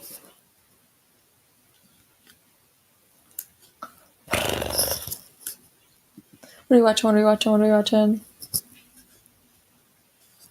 I don't know. I'm just playing poker. That's fucking boring. Wow.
Hello.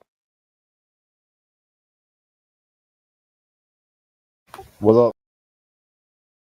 Not much. How you doing? Yeah, hanging in there. I have a question, if that's okay. Yeah, go ahead. Why do you think the lie and the effort for the lie, if the lie is that the Earth is round? Does it matter?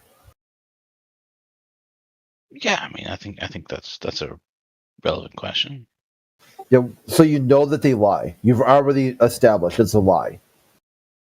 No, what I'm saying It's great. Yeah, so I mean, let's follow the logic, okay?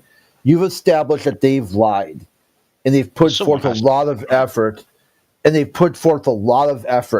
to try to cover it up, try to make it a lie, try to get people to believe something. Well, basically, Voltaire said it best. If you can get people to believe an absurdity, they will commit atrocity. So now that you know that they've done this, that they've lied, they've said things that aren't true repeatedly, at some point you'd ask, why would they ever tell the truth? If they know they can lie and they can get away with it, you know they can lie and they will never be held accountable for it, and you know you've busted their lie, and the best question that people will say would be like, well, I guess they didn't lie because I can't think of why they would lie. Since I can't think of a reason for why they would lie, I'll just assume that the lie wasn't really a lie after all and just accept it. That's why, right there, that you refuse to question even things that you know are lies. They'll tell you things like the low tar safe cigarette, clean coal, anti-miscegenation. I mean, the list goes on and on. Secret wait lists at the VA. One thing after another. Tasers are non-lethal weapon. Just one. Safety belts, day running headlights, all these things. Just one lie, bold-faced lie after another. And the best question you can think of is like, well, since I can't think of why they lied, I'll just assume it's not a lie. Or just take it at face value. There's a lot of assumptions being made there. Well, did they lie or not? No, that's not the assumptions. You don't know. So you don't know if they lied or not. So if you don't know if they lied, if you don't know if they lied or not, then why would you ask the question, why would they lie? Would you figure out first if they lied or not? I can answer if you let me to. Like I said, you're making a lot of assumptions there. No, not you. I'm not asking you. I know not to ask you anything. Your question highlighted that you got some very deep-seated errors in your logic and reasoning. I think you jumped to a lot of conclusions from my question to avoid answering the actual question. Yeah, the answer is very simple. Okay. If you know they lied, then you don't need to know why they lied. People lie for all kinds of crazy reasons. Sometimes it doesn't make sense. They lied for no reason whatsoever. Once you know there's a lie on the table, that's all you need to know after that. You don't need to prove motivation. All you need to know is say that information was false and they perpetuated it as truth. And they knew it was false. Sounds like a lot of angry statements to get out to, given a reason why you think they would be having this massive. Why would I care why they did what they do? Why would that matter? I know they lied, and I know they will lie. So why would I care if I asked them, what was the motivation for why you lied? They could just lie again. So you don't care about. Okay, so I assuming you can correct me here that you're someone who's fairly invested in the theory of flat Earth, right? No, right now we're talking about if someone lies to you You're not answering my question. You asked me a question. I'm trying to get to my point, but like. Well, let's go ahead. How about use any answer you need from me to get to whatever point you think you're going to make? Okay, well, let's assume you are someone who is quite invested in this theory, spends a lot of their time researching it, looking into it, sat in discourse, discussing it with other people, and arguing it. You spend a lot of your life revolving around this, around a supposed lie from, say, governments or scientists or companies. And you're saying that despite the fact that you spend all this time getting into this, you don't care what the reason for this lie is. So you're very invested in this theory. However, you don't care what the reason at all. You're just not interested in it. It's just the fact that you're correct. That's all you care about. You don't care about the reason that all these people are lying it for, the actual motive, the MO. Like that's irrelevant to you. Is that what you're saying? No, that's not what I said at all. If that's what you heard, okay, then I know that it's worthless talking to you because you're going to hear things that the only person who said it was you. You heard your own self say those own words. I asked you a question. I didn't. You added your own. Yeah, I said you think you wanted to make some point. You said make assumptions for me, and then I go did. Ahead. Yeah. So I asked you a question. So you made no point whatsoever. You wouldn't answer that. All right. So I asked you a question. You said make assumptions for me just to get to the point. I did that, and then you're like, "Oh, you make assumptions for no, like I don't want to make assumptions for you. I asked you a question. We can have a discussion, but don't come back at me when you say make assumptions for me to get to the point to say, "Oh, you made assumptions for me." Like that's not how this works. That's not what I said either.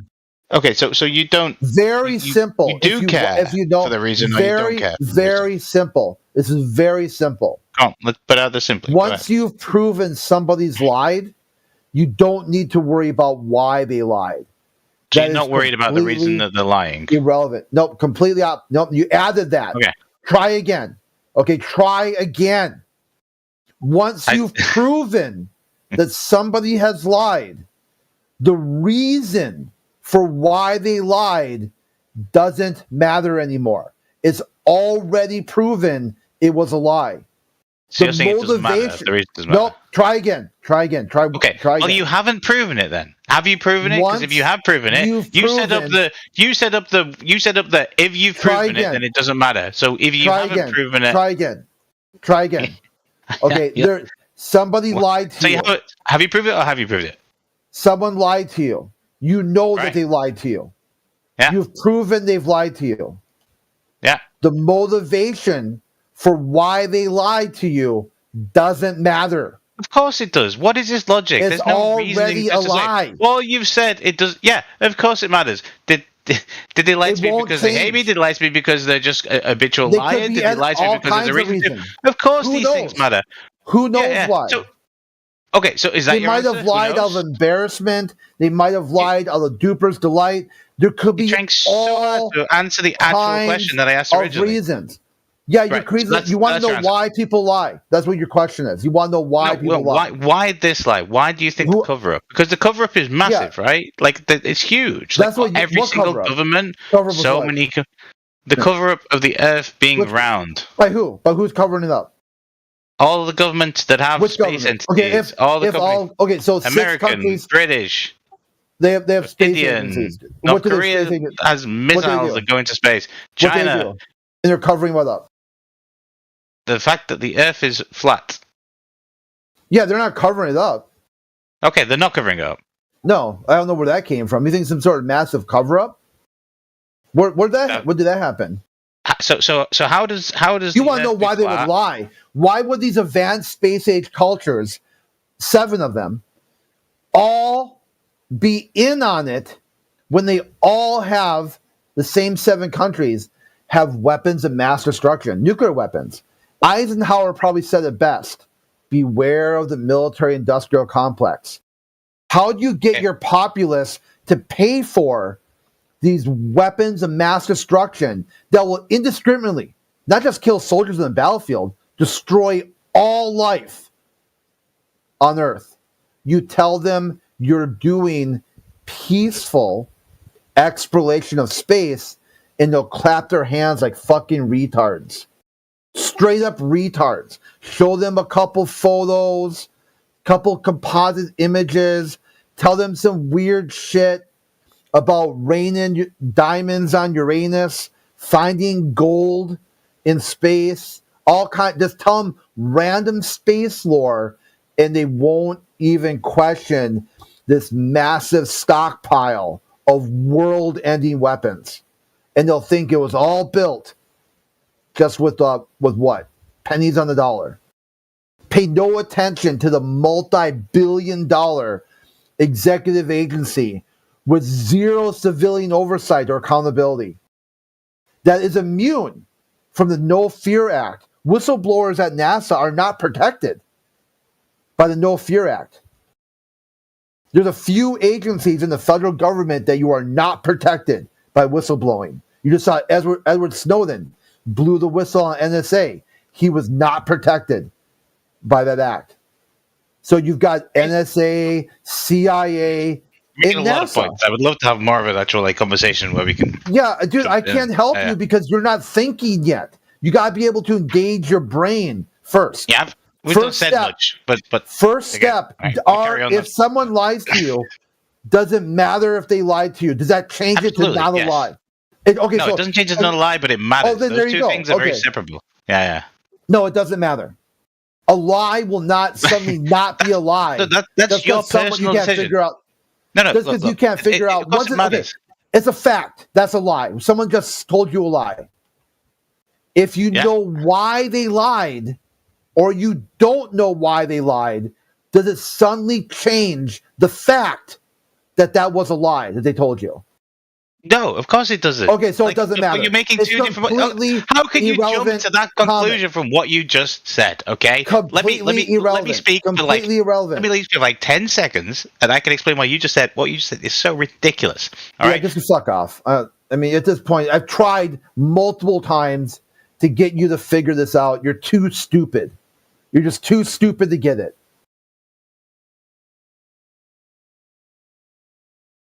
Okay.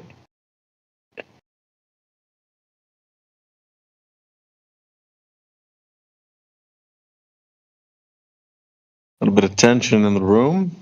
Yeah, old boy thinking somehow if you don't know why someone lied, suddenly it's not a lie anymore. Like, if I just lied to you and I tell you today's Taco Tuesday, and you know it's Monday, but I just want to get you to rush to the cafeteria just to laugh at your dumb ass.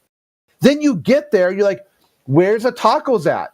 And you're like, and I'm over there laughing at you. And you're like, well, why did you lie to me?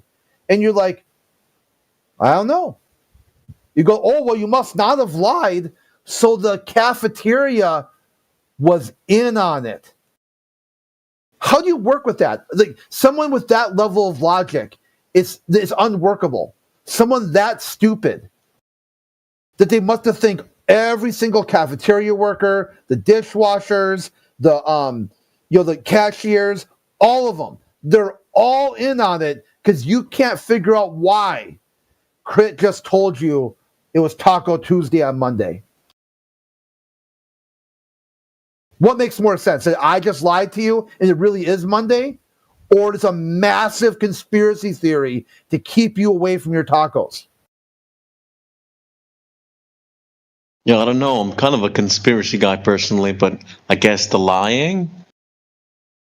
Yeah, once you know someone's lied, that's it. You know it's a lie. You don't need to know why they lied. Uh-huh. I actually love that analogy because it's kind of still your responsibility to know it's Monday and not Tuesday, right? Oh, yeah, like same thing with flat. It's like you should at least know what flat is before you. Yep.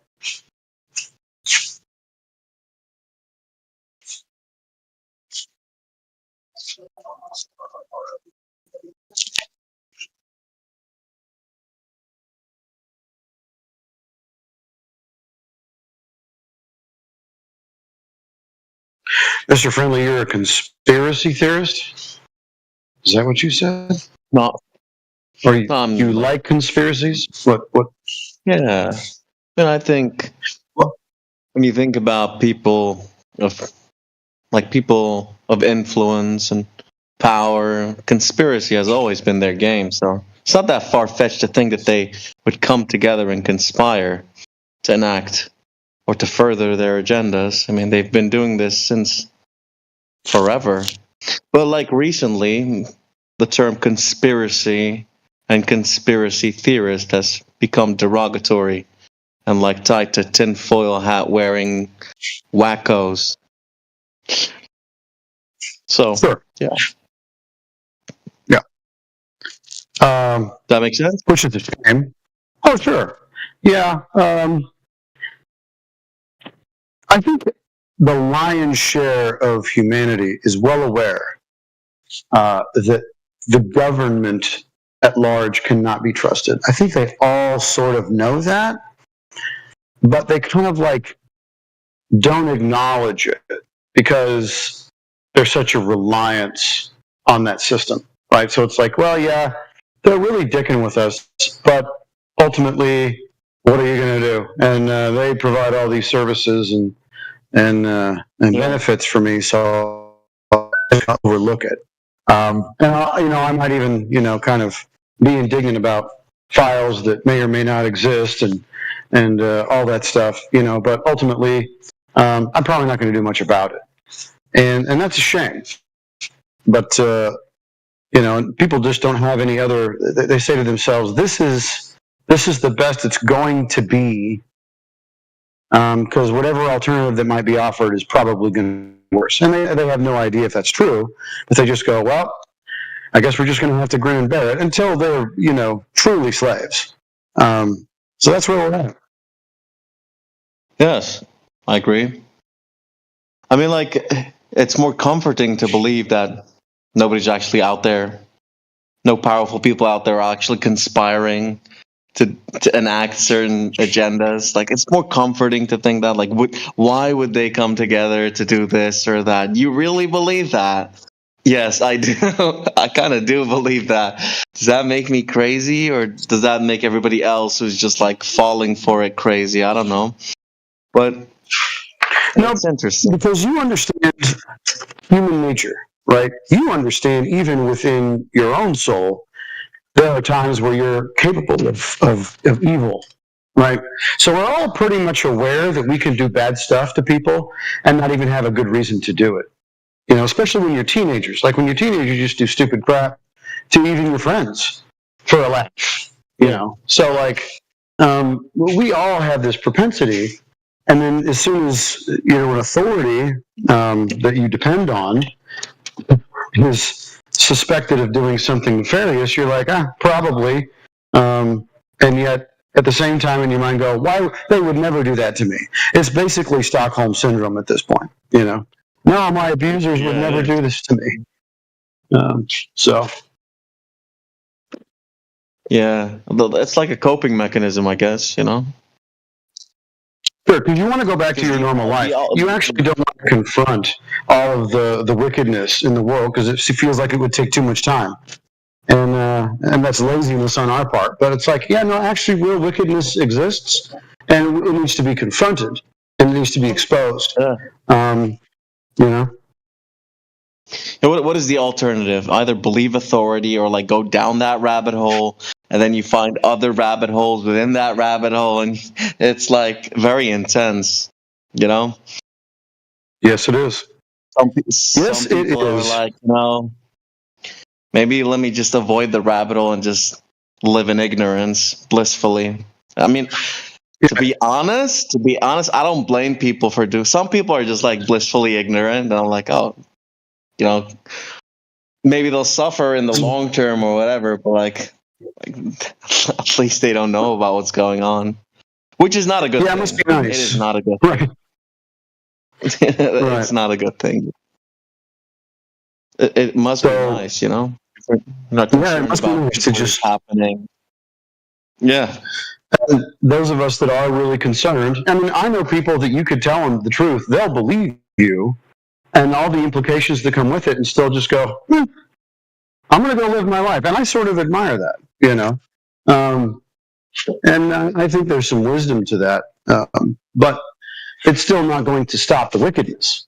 So I think there is kind of a responsibility on everyone's part to at least address the fact that there is wickedness in the world, and that it is overall harmful and leads to self-destruction and chaos. So, yes, somebody needs to be acknowledging it, pointing it out, informing themselves and the people.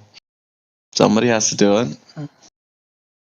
Yeah. Otherwise, they get away with it, and they keep doing it until they no longer can be stopped, which is what we're approaching right now. No, dude, they've been busted. They how many times do you think government conspiracies, all the shit that they do, the shit they're doing right now, they've been exposed more times than it's got, at this point, it's the list is out of paper. There's so many government conspiracy theories, so many things they've done illegal, that basically Richard Nixon at the time said, well, you got me red-handed, but we'll just call it not illegal because I'm the president, and the president can't do illegal shit. And people what the fuck? You didn't say that out loud, did you? And he's just like, yeah, I'm not guilty of anything because I can't be, even though what I did was criminal. If you do it, if I do it as president, it's not. And people are like, holy shit, he really believed that. Get him the fuck out of here. Yeah, and then, it's the truth, though, isn't it? It's the truth. The law isn't there the law is there to keep people in line. It's not for those people behind the scenes that control everything. They can change it whenever they see fit, or they can twist it. They're not subject to it. Not really. Well, yeah, but the thing is, most people are already fooled by it. Most people think traffic laws are actual laws. They don't understand why they're obligated to obey traffic instructions at all. They think the government told me I had to, therefore I have to. That's what they believe. They've been completely deceived.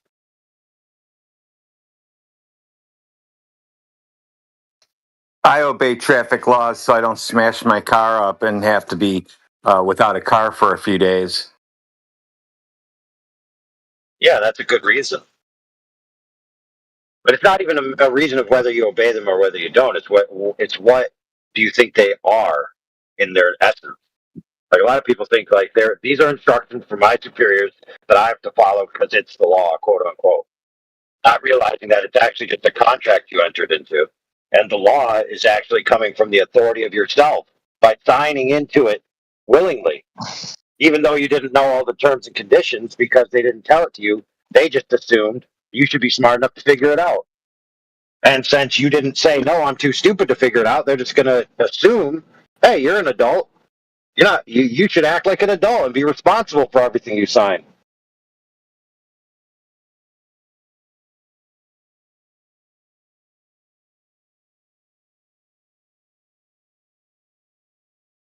But it's worse than that because they'll say, hey, I didn't sign nothing. So why am I being punished? And they'll be like, oh, no, it's all your behaviors. Everything you've done, you're acting as if you agree to this. And so the court's going to say you clearly agree because of your actions. And you're not going to be like, well, I don't know how to respond to that. So they'll be like, exactly, because you're too ignorant. So we're in charge. Because you can't take care of yourself, so we have to take care of you. And that's the one of the great deceptions right there. Most people actually don't know how to take care of themselves. And so the powers that be take it upon themselves as their responsibility to take care of you for you, and then by privilege, order you around. Because you're essentially their child. Basically, the cattle and their shepherds, right? Exactly. So in some ways of thinking, the guys, yeah. So the guys at the very, very top, who people think are committing all kinds of evil in the world, from their point of view, they're doing the world a service. Because if it wasn't for them, humanity would be in absolute chaos. But it's a very twisted perception, though. They're most of the time absolutely whenever high mountain they're looking down on everybody else at. They are very twisted. A very twisted lot.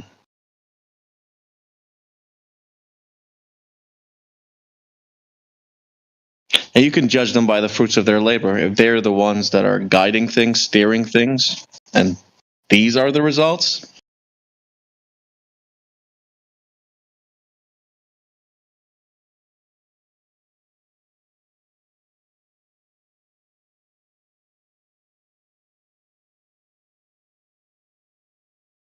Dude, there was a commission done to do the impact of a EMP weapon on the United States homeland. What would happen? Like the casualties and the infrastructure damage and stuff. And the guy who did it basically calculated 30 million would die on the initiation of the attack. And then that's because they're presently involved in situations where their life is dependent upon technology for whatever reason. And then he said, over the next month or so, 70 more million people would die within 1 to 3 months. Guess what the reason is? The reason is because of sanitation. It's because once the sewer systems break down and the clean water systems break down, is that majority of people have no idea how to deal with getting clean water and how to deal with getting rid of their body waste. They'll basically infect themselves with their own body waste and die. That's how helpless the masses are. And you ask yourself, no, people aren't that stupid, but I don't know, bro. How many people do you know could function without their running water in their toilet? Look at the chaos it is when they say there's going to be a winter storm and everybody goes to get the toilet paper. Yes, that's very true.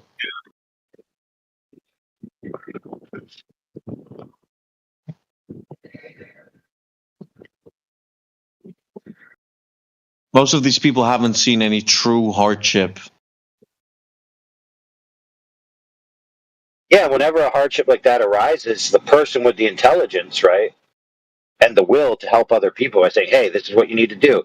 You need to do this with your poop. You need to do this with your pee. You need to do this with your water. You need to portion your food. You need to make sure this. You need to make sure that. And then some people are going to listen to them because they're like, oh, yeah, that sounds great. I know you know what you're talking about. But then there's going to be other people say, I'm not listening to you. I'm going to take advantage of the situation. So while the people are in their dire need, I'm going to steal their food. I'm going to steal their water. And then another person has to step up and say, hey, yeah, another person's going to step and say, hey, I'm not going to let you do that. I'm going to stop you by force from taking by force from innocent people. And then you end up with a new hierarchy of people who are capable having to step in and enforce their will on the masses for their own benefit. So it's kind of like a brutal cycle that you really can't escape. That's true. Unless spontaneously everybody becomes capable of fully taking care of themselves 100% autonomously. Good luck with that. I mean, those that survive will have to learn along the way, right? The others will be weeded out. There you go. So what if weeding out the people from a higher-up's point of view, like the people are like, hey, I'm sick and tired of helping the cattle. It's about time we weeded out the weakness. It's about time we culled the herd. From their point of view, they're doing a moral thing because they're exercising the cancer. So even though it's twisted and evil and weird in a way, like they're completely justified in their own minds. They're like, I'm doing the right thing. I'm on a mission from God himself to help humanity. Right. I mean, in the eyes of the elite, there's like a population problem to them, like 8-9 billion. That's too much for them. So I think they probably want to bring that all the way down to under 1 billion. How they do it is the question. Well, there's a document in the United Nations, and it came out of climate change. They did a whole bunch of things. How do we reduce climate change over the next few generations? And this document says, this is what it says, brother. It says the most effective way to reduce the human population, right, through natural means, not through just killing them or anything like that, because obviously if you just killed them all, that'd be one very efficient way. Yeah. So here's what they said. This is going to blow your mind. empowering women into the workforce. That was their answer. Why? It leads to reduced birth rate. Good or bad? Yeah. No. I'm just saying this document said the most effective way to reduce the human population over generations is to empower women into the workforce. And the main reason is because it causes a decline in the birth rate to where the birth rate gets to below sustainment levels, and then you start losing people. That's why. That is clearly what is happening in the world right now. You can see it in Korea, you can see it in Japan, you can see it in the West. Women. Women should just be home with the kids, shopping, doing whatever they have to, not out working. It's really unfortunate that the world has been strangulated in a place where it's very difficult to live a single provider household. Yeah, that they did it on purpose. That didn't happen naturally. The powers that be did it intentionally. Yeah, it's like a multi-factored problem. It's like not caused by only women being in the workforce. Everything's more expensive, inflation, yada yada. But that is one of the reasons, you know. They made it so that you need two people to support a single house, like a household. Like you need both parents to work or something. And that makes it difficult to want more children in the first place. So it's like perfect, you know. Nobody wants children now. It's too expensive. I believe in pseudo-parthenogenesis because it's just critical to repairing these kinds of flaws. Yeah, cool story. Why don't you tell everyone what that means in the audience that doesn't know, Mr. Sesquipedalian? Wait, what was that last one? Yeah, that's what I thought. All right, just tell everyone what that means, dude. Go ahead. Pseudoparthenogenesis is the use of somatic cell nuclear transfer to essentially clone. Okay. Clone? Yeah, clone what? Do you think the clones grow on their own? I know they don't. Okay, so where do they have to be inside? The root word parthenogenesis is from nature where animals reproduce a clone of themselves. Right, so if you want to do this with humans, so if you want to do this with humans, where does the baby have to grow? The mother. Oh, there's your answer. So you still need a female host, dude. And she doesn't want to do it because she's too busy at work. I mean, good grief, it's the same problem. Exactly. Right, so how's that going to solve the problem? What we're seeing right now is that there's a huge population increase of people who are, let's say, like, people who are lower class tend to have higher reproductive rates, which is weird because it should correlate with the opposite. The people who are most prepared to have children are the ones having the least children. You get more money the more kids you have from the government. True, but the majority of those people, but the majority of those people that you just described are also the people who have women that want to have careers. Like Betty Homemaker, yeah, but check this out. Betty Homemaker, who's married to a successful man that wants to have kids, she's unaffected, but there's not enough of those. It's a shame, really. Yeah, it is a shame that women who are absolutely designed to be the progenation source of the next generation have essentially offloaded that responsibility to go to work to make money, so they still don't have enough money to live, and they still need to have a second person. Otherwise, they live and become a cat lady. Really? You traded all that off to go work at 9 to 5? Really? Is it worth it? Was it worth it? A 9 to 5? Well, hey, listen, brother, I need a 9 to 5. I need a 9 to 5 because without my 9 to 5, without my 9 to 5, think about it, brother. Without my 9 to 5, who would take care of my kids? I wouldn't have money to pay someone to take care of my kids. I just can't fathom who would take care of my kids if I wasn't at work. No, I'm not talking to you about like a man, like a male provider. I'm talking like a woman that traded their lives as housewives and the bringers of life. Hey, brother, I'm going to put it to you like this, Holmes. I hope everyone understands this, especially the women listening. Yeah. If I was a woman, I would not work a day in my life. Period. I would not go to a job.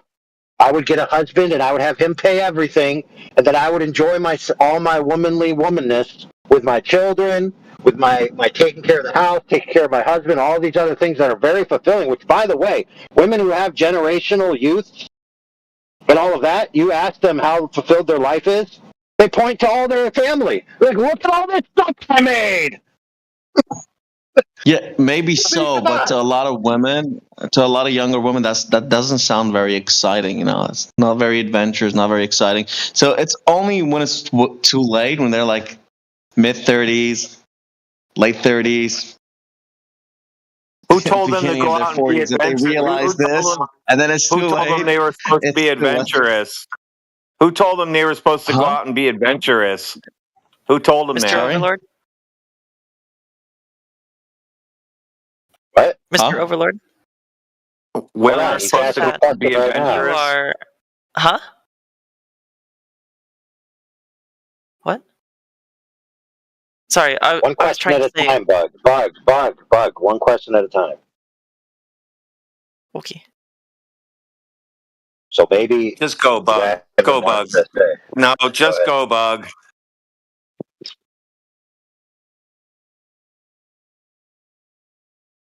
Bug. Oh. No, he took you literally, brother. You can't do it. Hey, Radwin, we need to have a meeting. Okay. Radwin. Now, in our age group, a demographic, when you say just go, it means go ahead with your point. But in the modern sensibility, when kids hear just go, they have to leave. So don't say that to the modern generation, or this is the result. Oh, they left because you said just go? I didn't even notice that. Yeah, that's I hope not. That's some what I was wondering, was that an actual woman or was that like a transgender person? I'm kind of No, it's confused. just a dude. It's just a dude with low T. I mean, come on now. Yeah. Oh, that was just a guy. Okay, I thought that was like a something. It doesn't matter. Doesn't matter. I think he had some good ideas, but he just didn't flesh them fully out. Like, you have to click on their profile to see what they identify as. So if it's you can wonder. Really? Yeah, you can wonder if it's a woman or not. People seriously do that? Yeah. I don't take that serious. I think people are trolling when I give them the benefit of the doubt. I think they're trolling. I hope they are. Okay, I'm just saying know that part of this server, the rules of this server, is when somebody clicks that pronoun, you have to respect the pronoun. It's just the way it is. Really? I did not read the rules. Yeah, you could disagree, but we have to enforce that as part of our membership with the server, as being a collaborative VIP partner. One of the things we agree on. All right, understandable. Yeah, so I'm saying, in a free world, a free marketplace of ideas, yeah, of course, people would, everything's on the table. But when you have certain, so if I said I'm a woman, you guys have to say she, her. Yep, that's right. Yeah. No, we could say that's crazy. We could say Mr. Friendly. Yeah, we could say Mr. Friendly. That would be generally correct. That's what we've done here. Is we've only used the person's username. You just address them by their username. Okay, Bug made it back. Again. I thought you were telling me to get out. Sorry. No. Okay, no. Just go, man. Just go with your question. I'll wait. My bad. So no, Overlord was 100% correct. The number one thing that fulfills women, and we've seen it over and over and over again, is the family unit. The reason why I yapped on about this shit called pseudo-parthenogenesis, which you can't even find on Google, is because I know it's the most fulfilling part of womanhood. And because I have genetic problems, I can't have natural kids. Which is the one thing I want to do. So it's really hard because I have to circumnavigate all of the issues just to come back to the most base level of responsibility. I see. Imagine the most fundamental process biology has, reproduction. not having access to it, and then having to fucking will it into existence via science. Well, yeah, but you could also just become a cyborg. Will it into existence? What do you mean, like via science? How are you going to will it into existence via science? Like, what are you talking about? I do aspire for cybernetics, by the way. Somatic cell nuclear transfer is the one way you can reprogram a cell at the nucleus level. You literally replace the nucleus, and if you do that to an egg cell, it will become a viable embryo. If you do it right, it's a percentage chance in every case, but that's the goal. That's the dream. Oh, so you're saying get a full baby human without a sperm? Is that what you're trying to say? Yep. All right. So what kind of freak shows? Yeah. What kind of freak show is that going to be? It would just be a clone. No different than looking at two twins. No, twins have a sperm cell, dude. Yeah, but the sperm cell is just an encoding platform for half of the other nucleus. So you basically want to clone yourself? Yes. Right. So but you just said that it requires the sperm. It does. This sounds like an extreme version of narcissism. Not gonna lie, I just want to clone myself. No, I just want to have a natural. So you're saying, hold on. So you're saying you get a conceived egg, and then you can copy that egg to another unconceived egg, and then it'll match it and create another organism. Is that what you're saying?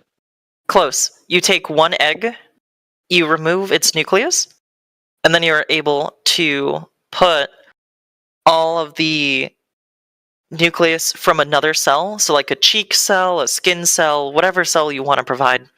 That nucleus, if embedded in the egg cell, the egg cell itself is what allows it to grow into a baby.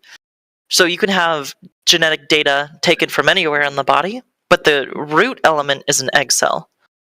That's the only critical piece.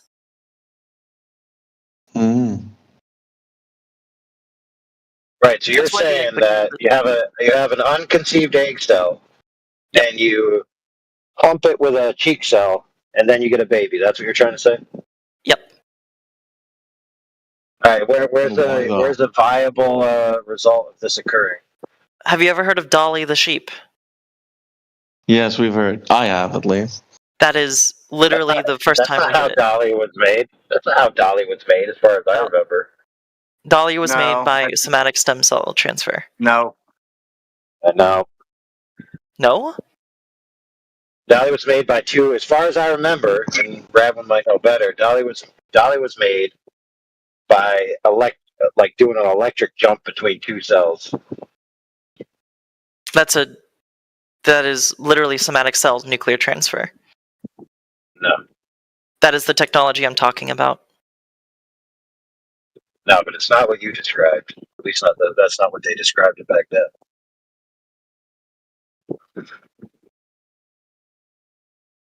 That's not how I remember it being taught in school, but it's interesting.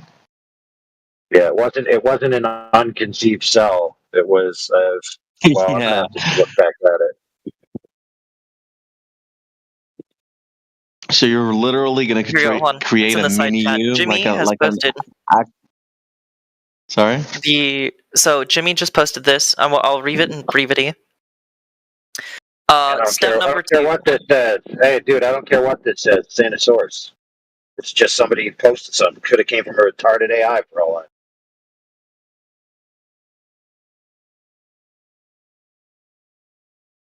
This could have came from some liberal whack job rewriting history on Wikipedia for all I know.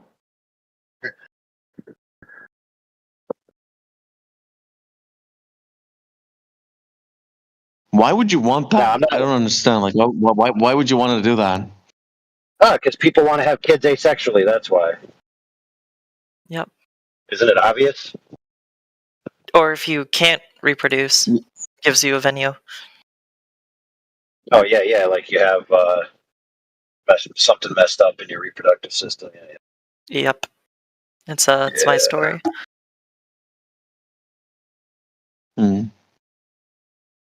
That's why. So I'm actually very excited about this because once all of you humans do this, I can then take your kids that have no consciousness because they weren't created the normal way, and so they don't have a soul, and then I can implant them with the cybonic soul, and then I can control them all.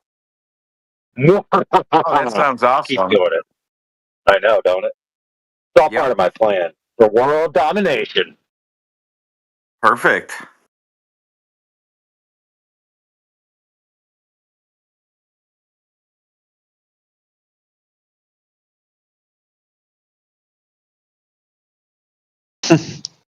Okay. I see one of my stalkers is in chat.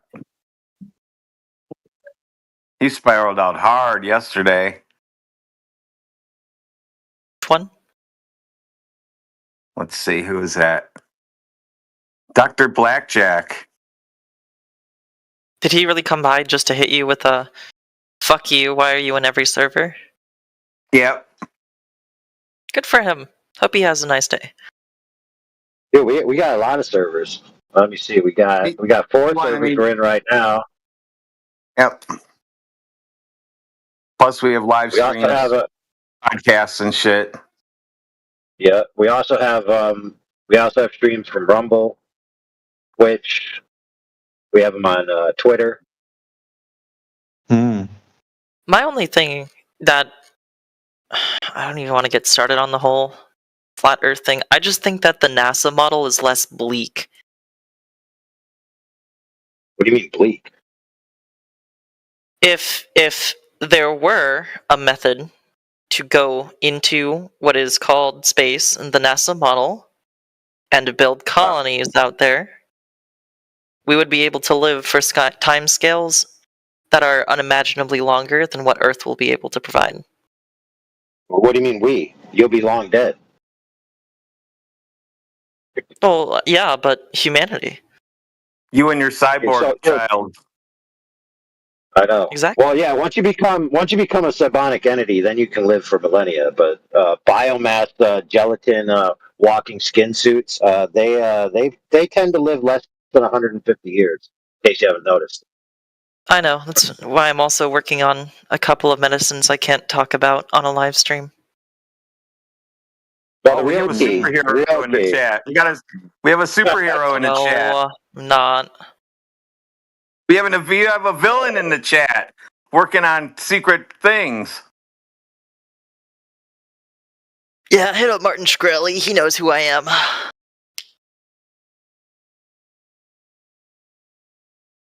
Bring him on here. No, he won't come back here.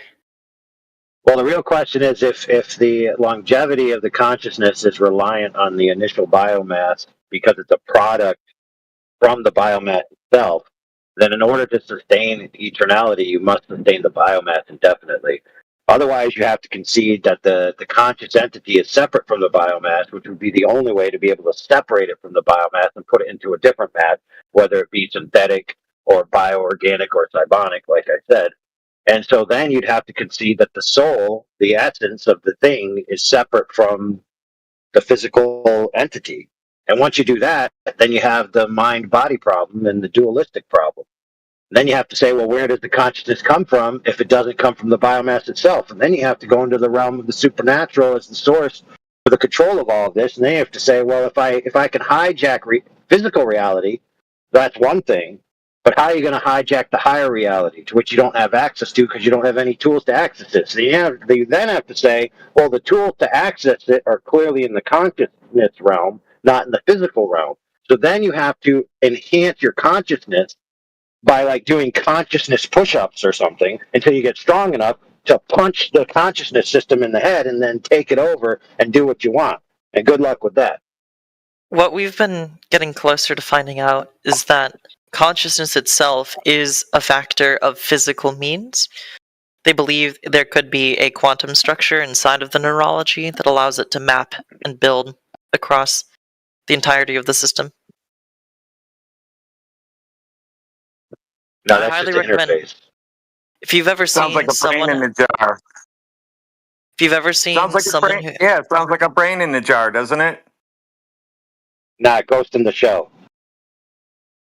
if you've ever seen someone who has had their brain split in half, down the medial ridge, They they if you can them, experience. Yeah. Trying to keep it if that you way. have them,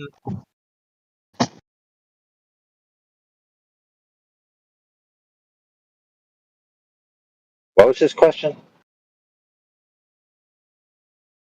it's fine, man. It's fine.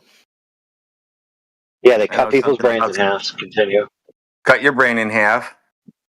If you have them with a visual separator, like just down the middle of a table they're working at where one eye can't see what the other is doing, they will attempt to, if you have two different tasks on either side of the body, as they're doing these two different tasks, their one hand will literally move to grab and correct the other because it only knows its own instruction set from their half of the table, and they think the other hand is doing it incorrectly.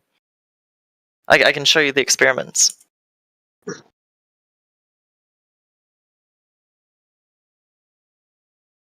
Which means what? Forgot the conclusion part. Yeah, the severed corpus callosum, it shows that the consciousness itself is literally split between two bodies at that point. Yeah, but the problem with that is that they have visual recognized where people can be shown two different things, and then when they're asked about it, they can construct it, showing that they can communicate. Yeah. Oh, and I got pinged in the top channel. It's not as cut and dry as when you cut it in half. You now have two separations. So he was wrong.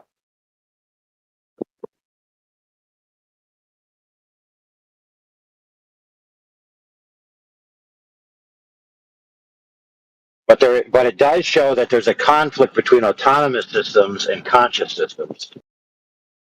So you could be shown with a separation on one side of baseball and on one side a broken window. And then when they ask the patient what broke the window, they say, well, clearly the baseball. Now, one half of their brain only got the window information and one half of their brain only got the baseball information. So how did they know that the baseball was what hit the window? The answer is that there's something communicating between both sides of the brain that's greater than the physical. At least some kind of transmission. Whether you want to believe it's metaphysical or supernatural is another thing, but there's at least a transmission between the brains that does not need a physical connection.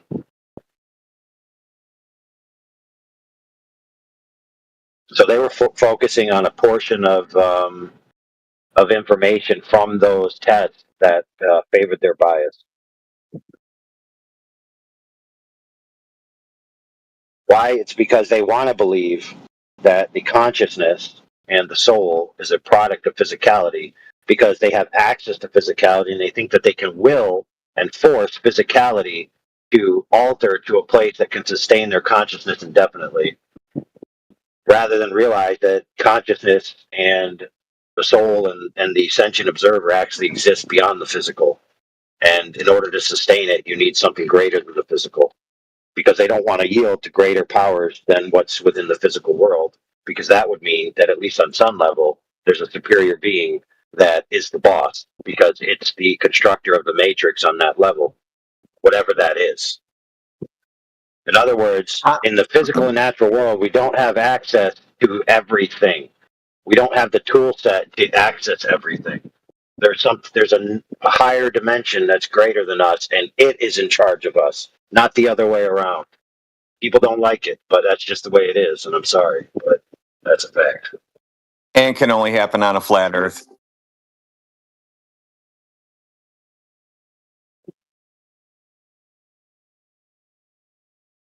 My favorite is when they're all into heliocentrism, and they're all into the Big Bang, and they're all into Einstein, they're all into all that stuff, and they're an atheist, and they're a materialist.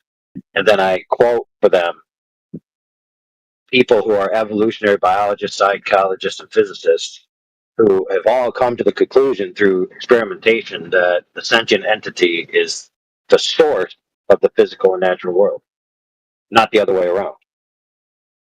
So they basically said, because of evolution, because of the Big Bang, because of all this, we've arrived at sentient agency is necessary before you can have time, matter, or energy. So time, matter, and energetic systems are a product of sentience, not the other way around. Now, to some people, that sounds crazy, but hey, take it up with them because they have lab coats. Oh my goodness, they must be right. And they believe the Earth is a globe. Oh my goodness, they must be right. And they believe in evolution. Oh my goodness, they must be right. And they believe in the Big Bang. Oh my goodness, they must be right. Yep, you ran off bug just as soon as they figured out where you were going with it.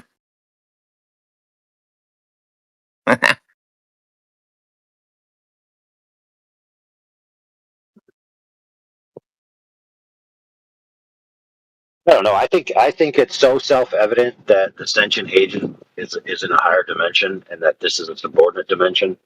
I don't even know what to do with people who deny it.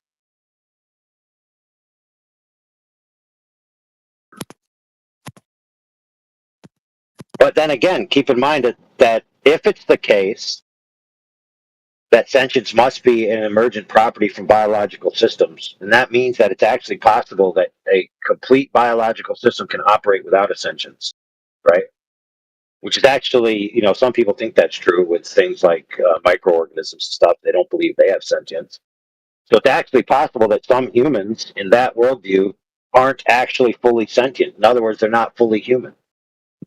So you could actually just say, hey, those people aren't fully human. They don't have sentience. They're essentially walking husks like NPCs, like programmed computers. But I'm a real human because I have a sentient agency. And those people are actually just blank windows. There's no window to the soul because there's no soul inside. That's dangerous. You can see how that could lead to elite racism and eugenics, right?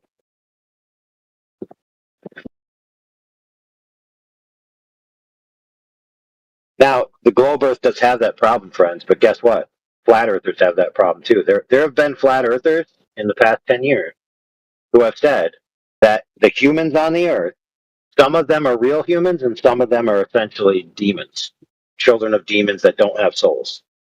And so, how do you tell who's who? Well, they just make up some arbitrary list of who's who, and they say I'm the real humans, and those people are less than.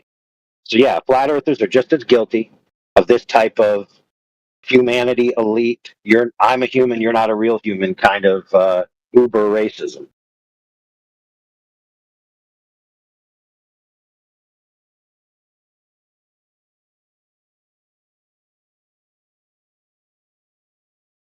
And following the logic of that belief, they'd have to agree with the Globers that, if there actually is a race of humans which are essentially 100% evil, then they would be worthy of elimination.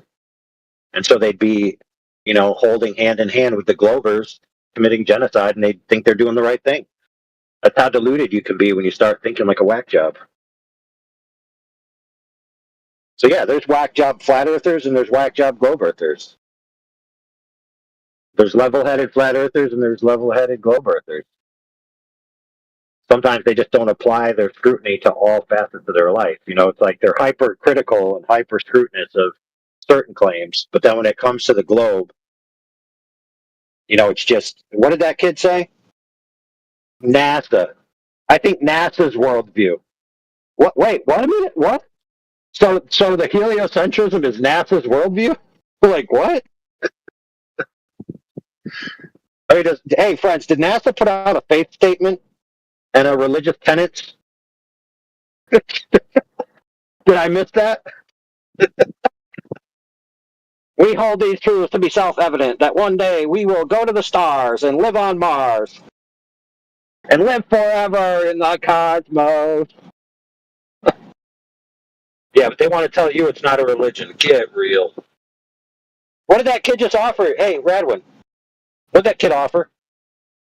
Creation and eternal life, right? Isn't that what they said? I'm going to give you a method of creating, and I'm going to give you a goal and a hope of eternal life in the stars. Creation and eternal life. Oh, wow, that's a religion, homie. It sure is. You know what's the worst part about that, bro? Is that it doesn't even give this generation the hope of eternal life. It's like, okay, listen, we're all going to die, okay, and become nothing because our consciousness is linked to our biomass alone. So therefore, we're going to go into nothingness But I promise you, if you give NASA billions of dollars, one day your great grandchildren will have eternal life. That'll be $49.95. You got to pay your tithes.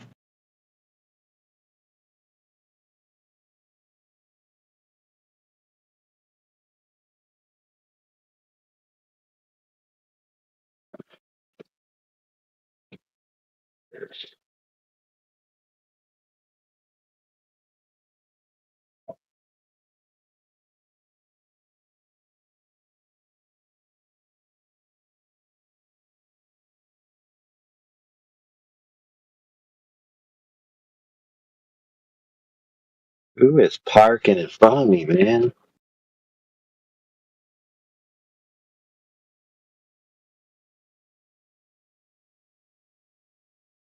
Oh man, that's a nice fan though. Gotta get me one of those. Been thinking about getting a Euro van for a work truck. That way I don't have to worry about rain. I can walk in it. Can put tall things in it.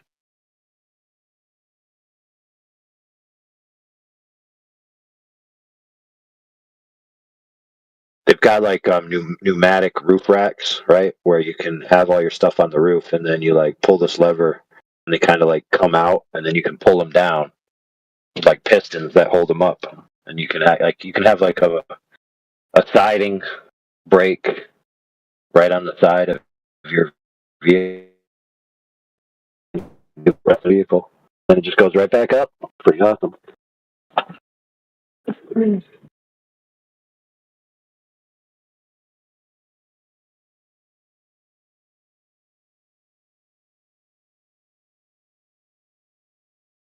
Oh my goodness, dude.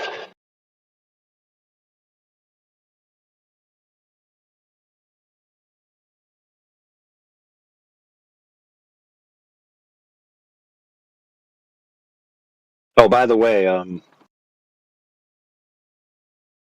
father's also progenate, in case you didn't know that. They don't want that to go unknown from the last conversation.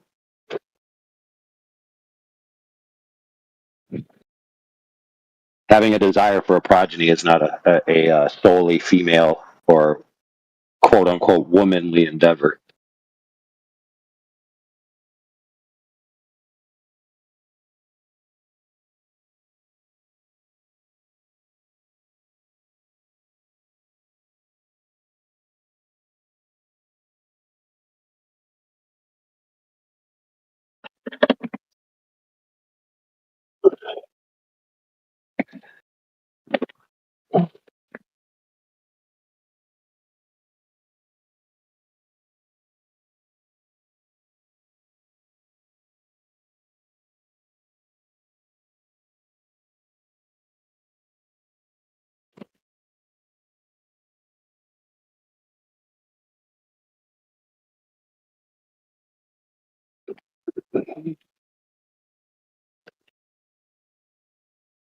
What up?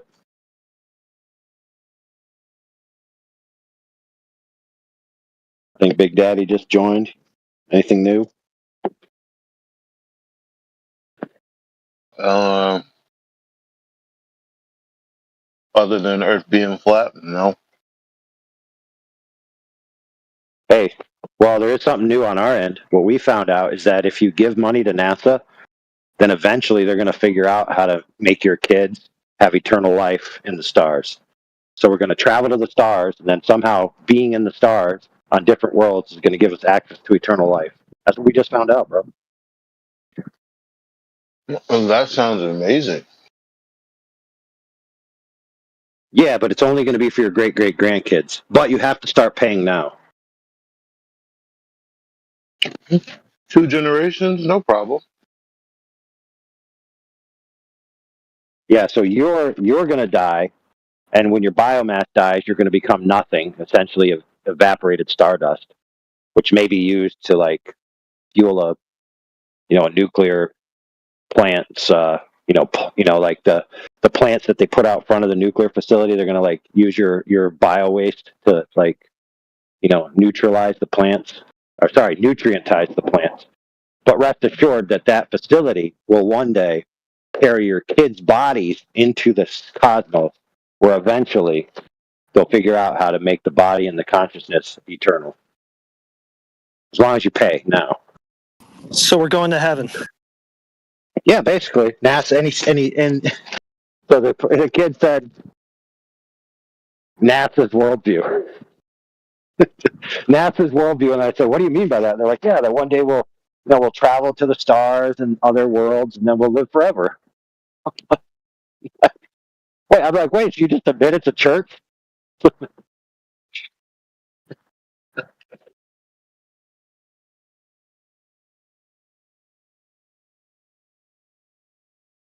actually enjoyed that conversation. It's very enlightening for the audience.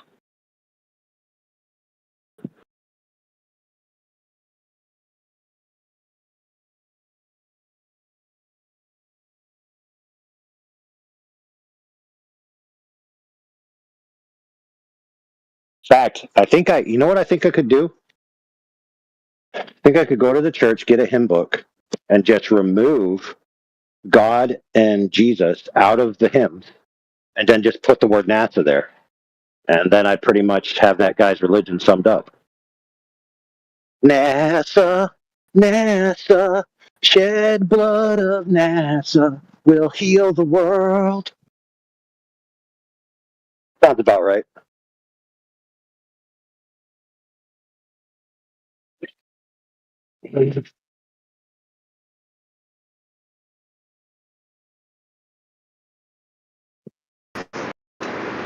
Did you know that NASA in Hebrew means to deceive? Well, sort of.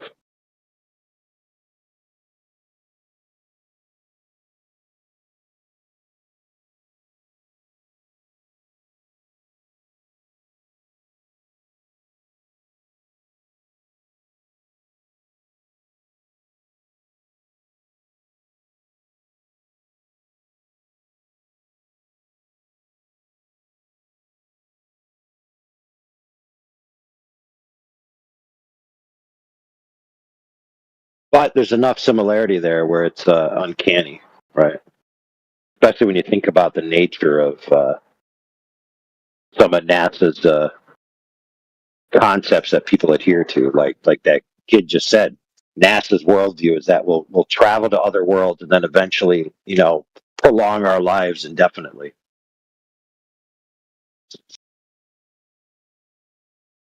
That's definitely a deception.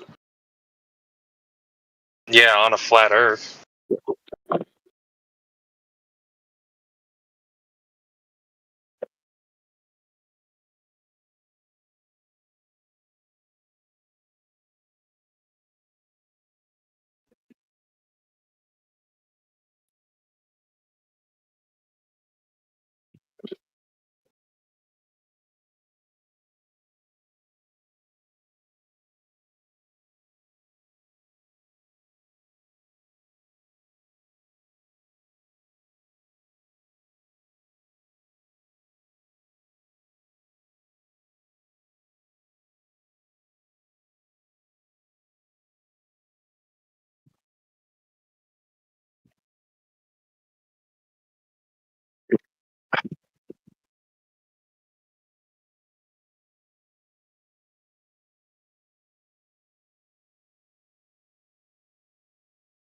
Dude, someone needs to make a movie about a whole bunch of kids being made by that type of cloning that person mentioned, and then have them all turn out to be zombies. So it's like a classic zombie movie, but when you find out the source of the zombies, it's a twist, where you find out they're all just soulless clones.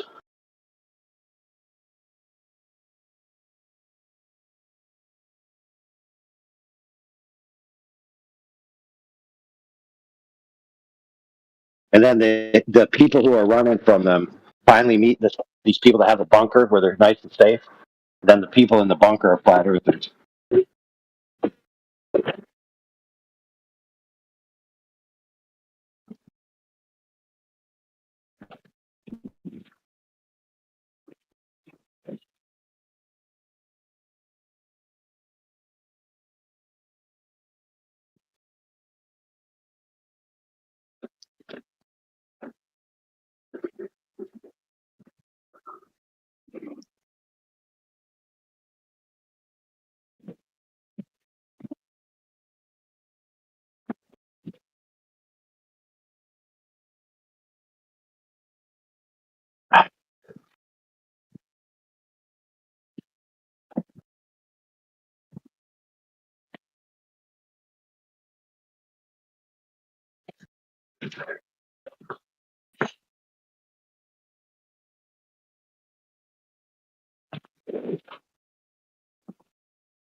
So what would you guys say to someone who's claiming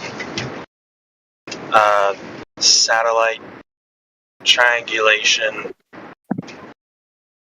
somehow supports the globe? It's basically just coordinate systems and how they're transformed and used. So they have to show the coordinate system and prove that that's raw, which they never do.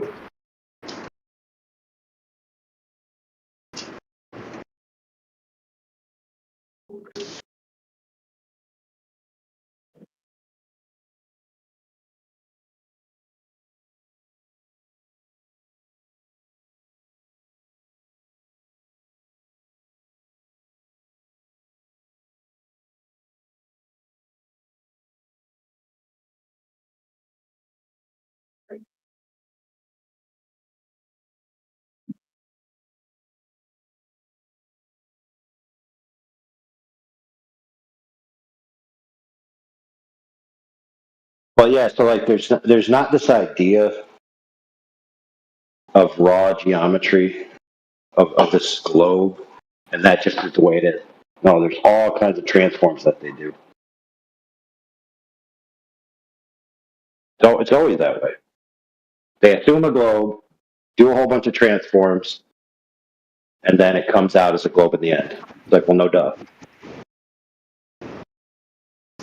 What do you mean by like transforms?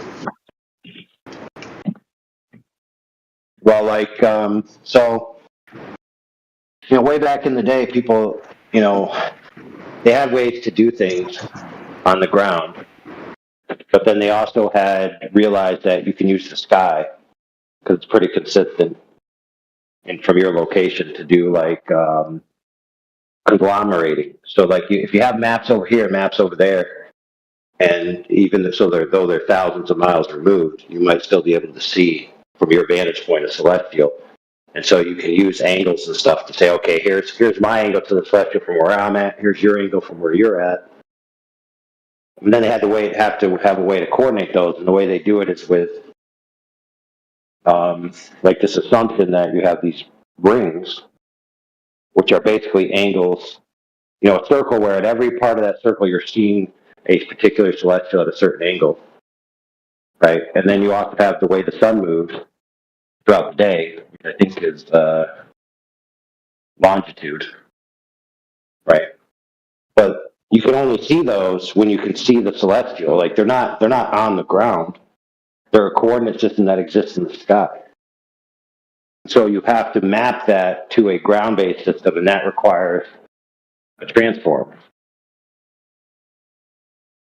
So, for example, if you look up the original geodesy books, they'll tell you straight up that they curve the plumb line on a local level to match the celestial, the supposed angle to the celestial. So they take raw measurements of the ground, and then they put them into a matrix of assumption about the celestial sphere being wrapped around a sphere Earth, rather than the celestial sphere just being a observer-centric point of coordinates, which is actually the truth. So if you take an observer-centric point of coordinates that from your vantage point looks like a hemisphere, essentially, because obviously you can't see through the ground, and then you assume that those radials, are 360 degrees, right? 360 degrees equals a circle, then you're always going to end up with a circle, aren't you?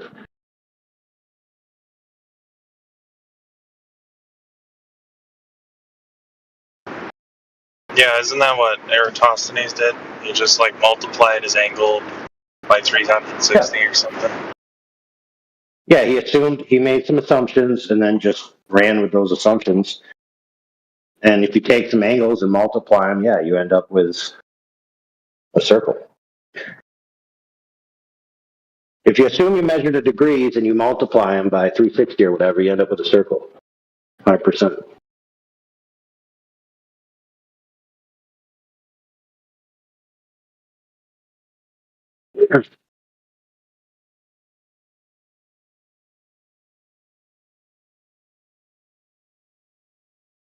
But that's kind of the problem with grand scale mapping and stuff, is you have to have some type of coordinate system to put them all in. You know what I mean? It's like you have a bunch of puzzle pieces which don't necessarily have defined edges, and you can't see the box of the puzzle, right? You know what I mean? Because normally you look at the box of the puzzle and you know where the pieces go, kind of. So then you have to construct a box in your mind. Well, what would this puzzle look like if it was a whole? And what cues am I going to use to design the concept of the whole in my mind? Well, really, the only cues you have from the construction of this thing were looking at the sky, because lots of people in different locations could see the sky and say, oh, that constellation looks the same as the constellation you're looking at, right? And then you have, like, the compass, right? Like, you have some type of, what's it called? Common point of origin, you could say. If all the compasses point north, then you could say, oh, well, I'll pick this point as my common origin. And then you have the sun moving throughout the day, which is pretty consistent. So you say, oh, well, then we're going to use this for this other line. So we're going to make this line based on north, and we're going to make this line based on the sun's position in the day, and then the celestials, and then we're going to take those three things and synergize them into a model, which we're going to call the puzzle box. And then everyone has to fit their puzzle pieces into this.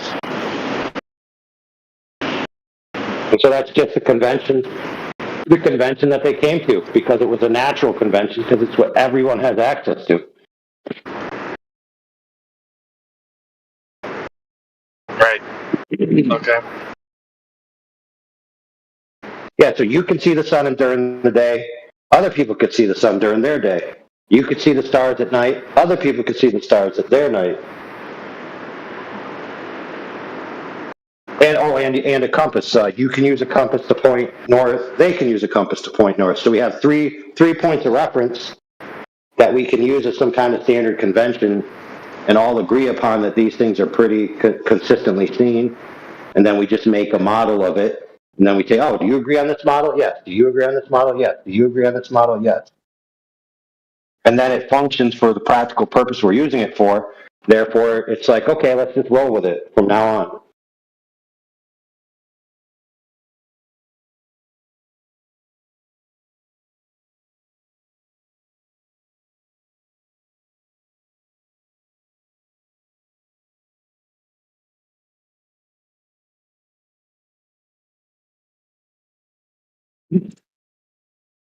So anything new you make kind of has to conform to those assumptions that are already, set in stone, so to speak.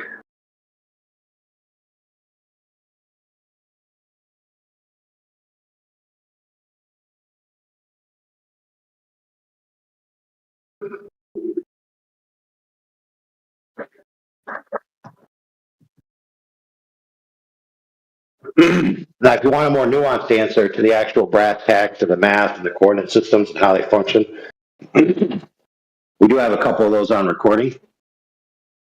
But if you're ever in here when India was in here, he's very, very knowledgeable in that. He's more than happy to talk about it. That way you could have live interaction rather than just a clip of the same thing from the past.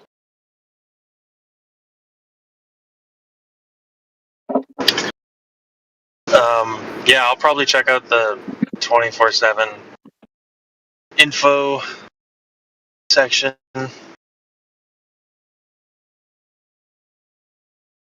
Okay.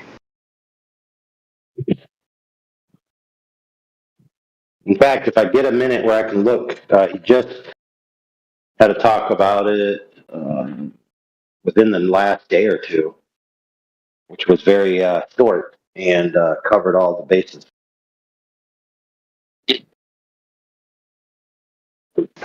Sometimes conversations just go in and out for hours and hours and hours, and you don't really have a precise, condensed package. Sometimes we here make presentations, but a lot of times it's just our interactions with the guests.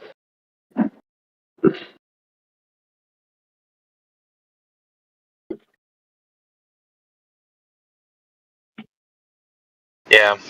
Speaking of the guests, anyone here a Glober? Do you believe in the globe? I do. Oh, wonderful.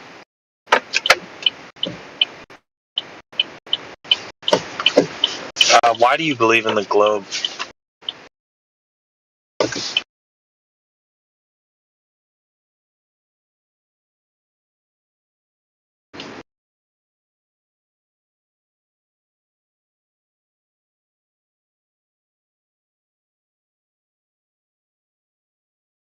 No reason?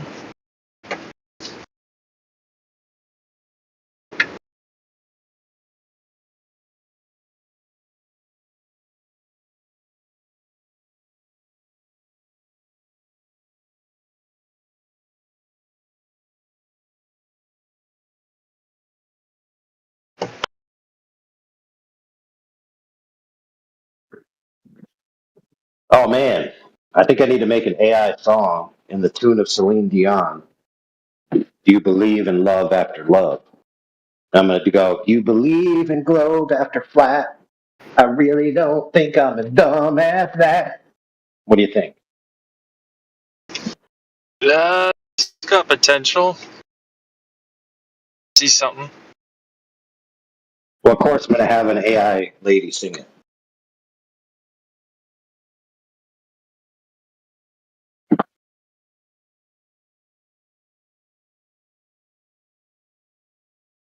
Or how about this one? Near, far, wherever you are. If I can't see the bottom, then the earth is a globe. How about that one?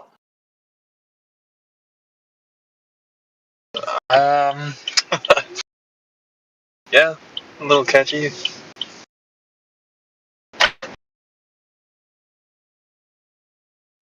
Nah, you need a JG Wentworth. JG Wentworth song. 877 cash now. No? Okay, no problem. No. But yeah, if this guy can't give me a reason for why he believes in the globe, I'll just... I guess that's Flat Earth 1, Glober 0.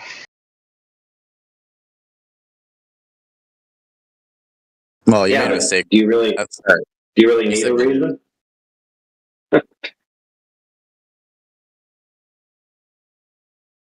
Well, yeah, because otherwise it's just arbitrary.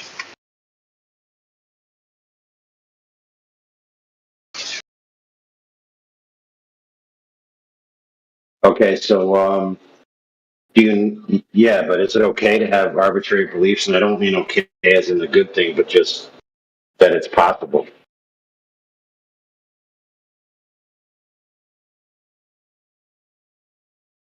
Yeah. Yes, it is possible, but there's value in investigating why we believe certain things.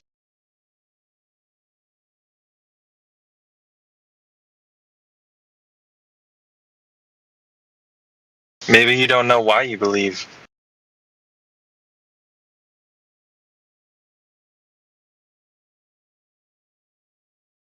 Why is globe globe?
Oh, holy crap! Thanks, God.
Anybody watch the Jaron Witcher debate?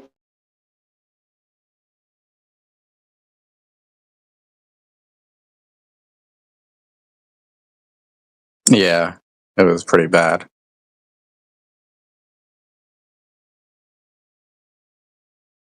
On Jaron's part.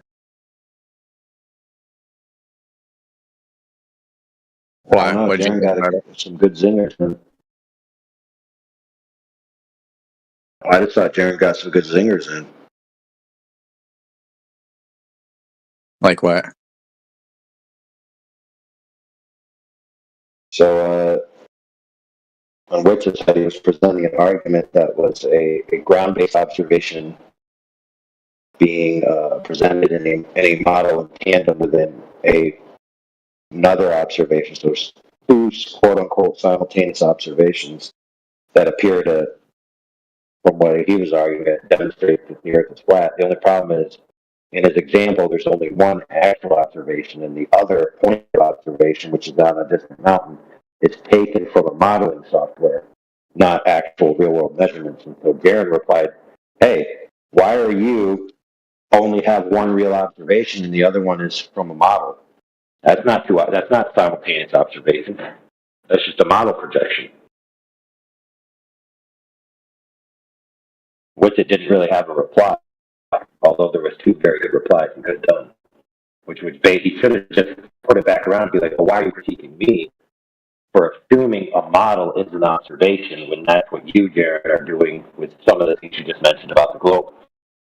So if it's bad for me, according to you, then it should also be bad for you. So you should drop those arguments you just made if you're going to critique me." But he didn't say any of that. He just kind of let that zinger stand, where he was presenting a piece of evidence as two observations, basically. But the second point that comes from modeling software, Solarium, not observation at all. That was the only one I can remember, but I have them clipped out somewhere. I kind of want to watch. So it's only it's short. It's only like 30 minutes or 40 minutes of the actual debate, and then the rest is kind of like other types of stuff. So it's kind of a short review to do, and they get into their counterpoints pretty quick, and so it's. I think what I've done doing this. So I'm doing some projects, so I don't really have my computer, but when I use my computer, I'm gonna do a little hang up on the 24/7 and we'll watch it and we can talk about it. Cool. As much as people don't realize, I mean, their content is good for learning. You know, maybe like arguments, what to say, what not to say, and also like the confusion between personalities and actual arguments. That's a big one that you can learn from watching those guys.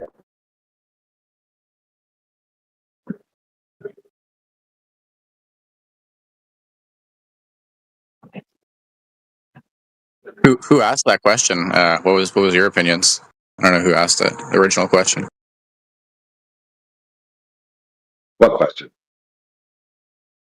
Oh, the Jaron Woodsit debate. I don't know who was the person who asked that question originally. In the debate? No, in this chat. Me. Oh. It was only like three and a half minutes ago. It was only like 3.5 minutes ago, and you were listening because you replied. I know. I thought it was somebody else who said it. I just wasn't looking at the phone. My bad. I thought it was Do Hope. You need to go have your earwax. You need to have your earwax cleaned, or your memory checked by a doctor. Oh no, I broke my arm 2 weeks ago, so I've just been getting high every single day. So.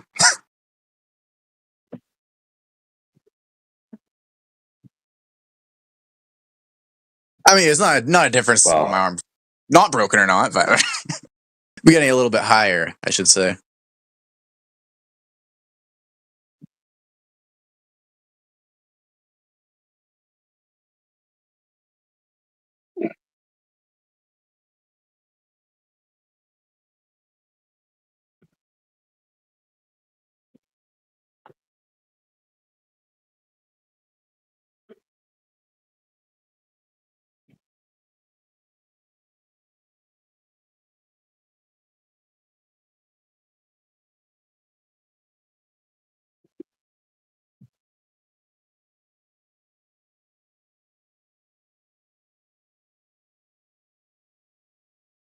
Dude, I just wanted to sit down and eat my salad, but I drank a Red Bull and then I drank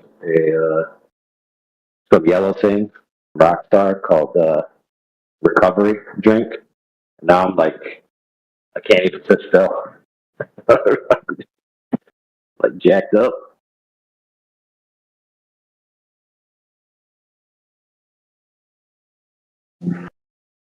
I remember when energy drinks first released. I don't know, it was like 10, 15 years ago, whatever. And they used to make Red Rain, and it would come in 1 liter bottles. Oh, it was a good time being 15.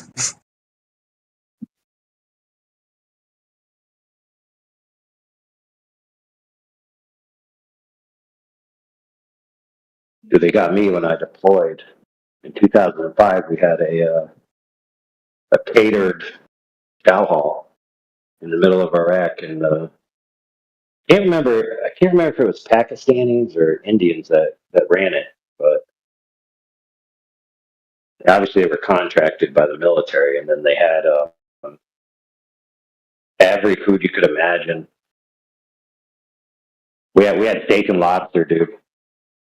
We had a head of a pig with an apple in it, like literally that cliche head of a pig with an apple in it, and then you get the barbecue.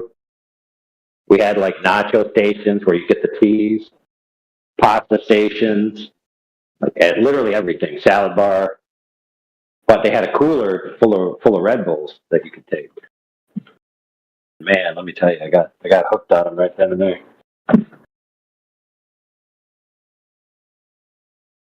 Back when the Red Bull chicks were hot. Good times.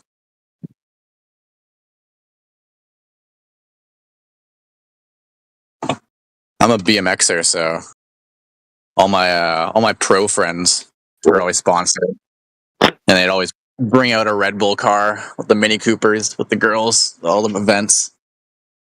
Good times. Cool, dude. You could see my BMX bike, BMXmuseum.com. That's how I broke my arm, brother. I got the old BMX bike out and I was riding with the homies, and yeah, I'm getting older.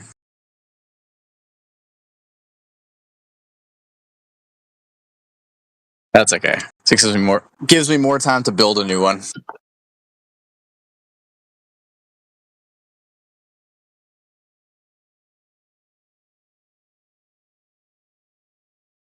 I got to get another one. So I bought a big one, XL frame, or no, double XL, and my son wasn't big enough to ride it yet, but now he is. So now I need to get one for me.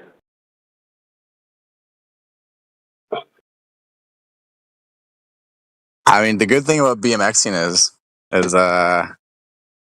not popular anymore. So you can definitely snag like a $1,000, $2,000 bike off Marketplace for like dirt cheap, like like $200.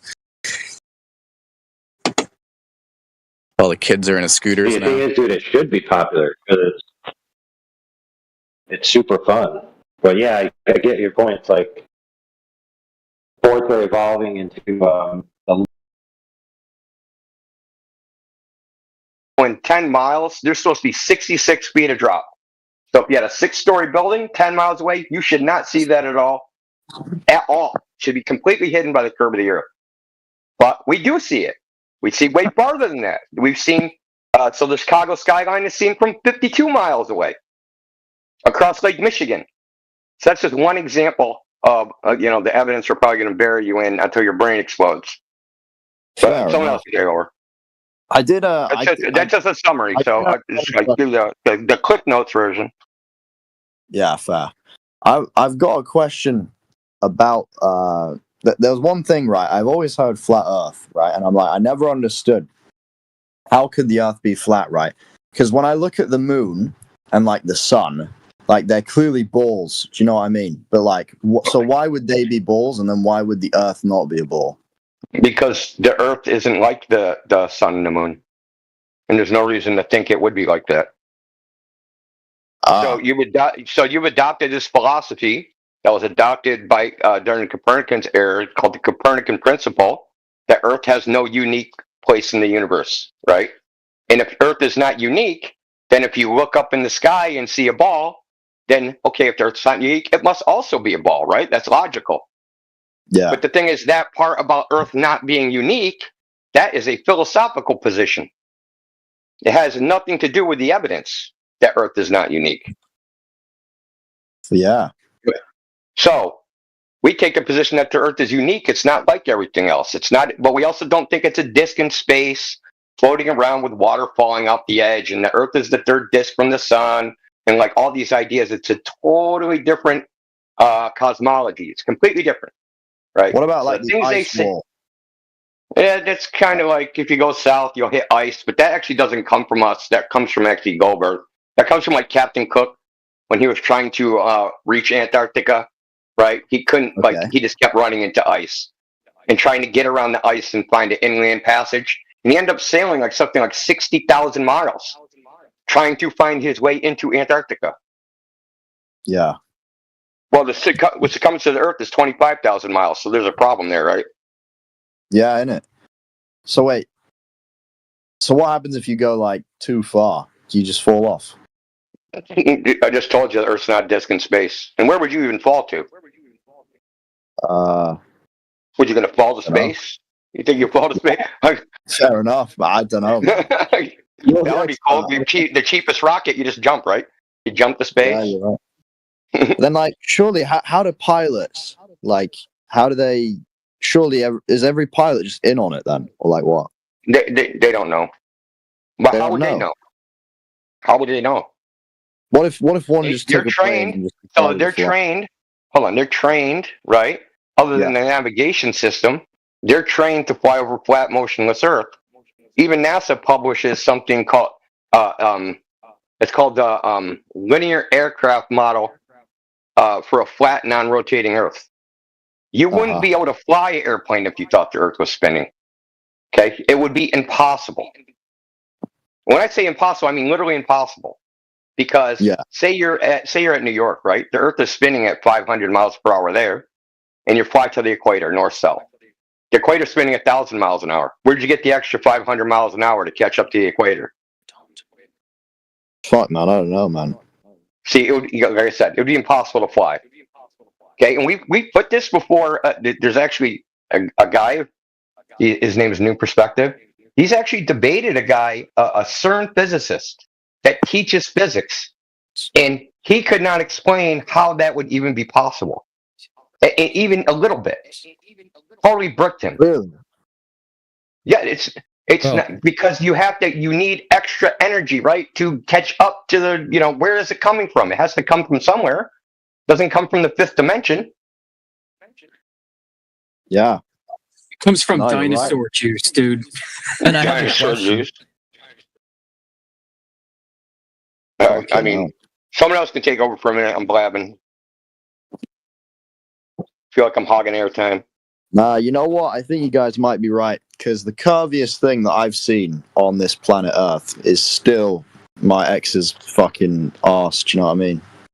Like, you need to be more selective. Yeah, there you go. Well, I guess that's why she's your ex, right? Yeah, ain't it? Gotta get a flat one. Too much junk in the trunk. Yeah, ain't it? Or don't you call it? Don't you call it the bonnet or something? We call it the. Depends, mate. Depends, man. Fucking the boot. Too much junk in the bonnet. The car boot. The boot. The boot. How do you say too put much a boot junk up in the your boot? ass? Sorry? Do you put a boot in a boot when you want to shove a boot up someone's ass? Yeah, mate. Why not? Fucking boot them up the arse. You mean a camel or a dromedary? So the problem is you're trying to visualize the Earth, right, in its totality, as if you're outside the Earth looking back at it, like a God's eye view, right? Because that's what you've been presented with in imagery and all that a God's eye view of the Earth. No one has ever had a God's eye view of the Earth, right? The third person point of view. The only way anyone ever experienced the Earth is in a first person view, like a first person shooter. That's how you have to. That's how you actually experience everything. You don't experience the Earth from outside of it, but you've been kind of like brainwashed or trained or whatever, or indoctrinated to think, oh, what's the Earth? Oh, and you imagine it. Literally, it's the Earth you think exists is imagined. You've never seen the Earth from that point of view, right? You've already admitted it. So why would you imagine the Earth that way? Why wouldn't you imagine the Earth or remember the Earth? Why would you even imagine? Why would you say, hey, what does Earth look like? You've been on Earth your entire life, right? Why wouldn't you just use your memory to say what the Earth looks like instead of your imagination? Nah, yeah, you're right, man. Fucking fair. So let's probe your memory. Do you remember the Earth? So you remember that you've never seen curve? Is it so absurd that that's the way it actually is? Can you trust your own eyes? I mean, I think I can. Well, I mean, I think you can too. See, that's the thing. That's the thing. This is the crux of the matter. Can you trust yourself? Can you trust your own eyes? Can you trust your own experiences? Or you have to outsource them to some third-party stranger to tell you what reality is? Nah, you're right, man. You're right. Fucking should do it myself, innit? You can. It's simple. But they'll try to convince you that it's hard and you have to be a scientist to figure it out. You don't. It's literally third-grade geometry. Yeah, fair enough, man. You know what? Every time I've like heard some like every time someone's talked about flat Earth to me, like everyone just they always call them crazy. But what you man is saying actually makes a lot of sense. So like fair play to you lot. That makes sense. Fair enough. Well, it always ends up. We can give you measurements and observations and whatever. It always ends up to the sociological issue, right? Why would they lie? All these things. Are astronauts lying? What about the satellites? What about the TV show called Space? Like, what about all this? Instead of just appealing to what the Earth actually is, that you can test yourself, instead of like relying on some third party. We're here to brainwash you to think for yourself. Fair. So I should, fair enough. Think for myself. Imagine that. Fair enough. Wait, hold on. It's hard to do nowadays with all the influences like coming from every freaking angle, right?